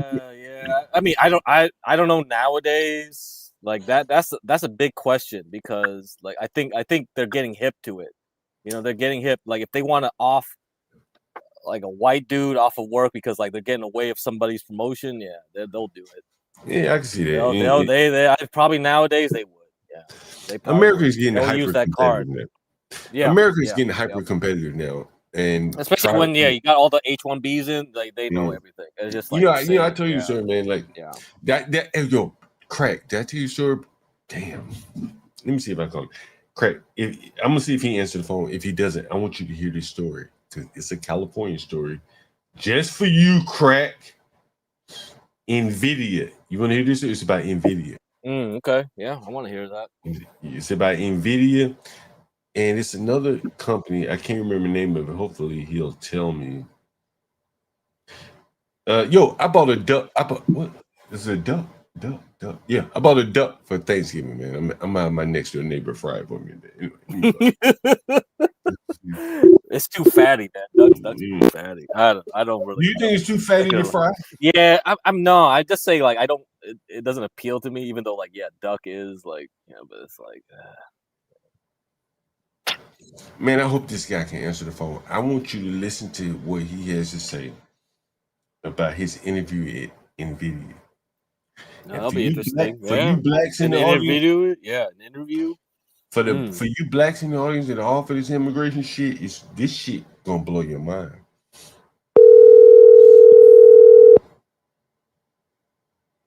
And I've told you before, but Crack, since you're here, he interviewed at NVIDIA 7 interviews, 6 of them were Indians, 1 with the white guy. The white guy chose to hire him because he represented familiarity.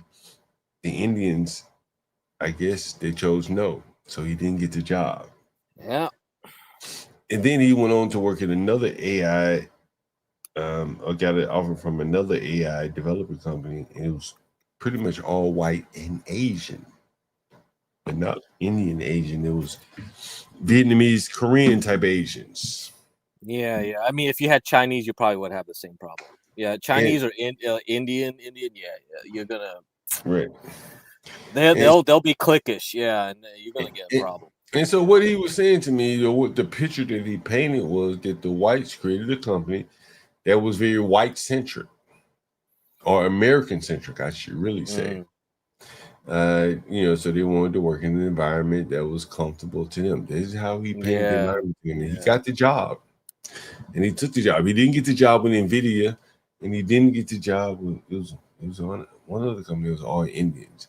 But it was very interesting. He talked. No, yeah. I mean, I've my friends like went on to be managers and whatever, and a lot of tech companies. They always wanted me to come over to them because they needed political help. Like they needed someone else there to fight against like their political enemies, and most of the time it just goes down into like Chinese versus Indian. And it's just like, man, I don't want to get involved in this bullshit. So I've been fortunate. My grad school, when I went there, my team was like very, very mixed in terms of nationality. Like you would have one Vietnamese from actual Vietnam. You had 2 Americans from actual like white Americans, and maybe like an Iranian or a Chinese. Hey. And when I left that program, every group in the department was basically all going to be all Indian or all Chinese. Craig, you think I'd be Iranian or Vietnamese would just get the rest. And you know what's funny is like the ban in like visa programs was basically you ban Chinese, Vietnamese, Iranians, like all the people that got banned were basically the ones coming in to go into graduate programs in engineering. Hey, Craig, can you read that coming on the screen? Okay, I get where you're coming from. I just know John refers to himself as a niggas nigga, whatever. To me, that shit says he knows what he is. I think John is more so corrective criticism to his. Yeah, okay, yeah, that's right. My lovely lady Lisa, she was up here and I don't know. She said something. Hold on, I'm looking for something. Damn, where the fuck did I put it? My lovely lady Lisa. I got funny, but anyway, Greg, actually, this reminds me. Like there was a leaked audio of the Campbell Soup vice president or something. he was like complaining about one, Campbell soup is trash. I don't know why poor people keep buying it. And then the second part of it was he was complaining about all the Indians that came over. It's like, man, they can't think for themselves. Why the hell can we get all these Indians working here now? Yo, bro, let me tell you. Let me tell you, Craig. The white guy that I had up on And the the white channel, guy was the whistleblower. He Yo, was the the one white that yeah. So it's a white guy probably against another white guy to get like his position probably to get. So I think like that's the problem. It's like, dude, like the Indians are just gonna be sitting around waiting for all the whites to wipe each other out, and then the Indians are gonna take over all these companies now. That's what I feel like. And the thing is, like against Chinese, it's really bad because the Chinese English is not as good as the Indians like English is not gonna be that, but it's like it's better than the Chinese. So they have an advantage with like already knowing English in some capacity compared to the Chinese. That's why they're moving up. And yeah, and the Indians like also are very cliquish, and they know how to like hire people in a way that's like, okay, I'm gonna hire, and they know caste system, right? They're gonna hire low caste system people and take over like low level work, right? Craig, we talked about the Cisco system discrimination lawsuit here on the channel. Yeah, I think that's a big that was a big federal. They instituted a caste within Cisco, right? Yeah, that makes sense. Craig, I got give me 1 second. Man, I'm here already too long, man. Come on. Give me 1 second. All right, guys. What guys want you to talk about? Anyway, Campbell's soup sucks. Okay, I'll give you that. Like I would never, and I think canned food is quite pricey. I don't think I would pay for any canned food. You can make your own goddamn stews. Did you hear about Campbell's soup? Something else? I thought you was going to get into that too. They apparently they use, if you look at the back of their can, it says bio meat, which is so that's what the VP was saying. It's like, are these people morons? We 3D print all the food to put in the can. It says it right there on the can. I don't eat that shit. So anyway, I don't know what's going on. So whatever. And this also begs the question. I talked about this on my stream earlier today. Like, this also begs the question of McDonald's. Like, they serve, I believe, it's 1.4 million hamburgers a day. And somebody asked the question, it's like, yo, like, where are all the cows to amount to the beef that you guys serve on a daily basis? And McDonald's hasn't gotten back. Yeah, I mean, bro, dude, look, honestly, like you came from the DR. I mean, let's say I go and I've been to like third world countries or whatever. Their food is fresher. Yeah. Oh yeah, of course. Like, I lose weight. Meat. I lose weight when I go over there. Yeah. If I wanted meat, then I probably would be like, I'd rather trust them actually. Yeah. All day. I mean, I've said this many times. Otherwise, I'd rather be a vegetarian, vegan, whatever. Then that makes sense. Why not? Because like if I don't trust that, like why would I eat it? It's just like fuck, dude. Maybe you get cancer eating that shit. And that's and now we get like fake like meat and plant. It's like I don't know what's going on here. Like honestly, if you just want to eat vegetables, just eat vegetables. It's just the juice. Yeah, I mean whatever. It's ridiculous now. But it's really comes down to the point that like there's way too many people per crop area. Yeah. Right. Like that's the weakness of China. If America doesn't need to fight China directly, if you wanted to destroy China, don't give them soybeans. That's it. They'll die. That's it. Corn, soybeans, they'll die. Easy. They don't have like the Mississippi River Basin. They can't grow corn, soybeans in a large area that easily. The only competition is Brazil. So you just have to tell Brazil, don't give China food. If Brazil and America doesn't give China food, China will die. That's it. Over. You win. Automatically. Famine. So yeah, famine. Famine kills people very quickly. If anybody doesn't know about, like, America probably doesn't remember famine for probably since. Oh no, I've said this. I said if something like that would happen, I think people would start dying in millions, and I'm talking about at least 50 million in the first 3 days. Yeah. Actually, like most Americans live in the cities, they probably wouldn't even know how to like plant, like hunt. Hey, Latino, you ever heard of the Holodomor? The Holodomor? Oh man, No. the Holodomor. No, not this, man. Why we gotta go back to that? Latino, you ever heard of this shit before? Nah, what is that? Well, the fact. Can I eat a shoe? Can I eat a shoe? What it is not important, right? The bigger point is that famines can be manufactured. Correct. Yeah, I agree. Yep. There you go. And the Holodomor was it was like manufactured, right? There was food, right? But they was shipping it off, from my understanding. I was in Germany during the anniversary of like World War II or something like that, and I think the 50th or whatever. And, I remember going by the Holodomor Museum. Like, damn, it's just manufactured. I thought it was a Holocaust. You know what I mean? They're like, wait a minute, this is a Holodomor? And I said, wait a minute, what the fuck? I'm like, and I started reading more into it, like, damn, a manufactured famine? Are you familiar with it, Craig? Yeah, I mean, it could happen. Yeah. Yeah. I mean, they could take it a step further. Hey, Craig, do you know what's happening? Before I get to what I want to play, do you know that DC now has Amazon provided housing? I mean, I think I heard it from your channel. Yeah, that makes sense. I mean, I'm not surprised. I mean, Facebook tried to make that same thing in San Francisco. But it's low income housing. Yeah, why not? Can you extrapolate where that could go? I mean, if you work for Amazon, like, yo, man, you're gonna be a driver for us forever. Go drive that damn truck or whatever, man. I don't give a shit. I don't give a shit. Or drive your own car, like ruin your own car and drive crap for us everywhere. I mean, this is what I mentioned earlier, like in the last stream I came up on. If you look at the old economy, you looked at railroads, you would say like, oh, if the railroad stock is not doing well, then I know the economy is going to go down.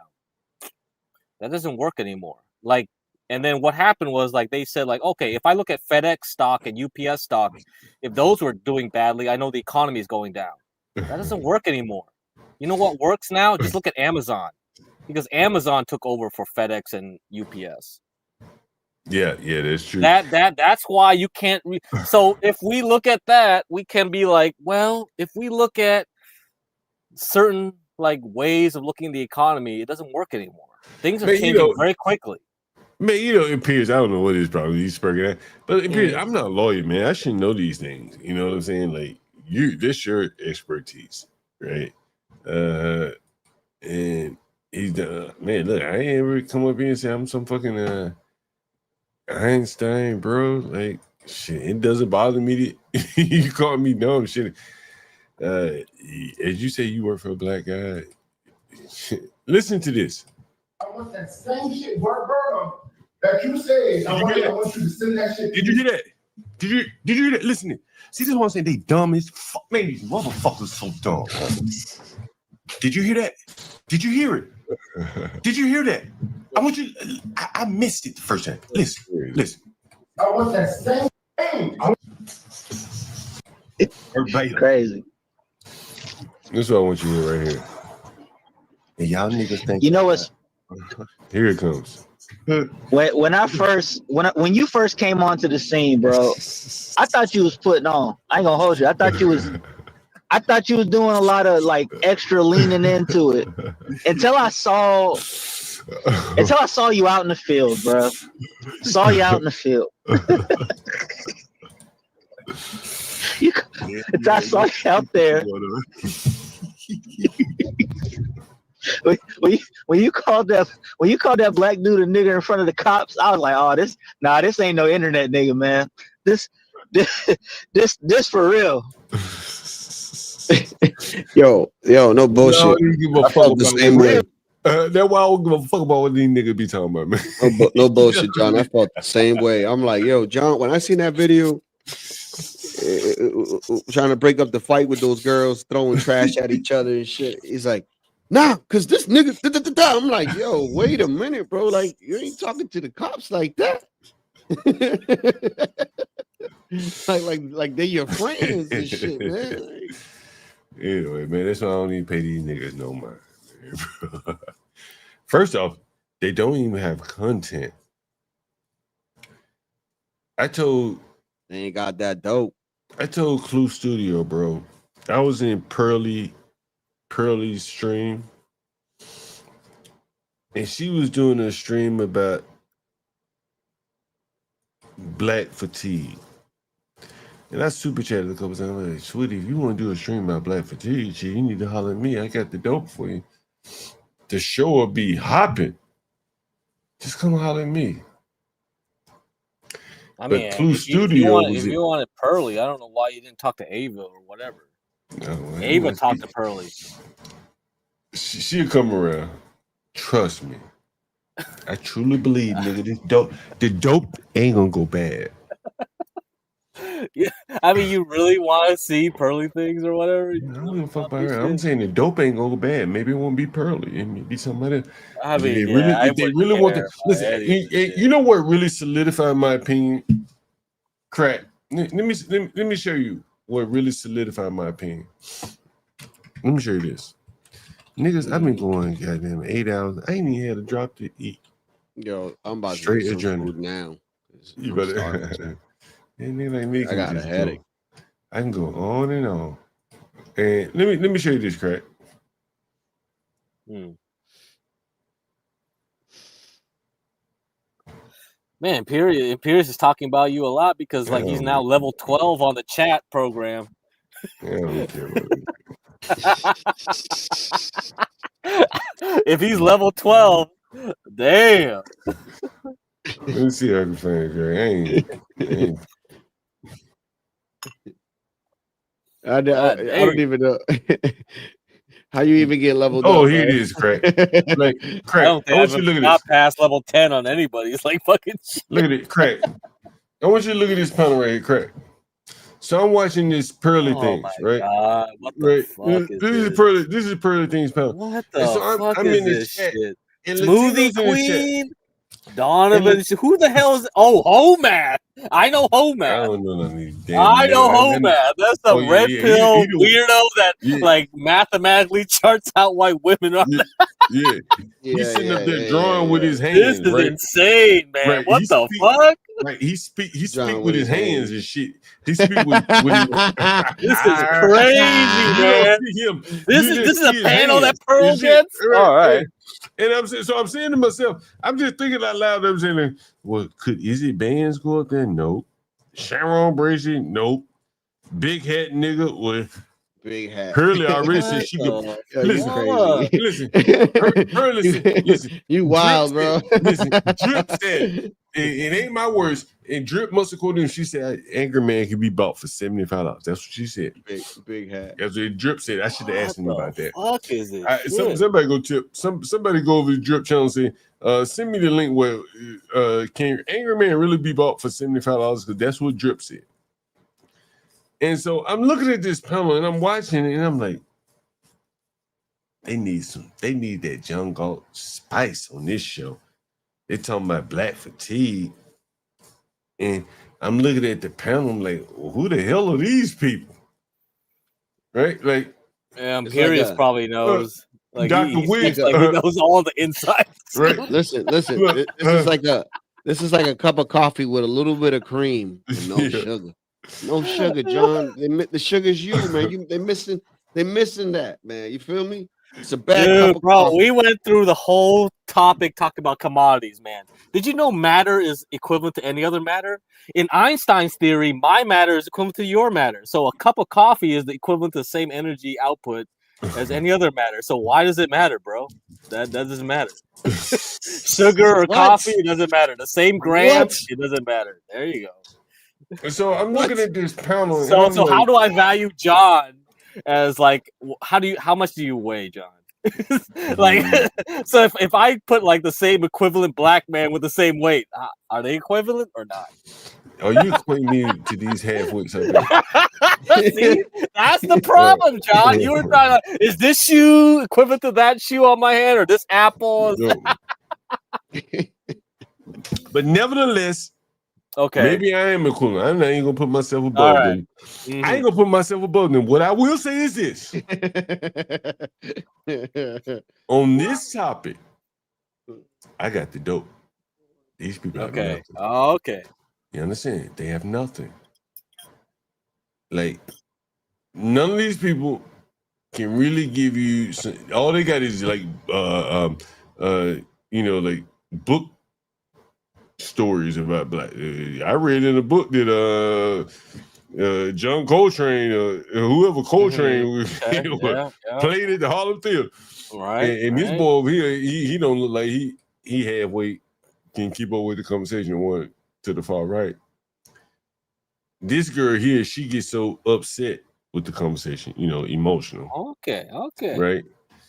You got Donovan, his hood cred, which allows him to come up on the panel, is that are you familiar with these people crap? Because this is before I get into I only know I'm Homath. gonna I only break know this Homath shit down all because the way. Gary was the one that put me up on Homath's channel. He was like, "Oh, if you want to see Red Pill in a weird way, look at Homath. He mathematically plots out why women are the way they." I was like, "What the fuck?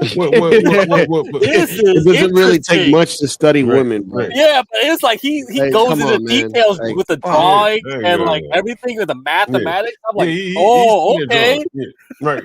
During the whole show, he draws. So that you know. Oh, he does it on stream. So this is not Yes. just like an act. Right, right. Like, he's not like just doing pre-prepared videos. He Right. can do this. Oh shit, he's really Yes, autistic. it was a This is blank not a paper grift. when I Right. first No, it's saw not the a show. grift. Holy shit, this is not a grift. Right. Okay. Not a grift. He's good at what he does. But for doing a show, you got a son of a bitch over here distracting everybody by drawing while everybody This else is trying to do this. crazy. Right? You understand? So from a Motherfucker doing show's spirit heads perspective, and shit. from a show's perspective, it takes away from the show. Agreed? Yeah, maybe. Yeah. Right. I mean, if you're trying to listen to what everyone's saying, you're trying to look to see who's talking to you. Sometimes I don't have the tab on like active. You know what I mean? But Like I mean, put the but background. the Yeah, people I that are don't know. trying to Yeah. watch and listen, right? Yeah. And you got somebody up there drawing with his fucking hands. You be like, wait a minute, hold on, shit. Damn, somebody drawing. Direction. Spirit head. Yeah. If Right. he's got his it takes away hands from the everywhere, conversation, right? Like, and then he started talking, and he be like, is this a puppet? Is this, anime? Some kind of damn animation? But anyway, so I'm looking at the panel, and I'm listening to the conversation, and it's Doug MP8. He's milk toast, right? He ain't got much. Okay. So who is this? Athena, Asteria, Dr. You know, Williams? What the hell are these she people? better not say much if she got it, because she probably got a job. Yeah. Right? And she cammed up. Yep. You better be politically correct, sweetie. I had these black sisters with pitchforks outside your house, right? Reverend Dr. William James, he half sleep, half retarded. Reverend Doctor. Right, Reverend Doctor, he half sleep, half retarded. So he ain't got Not much a to real say. doctor, I guess. Right. All right, fine. And then you got Sister Gal who gets so emotionally irate that she drops on off the panel, right? Smoothie queen. And now here's what's interesting, right? Now this topic again is black fatigue. Black fatigue. The All only right. real Lisa black. Scott. Oh my baby, my lovely sweetie. What were we gonna ask Lisa earlier? Oh, Lisa. Oh. Hey. Oh. Lisa, you on my stream, Lisa. Hey. I done had all the big hat niggas. I done had all the big hat niggas on the Jesus street. Christ. I had all the big hat niggas. Distracting. I had all the big hat niggas. I had small hat. I got that. I had the homosexual on here. They came together. They're all the big hat niggas. Homosexual. What do you mean came together? Big To hat your house? Homosexual. Big hat niggas. They all came. One of Homosexual? the niggas' name was Small Sharon. hat? One of the homosexual name was Sharon. Nigga name. What They are you all talking came. about? They come in packs. House? Lovely Lisa. Lisa. I'm headed out, I right? mean- Listen. When I It's got a out, journey. listen. Hey, She confused. Lisa, hold on, Lisa. I want you to answer one question for me. How would you feel if I came in your house? I said, move all your shit over. I got to put my 30 hats in the closet. I got 30 motherfucking hats. Move your shit over. Make room for my 30 hats and my big ass size 12 Air Jordan Chinese plastic. Move your shit over. Move it over. I mean, I wouldn't. How you feel about hats, that? Big hats, never even big gotten that shoes, far. big shoes, I don't know big what's hats. going on right now. I just wanted to know we made. I know you made it, but I need you to answer this question because I done had these big hat, I done had these small hat niggas in here, and I need you to answer the question. In your house? On the stream. On the stream. What would you feel about a man that was all into the accessories like that? I'm just curious to know. If I had big hats. That's something I'd be interested in. No, you told me something earlier. What do you think about a man that had 35 shoes? What would you think about it? If I say I had 35 shoes. Interested in someone has that many shoes. Say what? It's more shoes than I have. What if I had 35 hats? I need to know how long have you had hats? Huh? I see it got How long you've had them? I see it got the sticker up under. The sticker? Or what? The sticker price? No, it's like a what do they put that sticker up on there? It's like a seal. Yeah, it's a 50. It's like a to let you know that it ain't. She ain't gonna understand any of that garbage anyway. That makes no goddamn sense. Listen, you don't understand the stickers and shit. I mean, like with the price on it? I don't know what sticker No, it's like a sticker saying what is this sticker saying? It just says 50. It says the 50 Club. It says 50 dollars? No, 50 Club. 50. It's like a baseball thing. It's like a baseball. Oh man! See, this is too much explanation. That's why it doesn't matter. Africans don't care about that bullshit. Somebody says so. It's an authentic sticker. It's an authentic sticker. Yeah, who gives a fuck? You're a Black American sister. You're a Black American sister gal, right? You're a sister gal, right? You're a sister gal. Maybe I'm too old. Stuff. You think It's my baseball card. It's already sealed. The nigga on the street was 40. It's been graded. Wait a minute. Hey. Is it bad say you were 49? Is it bad say you were 49? Is it bad say you were 49, didn't he? He said you're 49. Right. Listen, what would you think about a 49-year-old man with 35 hats? I guess it depends on how long he hats, and maybe he's trying to cover up his head. He doesn't like his head. Okay. So he's okay. He's covering. Okay. I'm gonna bring. You don't want to wear the same. I'm gonna bring. Okay. Nigga, I'll buy 35 hats and bring them to your house and see how you feel about it. You don't have to bring. You don't live at my house. Move your shit. Bring over. all those hats. I got my shit is over there. So move your shit over. I need more room for 35 Not that much, more sir. hats. Then I need shoes. You don't have 35 shirts at my house. Room because I ain't got that much clothes. I can't afford to have my room, my clothes at your house and my. But now I'm about to go out and buy me some shoes. Hey, listen, like I said, I need to know. Listen, hey, listen. They just accumulate over time. Hold on. Away. Hold on. Listen.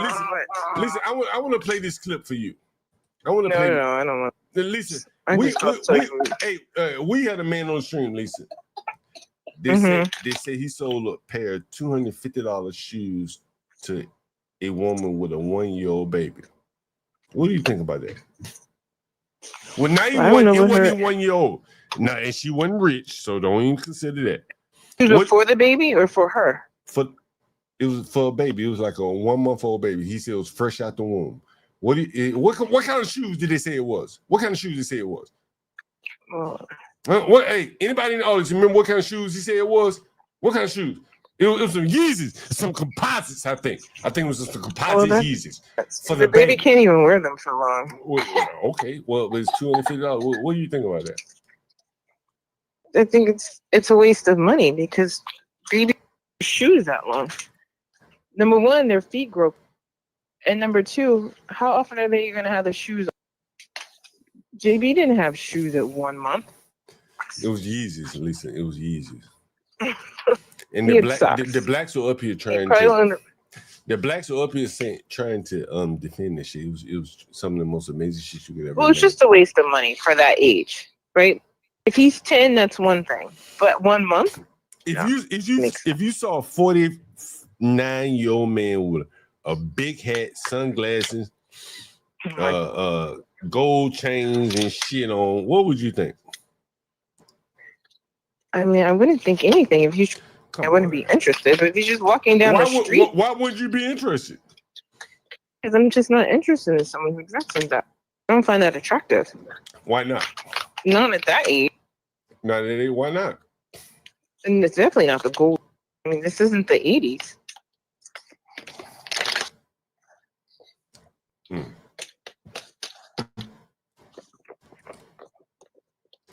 That's very interesting. All right, I need to go. All right, we'll talk to you later. Bye. I'll call you later. What I'm trying to do. What? What did I do? What did I do? What did I do? I don't know. I don't know why you bother translating to anything, man. You try to teach Izzy and all these guys about abstract, object-oriented programming or whatever. And you're trying to teach your sister gal Lisa like how the black man thinks. That's why it doesn't translate. None of that shit translates. No, I don't think none of things think any of this shit makes any sense to anybody because they live in different worlds. I don't think they can accept. Now, Lisa doesn't live in that world. She lives in suburban world. Right. Yeah. She doesn't. But I don't think that she can accept that shit for her. You know what I'm saying? Right. Yeah. Well, who would? Makes no sense. And so to draw the conclusion, what I'm saying is that the guy who's speaking politics, cellulite, he wants a black national anthem. Okay. While trying to talk politics. And so the natural question would be, if we have a black national anthem, then should we have a Mexican national anthem? You think the Mexicans are gonna lay back and say, well, you blacks got one, so why don't we have one? Yeah, sure. And so that's this guy who holds tight to his blackness. Yeah, I want a Latinx anthem. Right? He holds tight to his blackness. He says we should have a black national anthem. But he's talking to a Honduran man, and the Honduran man said, no, we shouldn't have that. But if the Honduran man so chose to have one, the blacks would not be able to resist. Now we got 3 national anthems: blacks, Honduran, and the American national anthem. And then Dominican now. And then the Dominicans say, I want one. Yep. And then the other people, I want one too. Right? Now you got what? A fractured country. This black does not understand that, but he wants to talk Republican politics. So this is what this guy wants to do? Yeah. Oh, okay. While wearing his big hats, wanting the black national anthem, not willing to address black crime and violence. He wants to, talk politics to white men. And this is what he's talking on the stream. So immediately after he got off the phone with the white man, Mr. Big Hat, Mr. Light Skinned God calls in. Those two audiences, as the black woman says, are not equally yoked. They cannot coexist with each other. There can be black conservative politics, I believe, is somewhat nationalistic in nature. But I don't think it's compatible with the broader national conservative politics because it's too black oriented for this guy to coexist. There's some things he just can't accept. And you heard him here. I'm not going to replay it, but you can hear him here on the stream if you're interested. And then on top of all that, you have the angry men, the Stanleys, that will come in to come and gatekeep this guy. Latino, do you not find it interesting how this guy's behavior was same as Stanley's on 777's platform? Has anyone drawn the comparison between the two? Put a 1 in the chat if you've seen the direct connection between the two. Leave the tent. You want to leave the tent? Well, you see how Stanley went to 777's platform, correct? Yeah. After trying to attack you on your interview, and then he went straight to, and then Angry Man woke up at 4 a.m. and jumped on his platform and said, "I wanted to disrupt the serious conversation." You heard that, right? Mm-hmm. these are both people that are trying to, thread a needle there. Someone said, Johnny's me. I am that nigga. Listen, to prove my point, and I'm going to show you guys something, man, bro. I've been doing this a long time. And this is my nigga, Johnny Boy. My nigga. I mean, I was waiting for the math logic thing. What the heck was going on with that? So you really were doing well, for yourself, right? Moved out into My nigga right here. This is my nigga. And so you probably got ahead of yourself moving out because you probably tricking off more money than you should have.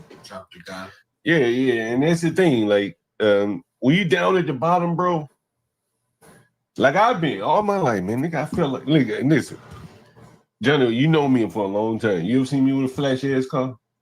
Never. You've had a couple cars, but never nothing flashy. Nothing flashy, right? Always basic. Never nothing flashy. Everything I pay for in cash, that's very true. Old cars. Most of them old. None late model.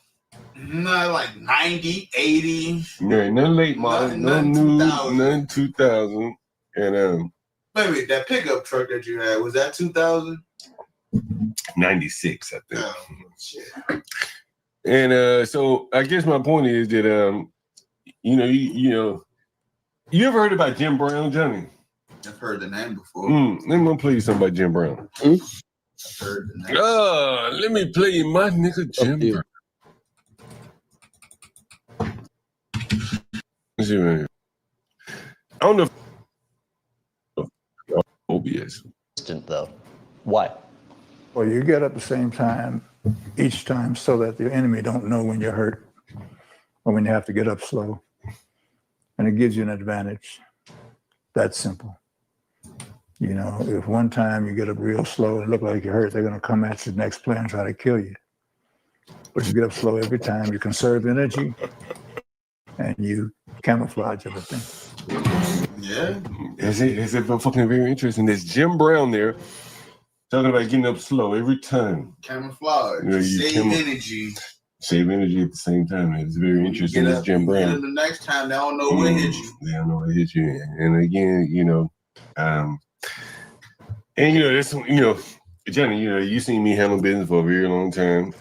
Johnny, as long as we've been handling business, bro, we ain't had to whoop no nigga yet, ever. Yeah, we ain't whoop no niggas. Huh? We whoop their spirits. Yeah, we whoop their That is very true. We whoop their spirits. But that's true. I ain't had to put my hands on any of these fucking niggas. But they're so weak-minded that I be able to move them with my mind. Trust me. In a battle of ideas, I will whip all these fucking niggas and create an alignment with the rest. Trust me. I am that nigga. Anyway, guys, go ahead. So what was that panel you showed, like with the whole math or whatever the fuck? Like, what was that going to? Was that going somewhere? No, it was just a point that I was making. So like you didn't play it. You just showed that screen. Yeah, because like, it wasn't. It wasn't anything worth playing. To be quite honest with you, the point I was making is that the panel was somewhat milquetoast. You remember that I used that word one time, correct? And so you see the panel, and I don't know any of these people's content. I don't know who. None of these people except for Homath. That's my point. They're talking black fatigue. Like, yeah, I'm back was this to my recent? Point now. You gotta tell me, is this recent or thousands of years ago? Recent, right? Oh, hold on, dude, Craig. panels last for so long. I don't know none of this shit. Hold on, Craig. You got me back to my point. You got me back. Yeah. All right. Here's where I'm going. All right. Latino was there. You were there, right, Latino?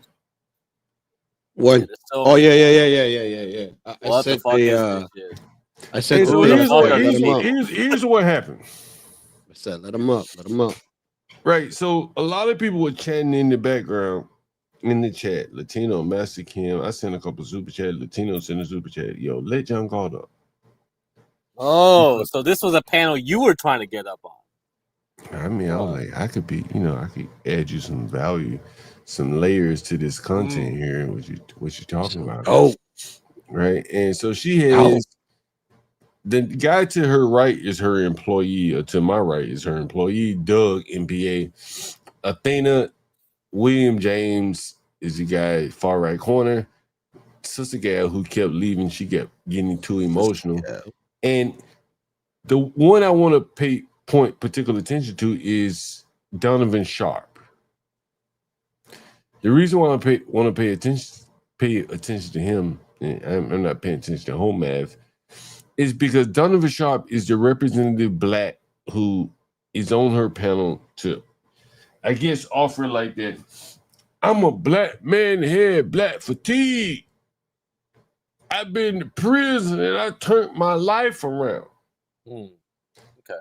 That's what he's there to offer. Understand? They got no dope on his prison. And that'd be very good. That's very interesting. The prison content, no lie. And so, but I was like, yeah, I got some dope. But what if they let me up here? I light this motherfucker on fire. And so there's a Negro. And again, I'm about to show you, I'm weaving this all together. Trust me. I've been drinking, smoking. And there's a Negro that I did not know. Works for her. Amazing. That nigger's name is Clue Studio. Yeah, I know Clue. Yeah. He made me fall asleep on panel. I did not know. I mean, how did you not know? He likes white girls. He like.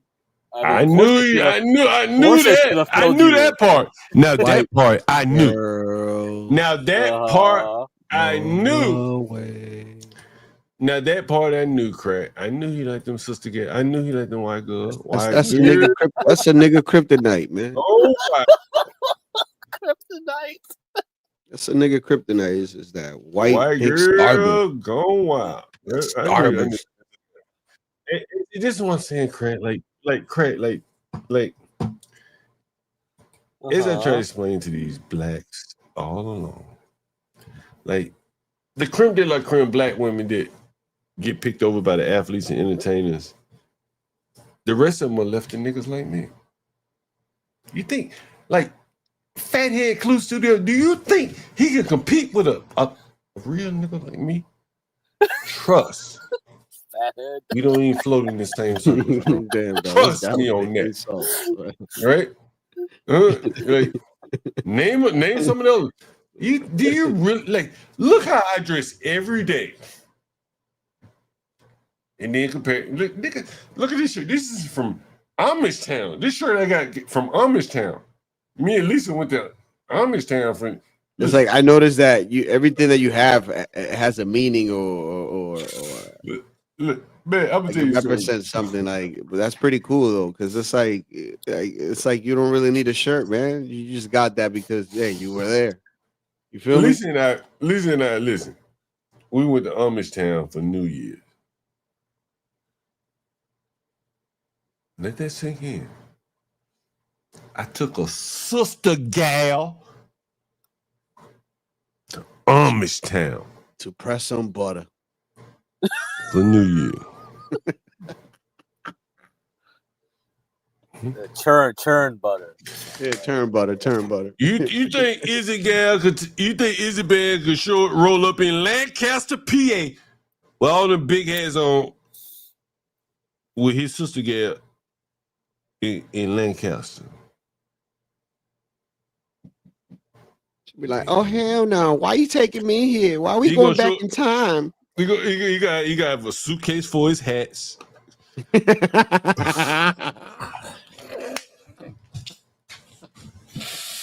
Oh no, man! I'm just tripping, man. You got 3 pair of shoes. You got 3 days, 3 pair of shoes. And you in Amish country. Sister Gal gonna be like, "Where the club at?" Yeah. Put your big hat on. Let's go to the club. Turn some butter. She want to go to Miami.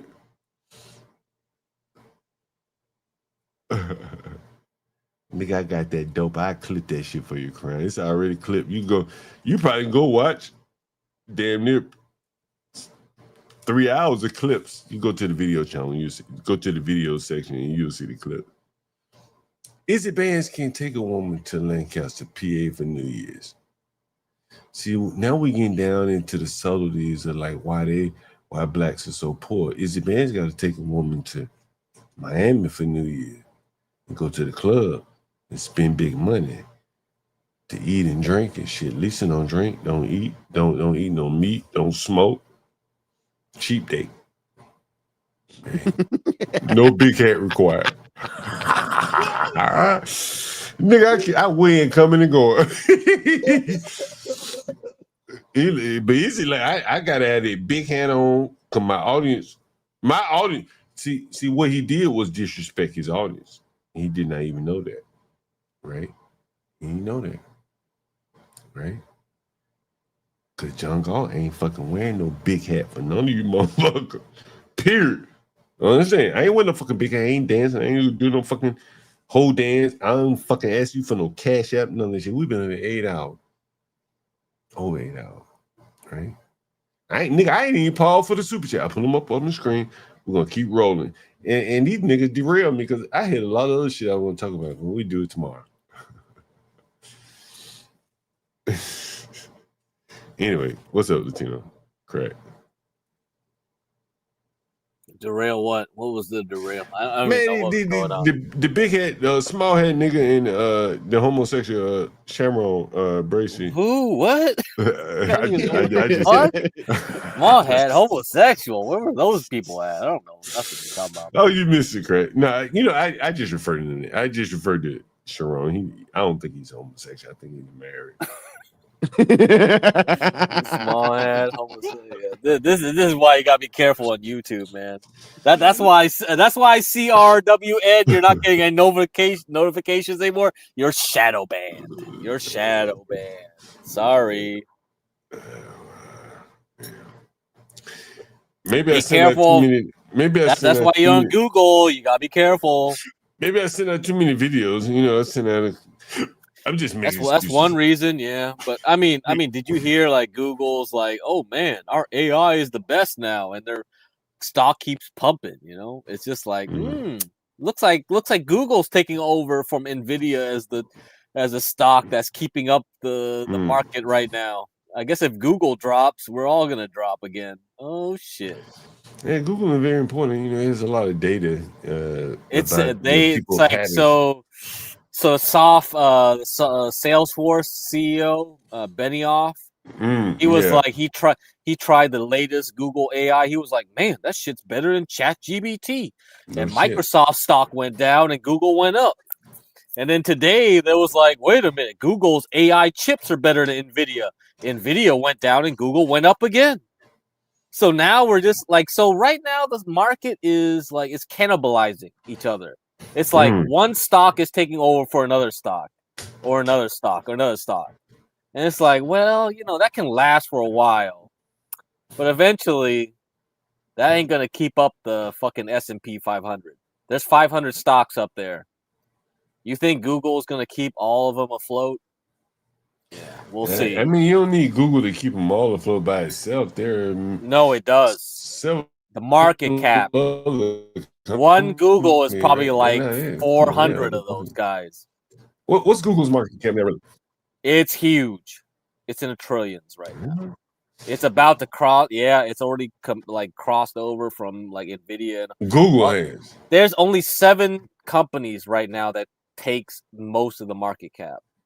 What's Apple's market cap right now? Probably 3 trillion. Yeah. So it's below Google. It's above No, Google. Google's 4 trillion, I think, right now. Okay, so it changes a lot because like 10% of trillions. Wait a minute. What's Oracle's market cap? Oracle went back down. Oracle got fucked up. To what? I don't know, but it dropped a lot recently. The November drawdown, like it sold a lot of Oracle. Yeah, Oracle got hurt. Yeah. So Oracle bought TikTok and something else. Right? I don't know. I don't know nothing about that. I don't know what it did about that. I think intrinsically, and I don't know about stock market, but Oracle has a lot of value. I was reading about their their data center strategy because they came later to the game. They were able to. Yeah, I know. There were lots of articles written about that. Yeah. Yeah. Yeah, and But so I mean, my parents, like, that's why I told my parents back in the 90s. I only told them to buy 2 stocks. One was Apple, one was Oracle, and that was only because of the CEO. The CEOs had vision. Larry Ellison and Steve Jobs. That was it. I think that they, Steve Jobs won though. Apple's way more than Let me ask you this. Let me ask you this question. Okay, I know you are a hardware guy, right? Right. Hey, it's my time. I'm not sure who you are. Who you are? Who are you? I've never seen her before. Damn, she is pretty though. Have mercy. Dude, don't get catfished. That guy catfish. Yeah, you don't get catfish. Sister gal. You gotta let sister gals. Oh my god. Craig. Wait a minute, hold on. What was it? I was gonna tell you something, Craig. What was I saying, Craig? I don't know. I think you got lost, man. I don't remember now. Well, I'll tell you this. Got lost in the sauce. Damn. Fuck, see how they fucking see these fucking sister guys, they distract a nigga, right? Yes, that's why you gotta block everything in chat to talk, man. Do not look at chat. I know I can't be paying that shit attention. Yeah, maybe I call her face and you're like, damn. Yeah, but it's just a PFP, man. Anybody can put up that shit. Yeah, Dude, you're right. Ben, you're right, you know how much Ben Thorpe gets catfished? You know how many times we gotta see his goddamn micro penis because he keeps getting catfished. Shit. Canadian women, Caribbean women. I like that. What kind of women do I like? What kind of women does John call like? Tell my audience for me. Ghanaian women, Caribbean women. I love that clip. Can I play it one more time? What kind of women do I like? What kind of women does John call like? Tell my audience for me. Ghanaian women, Caribbean women. Any goddamn sister girl will call in and talk to John Galt. Right, you heard the lady say. Oh, yeah, kind of women do I like? What kind of women does John call like? This is a dating show now. Ghanaian, Caribbean. They want that. They want that dope too. Latino, you up on the panel. They want that dope too. I could be the one to talk to these sister girls because they know I'm genuine. Like, who could give them better advice on how to deal with a black man or a nigga to deal with sister girls? Who? Nigga, did Kevin Samuels have a white? Did Kevin Samuels have a sister girl? What kind of women do I like? What kind of women did you call like? Tell my audience for me. Ghanaian women, Caribbean women. Kevin Samuels died with a Hispanic girl. She gave him a heart attack. You think them niggas? Hey, I am that nigga.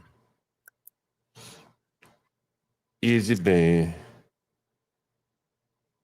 Anger Man. This sound like a fucking soup here. Is it band? Anger Man.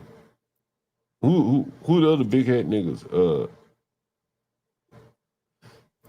They got no content like that. Nigga, I've been up here 8 hours. And these niggas derailed me. I ain't even planning on talking about all this shit. And I've hardly played anyone else's content but mine.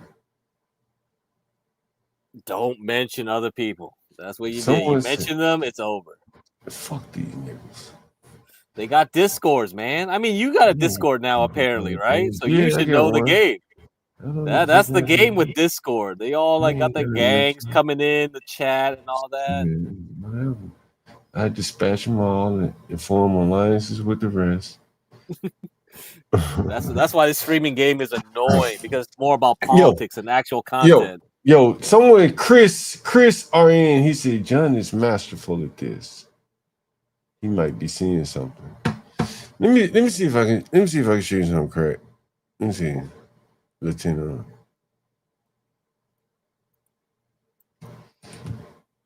Look at this. Look at this. Look at this.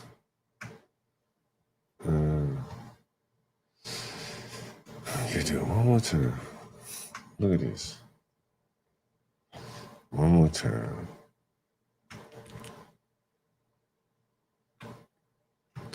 Two more times. All right.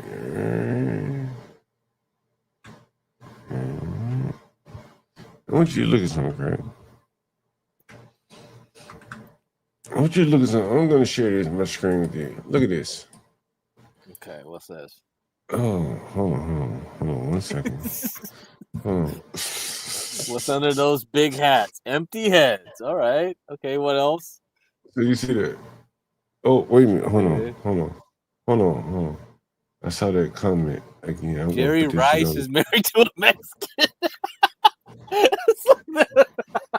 See, this just what be going through my mind sometimes. Bro. I saw that comment from Chris. Jerry Rice is married to a Mexican. It sounds like a Mexican dish. I saw that comment from Jerry Chris. Rice is a Mexican dish. It was Chris RN that put a comment in the chat before I go too far. Okay. Let me see if I can find it. But he said, if anyone sees it, he said, John is masterful. This. Hey, and that woman, it's my time. Yeah, who is that? I don't know who that is. She's kind of Oh pretty. man. You can go look it up, man. It's like the @ is right there. YouTube.com/@itsmytime61. You can find all her videos right there. Oh, she got videos and shit. Okay, is she pretty? Crack. She's pretty. She looking Jesus Christ. John trying It's to. my time. You can just go on panel and seduce John if you want. Yeah, John trying to. Jesus, So look, bro. Look. I want. Look, I'm trying to walk you guys through something. Look at this. First thing. What? Look at that. Right? You see that? Right? And then take it off the screen. And then I want you to look at something. And I ain't gonna keep going up much further. And if I don't see it, anyway, I may not see it, but either way, what I'm trying to explain to you, Craig. I looked around, man. I was like, man, like big hat nigga. Someone said, Mr. Fantastic, Mr. Big Hat. He in the group too. He in the group too, right? We got the Husky. I think Husky would be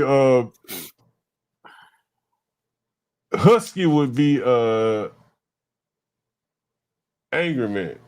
He Husky side. I think Big Hat would be like extra large. Big Hat would be Mr. Fantastic. I think he's a little bit bigger than all the no. The other guy, what's his name? What's his name? John's discreet in his lady research. What's that mean? I don't know what that means. Big Hat. Anyway, yeah, man. So what was I saying? Go ahead. What was it, Lieutenant? How you come up with that name, man? Because you know where they had so much oversized. So anyway, look at this shit. So look at this. This is November 5th. What's today's date? Can y'all see that? Okay, yeah. What does it say? Yeah, November 5th.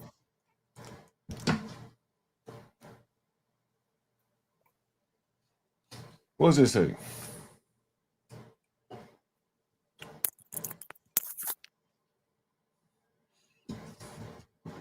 You see this? Can anyone read that? Let me see.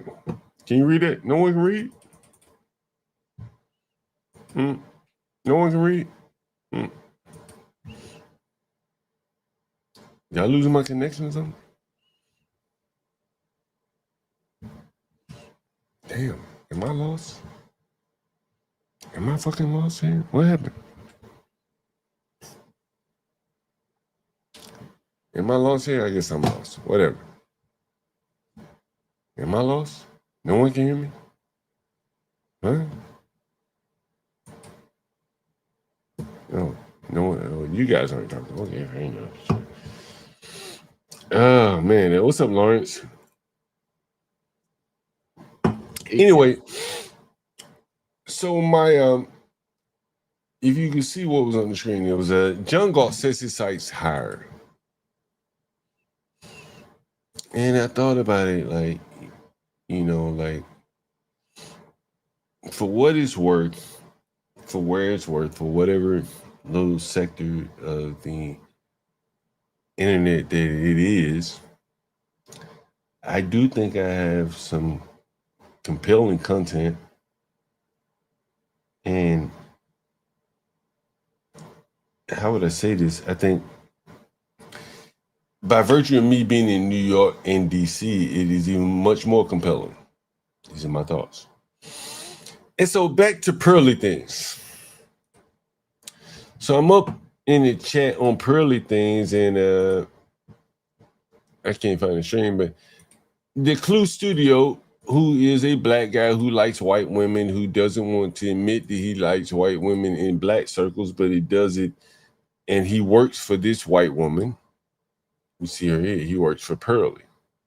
I did not know this. So Clue was sending super chats, and I pointed out, like, damn, Clue over here sending super chats to Pearly, but then he go up on Stanley's channel and talks about me. That was odd to me. And so I said to myself, I was like, if I were Clue, and this is what I think is the black people's, like, is like a barrier for them, a mental block, is that Clue should have gone to this Pearly lady and say, hey, these guys on the panel are kind of boring. I know I don't like John Galt, but John Galt has some content that might be valuable for this topic. His mental block does not allow him to do that, because the truth about blacks, he cannot allow to get out. And that's why you see the Izzy Bands and the Sharon Braces come up here in duo and leave in duo when it gets very hot, when we're talking about black people in their conspicuous consumption, things that they don't like, their dirty laundry aired there. Anyway, what's up, Latino? Man, not much. Waiting on my food. You do delivery and you order delivery yourself? Nah, today, yeah, for today. What do you think about that? Yeah, I know it's a thing. It's a waste of money, but it is what it is. Today I'm hungry and I don't feel like cooking right now. So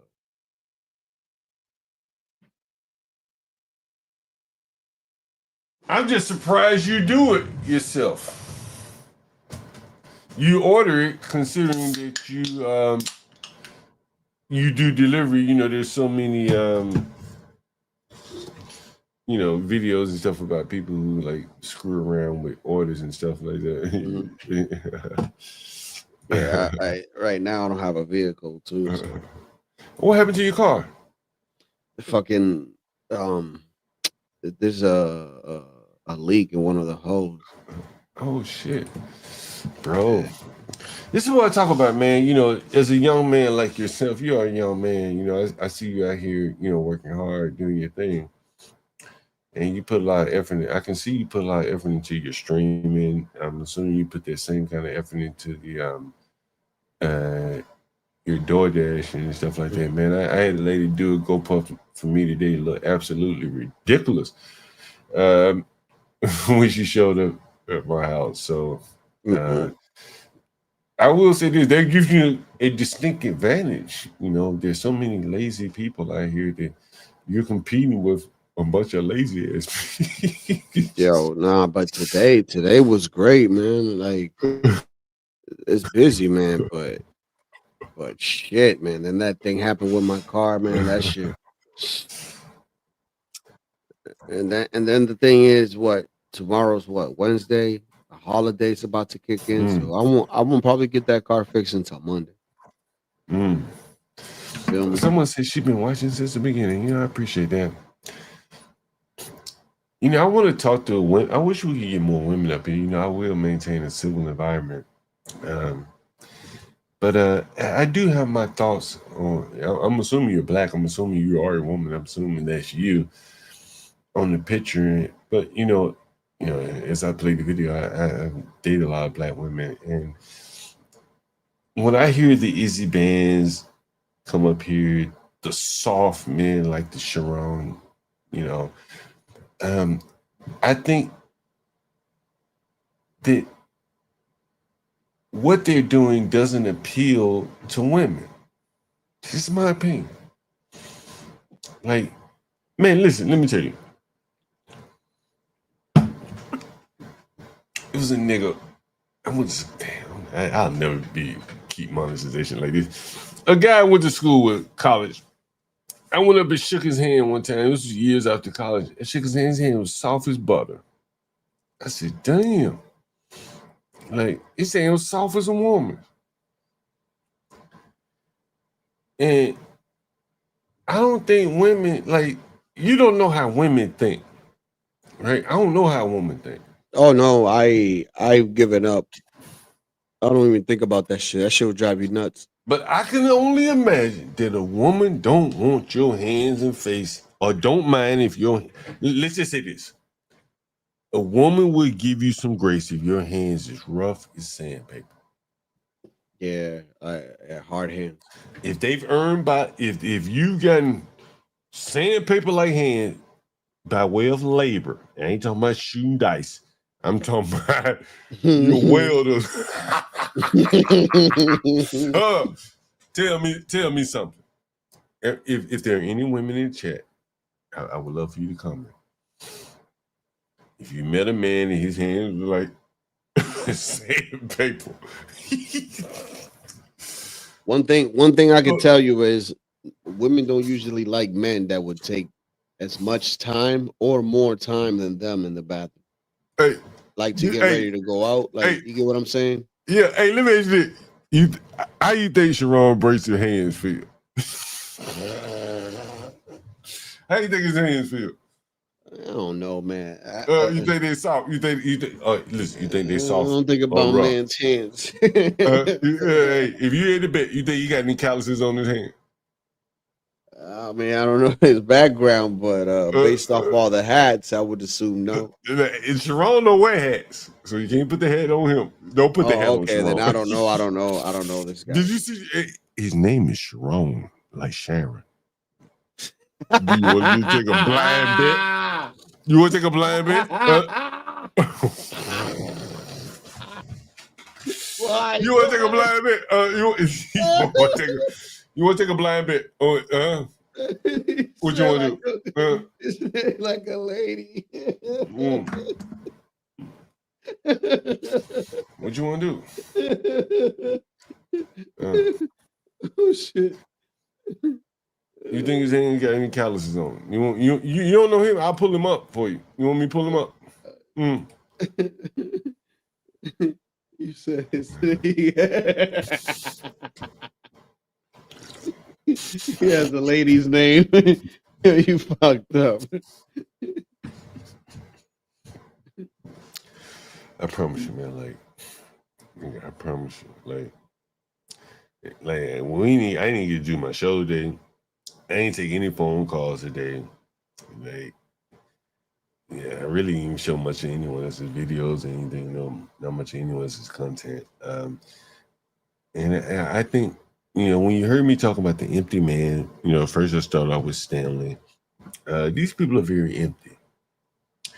And so to cover that up, they put on bracelets and sweatshirts, cocaine, caviar, big ass hats, sunglasses on. They all wear the same fucking uniform, right? When Izzy came up here today, well, if you go to Izzy's panel any day, I can tell you what he's gonna have on. Trust. Or I can tell you what accessories he will have on. Am I wrong? Go scroll back through his stream. I can look. Sunglasses, hat, some kind of shit with some brand logo on it, right? Oh man, right? Like they're so predictable. Now you bring that over to what Pearly Things had the problem with Jazz Noel. What was the problem? She couldn't think outside the box. She couldn't come up with any ideas. They all wearing the same hat. Look, you know what's so crazy? Nigga, I just came up with that shit. Nigga, I am that nigga. What did I say? What did I just say? What did I just say to you? What did I just say to you? Latino. They all wearing the same hat. They're all wearing the same hat. Correct? That's what I said to you, right? Mm-hmm. So I want to show you something, nigga. I'm going blind on this. I'm going in blind. I'm going in blind. Example number one. What's that? What's that look like? What's that? What's that? What do you see? What's that? Latino, tell me what you see in red right there. A New York fitted. What that is? The New York fitted. New York fitted. That what you say? That what you say? Yeah, baseball cap. Now he got 30, he got 50 of them, correct? Oh God. He got 50. That's what he said. He said, don't call them the 1700. That's what he said. He's worried, not mine. He's worried, not mine. Right? Look, this nigga showing me on screen. So I want to show you something. Look. I'm gonna show you this right here. Now tell me what's different between the first hat you saw and this hat. What's the difference in price? The difference is just the logo. It's the same price. What's the difference in manufacturing of this hat versus that hat? There's no difference.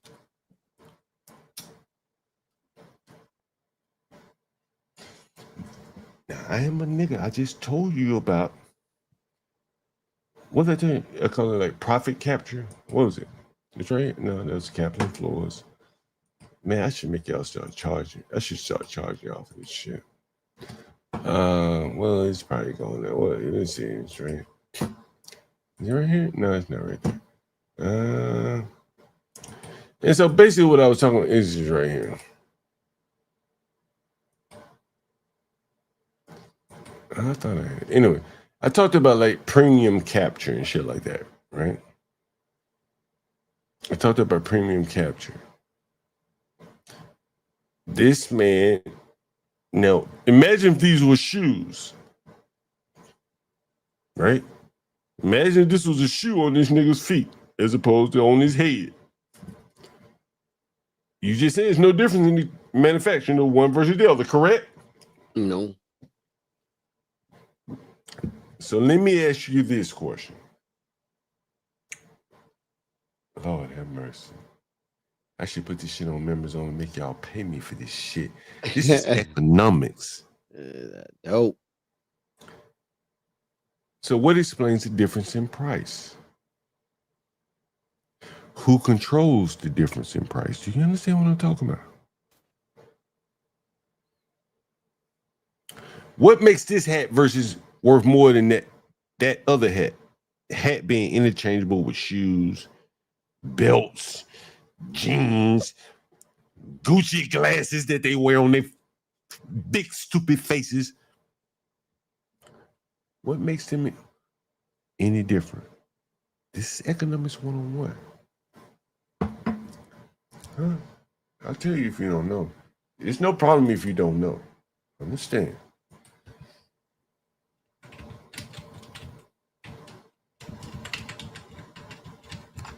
And the answer is this.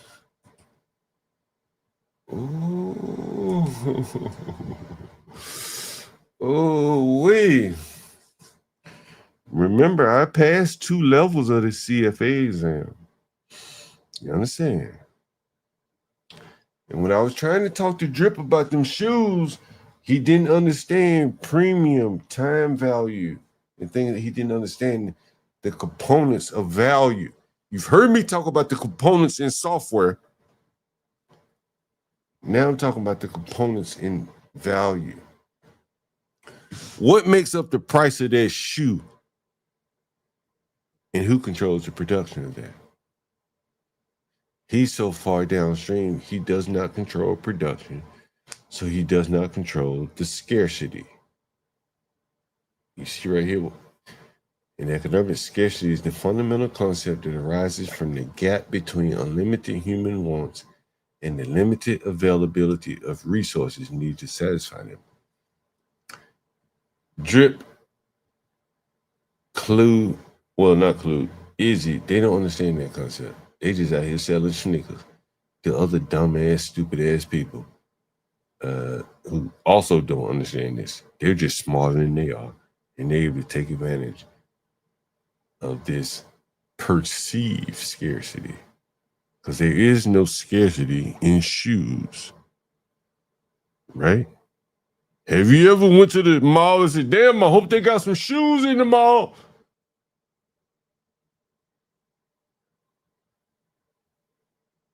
Latino? You ever been to the mall and say, I hope they have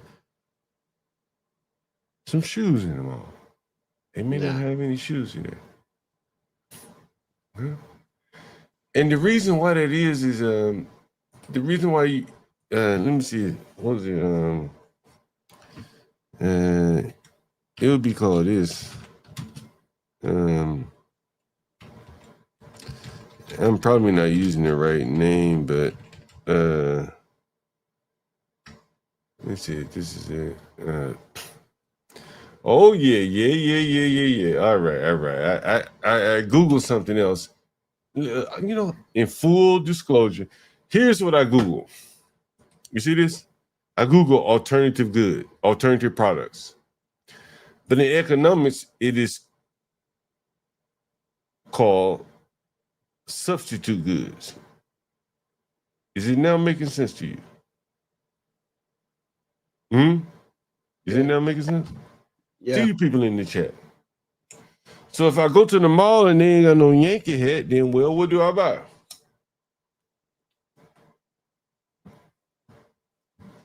If they ain't got the Yankee hat in red, well, I buy the blue one.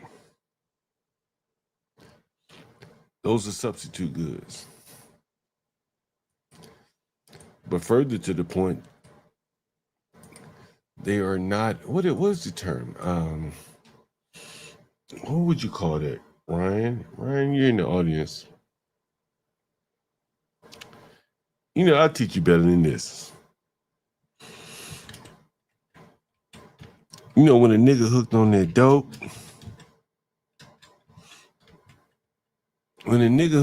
dope, bro,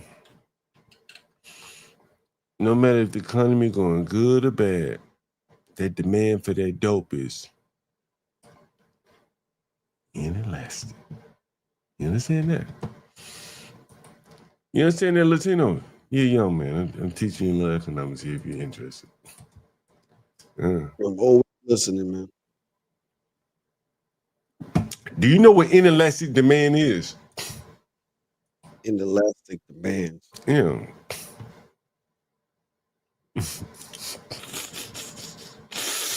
Ooh, man, I'm teaching some dope, baby. I've been up here too long.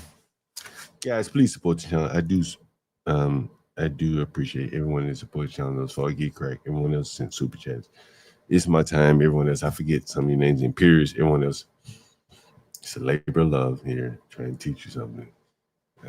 Steer you clear of the big hat crowd. Inelastic demand is when the quantity demanded for a good or service changes very little in response to a price change. Ooh, can you think of something that is inelastic demand?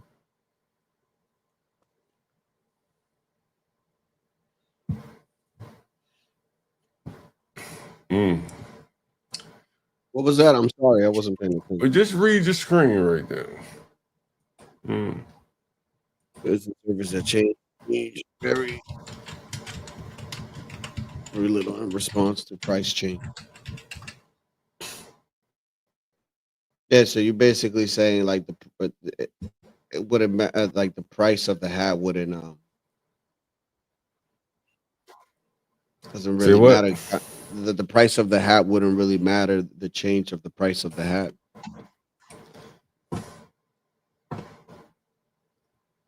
You see that?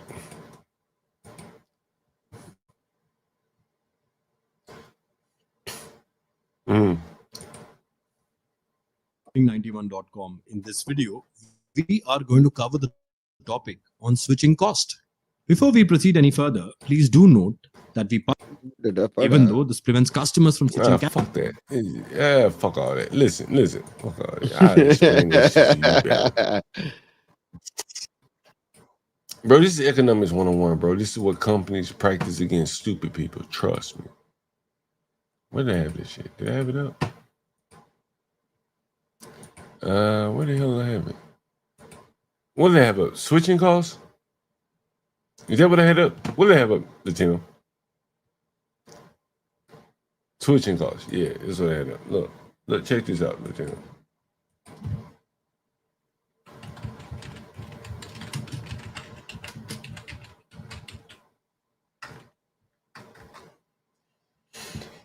I'm giving you guys all this dope for free. Look. You see this?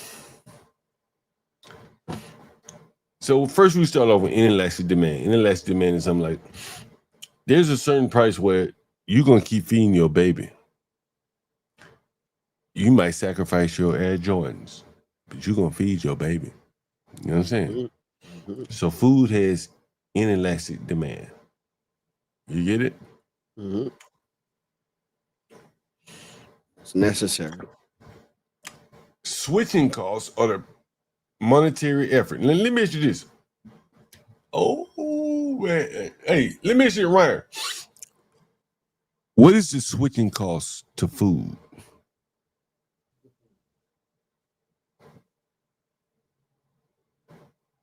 Are there any switching costs to food? What is the switching cost? How much does it cost? You don't understand what I'm asking you, do you? You don't even get it. You're a young man. You shouldn't understand it. There is no switching cost, nigga. You get it? What are you going to switch to? I mean, we can't eat. I mean, like, we ain't what gonna are you eat gonna worms. switch to? What are you going to? What would you switch to if you say, "Hey, man, the food getting too high. I'm about to cut back on food." Well, what you going to eat to substitute? Shit. Vitamins? No, you can't. Can't switch. There are no switch. There is no switch. In economics, switching costs on a monetary effort and psychological costs a consumer incurs when changing from one product, service, or provider to another. But we've already decided or came to the same agreement that food has no switching, has no switch. There's no alternative, correct? Mm-hmm.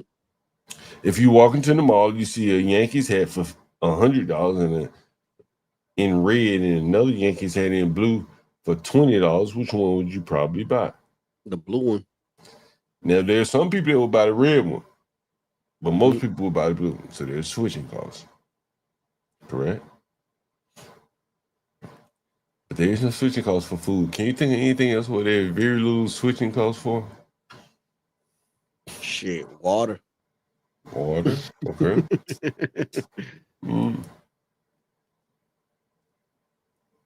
Anything else? And so Ryan is right.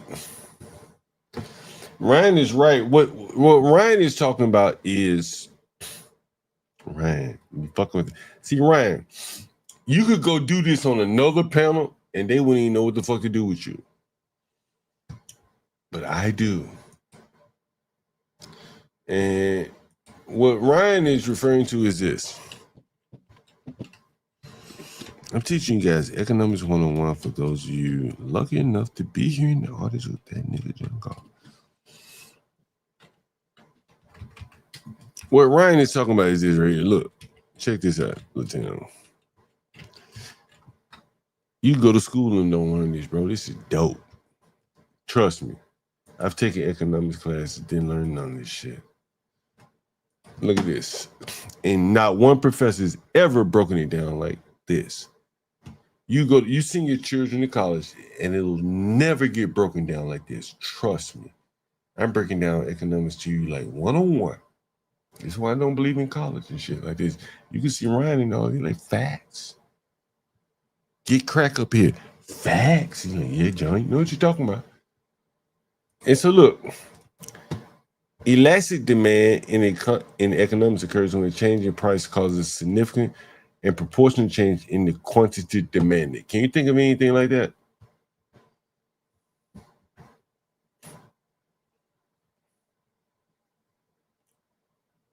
Nintendo, can you think of anything that has elastic demand?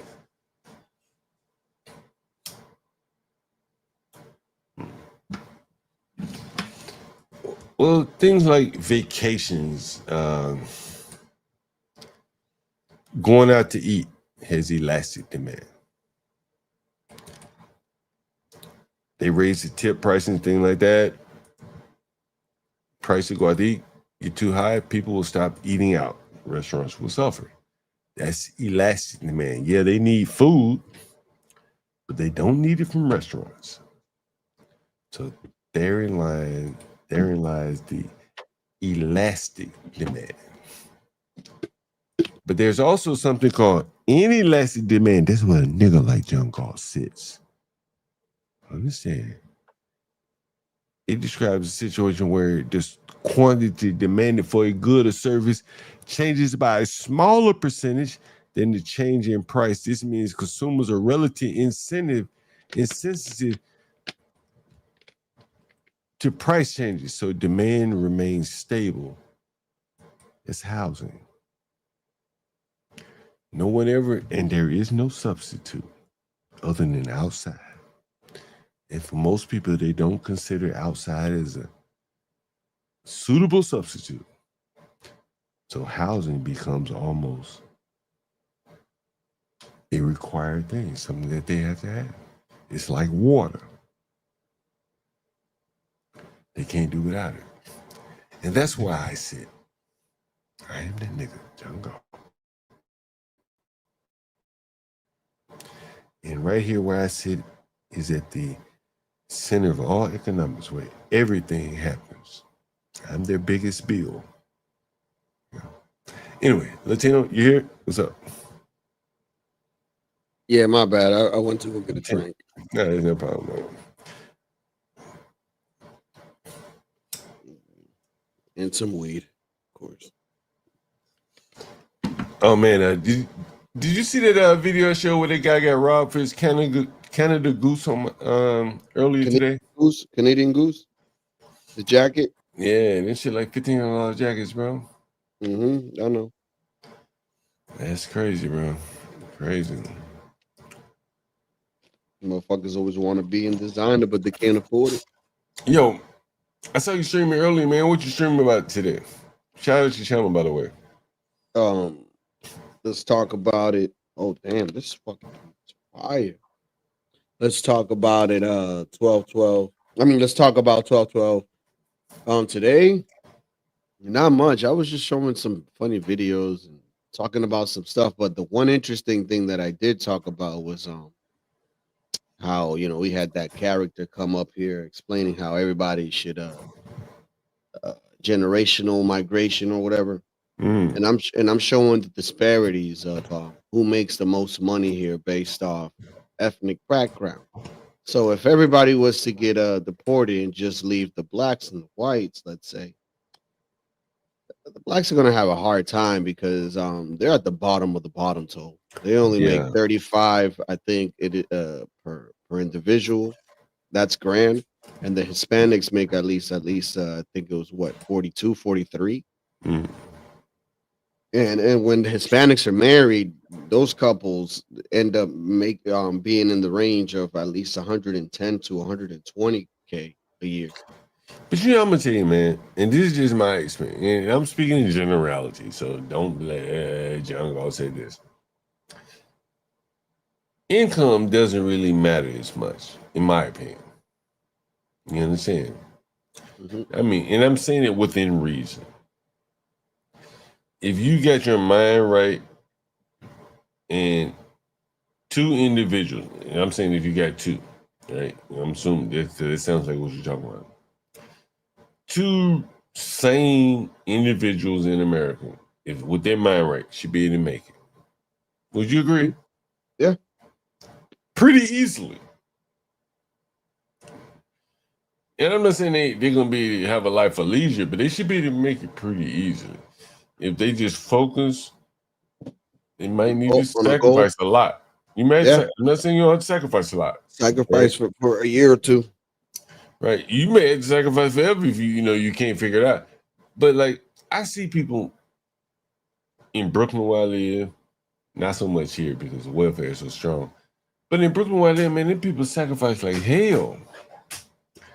And they seem to do okay for themselves. Like there's no big hats. Like, yo, bro, I'm gonna tell you. I was talking to my lovely lady Lisa today. Trust me. This might be a conversation this might be a conversation that you and your lady have had. And here comes Ryan. And so this is a very practical conversation. I was talking to my lovely lady Lisa today, Ryan Latino. Mm-hmm. And she was like, damn, this shirt got a little stain on it. I ain't bought no clothes. I ain't bought any clothes in so long. But there are other things that are competing priorities. And buying clothes for herself where she ain't really going anywhere is not a high priority. You can understand that, correct? Yeah. And she's about Izzy's age. Understand? You understand, right? We all in acknowledgement of that. Did you see? Yeah. So I can go, okay. So my lady, who's about Izzy's age. Your cousin was coming. She's younger than Izzy. My lady's younger than Izzy. And she's having to prioritize a shirt for herself versus higher priorities. And along comes someone like Easy Bands who got to be fly. How do you think she sees that? Retarded? Latino? Like I said, every girl I've been with don't like dudes that have had more shoes than them, to be honest with you. Because like that's always been like a woman thing, bro, to have like a whole bunch of shoes, bro. But you see what I'm saying is that like I agree with you, and that's what Lisa was saying. But like if you're down at the bottom, right, and you're showing you have as many shoes as your woman, like that's just like you saying, Latino. It's just like you can't. You're not on like even footing with the woman. That's my thoughts. Yeah. And I think the men like me come along again, I found it so interesting, Latino, because I watch your show, I watch CT. CT pretty much puts on his show. He don't dress up in no costume or anything. You put your show on, you're not in a costume or anything. I put my show on, whatever. And he's saying for him to do his show, he got to have on a costume. That's what he said, correct? For what? If he likes to look professional though. He's got a certain ML. I'm not saying he doesn't look professional. I mean, what I'm saying is that he leads with his appearance. Would you say that's fair? Yeah, the focus should be the entertainment, the content. That should be the focus. It shouldn't be what you wear. This is why you see people in the chat making fun of CT wearing the same suit, but at the end of the day, like it's actually a form of branding. It's a form of brand. It's a form of branding, right? So it's the bow tie for Tucker Carlson. That was his brand for a long time, right? So CT has a certain brand when he's on air, So, but a certain percent. But I don't disagree with what you're saying about CT. CT tries to lead a somewhat more professional panel, right? He comes out, his studio, blah blah blah. But Easy Bands, the Angry Man, I think they are appealing to the low IQ audience that want to see the men in the dress like 20-year-olds. That's why Easy Bands feel pressured to have to wear the hats, the gold chains, the sunglasses. Most 50-year-old men should not be dressing that way. Would you agree with that? Look how you're dressed, Ryan. I mean, I'm wearing a hoodie right now. Where your head at? Where your sunglasses? Well, no, I don't wear hats, but I wear a hard hat sometimes on the job site. That's it. I don't want to wear a hat other than that. Right. You know the only reason, honestly, why I got this hat on. You know why I got this hat on? You don't want to comb your hair. I don't know. I don't know. I don't know. Because it's That's cold. the only time. That's the only time I wear a hat. If I don't want to comb my hair, I just put a hat Latino, on. you want to guess why I got this hat on? It's cold outside. I ain't outside. It's like 40. It's not really cold. I'm not outside. No, I'm saying when you go outside, you just have it on. So But I've been on stream for 9 hours. I ain't been outside in 9 hours. You know why I got this hat on? Why? I don't want to fucking cut the heat on. I mean, that's what I'm trying. That's literally what I'm trying to. Yeah, that's what I was trying to get to. I don't even want to feel a chill on me to think about cutting the heat on. Mm-hmm. So I just keep the hat on. Whatever. It's not a designer fashion. It's not to lure you in or anything like that. Look, this is a winter hat. Look, you can see it. It's the same. It's the same thing here, man. We wear hoodies and jackets inside our house. We keep it very low. There's nothing fashionable about this. Why I put this on? You know what I mean? I think anybody. Look, I think as far as wearing this type of stuff, right? It's kind of like their thing. And you know, I was just over on F Street today, John. Oh, you downtown DC? I went by. There's a lot of shops, right? I'm over there on a project, and there's a place called J. Alden. Okay. What's that? Fucking shoes were $1,200. Handmade shoes, $1,200. Look, they look like leather dress shoes. Like literally, like what the fuck? And then next to that, there's a store that takes pictures of your iris, just your eyeball, and blows it up and makes it into a piece of artwork. And then they sell it to you for thousands of dollars. And I'm like, who the fuck buys this shit? How do you? Yo, I think it's a money laundering operation. I'm like, who the fuck buys this shit? Yo, let me tell you. So, you know, I went to. Did you see my Pastor Manning interview, by the way? Yeah, I saw it. All right, I saw it. I was working at the time. I saw the follow up. I saw it late. You know, I had to see it. All right, good. So look, I'm headed to New York. I missed my train, so I caught the next train. I called them up. So they put me on a cellar. You know the cellar, right? Yeah, sure. It's like 30 minutes ahead. The quote unquote speed train. Yeah. It's not that fast. It's like 30 minutes ahead of any other train. Anyway. Yeah. So I get on the train, and you know, and I actually got a discount because it was Amtrak's pricing is that they give you discounts the later you book. Depends on the when they're trying to fill it out. Now the northeast corridor and the rest of the country is booked differently, but it's still kind of based on the same algorithm. I know I used to work there. And so I actually got a discount to ride a cellar. I didn't book a cellar. So anyway, so I get on the train, and these people probably paid $200 a ticket or more. And it's a nice comfortable ride. I forget what I was about to say. I forget what I was about to say. Anyway, I get to New York. What was I about to say? You were talking about Pastor Manning because I was talking about that. Oh yeah, Pastor Manning shoe store, and then you brought up Pastor Manning. Yeah. Anyway, so I forget. Anyway, Pastor Manning. Yeah, it was a good interview. We're gonna have him back again. I hope to have him back again. What do you think about that, Ryan Latino? I think he's awesome. I think he has such an interesting viewpoint on a lot of stuff, you know. And then Brave does a follow-up video of it. I'm just like, what the fuck is wrong with you, Brave? You fucking Brave. You can't. I like Brave. You know that. He's funny, man. I think he's funny.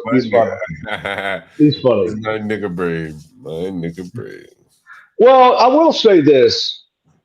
You know, Imperius was upset you didn't bring him up, but also I don't blame you because you don't know what the fuck he's going to say. You know, like, and here this guy is taking his time. He's taking his time out of his day. He's a pastor, and you don't know what he's going to say, man. So I think there's a lot of risk there for you, for sure. Yeah, man. You know, as I said, man. Pastor Manning's a good guy. He's a good person. Yo, look, man, bro. I've been texting Pastor Manning behind the scenes, you know, since I left the interview. I'm gonna tell you this, guys. For those of you lucky to still be here, we had over like 100 people in the audience between Hood and myself. Anyway, at one point, and so I was talking to Pastor Manning, and I think that like he recognizes like in a person in me like that is kind of resistant to like pressure from the internal group. I'll leave it at that. You understand? I get it. I get what You you're know what I'm saying. saying? I do think it's kind of. I don't know if putting him with JP was kind of I didn't quite understand that because JP is so far from Pastor Manning, right? Well, what? Hold on. And I'm getting a little drunk, so I'm cutting you off. Sorry, I don't know if you get my It's thought. okay. But I think that it really serves to show something. Okay. Can you imagine what it is? I don't know, but Pastor Manning's a very respectable man that's Well, built a congregation. Like he's pretty I accomplished. don't JP's just I don't need a history lesson on yeah. What it showed was that like JP was outclassed by a smarter man. Sure, absolutely, easily. Right? Now, but JP when he went back to CT's channel, he was seen as the smart guy. Correct? Latino, you there? He can sometimes. No, not necessarily because I was up there when. But if they had a poll, and JP did very well in the poll of the quote unquote debate of JP versus Pastor Manning. Correct? Correct? I don't know about that. I didn't know there was a poll. Well, okay, if you don't know about it, don't worry about it. Okay. But if you were there in CT's chat, you would have seen that there was a poll of who won the debate, Pastor Manning versus JP. Okay. Right? Yeah. Okay. Did you see that, Latino? Yeah, I did see the poll. Okay, and so if you saw that poll, then you would have to take from that, then damn, like if there was a debate between those two, who won the debate?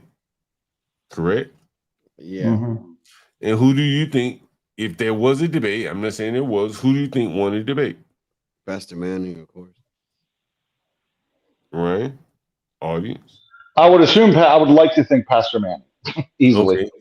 Yeah. And my better bet, okay, and so when you look at CT's audience, many of those people thought that JP, not all of them, I can't remember what the number was, but many of those people thought that JP won the debate. That's crazy. What does that say about CT's audience? It's not a slide on CT, this is a slide on the people that listen. Yeah, that's right. I agree. You understand? I'm just connecting the dots here for you guys. Right? Understand? Right? I ain't even partake in that, bro. Right? You understand? Why would this? Right? Like the blacks sent their best because he's much more articulate than the rest of them. Yeah, I don't. So did you have what I saw, you were up on the upper right side. Was that CT show or was that your show? Was that your show or CT show? When it was JP and Pastor Manning talking, was that your show or CT show? I don't know. Because I missed a lot. I was working, but I actually saw it on Brave's show. He was re-showing whatever that was, Okay, yeah. Before you came up. So I don't know if it was CT show or your show that had them together, Yeah, I don't know. But Pastor Manning eventually said, look, you don't believe in God. We're on different wavelengths altogether. So Right. And see, like a lot of the low IQ blacks would have engaged him on the you don't believe in God. But Pastor Manning says, hey, if we don't align on this, then there's no need to even have a debate. That's pointless. That shows a certain level of IQ that the blacks say on other panels where JP shows up, they will debate him on his non-belief in God when there really is no point of debating. You understand? That's the level of IQ that a lot of these blacks are missing when they go up against JP. But I got to tell you, John, I don't, I see JP like this. I think that if he could go out and work a job and make 150 grand a year for doing labor. Let's say he could just go work at a GM and make a living and feed. I think he would choose that. I think that he's resigned to the fact that he can't skill set or whatever reason, and that's why he's in this direction. But I can't imagine he is happy with his hold lifestyle. on, Ryan. I don't mean to cut you off, but Ryan, last night, bro, I was watching the Eddie Murphy documentary. My lovely lady Lisa on Netflix. Yeah, I guess I don't know what the fuck it was. I don't watch TV. But she was cooking for me. She said, John, just watch this shit while I'm cooking for you. I know you don't like watch TV, but just watch it. So I sat there trying my best not to pick it apart. You know me, I'm critical with a critical eye. So I'm watching it, and his mama said he had no other interest but comedy. Well, what happens if the comedy doesn't work for you? Luckily for him, it did. And she said, I was hoping he would be interested in something else. I didn't want him to be a bum trying to be a comic the rest of his life. Because in Black America and probably in regular America, like being a comic is like a shot in the dark. It's a tough one. Right? Bro, let me tell you, this is a great story. I was working at Tuskegee University in the registrar's office one time, and Keenan Wayans went there. So I'm working in the registrar's office. I'm going through the files or whatever. And I see his application to Tuskegee University. So I read through it, and the whole fucking shit was, his, whatever paragraph to say why you want to go to school was like, a comedy skit. He didn't stay there very long, but for him to convince his parents to drop out, he had to really believe in himself. Mm-hmm. And, you know what I mean? So, They made it work. And so what I'm saying is that JP likely is like the Eddie Murphy of the world. It's boom or bust with him. You know what I'm saying? Yeah. You ever seen people as boom or bust? Yeah, sure. There's no backup plan. Right. Well, but they're all in for what they want to do. They're 100%. And it's hard for me to hate on a guy that's 100% in on something. Sure. Yeah. You understand? Sure. I want to support him. Right?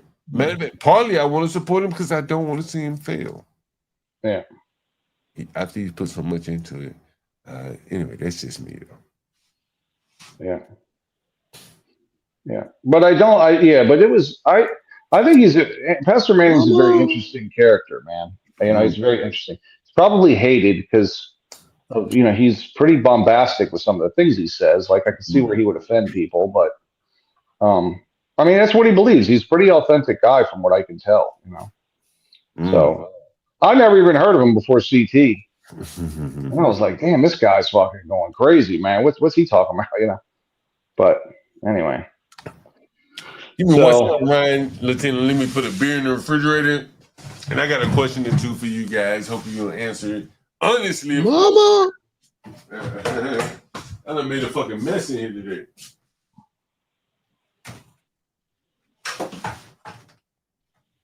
What the fuck?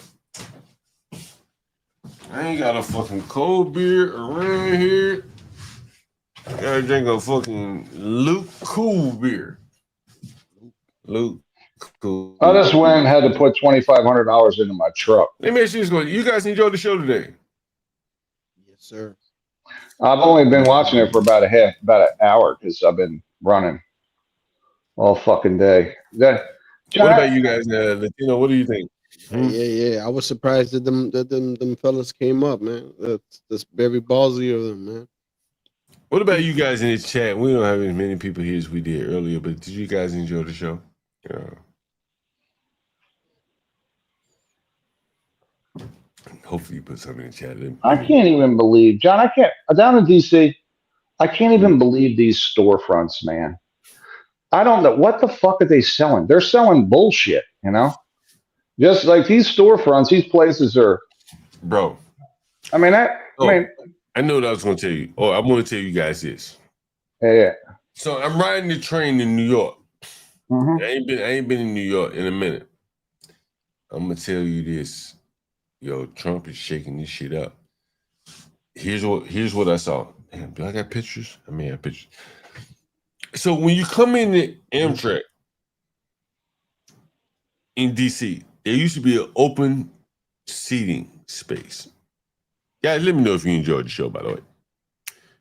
Ryan, if you have been in DC, you've probably seen it. It's like an open seating space for Amtrak customers. Are you familiar with that? Are you Yeah, familiar? yes. So what they've done, which is very interesting, see, like this is what I'm saying. Like this is intricate thinking as to how to run a business. And if you just going about your day to day, you don't pay attention to these things. So what they did was they said Amtrak needs to build a seating area for their customers. It's private. So what did that do? What did that accomplish? Think about this. If you've ever been in a train station in Boston, or Baltimore, or DC, or Philly, or Chicago, a lot of homeless people be inside the train station. What are they doing? They sit down in the open air seating for the Amtrak customers, correct? Yeah. So Amtrak built a private seating area for the Amtrak customers. You got to show a ticket to get in. No more homeless people. Yeah. Go to sit. So then the other thing I noticed when I got back to DC late that night, you can't come into Union Station. Can't come in. Now if you now extrapolate this to your town for the low IQ.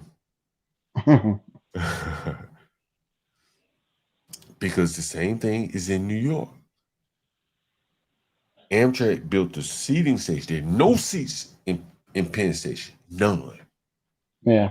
No seats. Trust on that.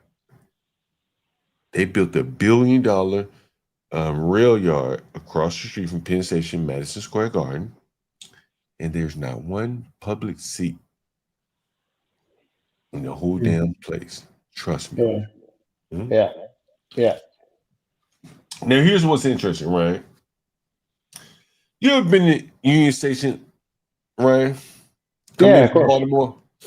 No.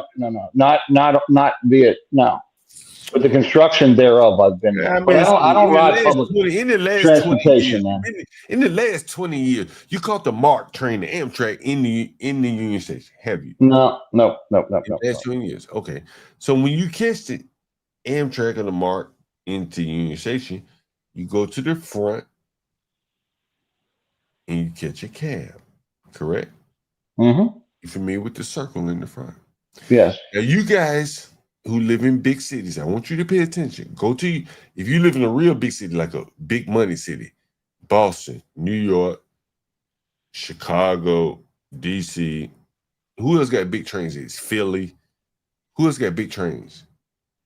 I don't know about Baltimore. That's kind of it. Baltimore is like kind of shitty. Maybe too, bro. But I guarantee you, I know for New York. Hey, Latino, how big is Boston's train facility? Oh, they have a whole bunch of connections. I'm talking about the Amtrak. The Amtrak one. This is the only one I'm talking about. Oh yeah, it's huge, and they just remodeled too. So did I tell you? Did I hit it? Didn't I just say it? I hit it, right? They just remodeled. Like when was it? Right. I believe last year started. So listen, bro, and I'm telling you, this ain't no fucking like they just bumped into this shit. So I come in from the Pastor Manning interview in the DC. I rode the bus. I get to DC. They don't allow you into the Union Station. They rerouted all the cabs to 8th Street behind the train station and said, if you came in on the bus at 2 o'clock in the morning, you're not coming in the train station because we're not letting anyone in. And by the fact that we're not letting anyone in, that means the homeless people can't come in here. Game over. The mall That's what they have. They also added a drop-off lane for the cabs. Right. Well, we always had a drop-off lane, but they moved it late night from the front to the back. No, what does it goes upstairs to the parking garage. What? That's what I'm saying. It was same here. Yeah, they drop them off and then they go back down to the regular street because the thing is they used to block off a whole bunch of traffic there, man. But what I'm talking about is that this is federal infrastructure. Understand, Ryan? You understand what I'm talking about, right? Well, of course. Mm-hmm. Of course. And this is Trump and, maybe more or less the federal government getting behind Amtrak to saying you need to operate your business more efficiently.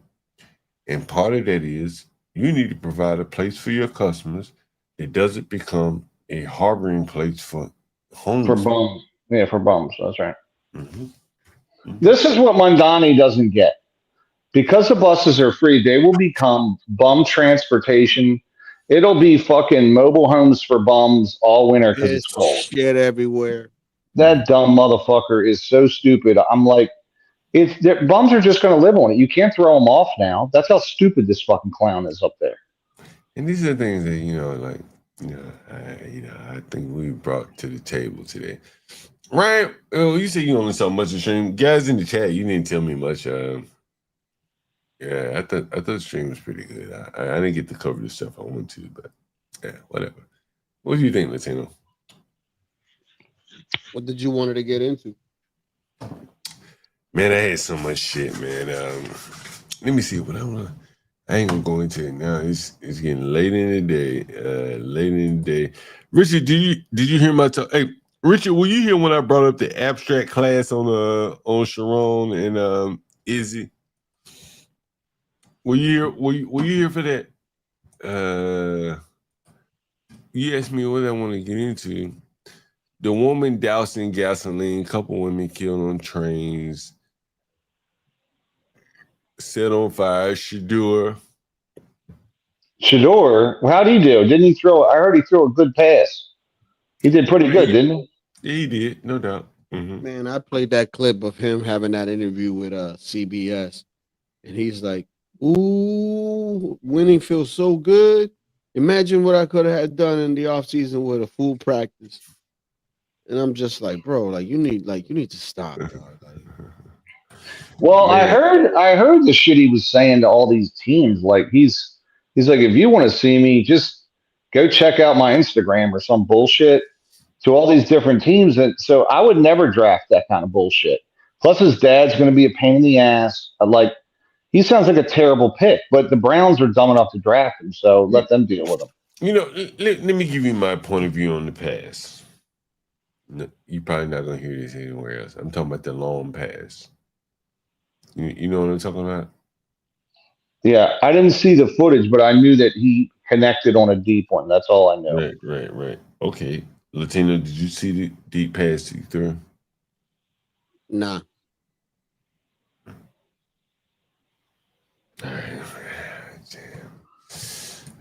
This is so important. I guess I gotta show it to you. Let's see. Let's see. It's gonna be the last thing I show for you guys. I've been drinking and smoking all day long. Who else could do this? Trust. Right. The Ravens won. That's all that really mattered to me, anyway. Go Lamar. Go Lamar. Did he play yesterday? Yeah, man. Lamar's back. He's back. He's back. We got a chance, man. We got a lot of guys back, though. We got a lot of guys back now playing, so that's good. We just had a rough patch because everybody was injured. So, and in Baltimore, they want to fire the coach immediately when they lose fucking 3 games in a row. Like, fire the coach. Yeah, Lamar didn't have a great game. I get that part, but we still did pretty well. So that's fine. He only cares about winning just like me. As long as we win, that's fine. And we're in a stupid division anyway. We got the Steelers. Like, our division was a top-notch division. But now it's weak. It's Steelers, us, Cleveland, and Cincinnati. So let me show you something. Right. This is Lamar probably biggest play downfield throwing.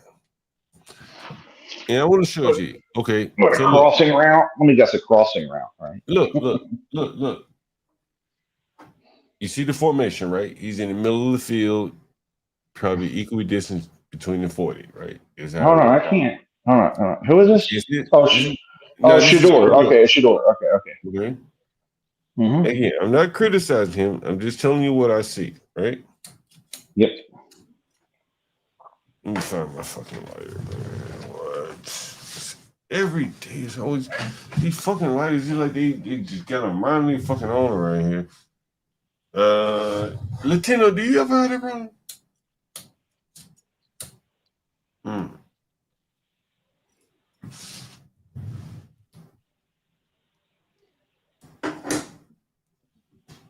All right, so look at this. So Shadua is in the middle of the field, basically, right? Mm-hmm. Now, look, I want to show you. This is his biggest play. And what we're going to see is here.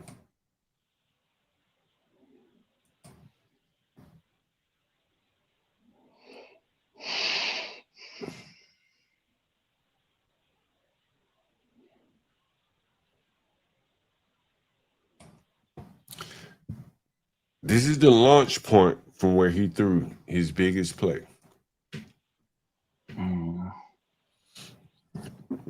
Anybody want to talk about that?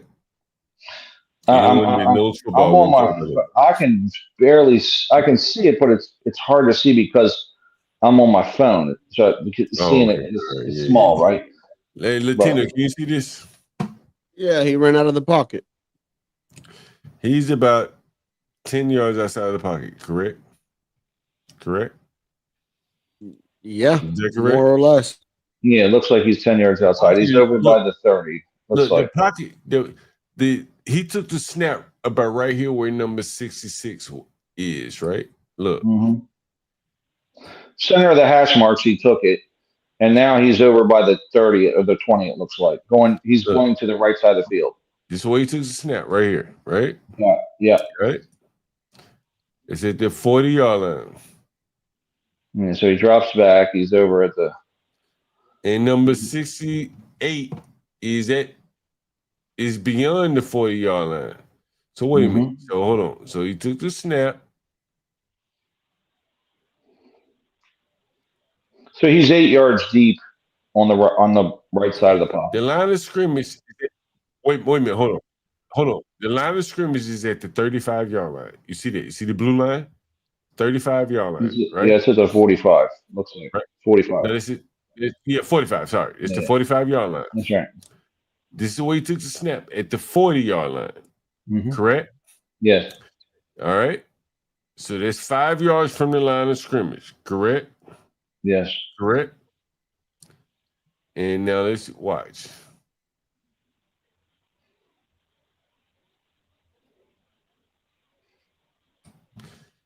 At this point, he's 10 yards behind the line of scrimmage, correct? Yes, approximate, yes. And how many yards away from where he took the snap? I mean, 10, let's see, 45, and he's back at the. He's back. He's 11 yards deep at this point. He's about 7 yards back, right? He took the snap at the 40 in the middle of the field. Correct? Okay, I thought he took it at the 45, but if it's the 40, okay, so he's 7 yards back. Here's where he took the snap, right? Right at the 40. You got it? He took it at the 40, but the line of scrimmage is at the 45. Right. Yeah. Okay, gotcha. Look, hold on. Let's set the table here. The line of scrimmage is the blue line. Got it? So you don't forget this. You got it? Yeah, I got that part. All right. He took the snap at the 40. That's right. Here, right?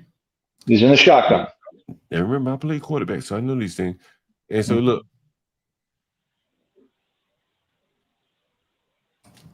At this point, where is he? From the distance from the line of scrimmage, where is he?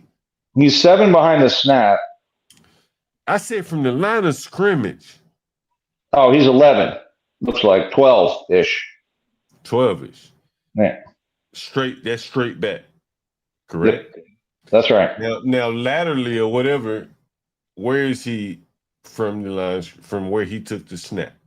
8 yards to the right. On the outside of the hash marks, it looks like. Okay. Probably 8 yards. So he's back from the line of scrimmage. He's back about 7, and to the left from where he took the ball about. And he's not at his launch point yet. His launch point is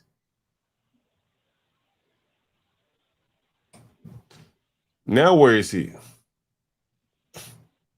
He's 15 to the right, and I mean, what's that? The 35.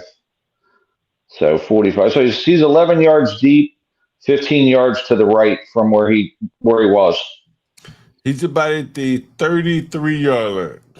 Yeah, roughly. Correct. That's right. They Mhm. took the snap at the 40. Yes, that's Correct? right. So Yes. they're 7 yards back, and let's say it's like a L. So it's what about? It's them. It's about 7 yards over. Correct. Or more. Yeah, absolutely. Okay. And this is not a design play, correct? To get him like one of the moving pocket type plays. I don't correct? think so. No, and it doesn't look like that at all. Right. He's got no blockers. His offensive linemen are right here looking at him, correct? He's running for his life. Yeah. Right. Yeah. So this is not a play that you would look to replicate. Is that No, correct? fuck no. He's just Okay. scrambling right now.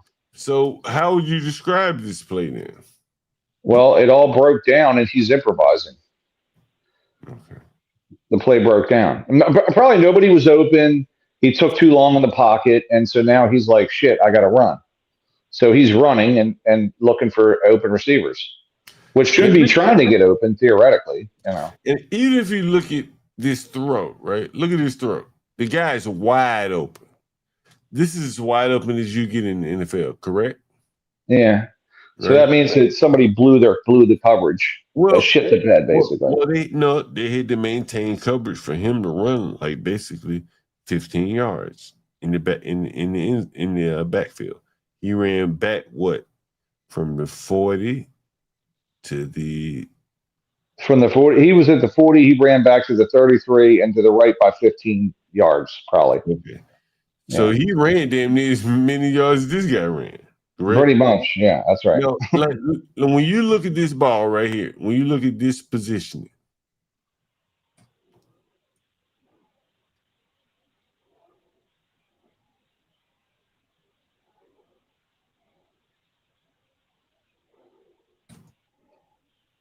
what should this ball be? Leading the receiver.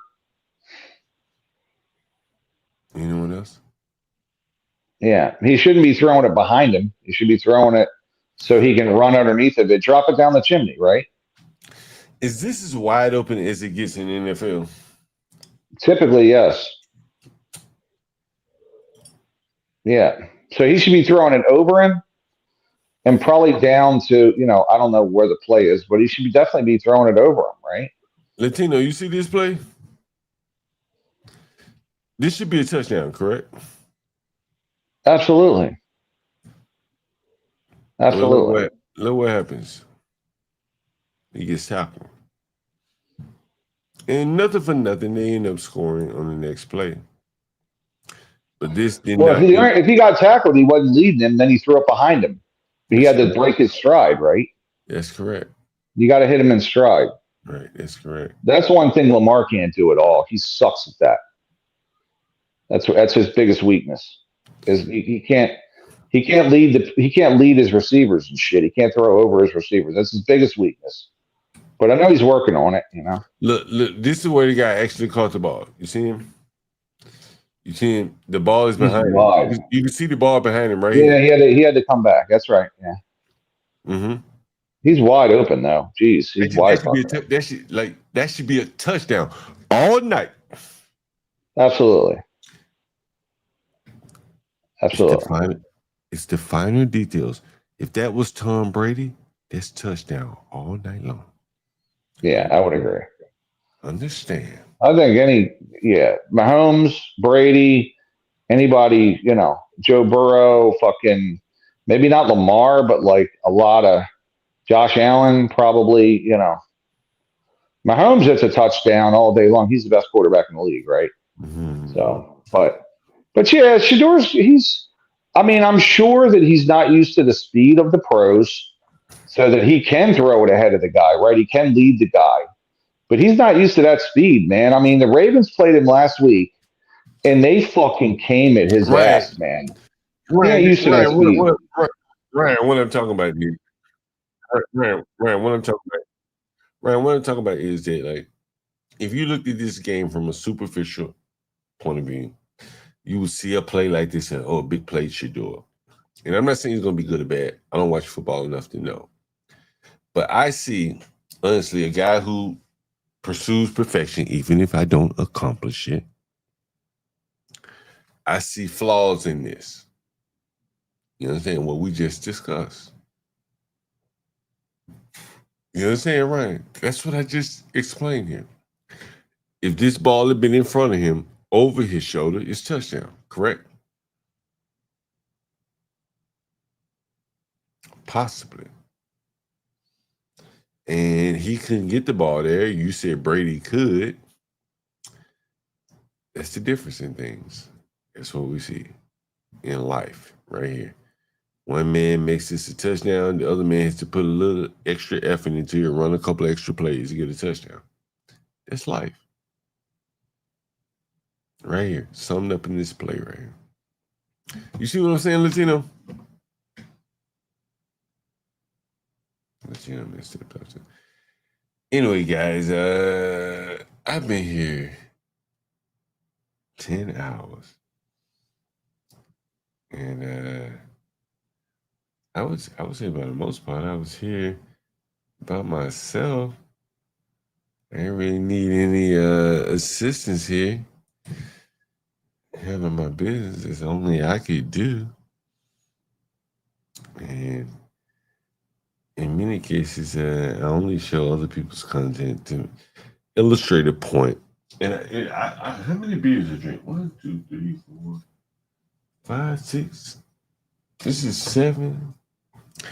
And I challenge, trust me, any of these people that came up here today, that could do what I do. And I don't think many of them can do it because they can't be honest. And I did it. I do it. And it's free zone. Say he thought I was bullshitting until whatever he said he saw there. Yeah, I gotta hear this again. Yeah, I like this. Free zone.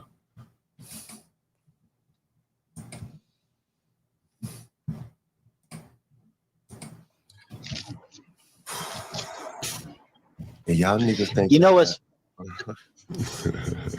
when you first came onto the scene, bro, I thought you was putting on. I ain't gonna hold you. I thought you was doing a lot of like extra leaning into it until I saw you out in the field, bro. Saw you out in the field.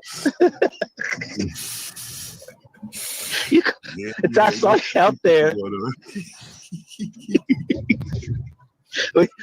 When you called that black dude a nigger in front of the cops, I was like, oh, this ain't no internet nigga, man. This real thing this. Man, I gotta clip that one, man. Hey, Nas, man, I'm glad to see you in the audience, man. And you know, I gotta get better at this. Trust me, I gotta get better at this. But I think what I'm about to say to the people I'm about to say this, you know, I don't even have to say it. But Nas and N8 Ways and Richard and Slick Rick, Republic Room, everyone else. Man, like, bro, like, trust me. Like, again, I was, for those of you that weren't here earlier, and I don't know if this is why Hood came up, but, you know, again, like, game recognized game, man. Like, and so Hood came up and we would, you know, and, you know, he was talking about how, you know, he doesn't invest because he's so afraid of YouTube taking his channel away. And I think the other part is that, you know, I ain't gonna say it, but anyway, so I was telling you earlier, if you were here, when I heard Hood say that, he said that just at the same time that I was waiting on my order for this. Look, check this out right here. So you can see this right here. Yeah, you can see it better right there, right? And it ain't nothing, right? It ain't free. And so I bought it because I'm like, man, I want to bring more content and more engaging content like the Pastor Manning stuff. to the audience, you know, I just couldn't be myself. Just come up here doing panels all day. That's just not my style. I don't, you know, I couldn't even request a donation from your standpoint if that's all I was doing. Trust me, I'm like, you know, I'm just up here talking shit, right? And so when I heard the hood saying, and you know, he came up and explained his approach to YouTube because he's lost a couple of channels, and I understand that. Like, I bought laptops and all those things too, so I understand that. Cameras, mics, and all that. I totally get everything he's saying. Don't discount what he's saying. But as it goes, I gotta give you all I got. I'm just that type of person. And yeah, you like that. Man, listen, you know what I'm saying? Like, look, I caught the train. I told you I caught the train up there, but I caught the bus back. Bro, I sat on a cheap ass DC to New York City bus, and the next, I woke up on the bus and I was in so much pain, bro. I couldn't even move. I couldn't even walk, bro. Couldn't even walk. And I was down for like a day or so, and then I'm back to speed now. But I was down, bro. Like, and I think I was bent over so long because the bus ride like 4 hours, and then there was a traffic jam. So I'm bent over to sleep or whatever, in whatever position I'm asleep. And I think I was on a nerve or something, so I pinched like a nerve or something. So it cost me in the long run physically, but it was well worth it, my man. Well worth it. And I am very glad that all of you enjoyed it. And I think I'm gonna drink one more beer, smoke one more joint, and then if you have any questions, anything like that, now that I bought a duck, man, I'm gonna have my next door neighbor either smoke it or fry it.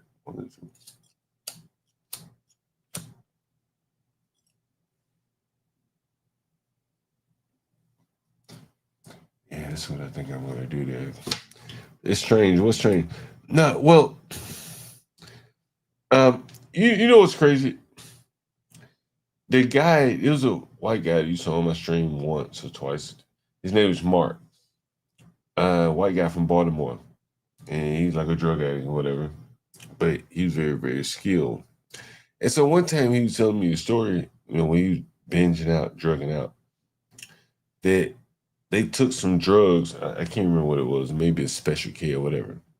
And the guy bent over asleep. Like how you pass out and you like bent over. And so he's basically folding in half at the waist. And the guy lost so much circulation in his lower extremities that he lost his legs or something like that. So I think that that's kind of what I was experiencing. A very minor extent. I wasn't out for 12 straight hours. And then at some point I did get up, but I think it's at that point, so much damage had been done. Yeah, I think that guy was on Special K or something. I think it was Special K. It was the white guy that used to work for me, and he was telling me about someone else that experienced that way.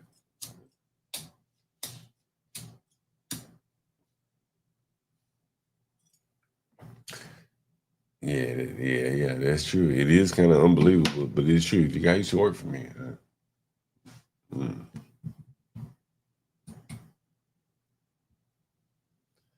Yeah, I think Special K is an opiate or something like that. Yeah, I know. Like, it's fucked up. I know. I got to grab one more beer. If you guys have some questions in the chat, I'll fill those or comments, whatever. And then we do. I may come back midnight. What time is it? 8:30.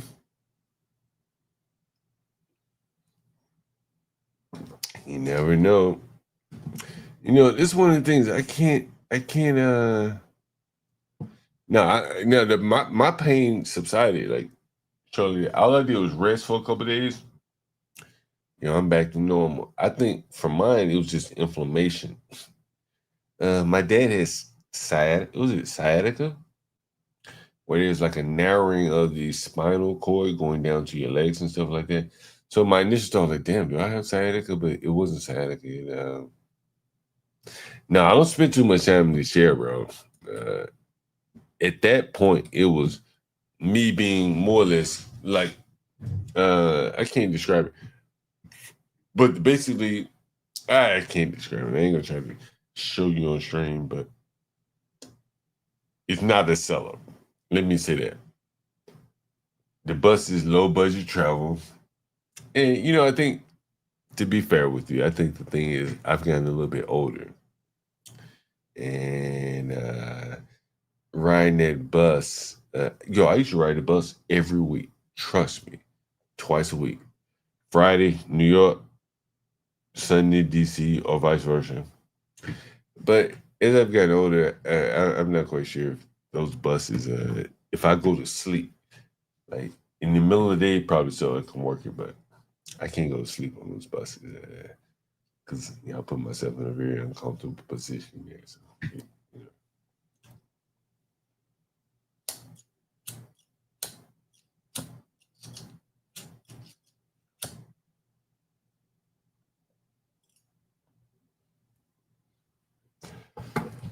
So anyway, I am gonna. I think we will have Pastor Manning back. Virtual, probably more so. I want to schedule some like topics with him to discuss. Where maybe it's 30 minutes or so. We come on, have him discuss some topics. Have one or two people to come up and talk with him. What do you guys think about that?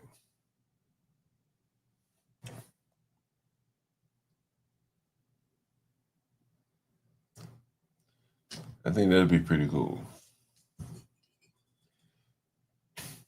Yo, bro, you don't know the chemistry we had behind the scenes. I got to clip it up, and there was something you didn't notice. Some of you may notice, and I ain't gonna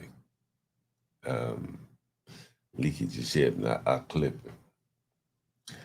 But two fellow black men sitting there talking. Two fellow black men. Yeah. You know it, bro. You know it. It's my nigga. Like, Brave, see, like, think about, like, how most black people respond to a white man like B. Brave.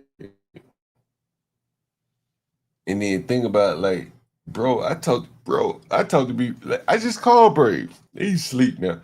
But, man, bro, I talked to Brave, like, 2 or 3 times a week in the morning. I call that motherfucker like 5:30 in the morning. Brave, wake up. And Brave be up, and we'll be talking shit. You know what I mean? Like, and so I'm saying, like, the cellulite guy, people like him, he can't talk to a Brave like that. Not as honestly as I can. And I think that's kind of his floor or ceiling, I should say, his cap in terms of talking eye to eye with people about politics. So that's what I was highlighting here. Anyway. Oh, is that right? You think so, Palomino? Hey, do you think he has seen some? Because I sent in my channel and everything. Do you think he has seen some of my channel before we met up and everything? You think that's how he had already formed his opinion? You think he had formed his opinion before we got there? There was one thing I disagree with him. I'm gonna release a clip at some point. But we're equal. We see eye to eye. So a small petty disagreement on smaller things. I'm bigger than that, but yeah, I thought so too. Yeah, I thought it was a natural rapport because both of us again are like not running from black people. We're being very honest about them, and for many black people, that's probably very difficult. to accept there. What is this? What is this?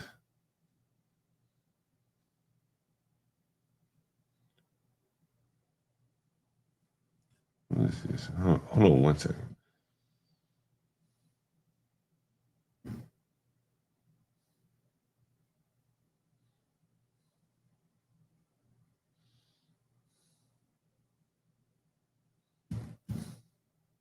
Give me 1 second. Might get a call here. Hold on for 1 second.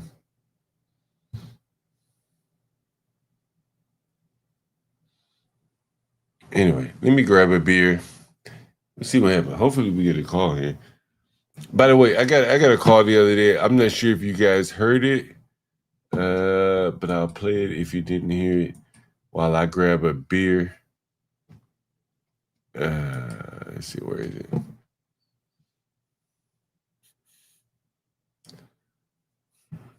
Let's see, where is it? Oh yeah, this is this one here.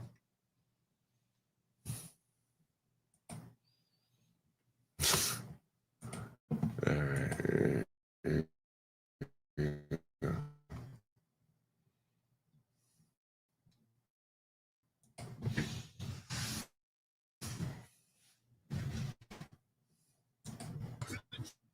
About to call this tenant here. Give me 1 second.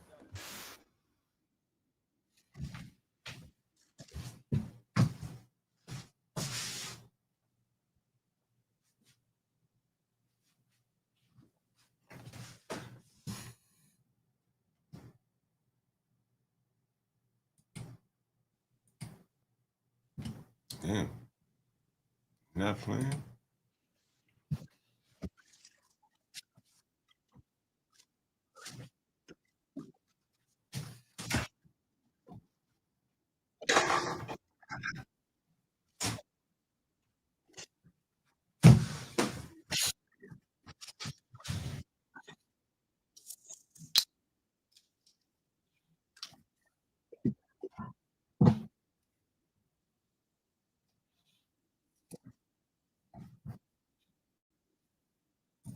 Oh shit.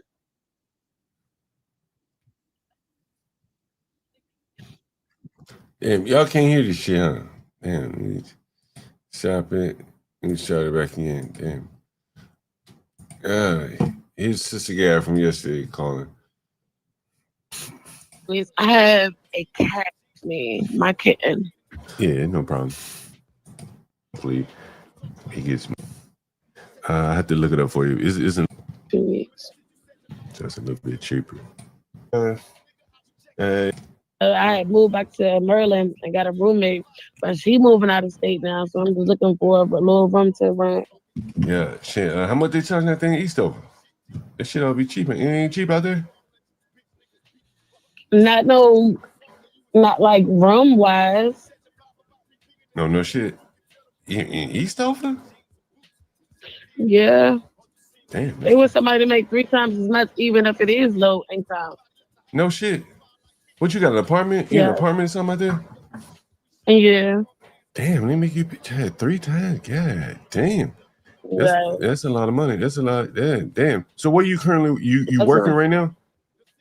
Yes, I work. And where you currently working? I do RBT work, so I do clients at the house with children. What's that? What's RBT?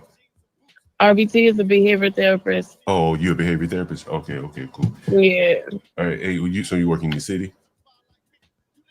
No, I work right here in Temple Hills. Oh, okay, cool. All right. But I be having like different clients everywhere and stuff.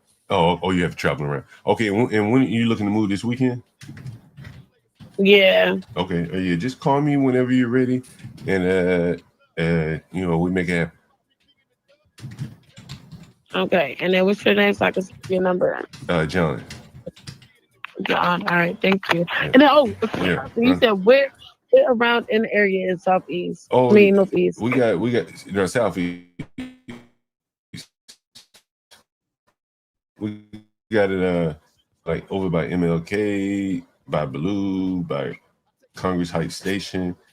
For the same price? They're different rooms, but yeah, give or take around the same price, depending on what room you want. You come with your money today, we give you an upgrade to a full-size bedroom.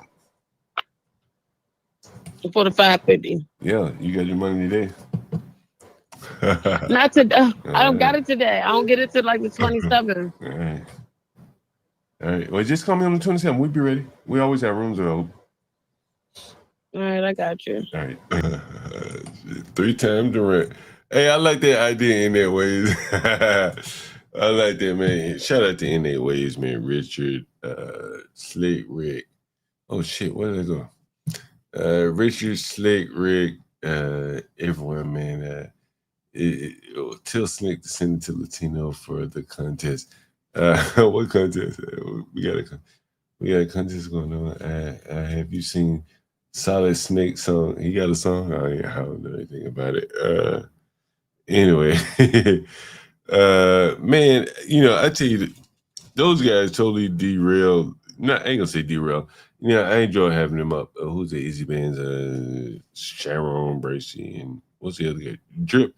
I actually like Drip. I think Drip, if you're listening, we should form some alliances. Trust me, Drip. You seem like a guy that'll listen. You don't have a closed mind. It's my thoughts about you. You do a good show. You have a good rapport with Shanika, and we should see where there's some synergies. That's my thoughts to you, Drip. We said in that way. I see you in the chat, man. Let me, guys, man. Honestly, let me. I gotta start doing this. Trust, bro. I was yeah. I'm long into the joint now. I was yo. Okay, let me do this now. Shout out to. I don't want to say your name. You sent a $5 super chat from someone. I don't want to say his name. I think it's God of the Sea, though. I think that's what it is. I just sent you a response back, though. God of the Sea. This is Cash App. Damn, okay, Kyle Freeman. I just sent you a response back as well. And see if he had a message here. He said, get you a beer, bro. Man. And so look, man, bro, I'm telling you, bro, you don't know how much like bro, I'm repeating it. I have not even had a bite to eat all day, like straight passion, energy and shit like that. And this is what I try to impress upon the other people who who get up in half-assing and shit. Man, I just can't. It just burns me. You know what I'm saying? It just burns me up to see these motherfuckers half-assing and shit like that. So, I think it was Chris N or someone. He says, John is masterful at this. Well, I am driven to drive, to get people to do better. And so, it is what it is here. So, what was that message? I was going to show you. Mike 1, 2, 3. And so you say Mike 1, 2, 3 is literally begging Stanley to drop. Oh, you trying to get up on Stanley's panel? Yeah, anyway. Yeah, God bless Stanley. And he ought to be happy. Mike 1, 2, 3 is a nice guy. He should be happy that Stanley's trying to get up on his panel. He should be happy about that. And Mike 1, 2, 3 will support his channel, so there is that as well. The fuck? Yo, what's CT talking about today? Is he talking what? I ain't gonna look him up, but tell me, he talking about the gematria shit today. I couldn't listen to that shit. I can't fuck with this gematria shit.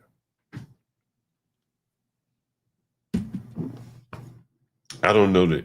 I'd never heard that term until. What was it? Is it Zach, the one who introduced the gematria terms? I'm not very familiar with that, so it just sounds a little hocus pocus. There could be something to it. I can't discount it, but I haven't looked that much into it. I tend to doubt that he's unlocked some magical box. So yeah. Do you guys believe in gematria?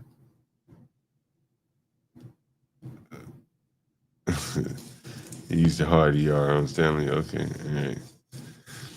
Man, Stanley, you know, I don't even talk about him anymore. I don't even watch his stream anymore, but you know, I think you guys, Richard, I don't know if you were here when I was explaining abstract classes, and I even went off into caps, floors, receive, fixed swaptions, and all that kind of shit.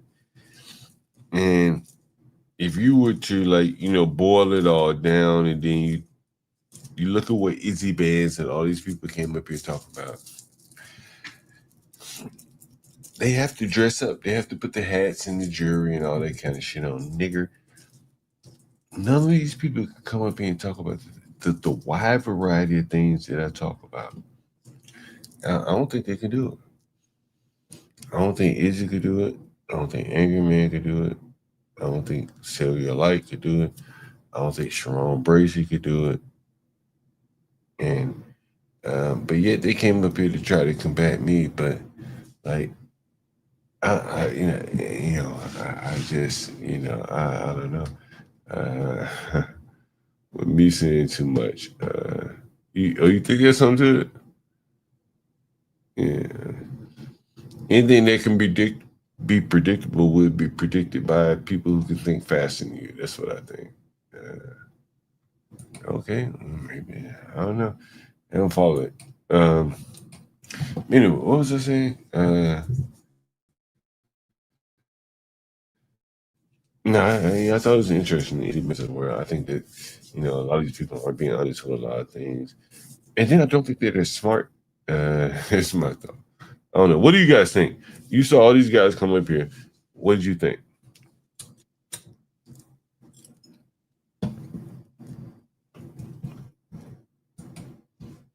Yeah, emotion all the time. I can't believe in their ways believing this shit. Maybe something to it.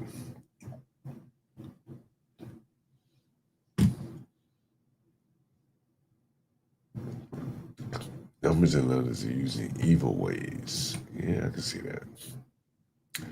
I'm open-minded to that. You know, while I'm here, let me see who's live and see what's going on before I get out of here. No one believes in it. That's it. Let me see who's live. Let's see what's going on. Let's see what CT's talking about today. 11-year-old FBI Tulsa survivor, victim or a child of losers. He's got Gimpy up there right now.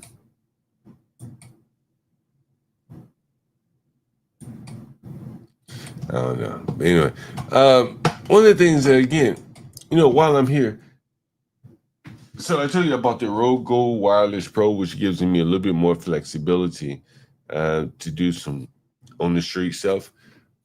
Any suggestions? I'm in DC, the nation's capital. Any suggestions where we should do some on the street interviews? I think I have pretty much everything I need. You guys have any suggestions? So what I can do is, oh, wait a minute. I have a phone call coming in. Hold on.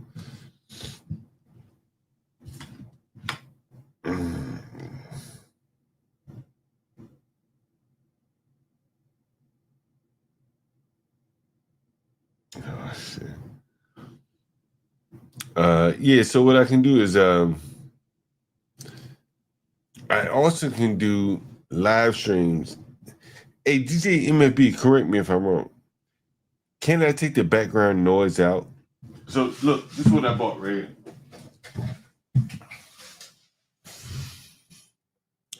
Can I take the background audio out if I do like a live stream? So what I was thinking about doing is What if I live stream to my Clips channel, take the audio out, and then publish it here? If there was a copyright violation, would that be possible, DJ MLP? Let me know if that's possible. You said GW. Yeah, I could go. Yo, with this, I could definitely go to. Now, with this, I'll go to GW. With the Rode big box, I can't go to GW. But with this, I could definitely go. You could route it. I don't know what that means. But what do you want me to see? Where do you want to see me go? I can go anywhere. I got power. I've invested in power supply. I can go anywhere you want me to go in the DC area and get some of the best interviews possible. What do you think, MLB? Where should I go?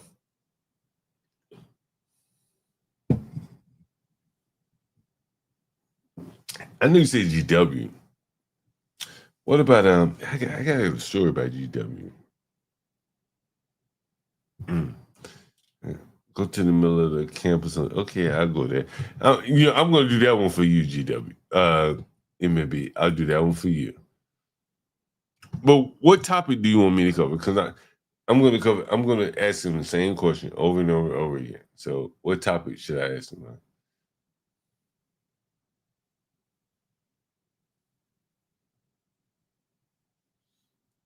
The blue puppet. Nah, I haven't seen him. I don't even know what it is. Who's that? You get some, yeah. I think that'd be hot, right?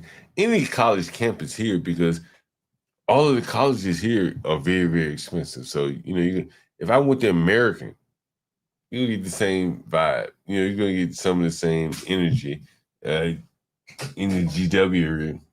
I think it may be one of the things it will highlight is the disparity in wealth.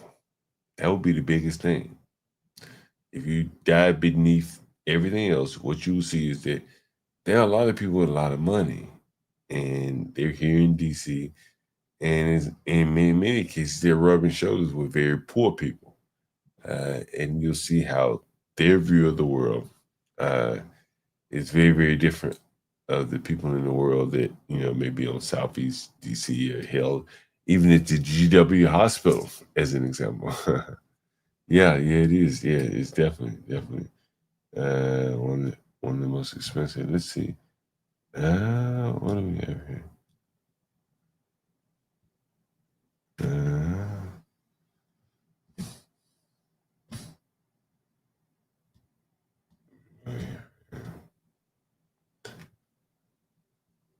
Zach doesn't even bet on his own predictions. I don't know. Ask America with Edgar interviews people. He's the puppet, but he goes to all the liberal events as in real. Is he in DC? You said someone was in DC. Who was that in DC? I'm not sure.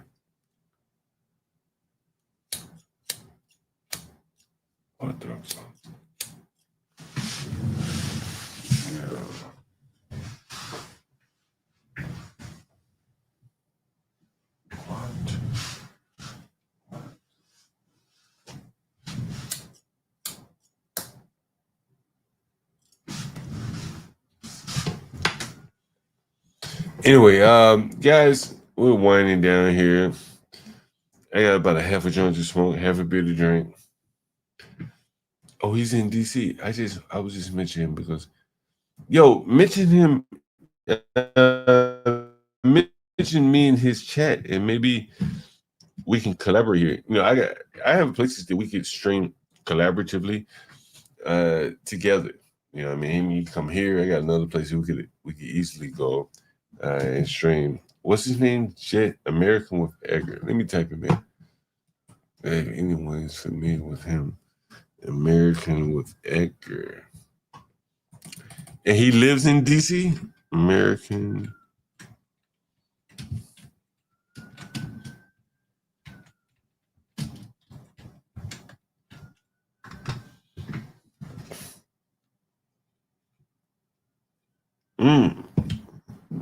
Yeah, see him right here. Let's see.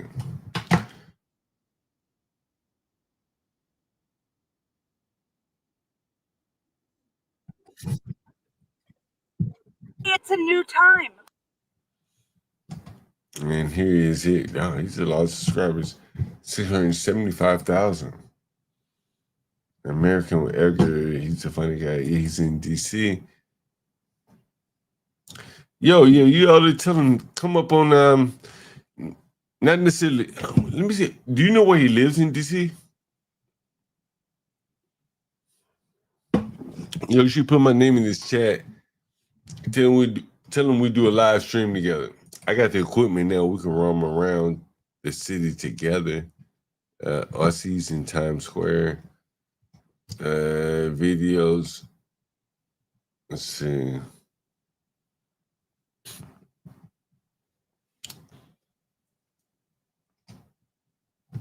Fuck. Shit went out.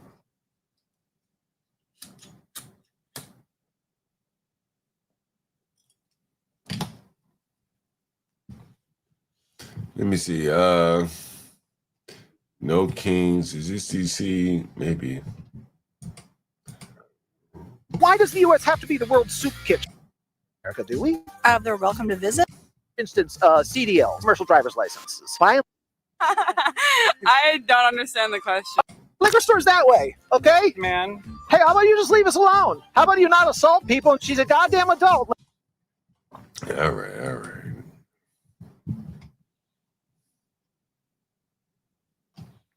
Oh, this is. We've just started to talk, and you already want to punch me. We're taking away your black card. It's up there in the sky, sir. Oh, I can see it going away. Am I invited to the cookout? I think that the puppet should apologize to the black community. Oh, we can't ask questions on the campus. We are being escorted by my lovely friend here.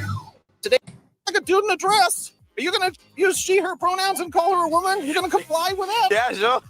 Right, that's because I was exposed to a lot of Japanese culture, so Voting for your people. So if that means voting for Kamala Harris, then yeah. What But else? I wouldn't. Well, I'm not sorry. I wasn't finished talking. You are correct. You were not finished talking, and That's I was kinda interrupting rude. very rudely. It's okay. I was interrupting. It's okay. It's okay. He's tall. Yeah. He's handsome. Is he dark? Intelligent? No. Oh, is he like a white boy? No. We'll be less divided if we learn to laugh about race. A little bit. Yeah, maybe. I mean, Why am I never? Oh no. Anyway, yeah. Put my name in his comments here. Like I said, we could do something in studio, out of studio. I got the Rode wireless mics. We could do something. I bring me Southeast DC. That might be interesting between the two of us there.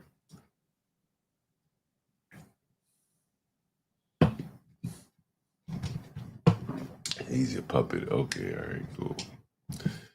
All right, guys. What else? You know, I might, while I got this last joint to smoke, I might as well show you this.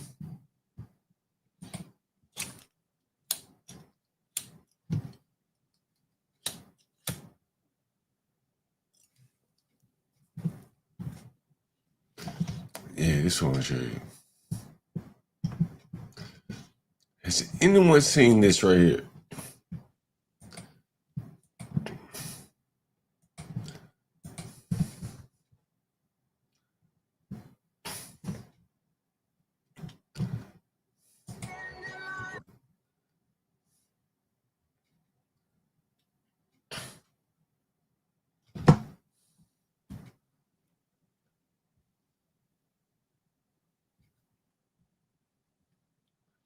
Yeah, take a look at this right here.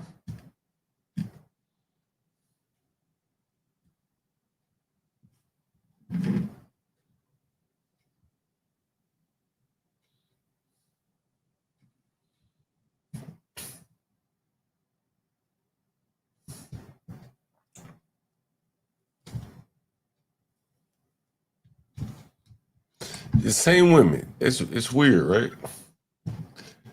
It would go from being so attractive one day to not so attractive the next day. Oh, you want to see the video with volume? Okay. I think it had some, yeah. You know, guys, you know, the interesting thing, bro, like, I'm responding to your comment, Palomino. Bro, like, I have to be so, like, concerned about what I play. You'd be amazed at how many emails I get behind the scenes about you play this, you play that. That's one of the reasons why Niccas was suspended, and one of the reasons why I harp on like my own content. It's one of the reasons why I didn't play the volume in that. I didn't know if that music was copywritten or not, and I don't want to get an email from that a month from now or in the morning about that. So I'd much rather play my own content, and those are the reasons why. And I think that's part of the issue that you see with a lot of the other content creators is that a lot of their content comes from other people's content, and it's intellectual property becomes much more valuable. You're gonna see these people crowding into a corner where they can't play other people's content, and then they have no content of their own. Then that becomes a real serious problem. So anyway, very interesting. Yeah.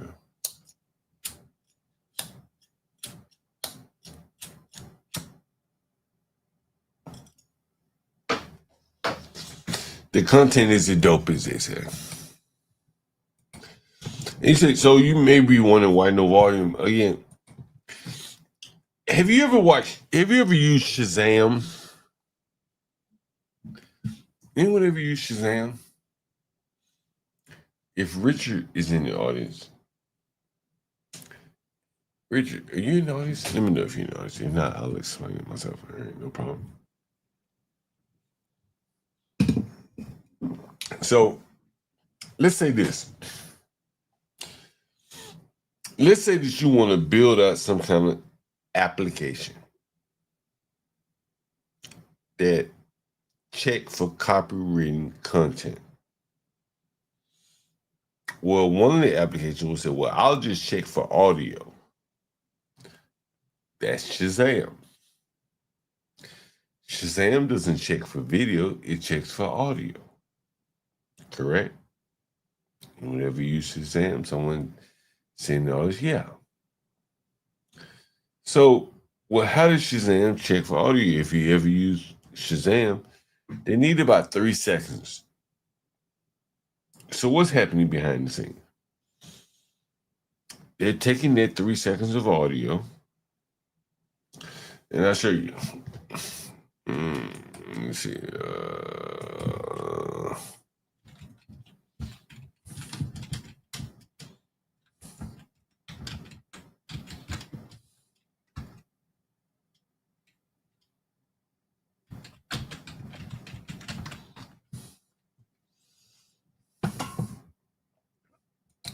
So here's what's happening behind the scenes. All right. Behind the scenes. If you can see on my screen here, Shazam says in Shazam's app, there is a function, and I'll show you what the function means. Okay.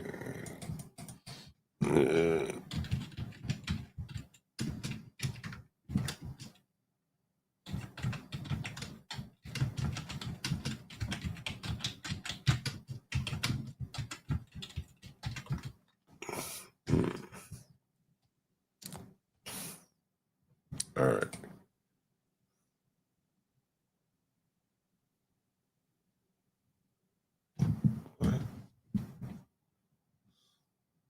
Oh. All right. So if you look here, this is the function greet person with required parameters of first name and age. Everyone got it? It's clear? Got it? So now, Shazam says, I need some audio, at least 3 seconds, provided to this get audio, or Greek person in this example. This could be anything. So Shazam requires, I think, 3 seconds. You pass the 3 seconds to this function, and it returns you the copywritten content that you just passed it. And how it does it is something like this. I would imagine is something like this. What's that function called? Shit. Is it this? Is it this? No, okay, this. Oh yeah, okay, all right. So here it is, right? Here, all right. And it's this. It is. All right. And we just refine the search. And hey, I don't want to go to Microsoft. I go to somewhere else. All right, so here it is. This is a method which doesn't request any parameters. As you can see here, closed parameters. Is used to find the zero-base index of the first occurrence of a sequence of a specified character. Insert audio in this example, or substring of that audio within a string audio. Within some audio, it returns the index if the character or substring is found, and not -1, I'm sorry, if it is not found. This is how you find content within content by the index of what is this, a method here? This is how it works. This is how all these niggas get copywritten right here. That one method. That's how it all works. And I could be wrong, but there's a service that probably wraps around it. Richard, am I wrong about this?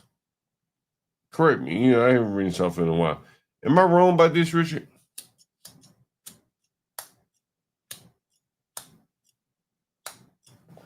Fuck.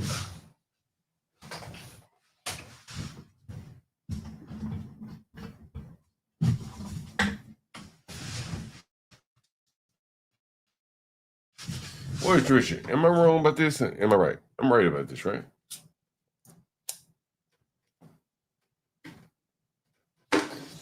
Anyway, guys, I've given you 10.5 hours.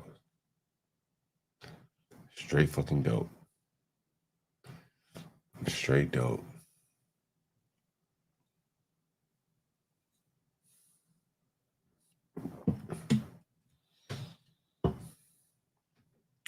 I was hoping Richard would chime in and let us know.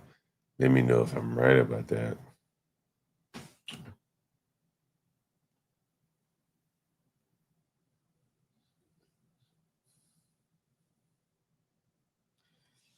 Guys, support the channel, by the way.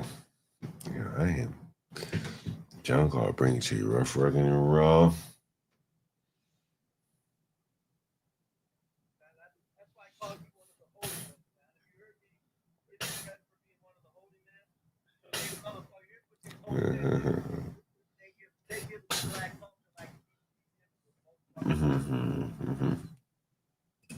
It's my man, Be Brave. My man.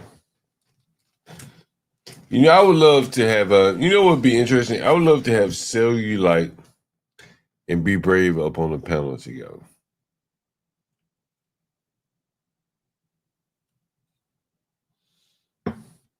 That would be very interesting. Anyway. Guys,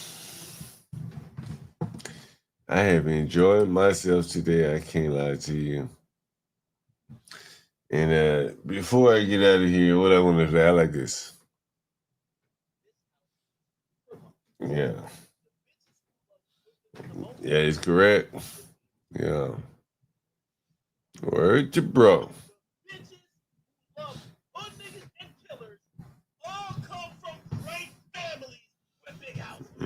That's correct.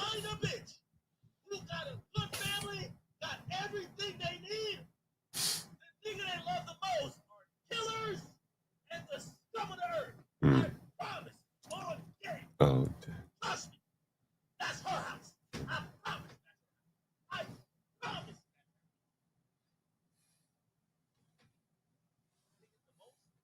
this nigga high as a motherfucker, by the way. Let me go fast. I am the nigga, John Dog. This high ass nigga. They don't dance no more. It's all about the lean. Back in the day, crack was jumping on the scene. Now they slumped on the sidewalk. Can't talk. Golden era faded, but we still feel the rock. They used to be kings, now they lost in a scheme. Popping them bottles, throwing money, and living dreams. Now they zoned out and mumbling, fumbling. No rhythm in the city, the whole shit crumbling. They used to rock the house, they was riding through the streets. Remember there was dancing, sliding to the beat. Now it's poison in their veins, ain't no pulse on the street. Guess it's over now, they accepted the back in the day. The rock had a wild and free. Different story now, they got no energy. The new drums got M slow with the hit unload. Out close and they don't dance no more. Block used to be jumping, tight shit they was on. Now it's lights out, guess the thrill is gone. I am the nigga, John Dog. I bring it to you rough, rugged, and raw, nigga. They don't dance no more, it's all about the codeine. Back in the day, they was rocking on the scene. Even dancing in the rain, now they nodding off. Shit just don't hit the same. I am that nigga, John Dog.